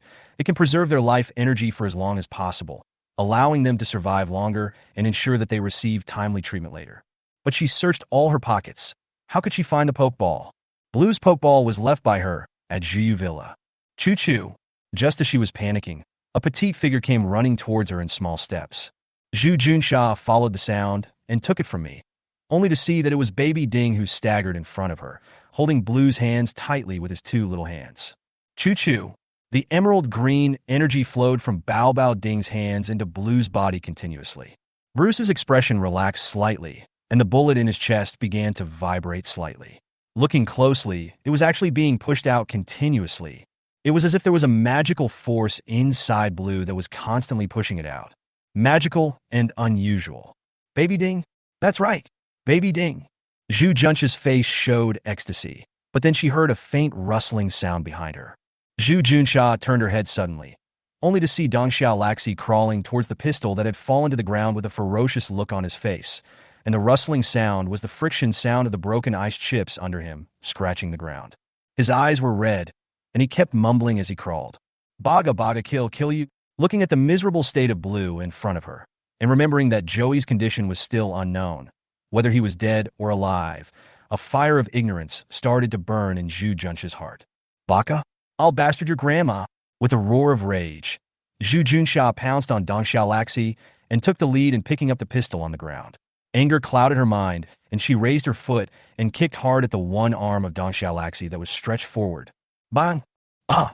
There was a dull sound of bone cracking, accompanied by a shrill howl, and Laxi's body suddenly straightened up and he fainted on the spot. Although he fainted, the furious Zhu Junxia didn't want to let him go. If there was no brew today, the consequences would be unimaginable. He kicked her one after another, and it was unknown how long he kept kicking her until she staggered and fell to the ground. He still pounced on Dong Xiaolaxi and started fighting with his fists raised. But at this moment, a big, warm, and powerful hand firmly grasped her wrist. Zhu Junxia was startled, and her brain cleared up instantly. She pulled back her arm abruptly, leaned forward, and slid to the ground, frowning slightly. She clenched the pistol with both hands and pointed it at the person who came.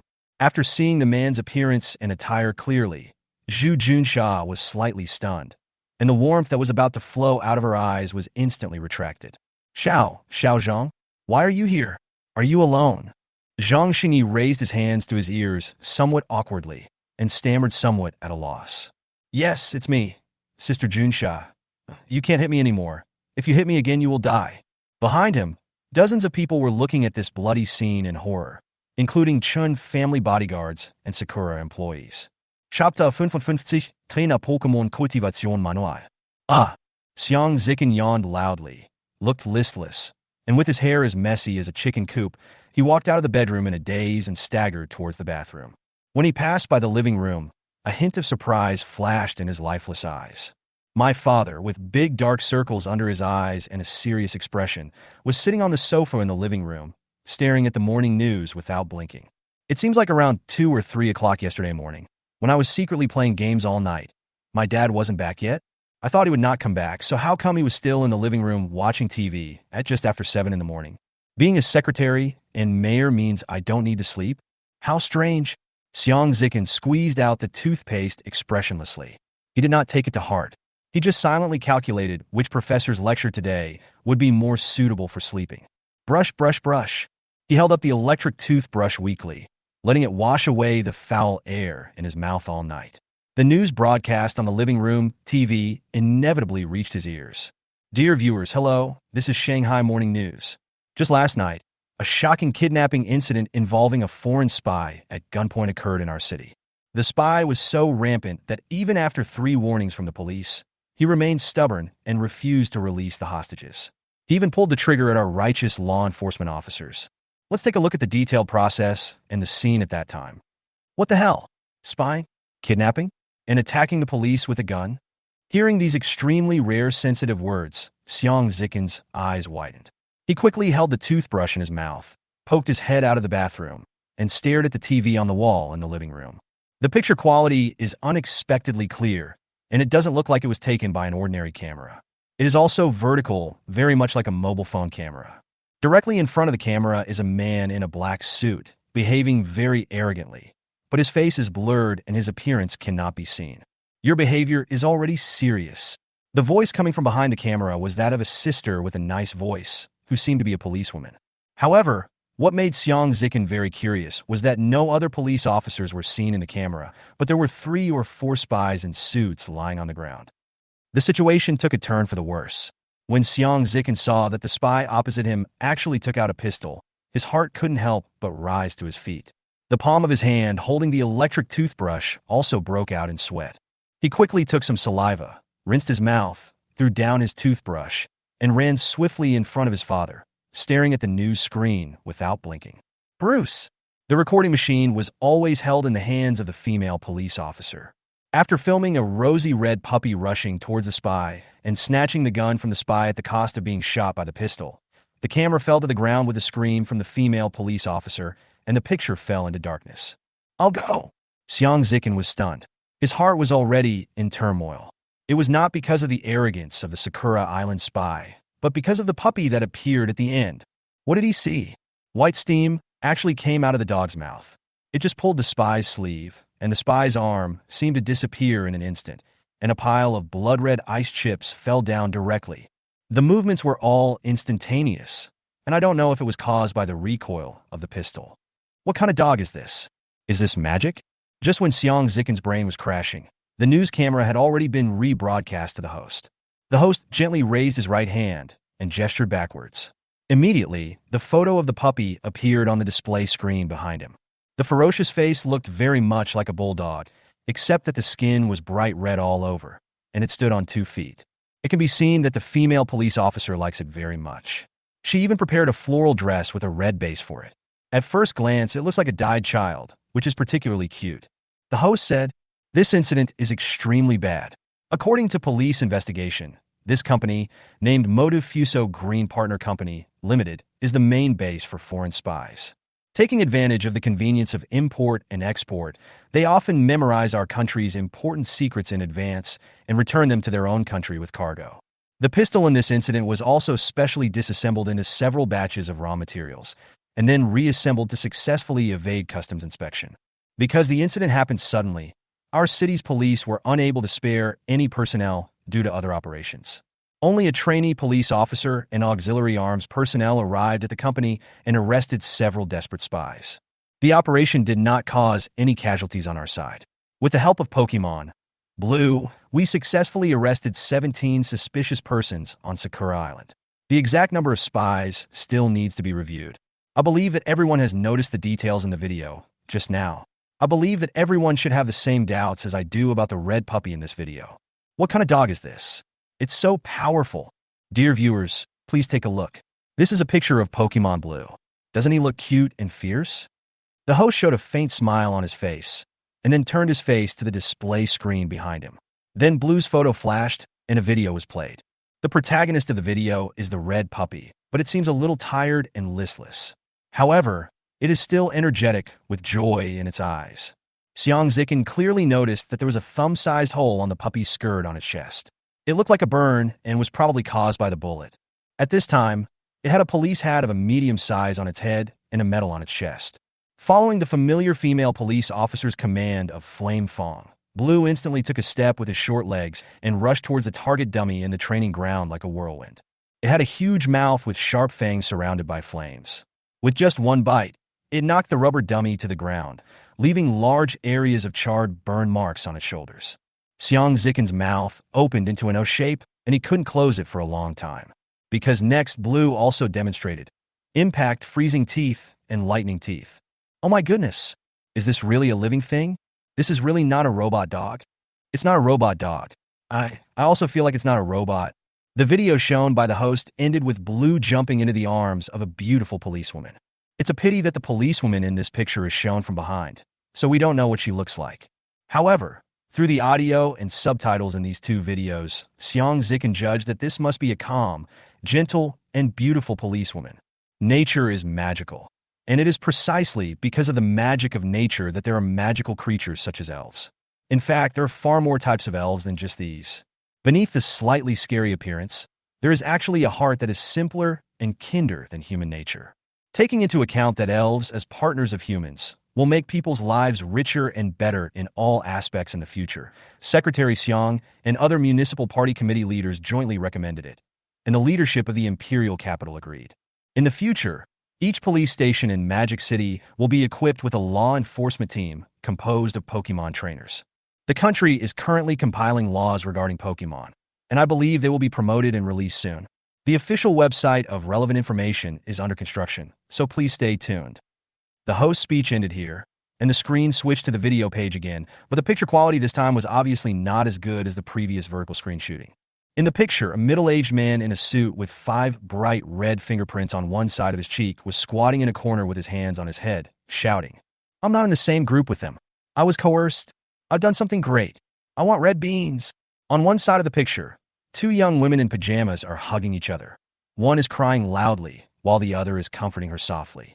A slightly tired Blue was standing aside, looking around vigilantly, with a somewhat listless pink bun beside him. Pia, The TV screen turned black in an instant, and the chaotic sounds also stopped abruptly. Why is it turned off? Dad, I want to keep watching. That dog. The elf. Xiang Zikin looked around excitedly, turned around, and saw his father holding the remote control in his hand. He didn't understand why his father turned off the TV. What is the dream of that dog and elf?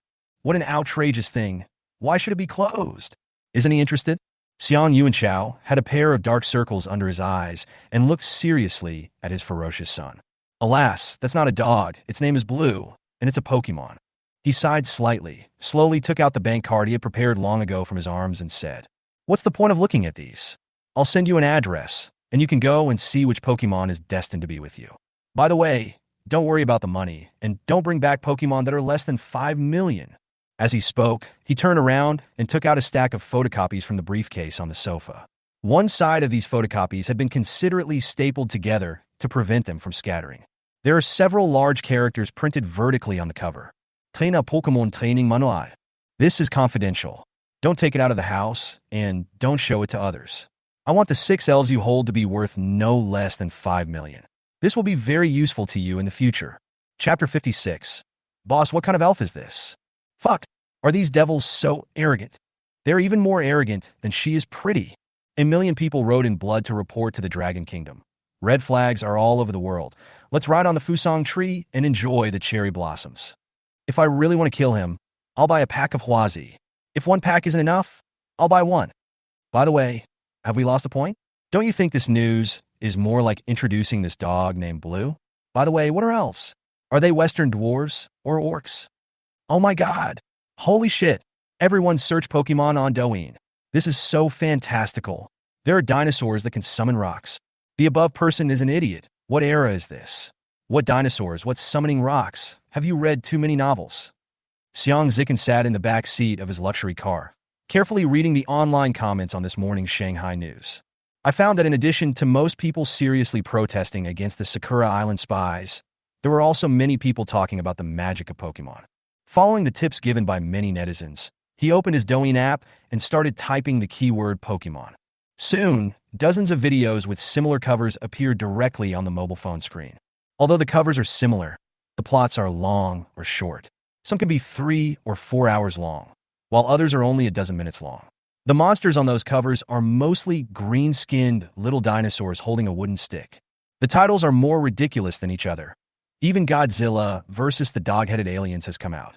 Xiang Zikin screened for a long time, and after some hesitation, he chose to click on a newly edited video that was only a dozen minutes long, titled, "Mixed Cut of Wonderful Moments of Pokemon Battles." The reason for choosing this title is that it mentions Pokemon, so the blogger must have read the news. Secondly, it is for the wonderful moments in the title. As for the third reason, it was simple. Xiang Zikin saw Blue's photo on the cover.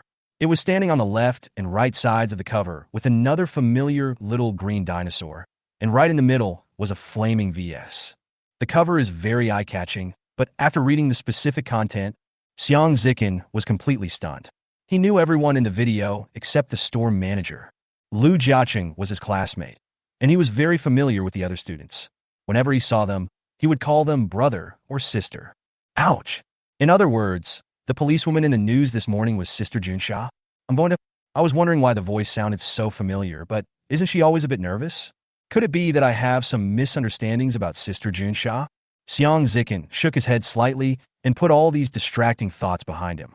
After seeing Yukira's terrifying ability, Xiang Zikin drooled, and his eyes were full of stars. I'm going to love it. After the video was finished, Xiang Zikin not only decisively clicked the little red heart, but also carefully clicked the collection button. Just as I was about to start watching it again, the car slowly stopped by the roadside, and the driver said, "Master, here we are." Oh. Hearing the driver's reminder, Xiang Zikin quickly put away his mobile phone. Looking out the window, I found a strange shop with a stone sculpture at the door not far from the road. On the shop's door sign, there were a few large characters written in a flamboyant style. Pokemon Pet Shop. This is it. You can go back now. I don't have classes today. I'm just wandering around here. I'll call you if I need anything. He got out of the car swiftly, touched the bank card in his pocket, and found that it was still safely in his pocket. Xiang Zikin waved casually to the driver. The driver in the car looked a little helpless when he heard this. He remembered the young master's schedule, and it seemed that he had classes today. Seems like quite a few. However, this was not the first time that our young master had done such a thing, and the secretary did not send him to Magic City University simply for study. After a slight hesitation, he started the car again and drove away from the busy street. After looking curiously at the two domineering monster statues at the door, Xiang Zikan slowly pushed open the door of this store titled Pokémon. The antique charm makes this store look even more unique.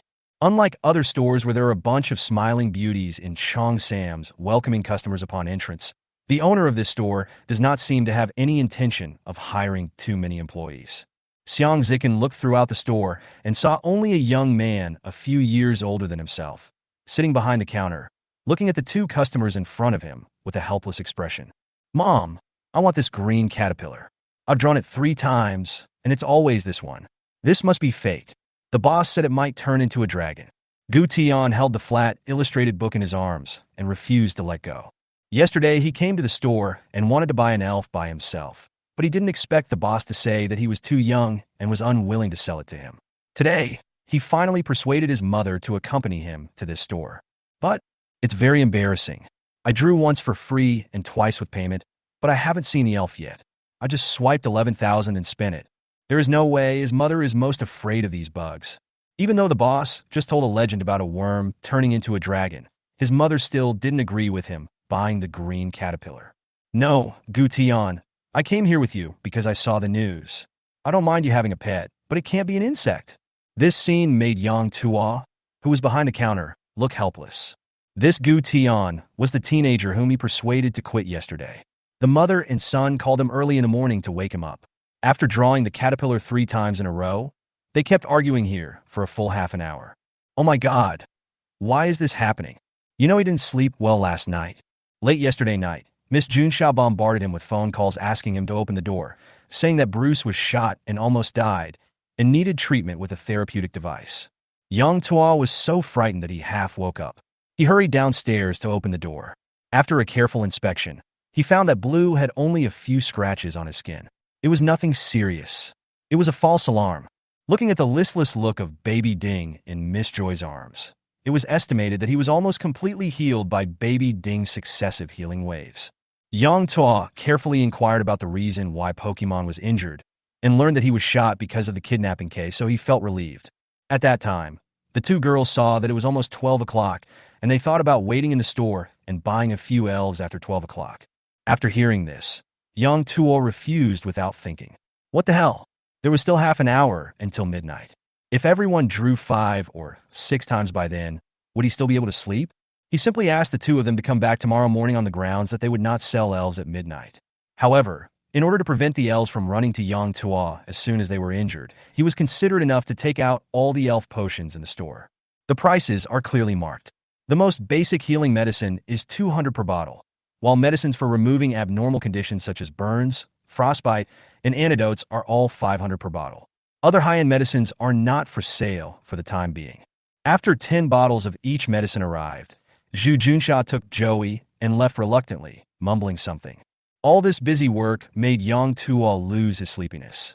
I'm watching the short videos on Douyin, and I feel more and more energetic. Yang Tuo didn't know what time he fell asleep again. He just felt that he was woken up by the disturbing phone ringing as soon as he lay down. When I looked out the window again, it was already dawn. Only then did he hurriedly and sleepily open the door to start business. "Boss, boss!" Just as his soul was wandering in the sky, Gu Tian stretched out a small hand and gently shook Yang Tuo, pulling him back from the edge of the dream. Yang Tuo shook his head slightly and smiled a bit dully in a trance and said to Gu Tian in front of him, "What's wrong, brother? My mom told me to draw again. She'll let me buy the next elf no matter what it is. Can you give me the credit card machine?" Ugh. Yang Tuo looked blankly at the beautiful young woman next to Gu Tian. Seeing her helpless expression, he couldn't help but smile softly, took out the card reader he had put away, and gently placed it in front of Gu Tian. The woman smiled and said, "Sister, don't worry. Although the caterpillar is just a bug, it is also an elf. It has the same intelligence as humans and can understand what we say. And as a bug-type Pokemon, it will grow very quickly, and by then it won't be a bug that will accompany your family, but a beautiful butterfly." The young woman in front of him heard this, smiled bitterly, and shook her head slightly. "I know that too. This kid watched a lot of live broadcasts yesterday and even dragged me to watch with him. I didn't really want to buy it for him at the time because these elves looked too dangerous. It was not until I watched the news this morning that I realized that Pokemon are actually very kind. Even the fierce blue is a good helper to the police. That's why I couldn't resist him and accompanied him to buy a Pokemon. Only, oops, I've been afraid of insects since I was a child. I feel uncomfortable when I see them. Hearing this, young Tua smiled helplessly. People always find things uncomfortable when looking at them. Just like young Tua, he can't stand the sound of nails scratching iron. In fact, there are quite a few people who like to keep reptiles. It can only be said that different people have different preferences, and no one should blame anyone else. This is their own expediency and freedom. Here, 100,000 has been swiped, boss. Take a look. While they were chatting and laughing, Gu Tian on the side had already swiped his bank card. This is exactly why Yang Tua put away the card machine before. He discovered that this little guy's family was quite generous. A teenager actually had his own bank card. And according to Gu Tian, the money in this bank card is his New Year's money and pocket money since he was a child. Pocket money plus New Year's money. This is 110,000 yuan. Is it really appropriate to put a bank card with such a large amount of money in the hands of a child? Yang Tua casually glanced at the consumption receipt spit out by the card machine, nodded with a smile, and signaled Gu Tian to continue trying to draw the elf.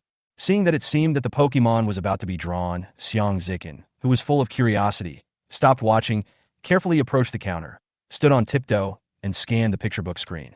Before he came, Xiang Yuanchao had already told him the general process and method of extracting elves.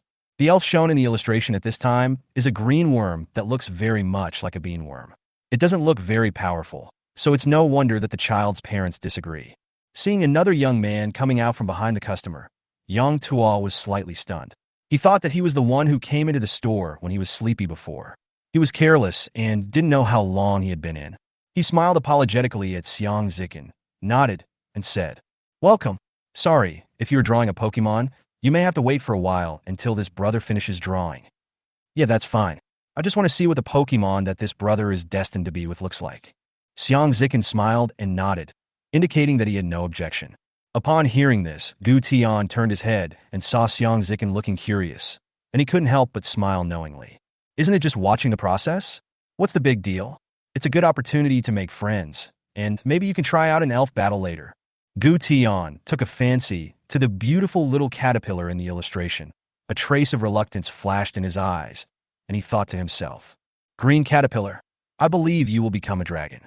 If we are really destined to be together, please come out again. I will definitely take you home today. Brush." As Gu Tian pressed his finger, the picture of the caterpillar on the tablet illustration was instantly replaced by dark outlines. One after another, the black shadows rolled and replaced back and forth. Soon, white light enveloped the entire screen. A human-shaped rabbit with a pure white body, fiery red ears on the upper half, and a band-aid on its nose appeared in the middle of the screen. Seeing that it was finally not a bug, Gu Tian's mother couldn't help but breathe a sigh of relief, while Gu Tian was slightly disappointed. Did he really let the caterpillar down? That's right, 3 times is the limit. I have already failed it 3 times. After a short silence, Gu Tian looked up at Yang Tua, who had a look of surprise on his face, and asked in a low voice, "Boss, what kind of elf is this?" Chapter 57. This child will definitely not achieve much in the future. This Pokemon is called Flame Rabbit. It is a Pokemon with a very high upper limit and is very close to humans. Moreover, it grows very fast, making it very suitable for a rookie trainer like you. Yang Tua looked at Gu Tian, who was mumbling in front of him, and smiled faintly. Hearing this, Gu Tian lowered his head to look at the illustrated book on the counter. He was silent for a while, then raised his head again and asked, "So, can it turn into a dragon?" "Ah." Yang Tua was a little surprised when he heard this, but when he thought of the scene where his little brother was entangled with the green caterpillar before, he shook his head and smiled. "Little brother, the green caterpillar turning into a dragon is just a legend, and no one has ever confirmed an actual instance of this claim, because many caterpillars eventually transform into beautiful butterflies. Moreover, the dragon attribute is just a relatively strong attribute among the elves, and it also has many weaknesses. Don't force it too much. Just follow your fate and your feelings." Yang Tua did not directly answer Gu Tian's question, but the implication was self-evident. He pointed his finger at the flame rabbit in the illustration and said with a smile, "Elves and humans are bound together. As long as you get along well and grow together, I believe that this rabbit will be no less powerful than most dragons in the future. That? Gu Tian hesitated for a moment, but still nodded. He took out his bank card again and handed it to Yang Tua. Then take this rabbit. Boss, swipe your card and bring it out. I want to draw another one. Ah? This operation confused Yang Tua. Brother, I didn't even mention the price. He looked at the bank card handed over by Gu Tian suspiciously, then looked at the lady next to Gu Tian, but did not take it immediately. Instead, he set up the card machine and said, Brother, this flame rabbit is not cheap. Because of its upper limit strength, growth rate, and even the closeness between its species and humans, it is relatively high, so the price is 5 million. As he spoke, he looked at Gu Tian, then at Gu Tian's mother, and signaled to him that the New Year's money in the card might not be enough. It doesn't matter. The higher the price, the better the potential of the rabbit. I understand, boss. I was watching the live broadcast yesterday. Gu Tian still handed over the bank card with a faint smile on his face, as if he didn't understand what Yang Tua said at all. Ah, so you are a fan. I will give you a bottle of healing medicine later. With an awkward smile, Yang Tua took Gu Tian's bank card hesitantly, inserted it into the card swipe machine, and then handed the entire card swipe machine to Gu Tian. As Gu Tian's fingers moved repeatedly, the card swiping machine paused slightly, and a piece of consumption voucher was printed out with a swish. What the hell? This really came out? Is this family so generous? Yang Tua was confused. He felt that there was something wrong with the people in this parallel world. He is really poor. Even if he knew how magical the elves are, he still wouldn't buy them. The rich are all kinds of ridiculously rich. Can you believe that a kid of 12 or 13 years old swiped more than 5 million yuan from his card? Boss, what's wrong? Seeing that the young boss was still standing there in a daze after paying, Gu Tian's mother showed a trace of suspicion on her face and tilted her head and asked, According to the procedures in the live broadcast yesterday, shouldn't you go and pick up this elf? Yang Tua, who was a little distracted, nodded confusedly after being reminded by Gu Tian's mother, then left the counter and walked towards the cubicle. Mom, can I draw again? I want to buy that green caterpillar. Seeing the wooden door of the compartment slowly closing, Gu Tian couldn't help but turn his head and ask his mother, his eyes full of pleading. He still couldn't forget the green caterpillar that he had met 3 times, but was abandoned. Gu Tian, why don't we raise rabbits? Mom is really afraid of insects. Gu Tian's mother couldn't help but hold her forehead and shook her head. Why does my son have such weird taste? Why does he have to raise insects when there are so many other things to raise? Isn't the rabbit in this illustration cute? It's even more beautiful than the green caterpillar. Based on what I know now, I have to remind you that caterpillar strength must be very low, because it is a low-level Pokemon that can be found almost everywhere in the Pokemon world. Xiang Zikin, who had been watching from the side, saw this and couldn't help but persuade him softly. He took a general look at the advantages and disadvantages of each type of elves in the elf training manual his father gave him. Among the insects used as typical teaching materials are the green caterpillar and the unicorn beetle. According to the analysis in the manual, these 2 types of Pokemon grow very fast and have low training costs, making them very popular among civilian trainers. However, this little brother named Gu Tian casually spent 5 million. With such financial resources, Xiang Zikin thought that raising caterpillars was a waste of resources.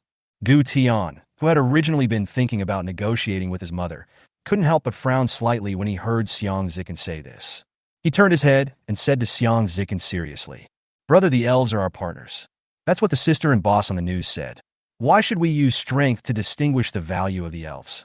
The boss also said that elves are magical creatures. As long as the bond is strong enough, nothing is impossible. Seeing Gu Tian's serious expression, Xiang Zikin opened his mouth slightly, then closed it again. This kid, I'm still too naive. Since the elves are so magical, why doesn't this store have a unified price? Still too young. If you want to buy an elf, you have to listen to your dad and buy the expensive one. In the future, Pokemon will surely be available to all people.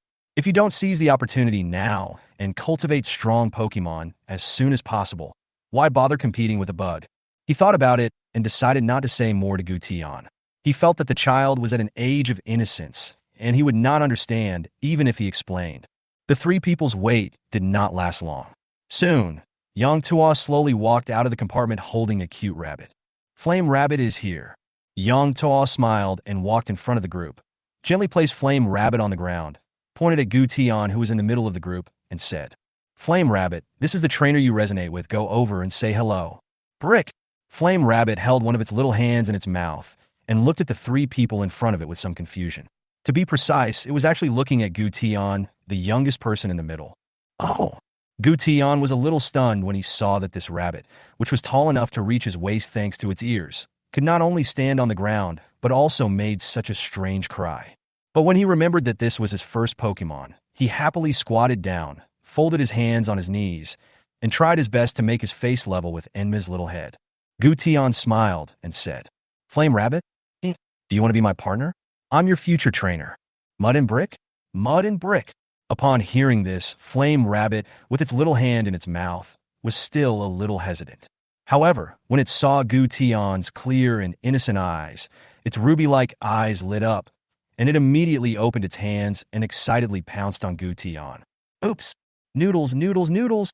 Gu Tian was caught off guard and was knocked to the ground by Flame Rabbit. I didn't expect this little rabbit to be so strong.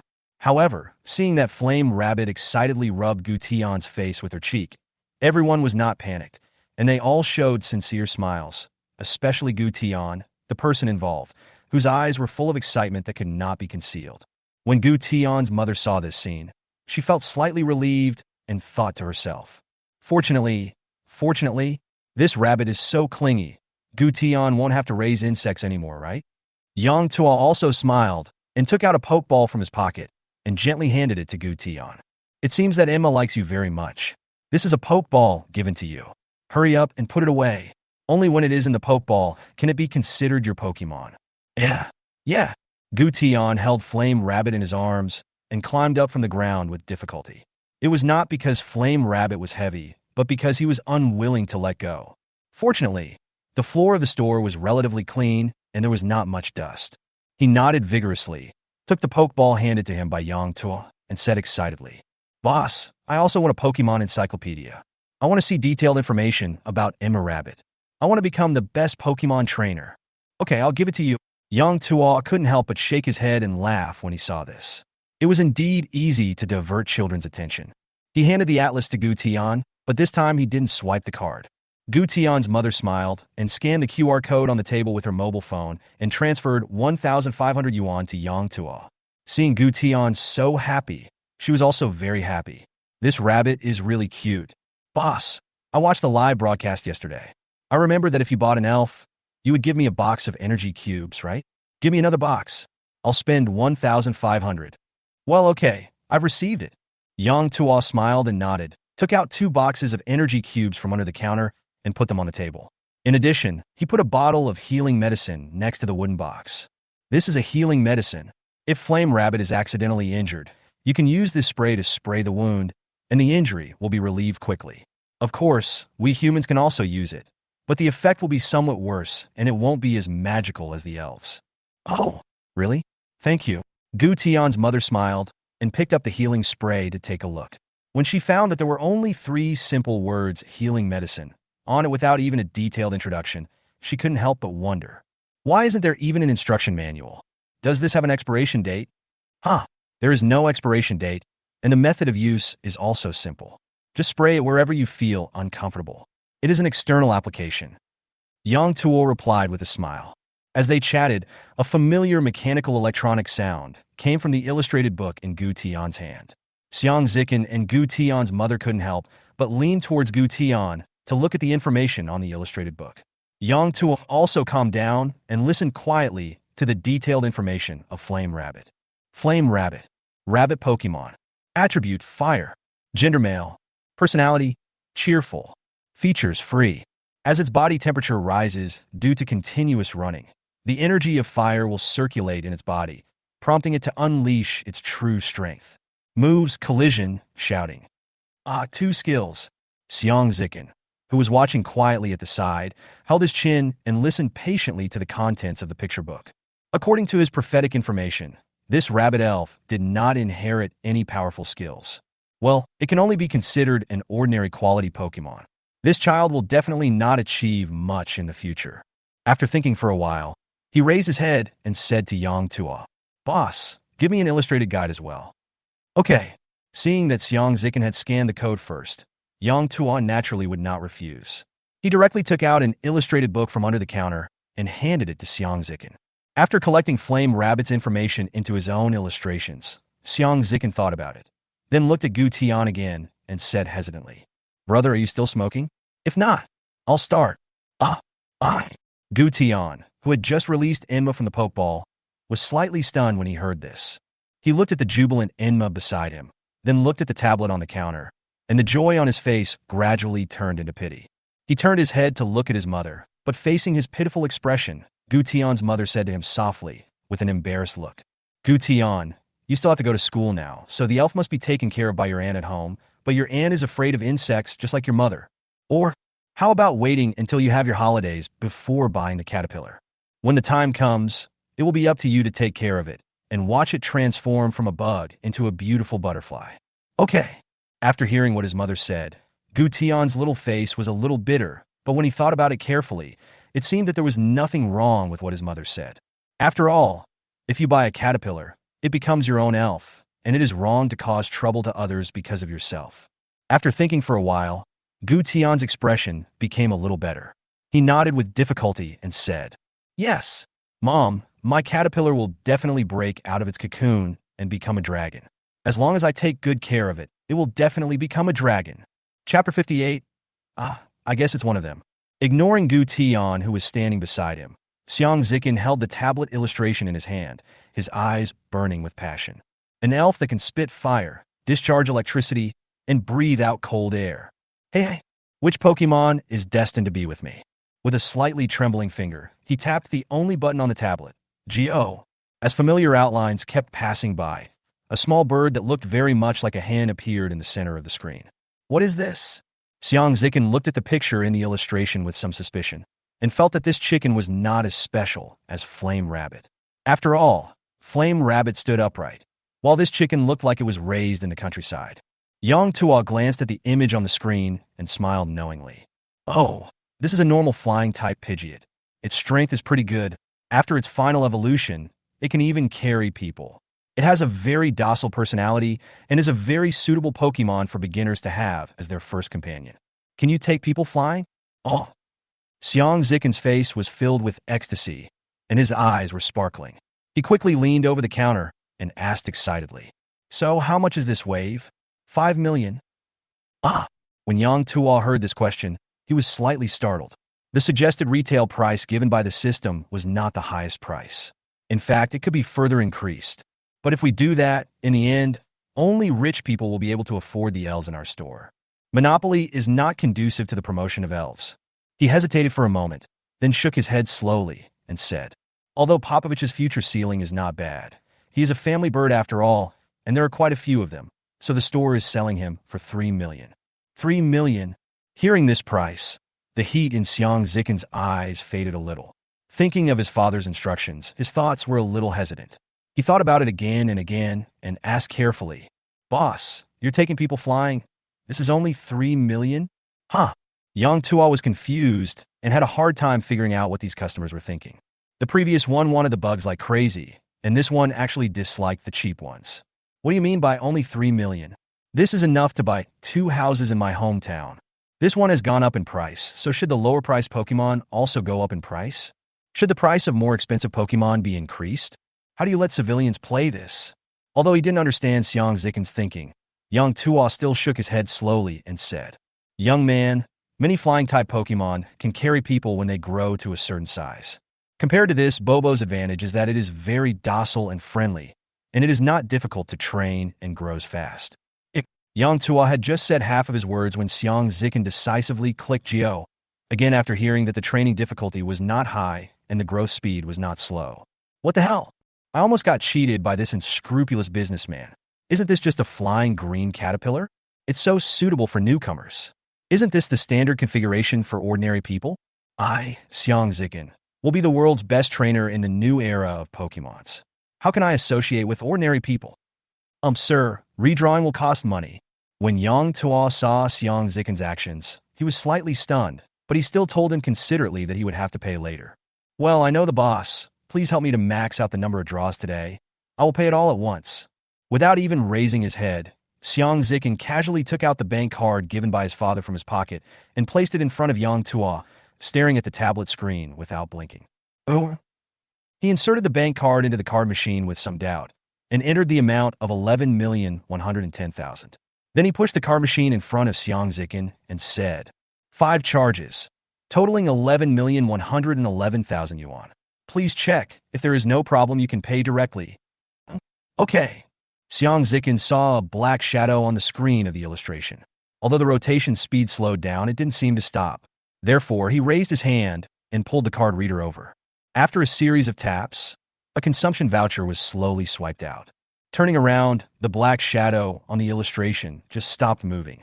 As the white light came on, the picture gradually stabilized, and a small figure appeared in the middle of the illustration. It was the elf that Gu Tian had been thinking about, the green caterpillar. Xiang Zikin frowned slightly. Without asking Yang Tuo's action, he raised his hand and nodded go. Again. Brother, what kind of elf did you just draw? Before I could even see it clearly, you swiped it away? Gu Tian, who was standing aside, was holding Flame Rabbit, looking confused. His mother had already left with 2 boxes of energy cubes. Since their home was nearby, she was not worried that Gu Tian would get lost. At the same time, in order to prevent Gu Tian from succumbing to the temptation and taking a bug home, his bank card was also taken away. Oh, nothing. Just a weaker Pokémon. Xiang Zikin looked at Gu Tian, who was half a head shorter than him, hesitated for a moment, but still did not say it was the caterpillar, in order to avoid making this seemingly innocent little brother feel upset. Turning his head to look at the illustrated screen again, he saw that what appeared this time was actually a bug with a single horn on its head. Xiang Zikin's brows furrowed even tighter. He looked at Yang Tuo with some dissatisfaction and said, Boss, why are the chances of these bug-type Pokémon appearing so high? I just heard from this little brother that he also drew 3 caterpillars in a row. Isn't this pure money swindling? Gu Tian was confused and came forward to look at the illustration in front of Xiang Zikin. He couldn't help but said, Brother, this is fate. Every Pokémon is drawn by us because of fate, just like Flame Rabbit. As soon as it appeared, I felt particularly close to it. As he spoke, Gu Tian gently rubbed Yintuer's face with his cheek and asked happily, And Bunny, are you the same? Nutty Muddy.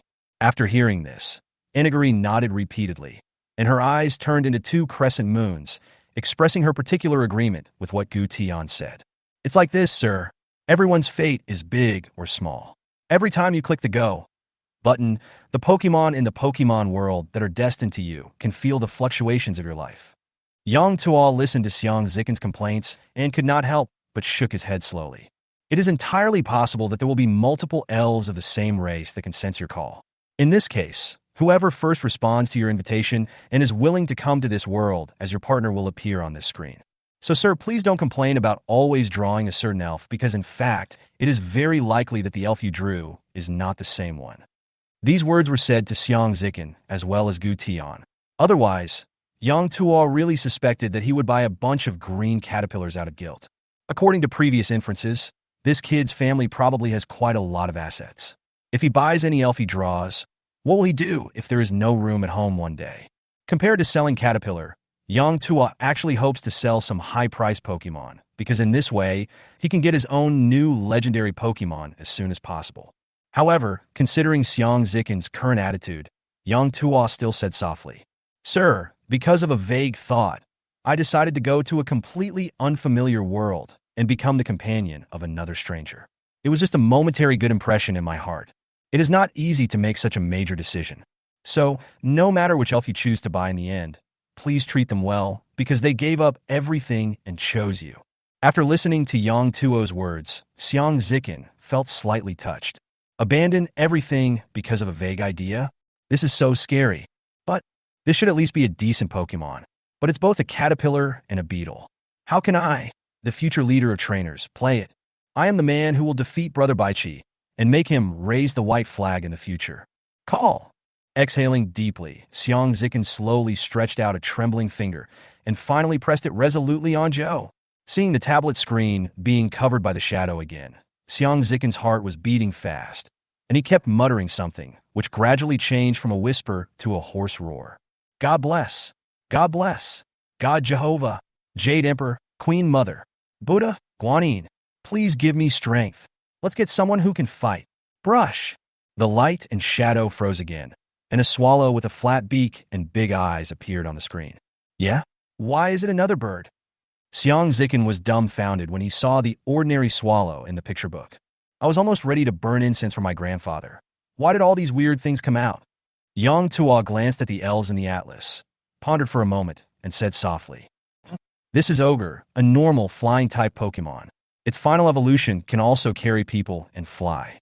And like Pidgeot, it is easy to raise and docile, making it very suitable for new trainers. The final strength is not low at all. Both the name and the appearance are very domineering." Xiang Zikin felt that his beliefs were severely insulted when he heard the words easy to raise, docile, and suitable for newcomers. Why is that? Why on earth is this happening? His pupils gradually became bloodshot. He stretched out his finger to press it, but he hesitated for fear that the next time he drew the lottery, there would be another bud. After struggling for a long time, his father's majestic and expectant voice echoed in his mind. "I want the 6 elves you hold, and any one of them cannot be less than 5 million. This will be of great use to you in the future." Xiang Zikin clenched his teeth. At this moment, he was somewhat envious of Gu Tian beside him. Because they don't know too much information, they can always be full of hope and take away the Pokemon they like. But I am different. I, Xiang Zikin, will be the strongest trainer in the future. There is no need for a big bird on the road to becoming a trainer. Follow me, you can't fly? Xiang Zikin suddenly roared, raised his hand high, and dropped it heavily. Go! This roar frightened Yang Tuo and Gu Tian who were standing by. Yang Tuo looked at the young man in front of him with a ferocious face, wondering what kind of medicine he had taken wrong. After hesitating for a moment, he picked up the teapot from under him, took out a disposable paper cup, poured 2 cups of water, and handed them to the two. "How about drink some water first?" Thank you, boss." Xiang Zikin took the cup with trembling hands, drank the warm water in it in one gulp, and felt much better. Do you want some more?" Seeing that his chest was rising and falling slightly and his face was flushed, Yang Ta couldn't help but ask in a caring manner. "No!" Xiang Zikin shook his head slightly to express his refusal. When the white light appeared on the tablet screen again, his eyes suddenly lit up. "Oh shit! This guy looks like he's worth no less than 100 million. At this moment, there stood a western flying dragon on the screen. The entire body is azure blue, covered with red sharp thorns, and even the ferocious dragon head is scarlet. The most important thing is that the dragon has a pair of large blue wings behind it. Oh my god! Which angel sister has appeared? No matter how much Akira looks like a dinosaur, can he be as similar to me? I'm about to take off." Xiang Zikin excitedly turned the illustrated book to Yang Tuo and asked impatiently, "Boss, what's the name of this flying dragon? How many billions is it worth?"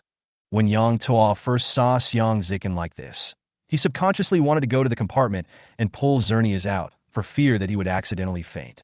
However, when he pushed the tablet picture book over and saw the elves on it, Yang Tuo's expression froze. I think I understand why he is so excited, but should I tell him something cruel? After thinking about it again and again, and considering the condition of the young man in front of him, Yang Tuo chose to conceal it with good intentions. He looked a little strange and said, "Sir, you're lucky this time. This is a genuine dragon Pokemon. It is very famous among dragon Pokemon." Really? Boss, can you tell me what the characteristics of this elf are? When Xiang Zikin saw that Yang Tuo confirmed his guess, he was immediately overjoyed. Upon hearing this, Gu Tian, who was standing by, also widened his eyes and looked over curiously. Yang Ta gently placed the tablet illustration on the table and pushed it towards the two of them so that they could remember the appearance of this Pokemon. He thought for a moment and said, "This Pokemon, it's called Crimson Face Dragon. It has no evolved form and is born in its strongest physical form. This means that, at least in its infancy, few Pokemon of the same stage can be as strong as it. Of course, this may not be the case once other Pokemon reach their final form. But please rest assured, based on the name of this dragon clan, even if other Pokemon have reached their final form, its strength will not be much different. Of course, among all the final forms of dragons, its strength may be relatively low. So, it's one of the weakest dragons?" After hearing what Yang Tuo said, Xiang Zikin's face was still full of ecstasy, but his brows were slightly frowned. Well, Yang Tuo thought about it carefully, and it seemed that in the entire dragon clan, there was no one with a lower racial value than the red-faced dragon. After a moment of hesitation, he said awkwardly, "Ah, I guess it's one of them. But don't worry, the strength of the dragon type is unquestionable. Even if it's a little bit weaker in the dragon type, it's still a very good elf in the entire elf system." Upon hearing this, Xiang Zikin nodded slightly and agreed with Yang Tuo's explanation. This kind of first-choice elf is really cool. No matter how bad it is still a dragon. So Xiang Zikin excitedly pushed the card reader with the card still inserted in front of him towards Yang Tuo and said impatiently, "So how much is the red-faced dragon? I want this dragon." Yang Tuo looked at the card machine pushed in front of him, checked the price list that appeared in his mind, and said softly, 100 million is a bit too much, but considering that its strength in the early and middle stages is extremely high, even in the late stages it is not weak, and dragon-type Pokemon are generally rare, and can form an egg group with other dragon-type Pokemon, 7 million is a good deal. Chapter 59. If hard work is useful, how can there be quasi-gods? 7 million? Hearing this number, Xiang Zikin frowned slightly. It shouldn't be. With such a domineering appearance, this must be a dragon. This price is not as good as Kira? Xiang Zikin was too lazy to think about things he couldn't figure out. Maybe it's the owner of this store who saw that I'm the #1 trainer in the future and is deliberately giving myself a chance to show my respect? Thinking of this, Xiang Zikin smiled sincerely. Seeing that the young man in front of him was laughing more and more outrageously, Yang Tuo kindly reminded him. "So, sir, do you want this Pokemon? I have to remind you in advance that the wings of this Pokemon, well, are just for decoration. It can't actually fly." "What? Can't fly?" Xiang Zikin was stunned when he heard the news. He couldn't help but look at the pair of large wings of the red-faced dragon in the illustration and said suspiciously, It can't fly, so why does it have a pair of big wings?" This question stumped Yang Tuo.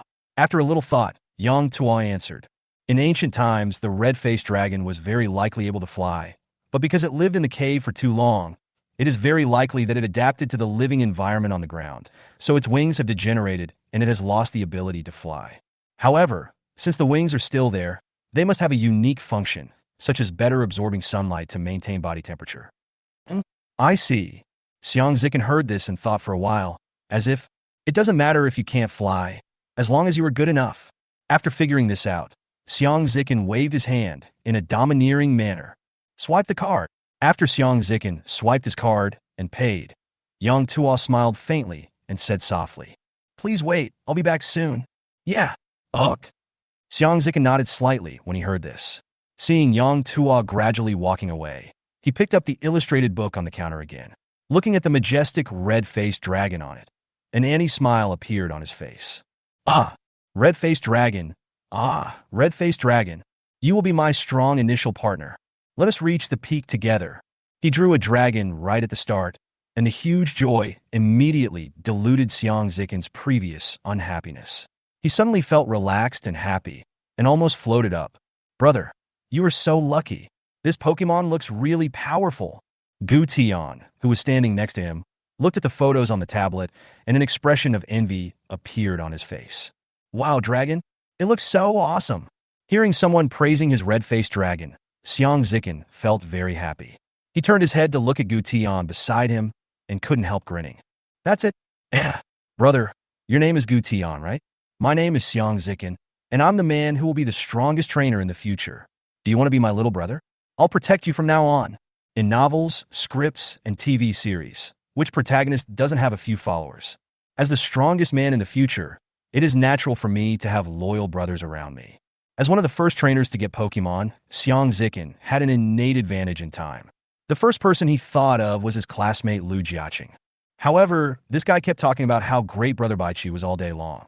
Xiang Zikin felt that he might not be able to stop him. But it doesn't matter. The kid Gu Tian next to me looks very innocent and is very suitable to be my younger brother. I have a trainer's training manual, and I can give it some pointers when the time comes. Although this rabbit has not inherited powerful skills, it has a basic value of 5 million, so I guess its upper limit won't be lower. It should be more than enough for him to be his younger brother, just barely qualified. Gu Tian was slightly stunned when he heard this. He looked at Xiang Zikin with his clear eyes, blinked slightly, then looked at the rabbit in his arms, scratched his head and smiled foolishly. "But brother, I want to be the most powerful trainer in the future." "You." Xiang Zikin looked up and down at Gu Tian and the flame rabbit in his arms, gently shook his head and said, Xiao Tian, it's a good thing to have a dream. No one can stop you from having a dream, because you only need to try a little bit, and you will give up. He casually took out his phone and pulled out the Douyin video he had saved. He pointed at Yakira and Blue on the screen and said seriously, "Which of these two elves do you think a little white rabbit like you can beat?" Gu Tian looked at the video on Xiang Zikin's phone. He recognized the two Pokemons that were fighting. They were Kira and Blue. It was because after returning home yesterday, he kept watching Yang Tuo's live broadcast room and saw the elves of these brothers and sisters fighting each other, that today he persuaded his mother to come with him to buy elves. He couldn't help but turn his head to look at the flame rabbit in his arms. Yin Tuer, who had been quietly staying in Gu Tian's arms, kept her eyes fixed on the battle in the video after Xiang Zikin took out his mobile phone. Those two gem-like eyes were filled with longing. Yin Tuer's reaction gave Gu Tian some confidence.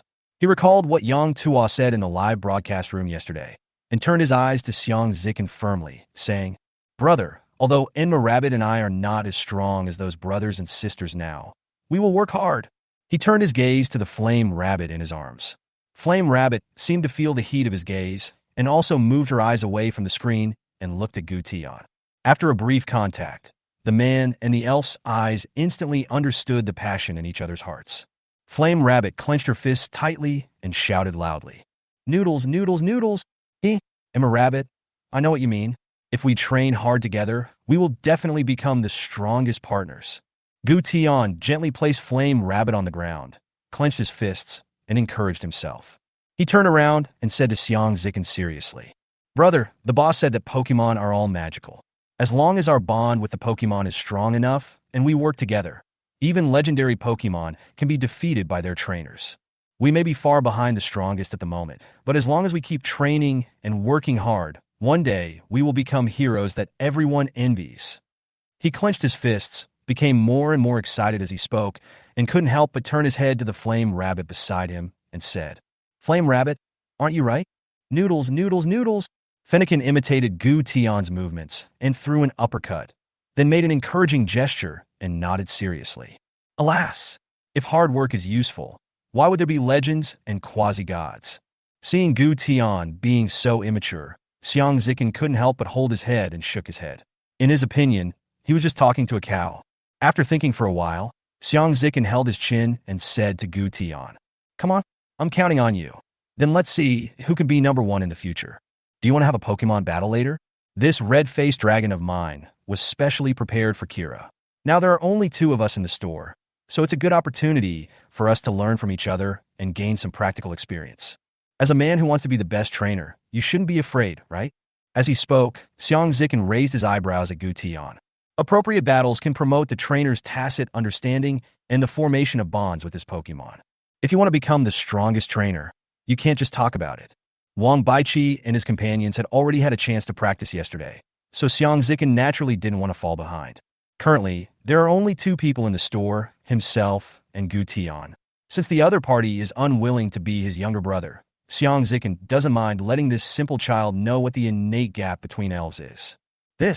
When Xiang Zikin heard the other party's initiative to challenge him, he subconsciously wanted to agree, but when he saw the ferocious dragon on the flat illustration in his peripheral vision, he couldn't help swallowing and felt a little uneasy. Can Flame Rabbit defeat this dragon? I feel like I'm asking for a beating. Gu Tian couldn't help but turn his gaze to the Flame Rabbit on the ground. Flame Rabbit raised its little head and looked at him cutely. Seeing that its trainer seemed a little unsteady, it immediately did a horse stance and threw an uppercut. "Noodles, noodles, noodles! What are you afraid of? Just fight and it's over. How can you become stronger if you don't even dare to fight?" Seeing that Enma Rabbit was so eager to fight, Gu Tian's heart began to heat up. "The reason I stay here, besides being curious about Pokemon, isn't it because I want to experience the battle between Pokemons?"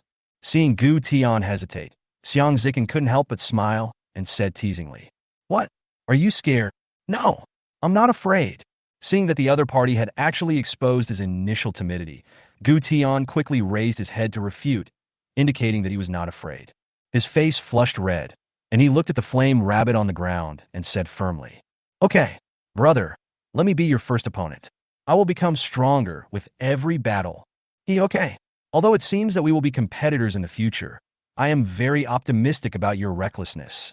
Xiang Zikin patted Gu Tian on the shoulder and said with a smile, "Well, I feel that in the early stage, with such a reckless opponent like you, I should not neglect my training just because of the strength of the elves, otherwise I will be embarrassed. Tis brother, I'm a rabbit, and I are very strong. Don't underestimate me." Since he had decided to fight, Gutian directly took out his Pokemon album and carefully read the detailed information of his partner, Inma. The brother who brought Rioli yesterday was beaten badly because he didn't know his partner well. Although I am not very confident about defeating this dragon, I have to fight it to a 50-50 chance and then lose. I can't follow the same path as the brother I saw yesterday. Seeing that Gu Tian was actually sharpening his sword before the battle, Xiang Zikin couldn't help but shake his head in amusement. What's so good about it? There are 2 moves in total. One is a collision, the other is a shout. How else can you study it? Just as they were laughing, the wooden door of the compartment slowly opened, and the boss Yang Ta poked his head out and smiled at the 2 of them. "The red-faced dragon is here, but it's a little big, sir. You may have to come in and see it yourself." Chapter 60. Pokemon that looks down on newcomers. 2 young boys, one big and one small, followed Yang Tua into the small world of the compartment. When they first entered this magical space, before they could even express their amazement, they saw a ferocious dinosaur that was much taller than a person. "Oh my god, it's so big!" Xiang Zikin raised his head slightly, looking at the giant dinosaur that was nearly 2 meters tall, his eyes becoming increasingly fiery. "Awesome! Awesome! What quasi-legend? Well, by Kira! In front of me, the big red-faced dragon. You are all my younger brothers." He subconsciously wanted to reach out and touch the red-faced dragon, but as soon as he raised his arm, the sharp-eyed Yang Tua pressed it down. "Boss!" Xiang Zikin was a little confused. What did this mean? I paid for it myself, but you still won't let me touch you? Seeing the doubt on his face, Yang Tua couldn't help but shook his head and smiled. "I'm afraid that you might hurt yourself if you move too much. The skin of this red-faced dragon is very rough. If you're not careful and use a little too much force, you'll get hurt." Roar! The red-faced dragon, who had been staring at the 2 of them since they appeared, also hummed softly at this time, and 2 streams of white air came out of his nose, with a hint of contempt in his eyes. Although Yang Tua had not introduced it yet, the familiar life fluctuation still made it know who its future trainer would be. It felt a little regretful, and felt that it was a bit hasty. Although the older child in front of it was much more mature than those in the elf world, he still looked a little reckless and immature. Red-faced dragon feels that such a person seems. "You are not worthy of being my trainer. I'm a great dragon." "Ah, is that so?" Upon hearing this, Xiang Zikin quickly took out his illustrated book and nervously scanned the relevant information about the red-faced dragon. Gu Tian's movements behind him were obviously much faster, perhaps because he wanted to understand his opponent in advance. When Gu Tian saw this big guy, he was only slightly distracted and raised his elf illustration. With a light sweep towards the red-faced dragon, the unique mechanical electronic sound of the elf illustration slowly came out from Gu Tian's hand. Red-faced dragon. Cave Pokemon. Attribute, dragon. Gender, male. Personality, arrogant. Features, rough skin. It runs back and forth in narrow caves, catching prey with its sharp claws. The skin on its face is harder than rock. Moves, grab, stare, bit, surprise attack, sneak attack, poison tail. This so many skills? Gu Tian looked at the introduction in the picture book, looked at the red-faced dragon that was taller than him, and then looked at the flame rabbit beside him, whose ears only reached his thighs. He swallowed slightly, his throat feeling a little dry. Why did this guy feel more powerful than Yukira? Oh my god, amazing! This is the Pokemon I've been dreaming about. Xiang Zikin was so angry that he turned his fiery gaze towards Yang Tua. "Boss, where's my Pokeball? I want Chimera to be my starting partner." "Ah! Oh!" Seeing the irrepressible excitement in the other person's eyes, Yang Tua was naturally extremely happy. But just as he took out the Pokeball, and before he handed it to Xiang Zikin, the red-faced dragon behind him snorted with some disdain. "Roar!" The red-faced dragon looked at Xiang Zikin with contempt and whispered to Yang Tua, "Roar, roar!" Well, seeing this extraordinary reaction, the 3 of them were a little confused. Xiang Zikin felt something was wrong for no reason. He turned to look at Yang Tua and asked, "What's wrong, boss?" Well, after understanding what the red-faced dragon meant, Yang Tuo's expression became a little strange. He hesitated for a moment and said to Xiang Zikin, "The red-faced dragon said that it regretted and now it doesn't want to be your elf." Boom! A bolt of thunder exploded from the blue sky, and a heavy rain poured down, chilling Xiang Zikin's fiery heart. Seeing his stunned expression, Yang Tuo could not help but say, "This, after all, it depends on the will of both parties. Sir, please rest assured that I will return the 7 million to you intact. Let's cancel this transaction because it's the elves who refuse to form a partnership. I can make the decision and let you draw the illustrated book one more time. After all, if the Pokemon resists, you can't capture it in the Pokeball, and keeping it around is also a hidden danger. You should understand, right? But why is this happening?" Xiang Zikin couldn't accept it. He had spent 5 full draws to finally get this red-faced dragon. Why was the trade just canceled? Xiang Zikin felt like he was being tricked. Roar, roar! Seeing Xiang Zikin's violent reaction, the red-faced dragon didn't want to go too far as Yang Tuo was watching beside him. So he hummed softly and shook his head. "It said that you were too immature, and from what you said, you have no experience as a trainer. It doesn't believe that you are suitable to be its trainer." Yang Tuo acted as a translator and simply conveyed the red-faced dragon's meaning to Xiang Zikin. Xiang Zikin was speechless. This was indeed his first time as a trainer. Seriously speaking, he was not a trainer yet. But so what? I want to be the strongest trainer. Pokemon with a low starting point will only hold me back. Besides, there are no trainers in this world who aren't novice. He stuttered for a moment, then quickly explained. Dinobot, Pokemon have only just appeared in our world. The boss can attest to that. You won't find any experienced trainers here. Upon hearing this, the red-faced dragon showed a little doubt on his face. After seeing Yang Tuo nod slightly, he looked at Xiang Zikin again, still with contempt on his face. "So what? Is this the reason why you are not worthy of the noble me?" Seeing that he still failed to convince the red-faced dragon, Xiang Zikin clenched his fists slightly, and his heart was filled with extreme panic. The probability of drawing a bug from that Pokédex was too high. Becoming a trainer one day later was equivalent to losing 1 day of development time, which was totally unacceptable to him. Red-faced dragon. Xiang Zikin breathed a sigh of relief, trying to calm himself down, and said softly, "I have my advantages, my family, my wealth. Although it is nothing in this world, it is considered the top in the Magic City and in this country, and I am different from them. I know the most appropriate way for trainers to train Pokemon, and I also understand how to maximize the potential of various Pokemon.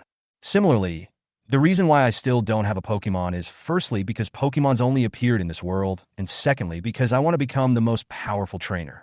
I believe that only the Pokemon with the greatest potential are worthy of being my Pokemon. I am extremely strict with my partners and would rather have nothing than have something of poor quality.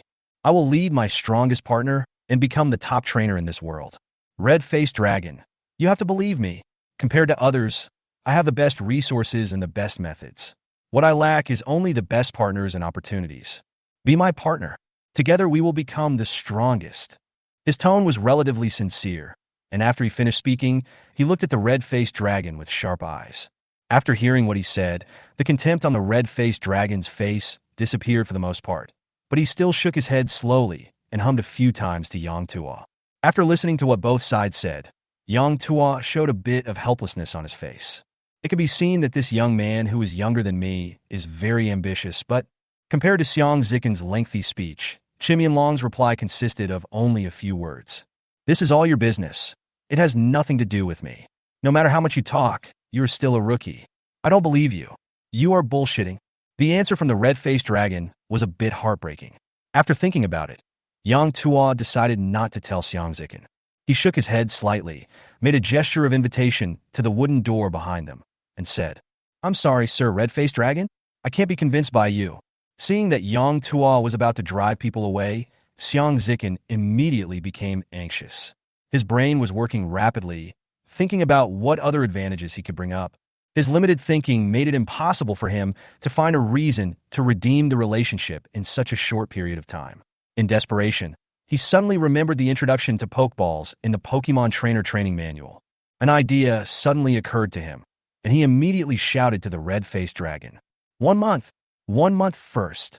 Seeing that Xiang Zikin was still working hard and the red-faced dragon did not show any impatience, Yang Tuo stopped his actions and waited patiently for the final result. According to the description in the trainer's manual, if the Pokemon resists severely, it is entirely possible for it to burst the Pokeball and break free on its own.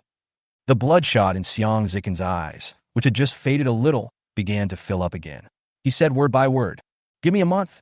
I'll let you see my value and ability. If I fail to meet your requirements after a month, I can send you back. Or you can also come to the boss on your own and give up on me. How about it? After saying these words, Xiang Zikin's chest heaved violently, and he gasped for breath. This was the last solution he could think of.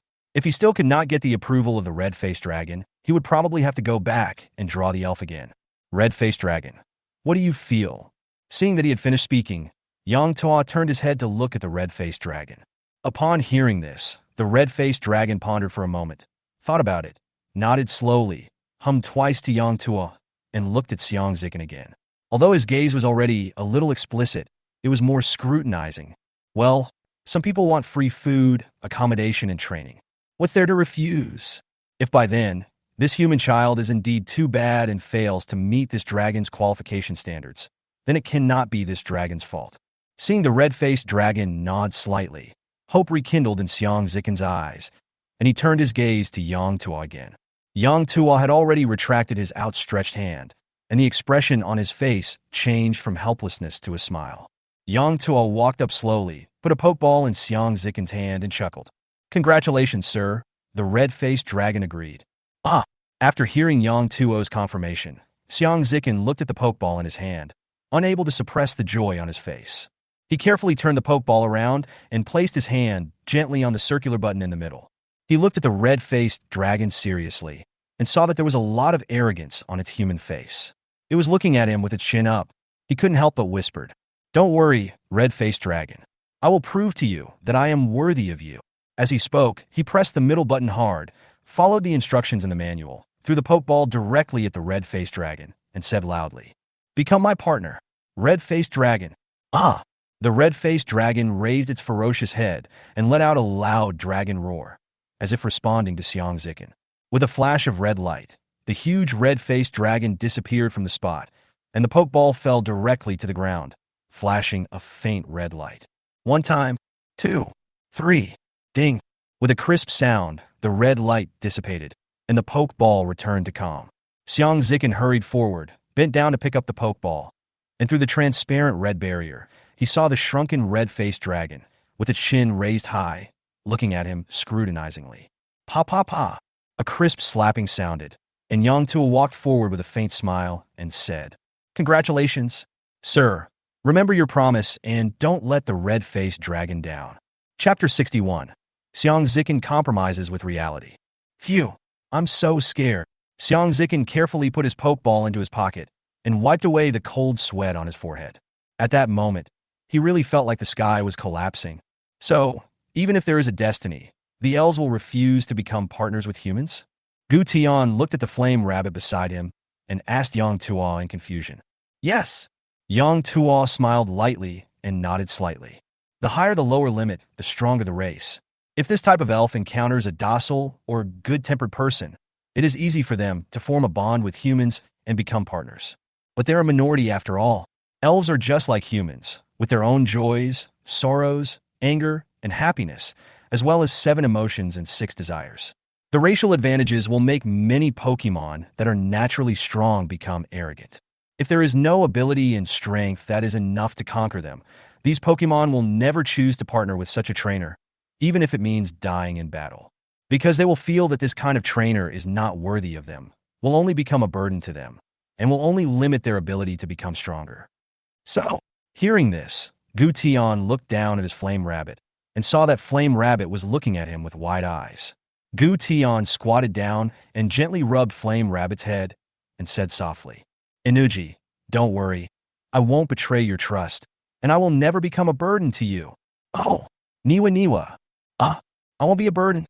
Emma Rabbit also clenched his fists and shouted, "Niwa Niwa." Seeing this scene, Yang Tuo couldn't help but smile and nodded. If this child could keep this mentality, he would surely achieve great things in the future. In the anime, Xiaoji shouts of "hold on" and "stand up" were jokingly called rejuvenation roar by many netizens. But if you just think about it carefully, if there is not enough bond and strong enough will, how can a Pokemon, when seriously injured, suddenly gain strength and get up again just because of a word from the trainer? The power of thought is far greater than that of steel. This is the bond between Pokemon and their trainers. I won't be bad either. Xiang Zikin turned around and saw the interaction between the two little ones. He couldn't help but mutter something as if he didn't care, but deep in his eyes, there was a hint of envy. If the red-faced dragon could have such a good relationship with me, well, boss, I should have one more draw, right? I want to continue drawing a main force. Xiang Zikin put his hands in his pockets and turned to look at Yang Tuo. Yeah, let's go back. Yang Tuo nodded slightly and led the way away. Gu Tian looked at the two people who turned and left, then turned to look at the jungle in the distance. He just happened to see a deer there. Is this forest full of Pokémon? He was distracted for a moment and found that the two had returned to the shop. Gu Tian quickly collected his thoughts and stopped thinking about it. He picked up Flame Rabbit and ran back to the shop. 2 minutes later, bang! Xiang Zikin slapped the counter with his hand. The huge pain made his face flush instantly. Considering that there was a child next to him whom he wanted to subdue, he endured the pain and said with difficulty, I'm not saying. Why is it like this? Why is there another weird elf like this? At this moment, on the counter, a flat panel illustrated book was quietly placed on the table. A silly little crab was sitting quietly in the middle of the screen, staring at Xiang Zikin. This crab is so cute. I feel like, brother, are you a little too sensitive? Gu Tian carefully looked at the elf on the screen and felt that although this elf looked like a crab, it was extremely cute with big, silly eyes, which was very adorable. Seeing this, Yang Tuo glanced at the screen of the illustrated guide, smiled softly, and said, This is the water-type Pokemon crab. It just looks ordinary, but it's actually quite strong. Their race is famous for its powerful physical attack and defense. It is worth mentioning that the giant crab is a rare Pokemon that can comprehend a skill called Extreme Falling Claw or Head-Breaking Claw. Piercing Forceps or Guillotines? They sound awesome. Gu Tian opened his mouth into an O shape. I feel like this skill sounds very domineering just by the name. Xiang Zikin, who had just looked furious, couldn't help but show curiosity when he heard these words and asked hesitantly, Is this move against the will of heaven? It's incredible. If it doesn't hit, it's fine. But if it does, it will kill instantly. Yang tuore mained non chomita. Are you kidding? Why do you think it's called guillotine pliers? But Yang Tuo changed the subject, thought for a moment, and then slowly said, This move requires it to grow to a certain level before it can be naturally comprehended. Moreover, because this move has great lethality, the chance of successfully performing it is also very low. Huh? How low? Xiang Zikin asked without blinking. As the name suggests, this is a close-range attack. It is a strike that concentrates all of one's strength to the maximum extent possible. Yang Tuo smiled slightly and said, If both sides are equal in strength, there is a 30% chance of hitting. The more combat experience you have, the greater the chance. However, if the opponent's combat experience far exceeds yours, this move will basically not succeed. Gu Tian looked at the big crab on the screen and couldn't help muttering. If that's the case, if the two sides are evenly matched, using this move could very well turn the tide. Hearing this, Yang Tuo nodded slightly and said, But the risk factor is also very high.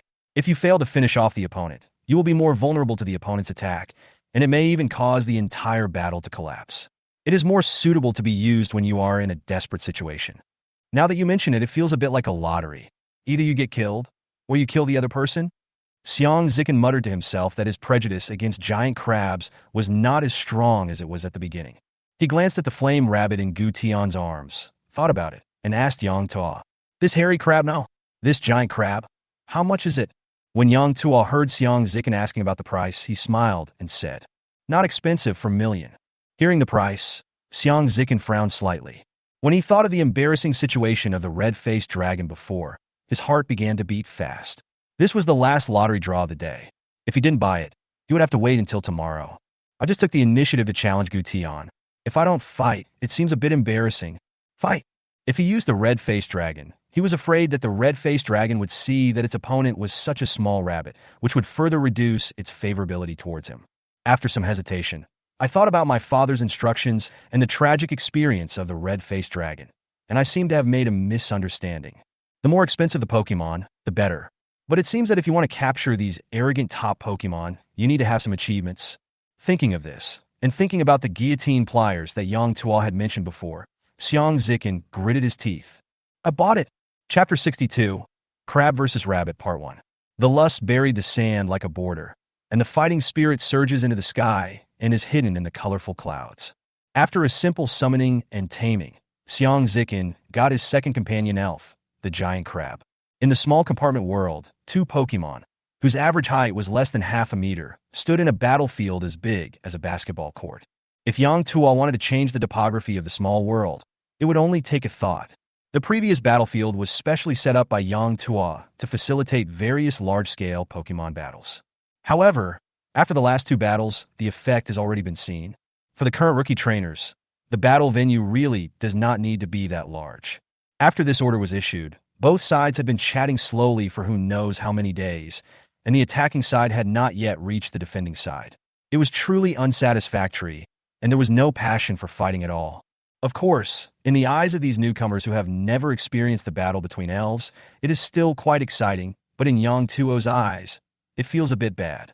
Therefore, Yang Tuo deliberately reduced the size of the battle venue to make the fight more exciting. But it was a pity that Yang Tuo was the only spectator on the scene. After obtaining permission from both parties, Yang Tuo turned on the video recording function on his mobile phone, ready to record the third battle in the history of elves, and then do some editing before posting it on his Douyin account. While Yang Tuo was busy, Gu Tian quickly opened his own illustrations and began to cram up on various battle information. There was no other way. After all, there was a typical negative example before. He wanted to be the strongest trainer and could not repeat the same path as the brother yesterday. After seeing how serious Gu Tian was, Xiang Zikin calmly opened his own illustration book. After all, if he lost to a kid who was at least 4 or 5 years younger than him, it would be a huge loss of face. Big Claw Crab. Clearwater Crab Pokémon. Attribute: water. Gender: male. Personality: afraid of loneliness. Features: hard helmet shell. Its claws are its powerful weapons, but they occasionally fall off during attacks, and new ones grow back quickly after they fall off. Moves: staring, water gun, hardening, high-speed movement, throwing. Seeing that he had already adjusted the angle and position, but the two were still frantically looking at his illustrations, Yang Tuo couldn't help but raise the speaker high and cough softly. Ahem, I'll ask you two one last time. Are you ready? Ready. Hearing Yang Tuo's question, Gu Tian hurriedly put away his illustrations and nodded repeatedly. Relax, it's okay, it's just a sparring battle. As a trainer, you will experience many battles in the future, Yang Tuo said comfortingly. Upon hearing this, Gu Tian hurriedly nodded again, his clenched hands trembling slightly. Seeing this, Yang Tuo looked at him for a while, stopped talking, and just smiled and shook his head. He specifically looked at Xiang Zikin again, only to see him nod calmly and make an okay gesture. Are you kidding? Why should I be afraid of water and fire types? Yang Tuo looked at Gu Tian, who was trembling slightly, and Xiang Zikin, who was calm and composed, and confirmed that they were both ready. He whispered, because the venue is small, please do not leave the trainer command area without permission to avoid accidents. Don't worry, there is an energy formation in the venue. No matter what kind of damage the Pokémon suffers, it will not threaten their lives. Upon hearing this, Gu Tian looked at the area where he and Xiang Zikin were standing. A dividing line was drawn between the trainers and the Pokémons with lime powder, which seemed to be a dividing mark for some kind of area. Okay, got it. Xiang Zikin also noticed the white line in front of him and nodded slightly to show that he understood. He had read all of this in the trainer's manual. So, here is Gu Tian, and at this point, Yang Tuo looked at Xiang Zikin. Xiang Zikin saw Yang Tuo's gaze and grinned loudly into the camera of his mobile phone. My name is Xiang Zikin, and I want to be the #1 trainer in the future. Yeah, okay. Seeing this, Yang Tuo deliberately adjusted the angle of the phone for the aspiring trainer, picked up the speaker, and said loudly. Then, next is the battle between Gu Tian and Xiang Zikin. The rules of this battle are 1 vs 1. When one elf loses its combat ability and the other wins, I declare that the battle begins. Entourage! Crash! Crash! Almost at the moment when Yang Tuo announced the start of the battle, Gu Tian immediately gave orders in a panic. There's nothing we can do. The opponent is a water Pokémon, and it has so many skills. Water controls fire. This is a traditional attribute suppression that you don't even need to guess. Mud and bricks. Upon hearing Gu Tian's order, Yanchuer immediately let out a loud roar and rushed towards the giant crab like an arrow. As it ran at a very fast speed, the red fire energy in its body rushed out like a windproof lighter. But what was strange was that the red energy turned into transparent white in just a moment of bursting out. Immediately afterwards, the color of the energy bursting out of its body gradually changed. It was no longer the previous fiery red, but turned into a pale white like mist. It panicked. Seeing Gu Tian so impatiently issuing the attack order, Xiang Zikin's mouth curled up slightly. What do you think of me, Xiang Zikin? If Xiang Zikin had not been born, the Pokemon world would have been in darkness forever. When Pokemon uses skills of this type, there is a nature bonus, and if combined with restraint, it will deal double damage. 40 times 1.5 times 2. Wow! I guess this little rabbit can be taken away directly by the giant crab with a water gun. It's so cruel, so cruel. In this kind of crushing situation, what's the point of fighting? I want to be familiar with the battle and the strength of Pokemon. Seeing that Flame Rabbit had rushed to the center of the battlefield in an instant, Xiang Zikin no longer hesitated and immediately ordered, "Big Claw Crab, throw it down." Fuck!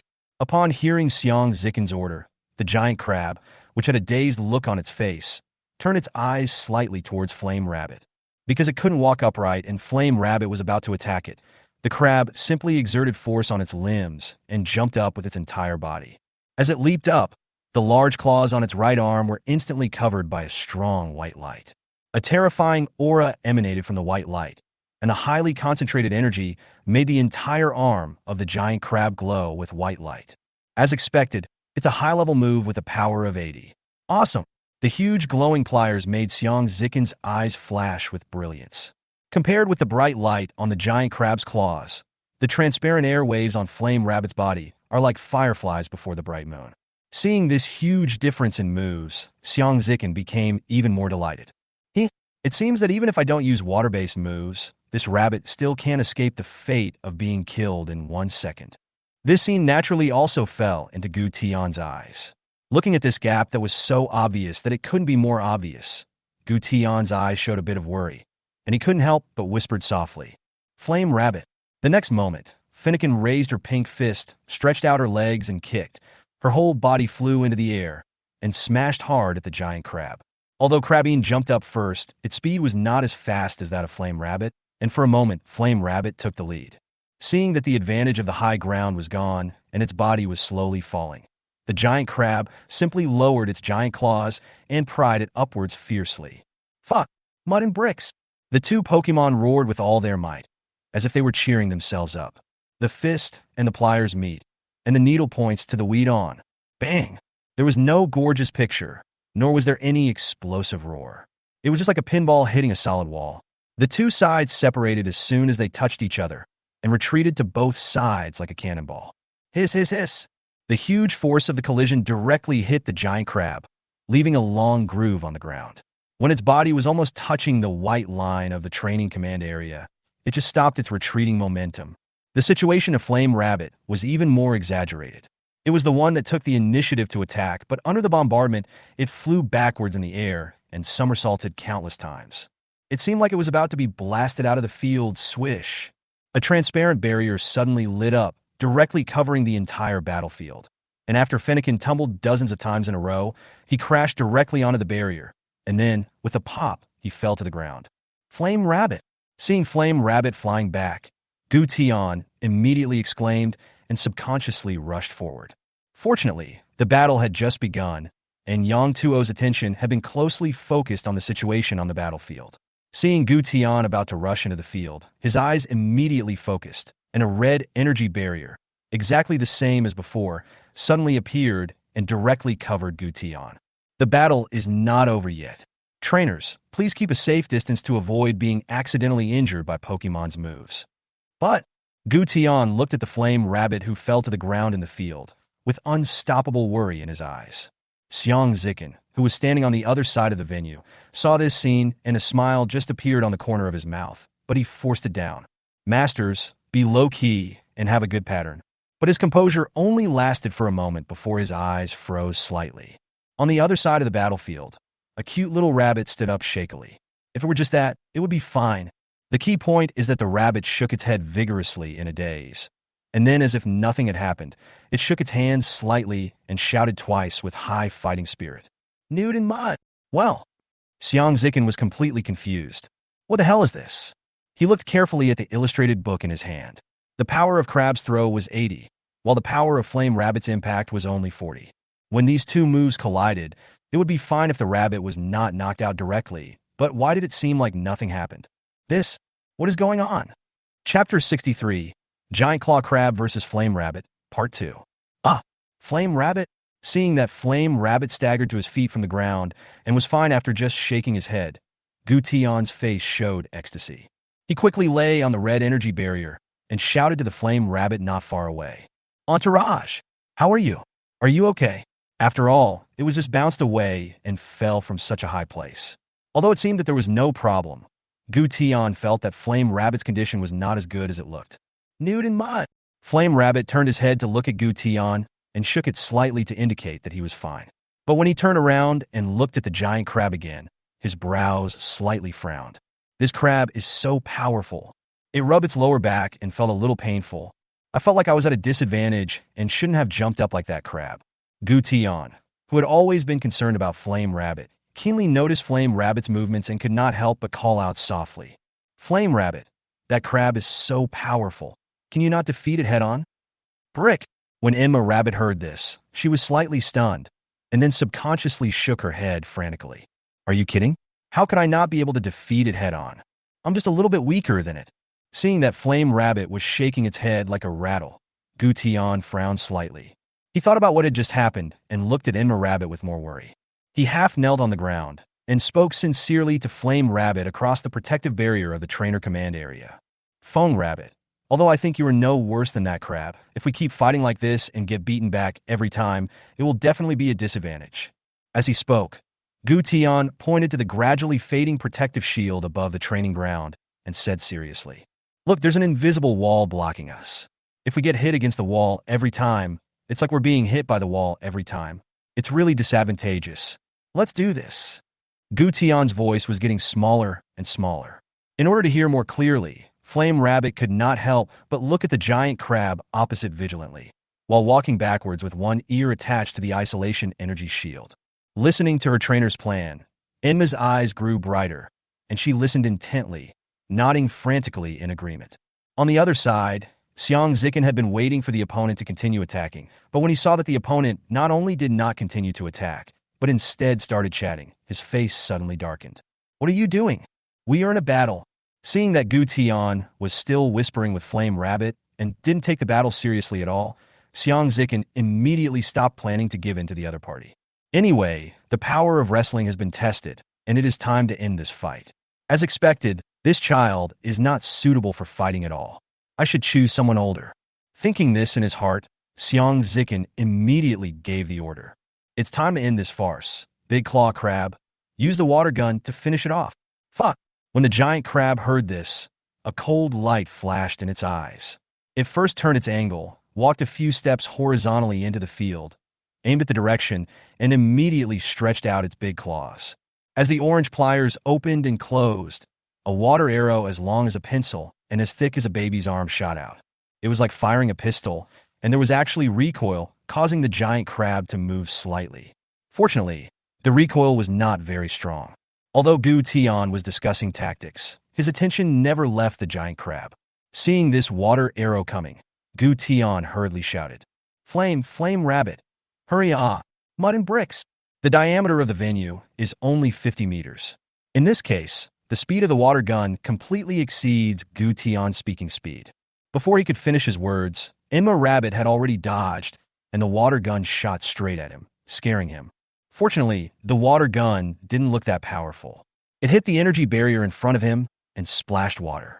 Gution, who thought he had seen the power of the water gun, stroked his chest and couldn't help but breathe a sigh of relief.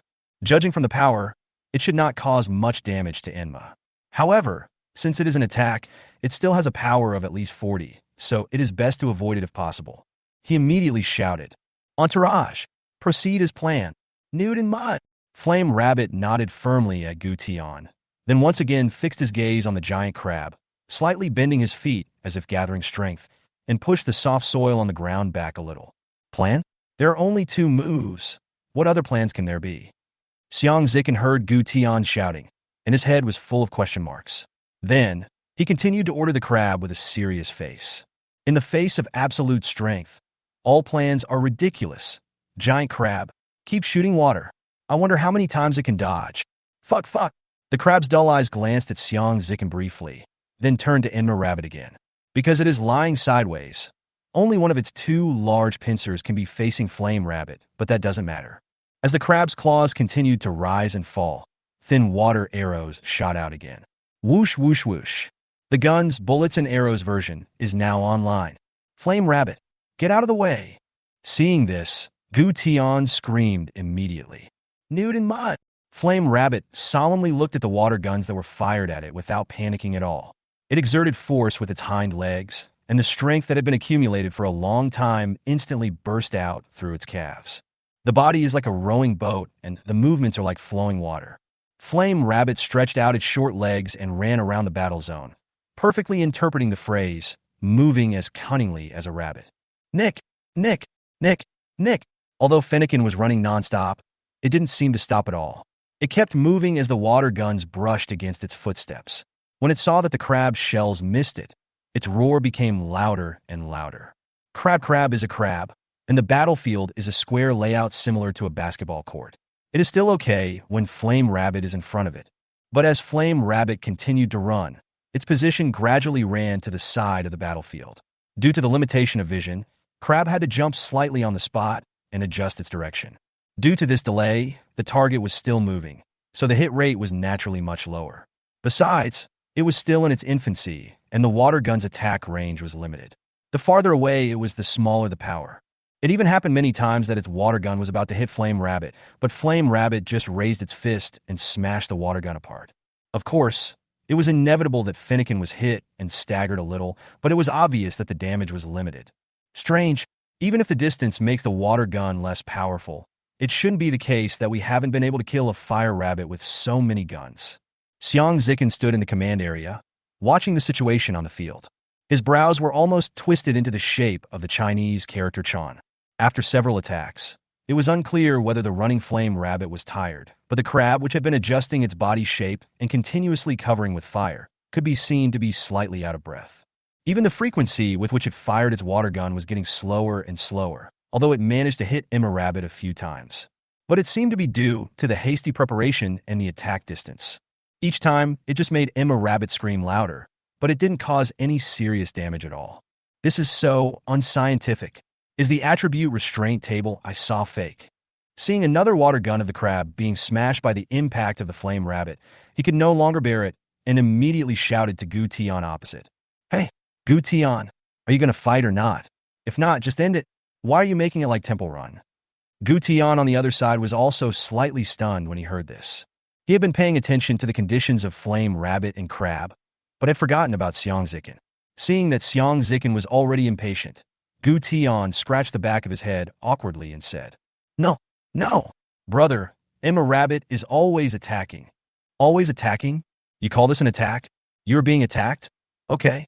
Xiang Zicken was about to retort, but the scene in front of him made his heart skip a beat. Then he saw the giant crab in front of him subconsciously raised its giant claws again, but this time no water splashed out when the claws opened and closed. What the hell? What's going on? The water gun is out of water? Big Claw Crab, how do you feel? Do you want to take a break? Wait until it gets closer before you fight it. Upon hearing this, the big crab turned slightly and looked at Xiang Zicken. He nodded slightly, and the sound coming out of his mouth was also full of fatigue. Fuck. Before, the big clawed crab had always been lying sideways, or facing north towards Xiang Zicken, and Xiang Zicken had not paid much attention to its state. But this time, the big clawed crab turned around, and Xiang Zicken was shocked by its state. Then you can see several extremely hidden transparent flowing lines on the front of the giant crab's body. These lines are extremely dim and transparent. If you don't look carefully, you can't see them at all. At this moment, these streams of light are attaching to the body surface of the giant crab in an extremely strange way, and the overall trend is downward, rolling down continuously. What is this situation? How do you make it look like a three-dimensional waterfall? Is this due to excessive use of the water gun? It was at this moment that seeing the giant crab turn its back and stop attacking, Fennekin, who had been trying his best to escape, also slowly stopped. He was breathing heavily and wiping the sweat from his forehead. Its condition was not very good at the moment. Because of the attack from the water gun, there were many abrasions on its body, the most serious of which was its right fist. Because it had no place to hide many times, it chose to attack with water arrows by impact according to the trainer's previous instructions. Gu Tian watched Fennekin gasping for breath from the sidelines, feeling distressed, but at the same time, he also understood. We can't delay any longer.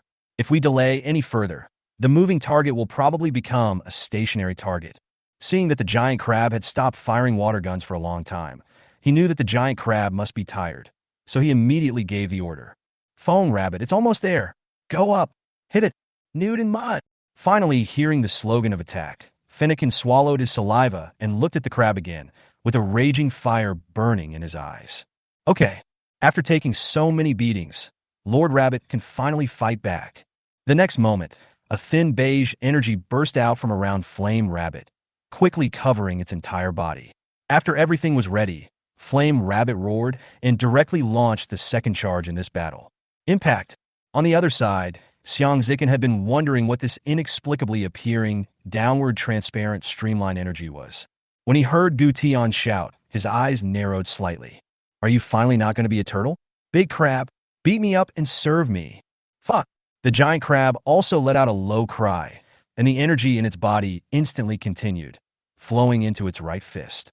However, when this energy passed through the giant crab's shoulder blade, it was strangely drawn downward by the energy lines and flowed back a lot. The giant crab sensed this abnormality and felt something was wrong.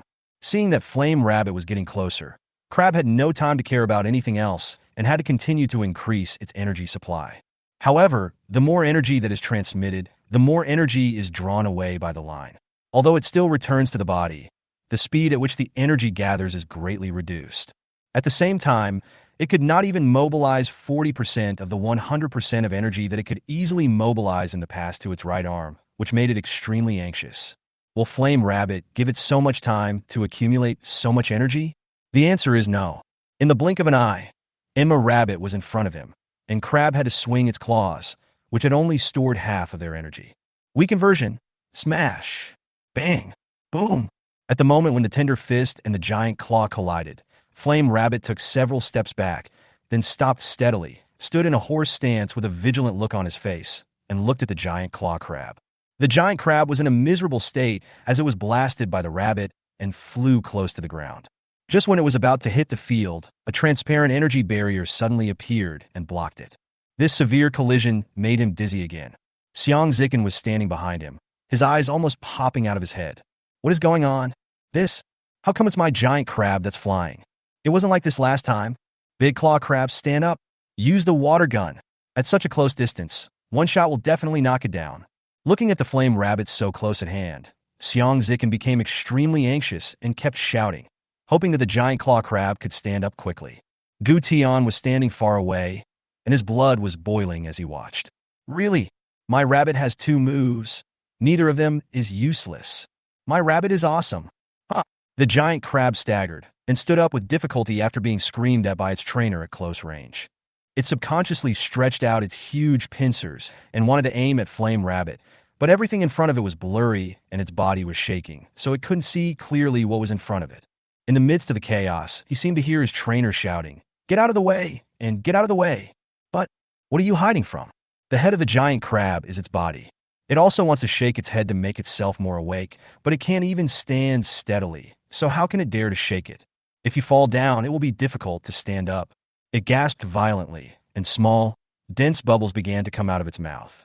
The sight finally cleared up a little, and 3 staggering flame rabbits were seen standing in front of it with evil smiles on their faces, shouting in unison. Mud and brick. Bang! 3 fists knocked down at the same time, and the world of the giant crab became quiet. The crab has lost its ability to fight. I declare that Emma Rabbit wins this battle. Chapter 64. Self-awareness. Value rather than intensity.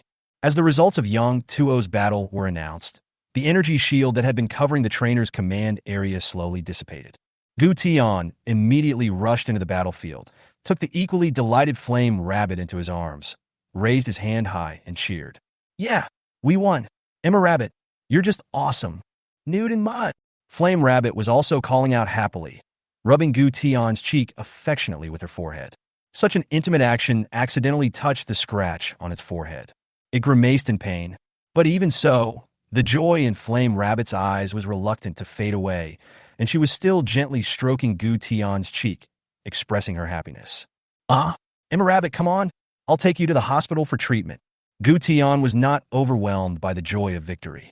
He noticed the change in Enma Rabbit's expression at the first moment, and quickly picked him up and ran to the Pokemon healing device next to the battlefield. After giving some brief instructions, he put Enma back into the Pokeball and carefully placed it in the groove of the Pokemon therapy device. Because he had watched Yang Tuo's live broadcast before, Gu Tian was familiar with the general operations. He just needed to press the star button on the platform. Flame Rabbit male, status. Seriously injured, multiple bruises and abrasions found. Currently receiving treatment. Estimated treatment time, 5 minutes. Is he seriously injured? Fortunately, it's okay. Seeing that there were no other data prompts, Gu Tian breathed a sigh of relief and felt relieved. He turned around and saw that the other elf healing device was still empty, and he turned to look at the battlefield in confusion. Zhiji and Xiang Zikin still stood there, head down, fists clenched. I don't know what he was thinking about. In front of it, the giant clawed crab was lying quietly on the ground with its eyes rolling around, and its pokeball was not taken back immediately. Gu Tian frowned slightly and shouted loudly, "Brother, don't you want to treat the giant crab? It seems to be seriously injured." Yang Tuo had already put away his phone and was still standing there, also looking at Xiang Zikin quietly. From the moment this young man entered the door, his reaction was similarly surprised compared to other ordinary guests, but his attitude was completely different. He seemed to have some basic understanding of Pokemon statistics, classifications, etc. Moreover, judging from the content of his previous conversation with Red-Faced Dragon, this young man knew and read the Pokemon Trainer Training Manual that he had compiled. When you think about the surname again, its origin is self-evident. Knowing more is sometimes not a good thing. Judging from the current situation, Xiang Zikin only pays attention to the value of Pokemon and cares about their upper and lower limits, but has never considered his own strength and whether he can control those Pokemon.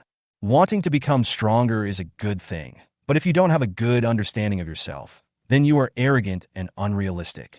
This is a very scary thing, not to mention that being powerful is out of reach. Even if you are lucky enough to gain powerful power one day, you will be dominated by it in an instant. There are many examples of this in the elf world, such as Water Sycamore and Red Flame Pine. Seeing that he had been keeping his head down, wondering what he was thinking about, Yang Tuo walked up to him and said softly, "The giant crab is injured and fainted. You should take it to the hospital for treatment in time, sir." "I don't accept it. His victory was unfair.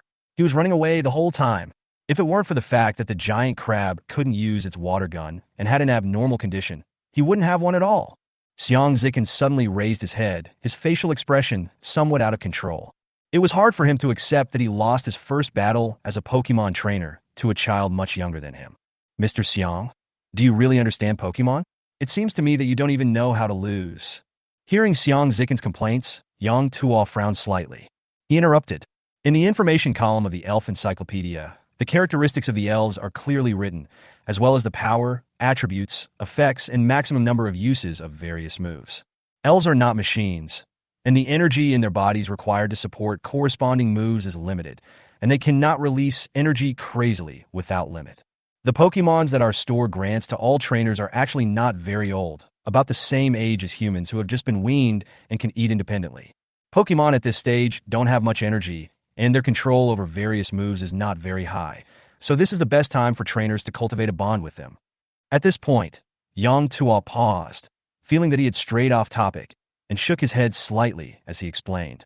Just now, the giant crab suddenly couldn't use the water gun because it had used up all the energy in its body that was enough to condense the water gun, in that so-called abnormal state.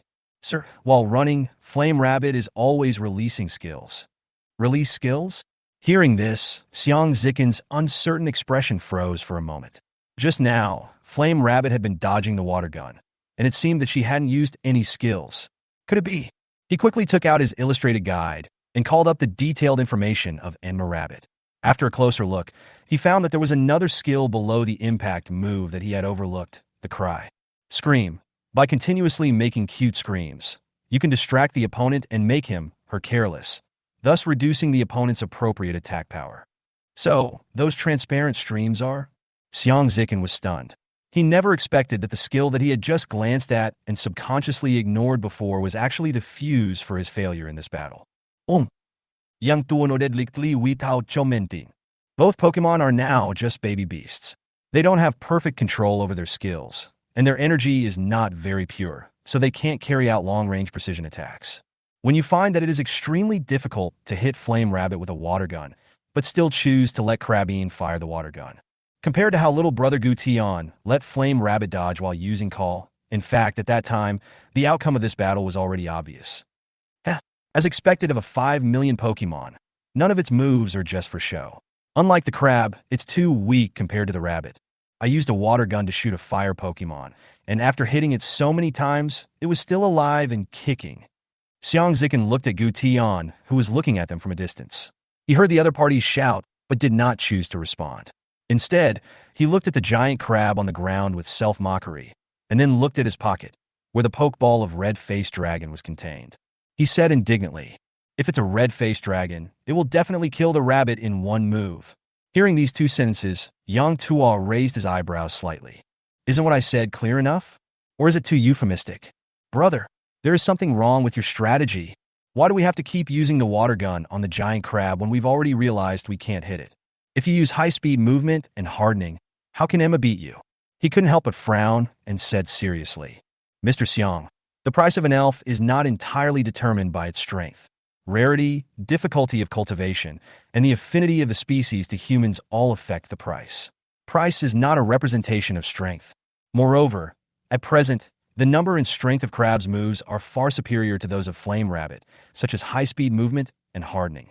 These are the corresponding skills you can choose to perform after the opponent has distanced himself and used the shout. Many times, these transformation skills are more important to the elves than powerful moves. If you are not satisfied with the crab, please return its pokeball to me, and I will take it for treatment first. Considering that you haven't left the store yet, I can refund you the full amount of your spending later." Xiang Zikin's face turned pale. After hearing Yang Tuo's words, his face kept changing between pale and blue, as if he was struggling fiercely. He whispered with difficulty, "I am sorry. It's my fault. I shouldn't put the blame on the giant crab. I'll take it to the doctor right now." Seeing that Xiang Zikin did not choose to return the goods, but instead took out the pokeball from his pocket with a depressed look and took back the giant crab on the ground, Yang Tuo's expression eased slightly. He watched Xiang Zikin stagger towards the vacant elf therapy device, his back extremely distraught, and could not help but call him softly, "Mr. Xiang." Hearing Yang Tuo calling him, Xiang Zikin's body shook violently. He turned around with some difficulty and looked at Yang Tuo nervously. Seeing his nervous expression, Yang Tuo walked up slowly, patted his shoulder gently, and said slowly, "Elves are magical. A high starting point does not mean a high limit. Power that can be controlled is power. Power that cannot be controlled is a disaster. The reason why the red-faced dragon resists you is because he feels that you do not have the power to control him. Instead of helping his growth, you will become a hindrance. Elves all believe in strength above all else. I think you should study elf battles carefully, learn more about elves, and train the giant crab well. The red-faced dragon only has a higher base. With its growth rate and actual combat experience, it may not be a match for the giant claw crab in the future. As long as you let the red-faced dragon see the growth of the giant crab, and finally command the giant crab to defeat the red-faced dragon, then its sense of an identification with you will definitely exceed your imagination. The red-faced dragon may not be a match for the giant claw crab. Xiang Zikin's expression was dull, and he felt that his worldview had collapsed. So, the strength of an elf really cannot be measured by price? Were my father and I wrong? Seeing his stunned expression, Yang Tuo smiled slightly, patted his shoulder, and walked towards the exit. After taking 2 steps, Yang Tuo stopped, turned his back to Xiang Zikin, and said softly, "Treat the crab well. It also has emotions. You may have many Pokemon in the future, but it only has you as its trainer. If it knew you were just starting out, it would be very sad, and you should have just seen how powerful the elves are. When there is a rift in the relationship, anything can happen. Being defeated by a baby beast of the same age due to its adverse attributes, it must have felt very uncomfortable, and even worried and frightened, afraid of being abandoned. They are still young, helpless in this strange world, and it is much easier and more solid to establish a bond in childhood than later." Chapter 65, Transformation. Seeing that the two were patiently waiting for their elves to recover, Yang Tuo had nothing to do. In order to prevent the situation where customers came and couldn't find the boss, Yang Tuo greeted the two and went back to the store alone. In the small world, only Xiang Zikin and Gu Tian were left. Brother, I think your crab skills are so cool. And it has so many skills, unlike my flame rabbit, which only has 2 skills. Brother, the boss said during the live broadcast that as Pokemon grow, their skills will also increase. Your crab is a water Pokemon that can shoot water guns. Do you think my fire rabbit will be able to spit fire in the future? Hey brother, why are you ignoring me? Don't be sad. After all, there are always winners and losers in a battle. Gu Tian, who won the battle, was still immersed in the excitement and stimulation of the previous battle. After he found that Xiang Zikin seemed to be in a low mood, he had been trying to find ways to chat with Xiang Zikin, as if he hoped to divert the other party's attention through chatting and make him no longer depressed. However, to Xiang Zikin, these words were like pouring salt into his wounds. It was not enough to pour salt on him. The wound had to be opened and the salt stuffed directly into it. Fortunately, Xiang Zikin was a man of some sense and did not do anything out of line. God knows how excited he is right now. Although the boss's last words just now sounded gentle, as if he was giving advice to the younger generation, Xiang Zikin had no doubt that if he had chosen to give up the giant crab at that time, he might have lost the red-faced dragon as well. It's an intuition. He felt that at that moment, Yang Tuo really wanted to take back all his elves. Am I really wrong? He ignored Gu Tian's muttering, but took out his own atlas and carefully checked all the known information. Because he yearned to be powerful, Xiang Zikin didn't even bother to look at those moves marked with a power of 0. Now looking at it carefully, it is just as Yang Tuo said. He had a great start, but fought a disastrous battle. No wonder the red-faced dragon looked down on me. It turned out that I was the one who understood elves the least. He couldn't help but glance at the screen and found that it would take 2 minutes for the giant crab to fully recover, while Gu Tian on the other side had been flirting with Flame Rabbit in front of him for a long time. This little brother didn't know as much as he did, so he carefully checked all the information about the elves, and that's why he discovered the trick of the call. Is this what they call the early bird catches the worm? Brother, don't be sad. In a battle, there are winners and losers. What's important is whether we have learned something. Gu Tian felt Xiang Zikin's gaze and couldn't help scratching the back of his head, saying weakly. In fact, he also felt that his presence here seemed to be a bit of an eyesore. But if I leave, wouldn't Xiang Zikin be the only one left in this small world? This place is empty. It's scary to think about staying here alone. He didn't know what to say to Xiang Zikin. After all, they had only known each other for the first day and didn't know each other at all, let alone have any common topics. Xiang Zikin nodded slightly after hearing this.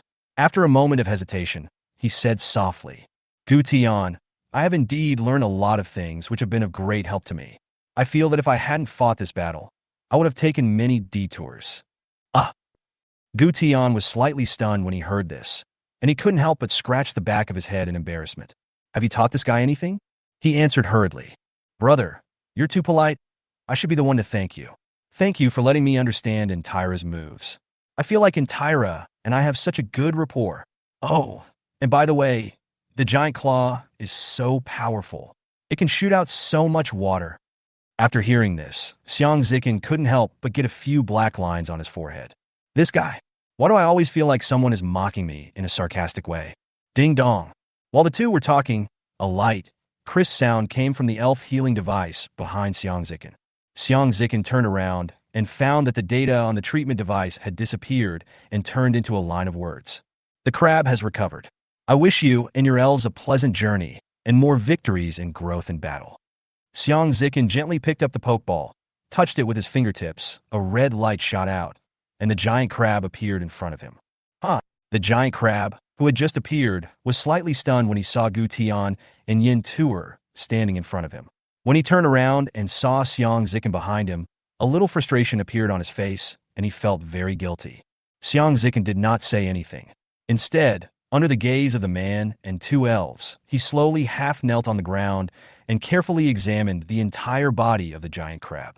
After confirming that there were no scars left, Xiang Zikin slowly reached out and touched the giant crab's head. Very hard and smooth. The giant crab felt a little overwhelmed. It had just become partners with this human, but it didn't expect to lose the first battle. This made it feel extremely nervous and guilty. It is obvious that he is the strongest new generation in his race, and even the leader says that he is the most talented younger generation in the tribe. But why can't I beat a rabbit with fire attribute? This failure made the crab waver in his own strength and talent. The water element was defeated by the fire element. Was he really the most talented giant crab among his race? My trainer must be very disappointed in me. He won't abandon me, right? The giant crab looked depressed and extremely terrified. It was extremely afraid about its future. Fortunately, Xiang Zikin did not blame the crab as the crab had expected. Instead, he squatted down and carefully examined its body. This action made the crab feel at ease, but at the same time, his sense of guilt became even stronger. So the giant crab spoke carefully in a voice as thin as a mosquito's buzz. Big Claw Crab, you're already great. The previous match was my fault. It was my command that was seriously flawed and held you back. Xiang Zikin stroked the giant crab's head and said seriously. After hearing these words, the crab, who had been feeling a little depressed, was startled for a moment, and then looked at Xiang Zikin in shock and astonishment, as if he was very surprised that his trainer said such words. The two sides looked at each other, and seeing the change in the crab's expression, Xiang Zikin showed a bit of bitterness on his face. He said in a complicated way, "This battle could have been won easily. It was my command that prevented you from making the most of your strengths. Can you forgive me? I will definitely study the battle carefully in the future and will not hold you back anymore." Fuck. The giant crab was a little dazed at first, but after realizing what was happening, it nodded frantically and then shook its head frantically. Its two big pincers pointed at itself desperately, then swung left and right, as if it wanted to express something. Xiang Zikin is not Yang Tua, so naturally he cannot understand the language of the elves. However, from the body movements, he could roughly guess what the giant crab wanted to express. With a slight smile, Xiang Zikin continued to touch the giant crab to calm the excitement in his heart. He slowly stood up and looked at Gu Tian very seriously. At this time, there was no more contempt in his eyes. Gu Tian, do you want to fight again? I don't think I will necessarily lose this time. Fight again? Gu Tian looked at Xiang Zikin opposite him with a confused look on his face, and looked at Fennekin, who was also confused with some hesitation. When the two looked at each other for a moment, their eyes were full of confidence.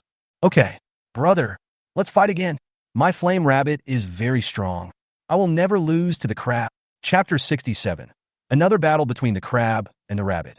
As soon as Yang Tuo returned to the counter and sat down, Gu Tian, who came out excitedly, called him back to the small world. Looking at Gu Tian, who was full of expectation, and Xiang Zikin, who looked a little embarrassed, Yang Tuo felt a little helpless. He felt that he should find a clerk. Even though the store didn't have much business, it wasn't a big deal to run back and forth all the time.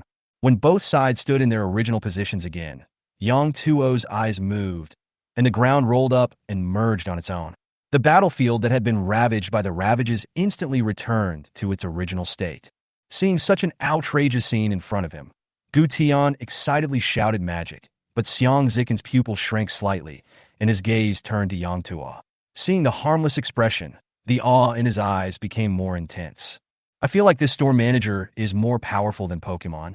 In a single thought, change the structure of the environment and control the opening and closing of the earth. Are all the humans in that so-called elf world so terrifying? Without thinking too much, as Yang Tuo said match start, the two immediately issued instructions to their elves.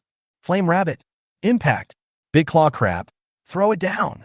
The start of the battle was exactly the same as the last time, except that this time, Crab also chose to charge directly at Flame Rabbit. Because Crabbian speed is not as fast as that of Flame Rabbit, the two sides had a direct collision in the center of the field on Crab's side. Unlike last time, this time neither side chose to jump, but instead chose to fight on the ground in a simple and rough manner. Mud and bricks. Fuck. At the moment of collision, the two elves looked at each other with eyes burning with fighting intent. Flame Rabbit vowed to let the opponent know that if he could beat it the first time, he could beat it the second time. But the giant crab was determined to wash away the previous shame and beat up the dead rabbit. There was a dull sound of ping-pong, which seemed to be mixed with some explosions in the air. The two elves retreated in response, and the result of the confrontation was still the same as the last time, with the giant crab having the upper hand. The huge impact force caused the giant crab to draw a groove several meters long on the ground, but that was all. The giant crab steadied itself slightly, pulled its legs out of the ditch, and moved to the side. It stared at the flame rabbit opposite it, the flame of revenge burning in its eyes. Compared to the giant crab, the groove drawn by Flame Rabbit is twice as long as that of the giant crab. Fortunately, it is not in the air this time, and the ground serves as resistance. It quickly stops its backward momentum and does not hit the protective shield like last time, causing secondary damage. Although they were already at a disadvantage in the duel, Gution and Enma Rabbit had already anticipated this outcome and did not feel frustrated at all. After all, the reason for the initial attack was to activate the Freeman characteristic of Flame Rabbit.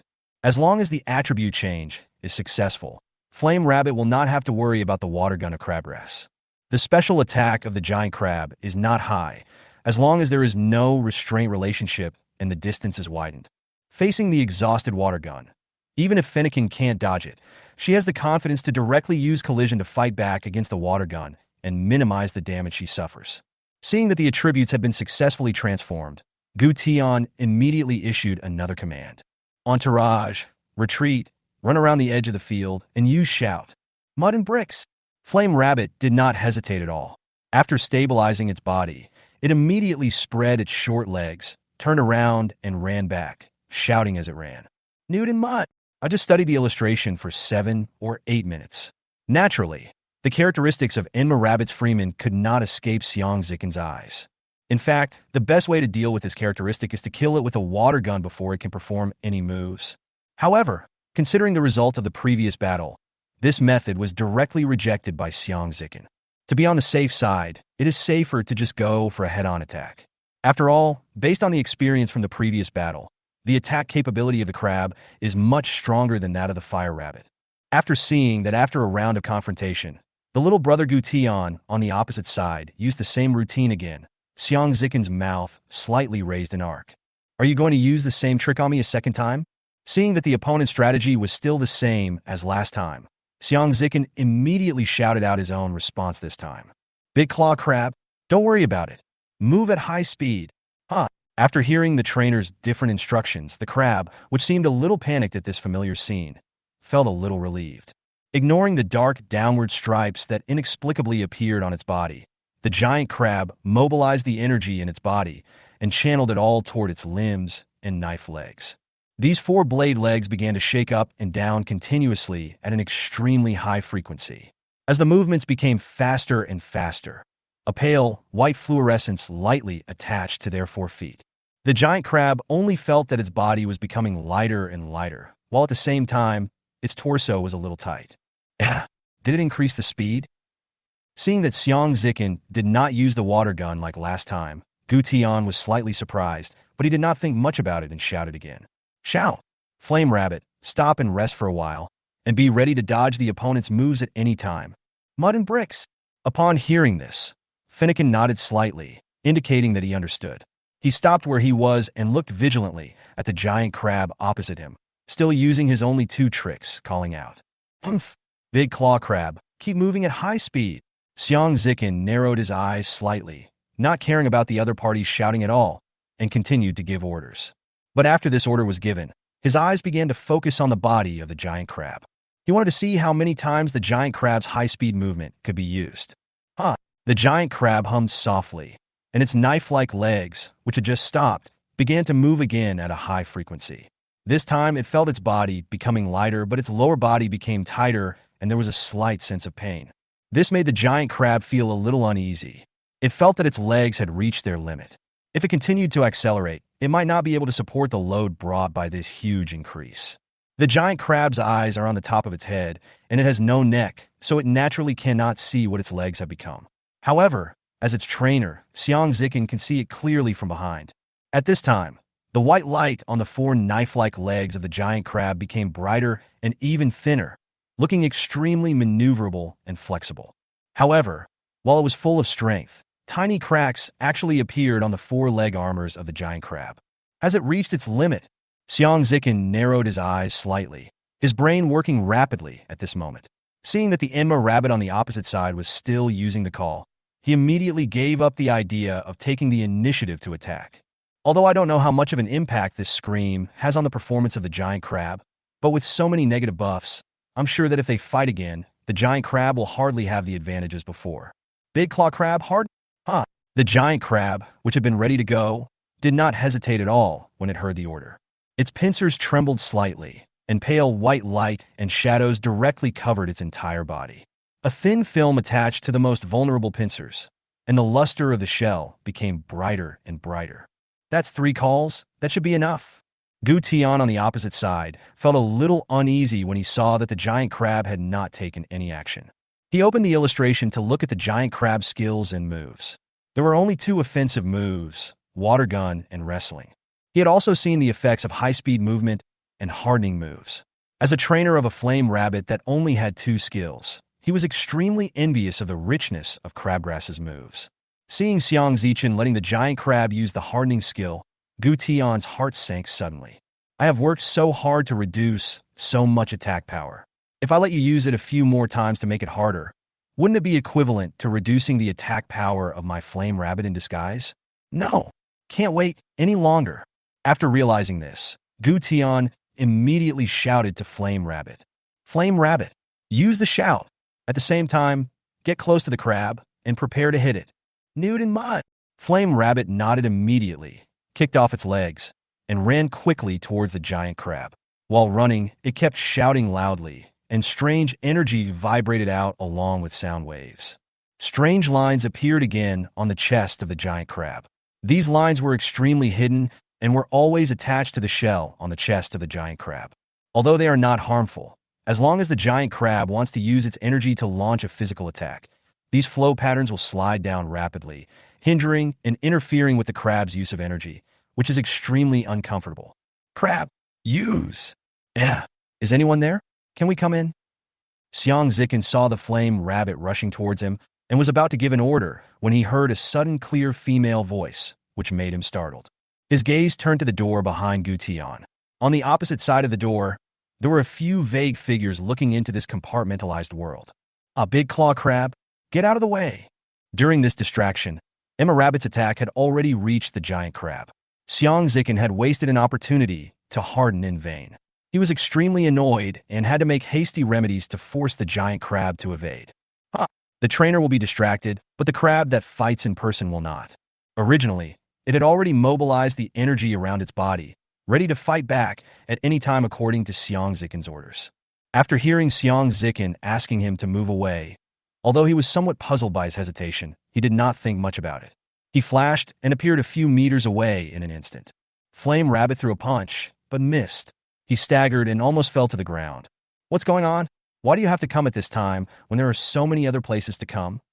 Looking at the figures rustling in from the wooden door, Xiang Zichen felt a little annoyed. He just glanced at them and ignored them, and immediately shouted, Crap! Be careful to dodge, keep a distance from Emma Rabbit, and try not to have physical contact. If you feel confident, use the water gun. Gu Tian also turned around to look, and when he heard Xiang Zichen shout, he hurriedly turned back. He looked over and found that Flame Rabbit and Crab were about 10 meters apart and had already switched positions. He quickly shouted, Entourage! Don't let it get away. Hit it. Fight it head on.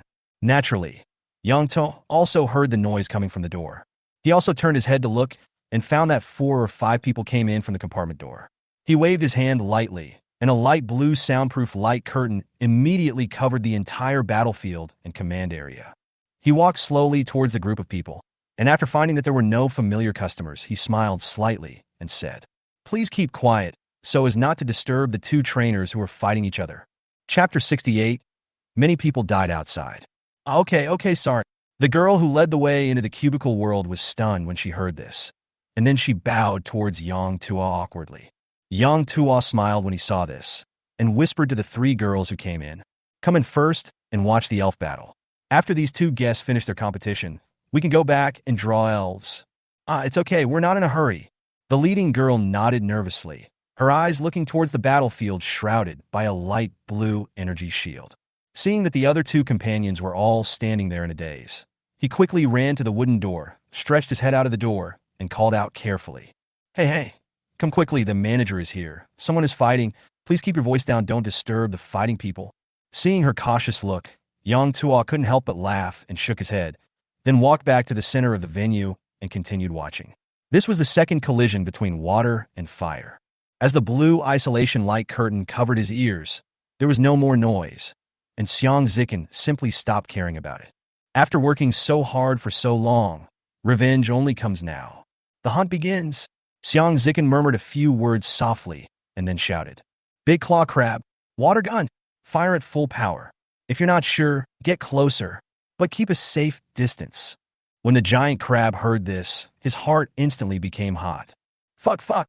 It hummed softly twice, and its four-blade legs moved up and down rapidly, changing 5 or 6 positions in the blink of an eye.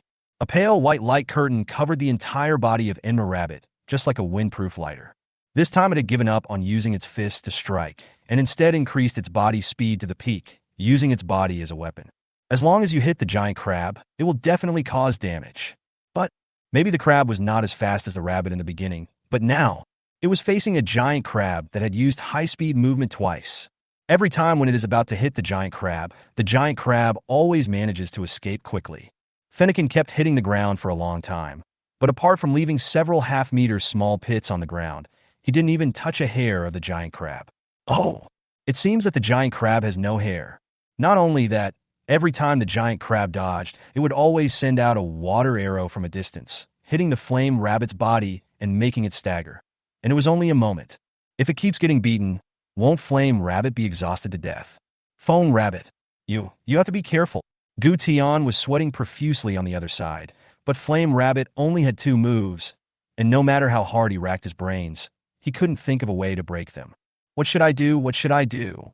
Gu Tian covered his head with his hands and watched the one-sided crushing in pain. The attack style of the giant crab is like a cat playing with a mouse. Whenever it faces an attack from the Flame Rabbit, it will dodge to a nearby location. A water arrow is fired at will. At such a close distance, it's not right to chase, and it's not right not to chase. But every time Enma pounced on it again, the crab would always manage to slip away, run to a nearby side, and hit Enma with a backhand, causing Enma to stagger. Wow, this crab is huge. Wow, it can even spray water from its claws. Wow, this rabbit is so pitiful. The rabbit is so cute. Why do you hit it? How cruel, bullying a child like this. The new guests were watching and exclaiming, while also whispering to each other. Some were sighing at how delicious the giant crab was. Some of them were standing up for Enma. Hearing the whispers around him, Yang Tuo frowned slightly. So many people? He couldn't help but turn around slightly, and then he froze in place. But outside the basketball court-sized competition area, there were a lot of people standing.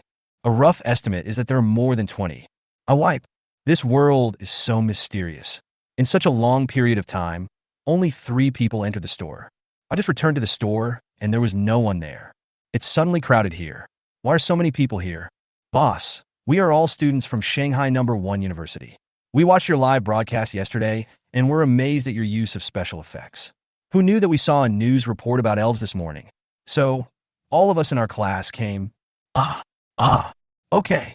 Yang Tu nodded blankly, and when he came to his senses, he felt a little disappointed. Well, what a pity. If I weren't a student. As they sighed, the battle on the battlefield had already entered a white-hot stage. Gu Tian inadvertently discovered that the giant crab seemed to have been guiding Flame Rabbit, letting Flame Rabbit chase it to a more open and flat place. He didn't react at first, but after seeing the messy ground behind Enma Rabbit, he had some vague guesses in his mind. Entourage, run to the pits you made earlier. The crab moves sideways. It's not convenient for it to move in that place. Gu Tian screamed hoarsely. Found it? Too late. Crab, throw it. Beat it out for me. After hearing the other party's command, Xiang Zicken raised the corners of his mouth slightly and immediately issued his own orders. The giant crab with speed bonus moves like the wind. After experiencing several attacks, Flame Rabbit was already exhausted, and its body's reaction speed was much slower than before. It just turned around after hearing Gu Tian's command, but before it could run, it saw a gust of orange breeze blowing and a heavy clamp instantly came into view. Inagiri's eyes widened, and before she could react, she felt a heavy blow to the chest and was knocked back several steps. The several screams were still useful after all. If it had been used with the same power as at the beginning, I'm afraid that Enma would have had circles in her eyes on the spot. Flame Rabbit. Seeing his Pokémon taking such a heavy blow, Gu Tianxia instinctively rushed into the field, but the light red transparent protective shield lit up again, trapping him in the trainer's command area. Boss, why are you locking up that little brother? His elf is injured. The girl standing next to Yang Tuo and watching the fight showed a bit of pity on her face, thinking that what Yang Tuo was doing was quite like fighting crickets. It's just that the cricket still has 2 crickets in his hand. Yang Tuo heard the reluctance and dissatisfaction in the girl's words, and couldn't help but shook his head and smiled bitterly. I'm not trying to lock him up, I'm trying to protect him. The human body can't compare to the elves. Look at the hole on the field. If he goes in and gets hurt by mistake, there's no need to call an ambulance. Just call the police and contact the crematorium. As for the elves, if the elves in the battle zone are in danger of life, the battle formation will naturally protect them. With the double insurance of the elf healing device and the battle formation, the elves will not have any life safety issues. Is that so? Several students around Yang Tuo seemed to be thinking about something and nodded one after another, indicating that they understood. Only one girl, with a look of pity on her face, argued alone. Boss, is this really okay? If this isn't a beast fight, then what is it? This is unfair to them. They are the ones who get beaten. Yang Tuo turned his head and glanced at the girl, shrugged his shoulders, turned his head towards the battle area, and no longer looked at her. Yang Tuo said lightly, regarding this question, I remember that I said during the live broadcast yesterday that you can go back and take a look again. No one will force the elves to fight. Only when the elves themselves agree will they enter here. There are many Pokemon that don't like battling, but there are also many Pokemon that like battling. After all, in their opinion, only by becoming stronger can they better protect their companions and families. The best way to test whether you are strong enough is actual combat. Only through constant training and exchange can you know your shortcomings and whether you have grown. Only by forgetting the battle of life and death can one break through one's own limits. Don't worry, there are formations and healing devices in the battle zone, so there is no need to worry about the Pokemon's life being in danger. In addition, after a while, there may be many wild Pokemon in the wild. Although most Pokemon are kind, there are also carnivorous Pokemon among them. The world of Pokemon believes that the strong are respected, and carnivorous Pokemon and some powerful Pokemon have a strong sense of territory. Once wild Pokemon appear, if you are still so naive, then please bring at least 3 Pokemon with you. Otherwise, I think you and your Pokemon might be in danger. You. The girl's face turned pale and blue. Seeing that Yang Tuo never looked at her, she turned around and left. Hey Xiaoyu, where are you going? Several girls who were on good terms with her, seeing the girl named Xiaoyu leaving, hurried forward to ask and stop her. Unfortunately, the girl was quite stubborn and left without any hesitation. Standing next to Yang Tuo, the girl who led the way and looked at Xiaoyu a few times. Although she was a little hesitant, she did not step forward to stop him. She keenly noticed another important piece of news in Yang Tuo's words. Wild Pokemon are about to appear. She looked at Yang Tuo, who was staring at the battlefield, and confirmed hesitantly. Boss, you said, wild Pokemon are about to appear? Hearing this, Yang Tuo turned to look at her, nodded without comment, and said, yes, they are about to come out. There should be a report on the news by then. If you don't have a Pokemon with you or a trainer accompanying you, I don't recommend that you go there to disturb them. Everything should be based on your own safety. After all, only the strong will survive. If you encounter a kind Pokemon, it's fine. But if you encounter a carnivorous Pokemon, they won't talk to humans about cruelty or not. After saying this, Yang Tuo turned his head slightly, looked at the pretty girl, said no more, and waited quietly for the end of the battle. In the Pokemon world, once you are 10 years old, you are qualified to become a trainer. Many children with dreams, after receiving their own initial Pokemon, will choose to embark on their own journey as a trainer and go out on brave adventures. As for adventure, how can you take it without risk? There are many adventurous kids. Well, many died outside. Chapter 69. The battle ends. Flame Rabbit. Because of the existence of the isolation shield, the two people in the venue were not disturbed by the conversation from the outside world. Seeing that Flame Rabbit was knocked back by a blow from the giant crab, Gutian desperately pounded the protective shield in front of him, but it didn't cause any ripples at all.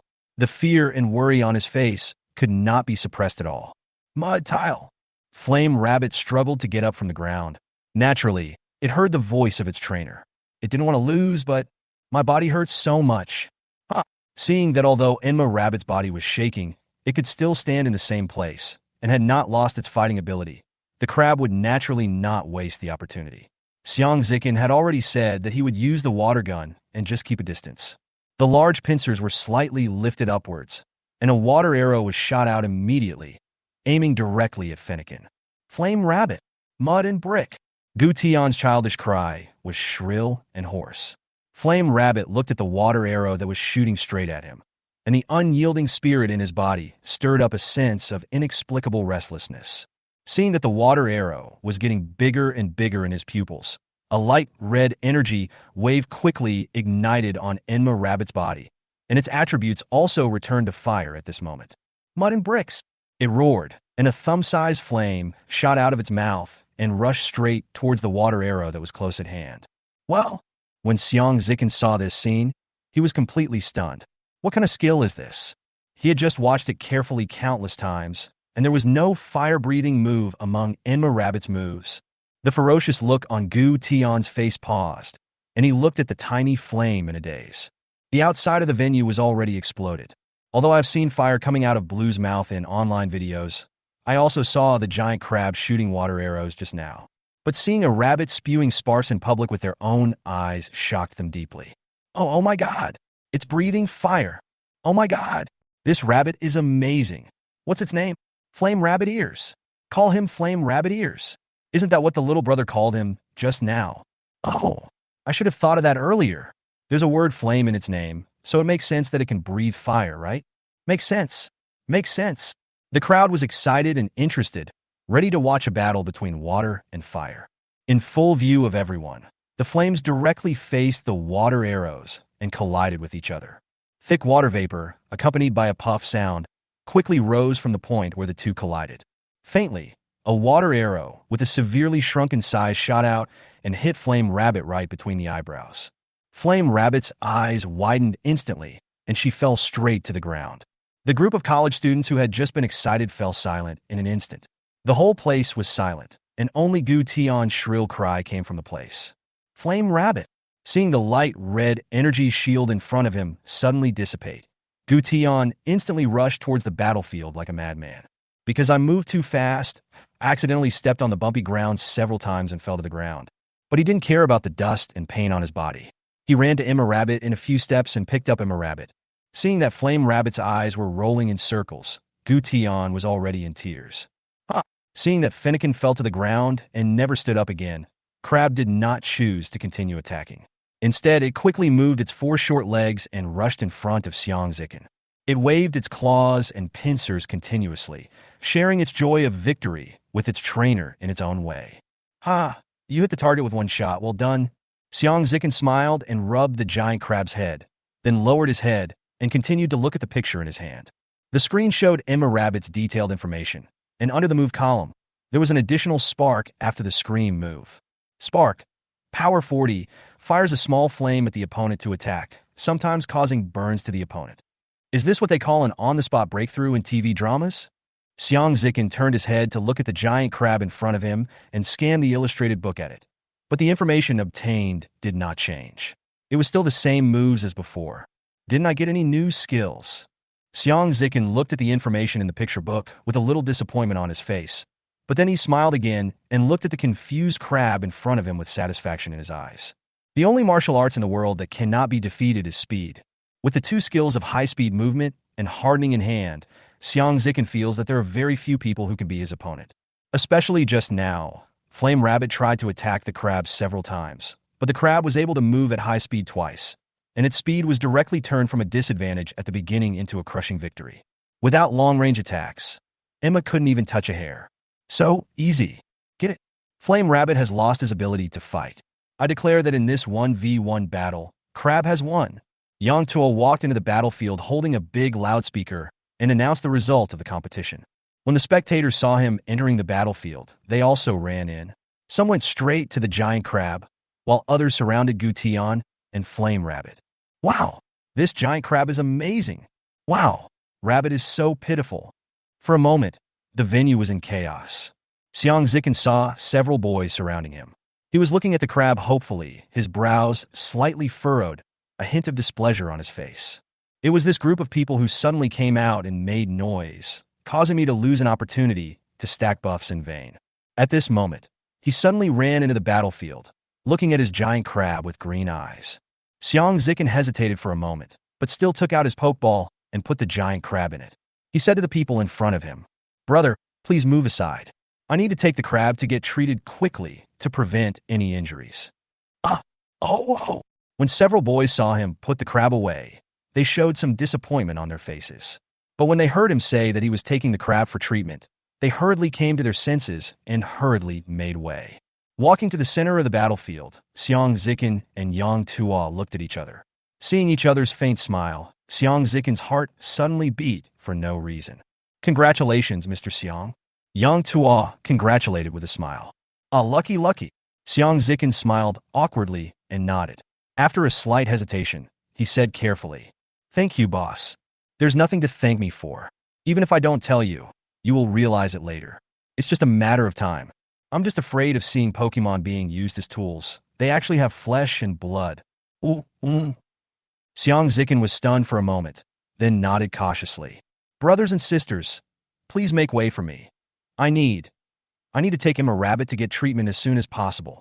At this time, Gu Tian was also holding Flame Rabbit and squeezed out of the crowd with some difficulty. As soon as he came out, he saw Xiang Zikin and Yang Tuo. With red eyes and pursed lips, he looked at Xiang Zikin. Then, without saying a word, he quickly ran towards the elf therapeutic device.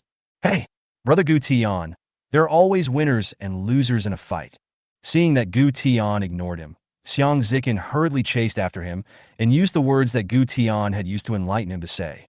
"Besides, I am the strongest trainer in the future. It is normal for you to lose to me." Gu Tian, who had just run to the elf therapeutic device, staggered and almost fell when he heard these words. He hurriedly took out the pokeball, put Emma into it, and placed the pokeball in the groove of the healing device with some trembling. After carefully pressing the start button and looking at the 10-minute waiting time, Gu Tian took a deep breath and calmed his disordered mood a little. He turned his head and saw Xiang Zikin placing the pokeball on another Pokemon therapy device. The data displayed on the screen was minor injury, estimated treatment time 1 minute. Gu Tian's defense was broken. After struggling for a long time, he clenched his fists and said, "Brother, I'm a rabbit, and I will win. I will be the strongest trainer in the future. I am not the same person I was before. Brother Gu Tian, I accept your future challenge." Xiang Zikin responded with a faint smile. Snort. When Gu Tian saw Xiang Zikin's arrogant look, he snorted, turned around, looked nervously at the screen of his treatment device, and ignored Xiang Zikin. Seeing that the two did not bring the emotions of the fight outside the field, Yang Tuo, who was far away, showed a slight smile on his face. He turned his head to look at the customers in the small world who were still chattering excitedly, frowned slightly, picked up the speaker again, and said softly, "All right, everyone. The 2 Pokemon we fought earlier are being treated by their trainers. I believe they will be back to normal soon. Let's go out first and don't disturb them, okay?" Chapter 70. The Bitterness of Ordinary People. This is just a sand hippo, a very good Pokemon. Its attribute is ground-based, and both its characteristics and strength are excellent. In the Pokemon world, many people will form a team with it as the core. Yang Tuo looked at the elf in the illustration in front of him and patiently explained to the boy in front of him. Hearing this introduction, the boy standing in front of the counter showed joy at first, but within 2 seconds his joy turned into bitterness. He asked cautiously, somewhat embarrassedly, "Boss, I may not be able to afford it. Can I take a look at it? I only brought 50,000 yuan, which is my limit. This is all that was collected from me by a bunch of brothers in our dormitory." "Well," Yang Tuo looked at the young college student in front of him who was full of expectations, then looked at the store full of customers and shook his head helplessly. "Sir, if it was normal, I wouldn't mind bringing it out for you to see, but as you can see, there are quite a lot of customers in the store now." This sigh. The boy looked at the crowds of people on both sides and sighed slightly. He did not choose to argue, but took out his mobile phone, took a picture of the sand hippo in the illustration, walked to the side with a bit of disappointment, and gave the front position to the people who were queuing behind him and urging him. College students don't have much income to begin with, and most of those who come here in groups are actually just driven by curiosity. Only a few people from wealthy families, or who are usually a bit frugal, have prepared a little money.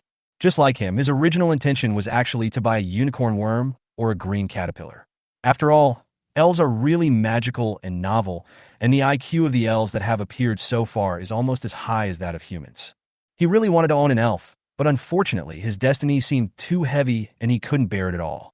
Seeing the boy's frustrated face, Yang Tuo felt a little bit reluctant. There are already 20 or 30 people in the store now, and it seems that they have watched online videos or news and rushed here out of curiosity. In fact, not many people have the purchasing power. Moreover, the number of people was increasing rapidly, which seemed to be endless. He was simply unable to meet the other party's insignificant request. Otherwise, other customers with the same request would definitely make the same request. By then, my own store will be bursting with money. But, although requests cannot be granted, hope can still be given. Hey, sir. Yang Tua handed the tablet to the next person and called out to the boy. Ah? What's wrong, boss? When the boy saw Yang Tua calling him, he was a little stunned. Maybe you can buy one of these first. Yang Tua smiled slightly and took out a red and white pokeball from under the counter. Is this a pokeball? The boy's eyes lit up as Yang Tua had introduced this thing during his live broadcast. Just now in the small world, everyone saw Xiang Zikin and Gu Tian use it to take back and release the elves, so they were naturally not unfamiliar with it. Yang Tua nodded slightly and smiled softly. You can buy a pokeball first. In 2 days, wild Pokemon will come. Then you can ask a few trainers to help you capture a starting Pokemon. Then, through your own efforts, you can get the Pokemon you like. This wild Pokemon will arrive in 2 days. The boy screamed out in surprise. After all, although Yang Tua had said it once in the small world before, his voice was very low and not many people actually heard it. Everyone focused their attention on the battle between the elves. Yang Tua nodded slightly without commenting. Given Longwa's efficiency, we expect results within 2 days. If at that time, the official result is not to recognize Pokemon, Yang Tua will decisively apply to the system to transfer the store and sell it in other countries. But, at present, the possibility of the second situation is very low, otherwise the news would not publicly report on elves. Xerneas is currently deep in the small world, using her unique aura power to stimulate the growth of fruit and create fruit seedlings. As for me, it was just for fun. It was worried that Xerneas would be lonely as an elf in the small world, so it took the initiative to choose to walk in the forest of the small world with Xerneas.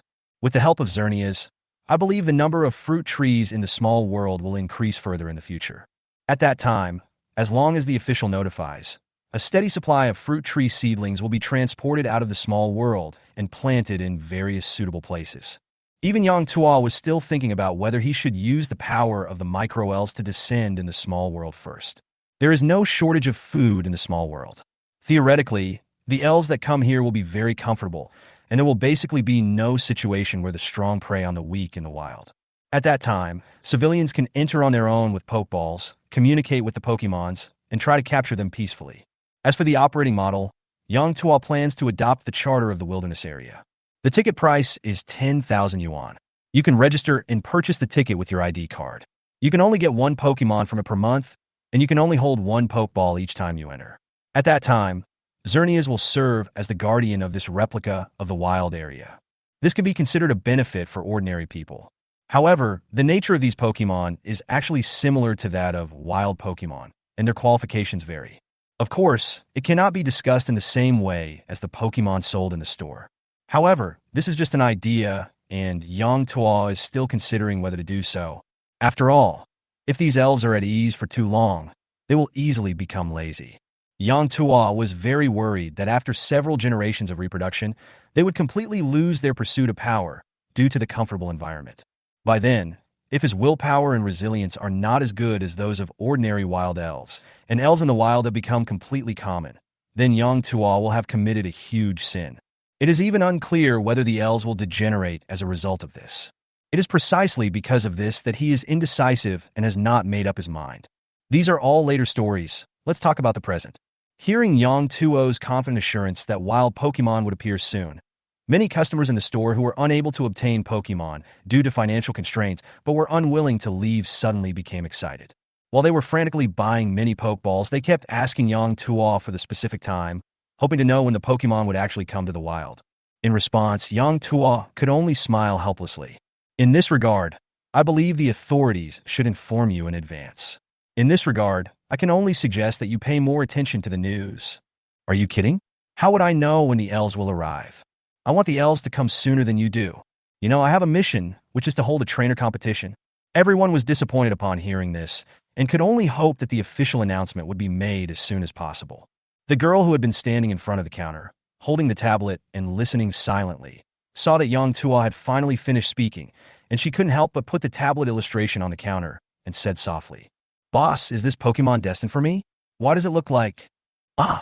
Hearing this question, Yang Tua couldn't help but look down at the tablet illustration and saw on the screen there was a very strange-looking fish quietly reflected. This fish has a sausage-shaped mouth, blue fins and tail, but its body is khaki in color with a lot of brown spots. It looks like a tattered dried fish that will rot at any time. When he saw this elf, a smile appeared on Yang Tuo's face. He was about to start introducing himself, but Xiang Zikin, who had been standing in front of the counter, was the first to answer. This is a uglyaku. Like Magikarp, it is a typical example of the magic of spirits. Although it looks very ugly now, it will become extremely beautiful in the future. As he spoke, he nodded slightly to Yang Tuo, showing a bright smile, and said, "Boss, am I right?" Seeing this, Yang Tuo smiled slightly and nodded. Ugly fish, Magikarp, Archosaur, and the King of Leave. He personally wrote these 4 Pokémon into the Pokémon Trainer Training Manual and deliberately included illustrations provided by the system. Yang Tuo didn't find it strange that Xiang Zikin knew all this. Yes, Beauty, I'm sure you're familiar with the story of the ugly duckling. This Pokémon is the ugly duckling of the Pokémon world. Before it evolved, it was one of the ugliest Pokémon in the world, but after it evolved, it was once hailed as the most beautiful Pokémon in the Pokémon world. Yang Tuoyin smiled. Yes, the evolved form of Fishkill is Milotic, which was once hailed as the most beautiful Pokémon. However, in the 6th generation, after Diancie appeared in the Kalos region, this title was changed. But even so, Milotic's beauty can still be ranked in the top 10 in the elf world, and it is still a very high ranking. The girl at the counter nodded slightly after hearing Yang Tuo's explanation. She looked at the picture of the uglyaku fish in the picture book again, and a hint of longing flashed in her eyes. The ugly duckling? After a brief pause, the girl asked cautiously and hesitantly, "So, how much does this elf cost?" The strength of the clownfish will be very high in the future, and it will be very beautiful. However, considering that clownfish are not rare and it is very difficult to evolve, the retail price is 500,000. One more thing. There are many elves like Yukira, now translated as Young Kiras, and Lapras, now translated as Laplace. Are you more used to the modern translation or the original translation? When I encounter similar ones later, I will just use the same one.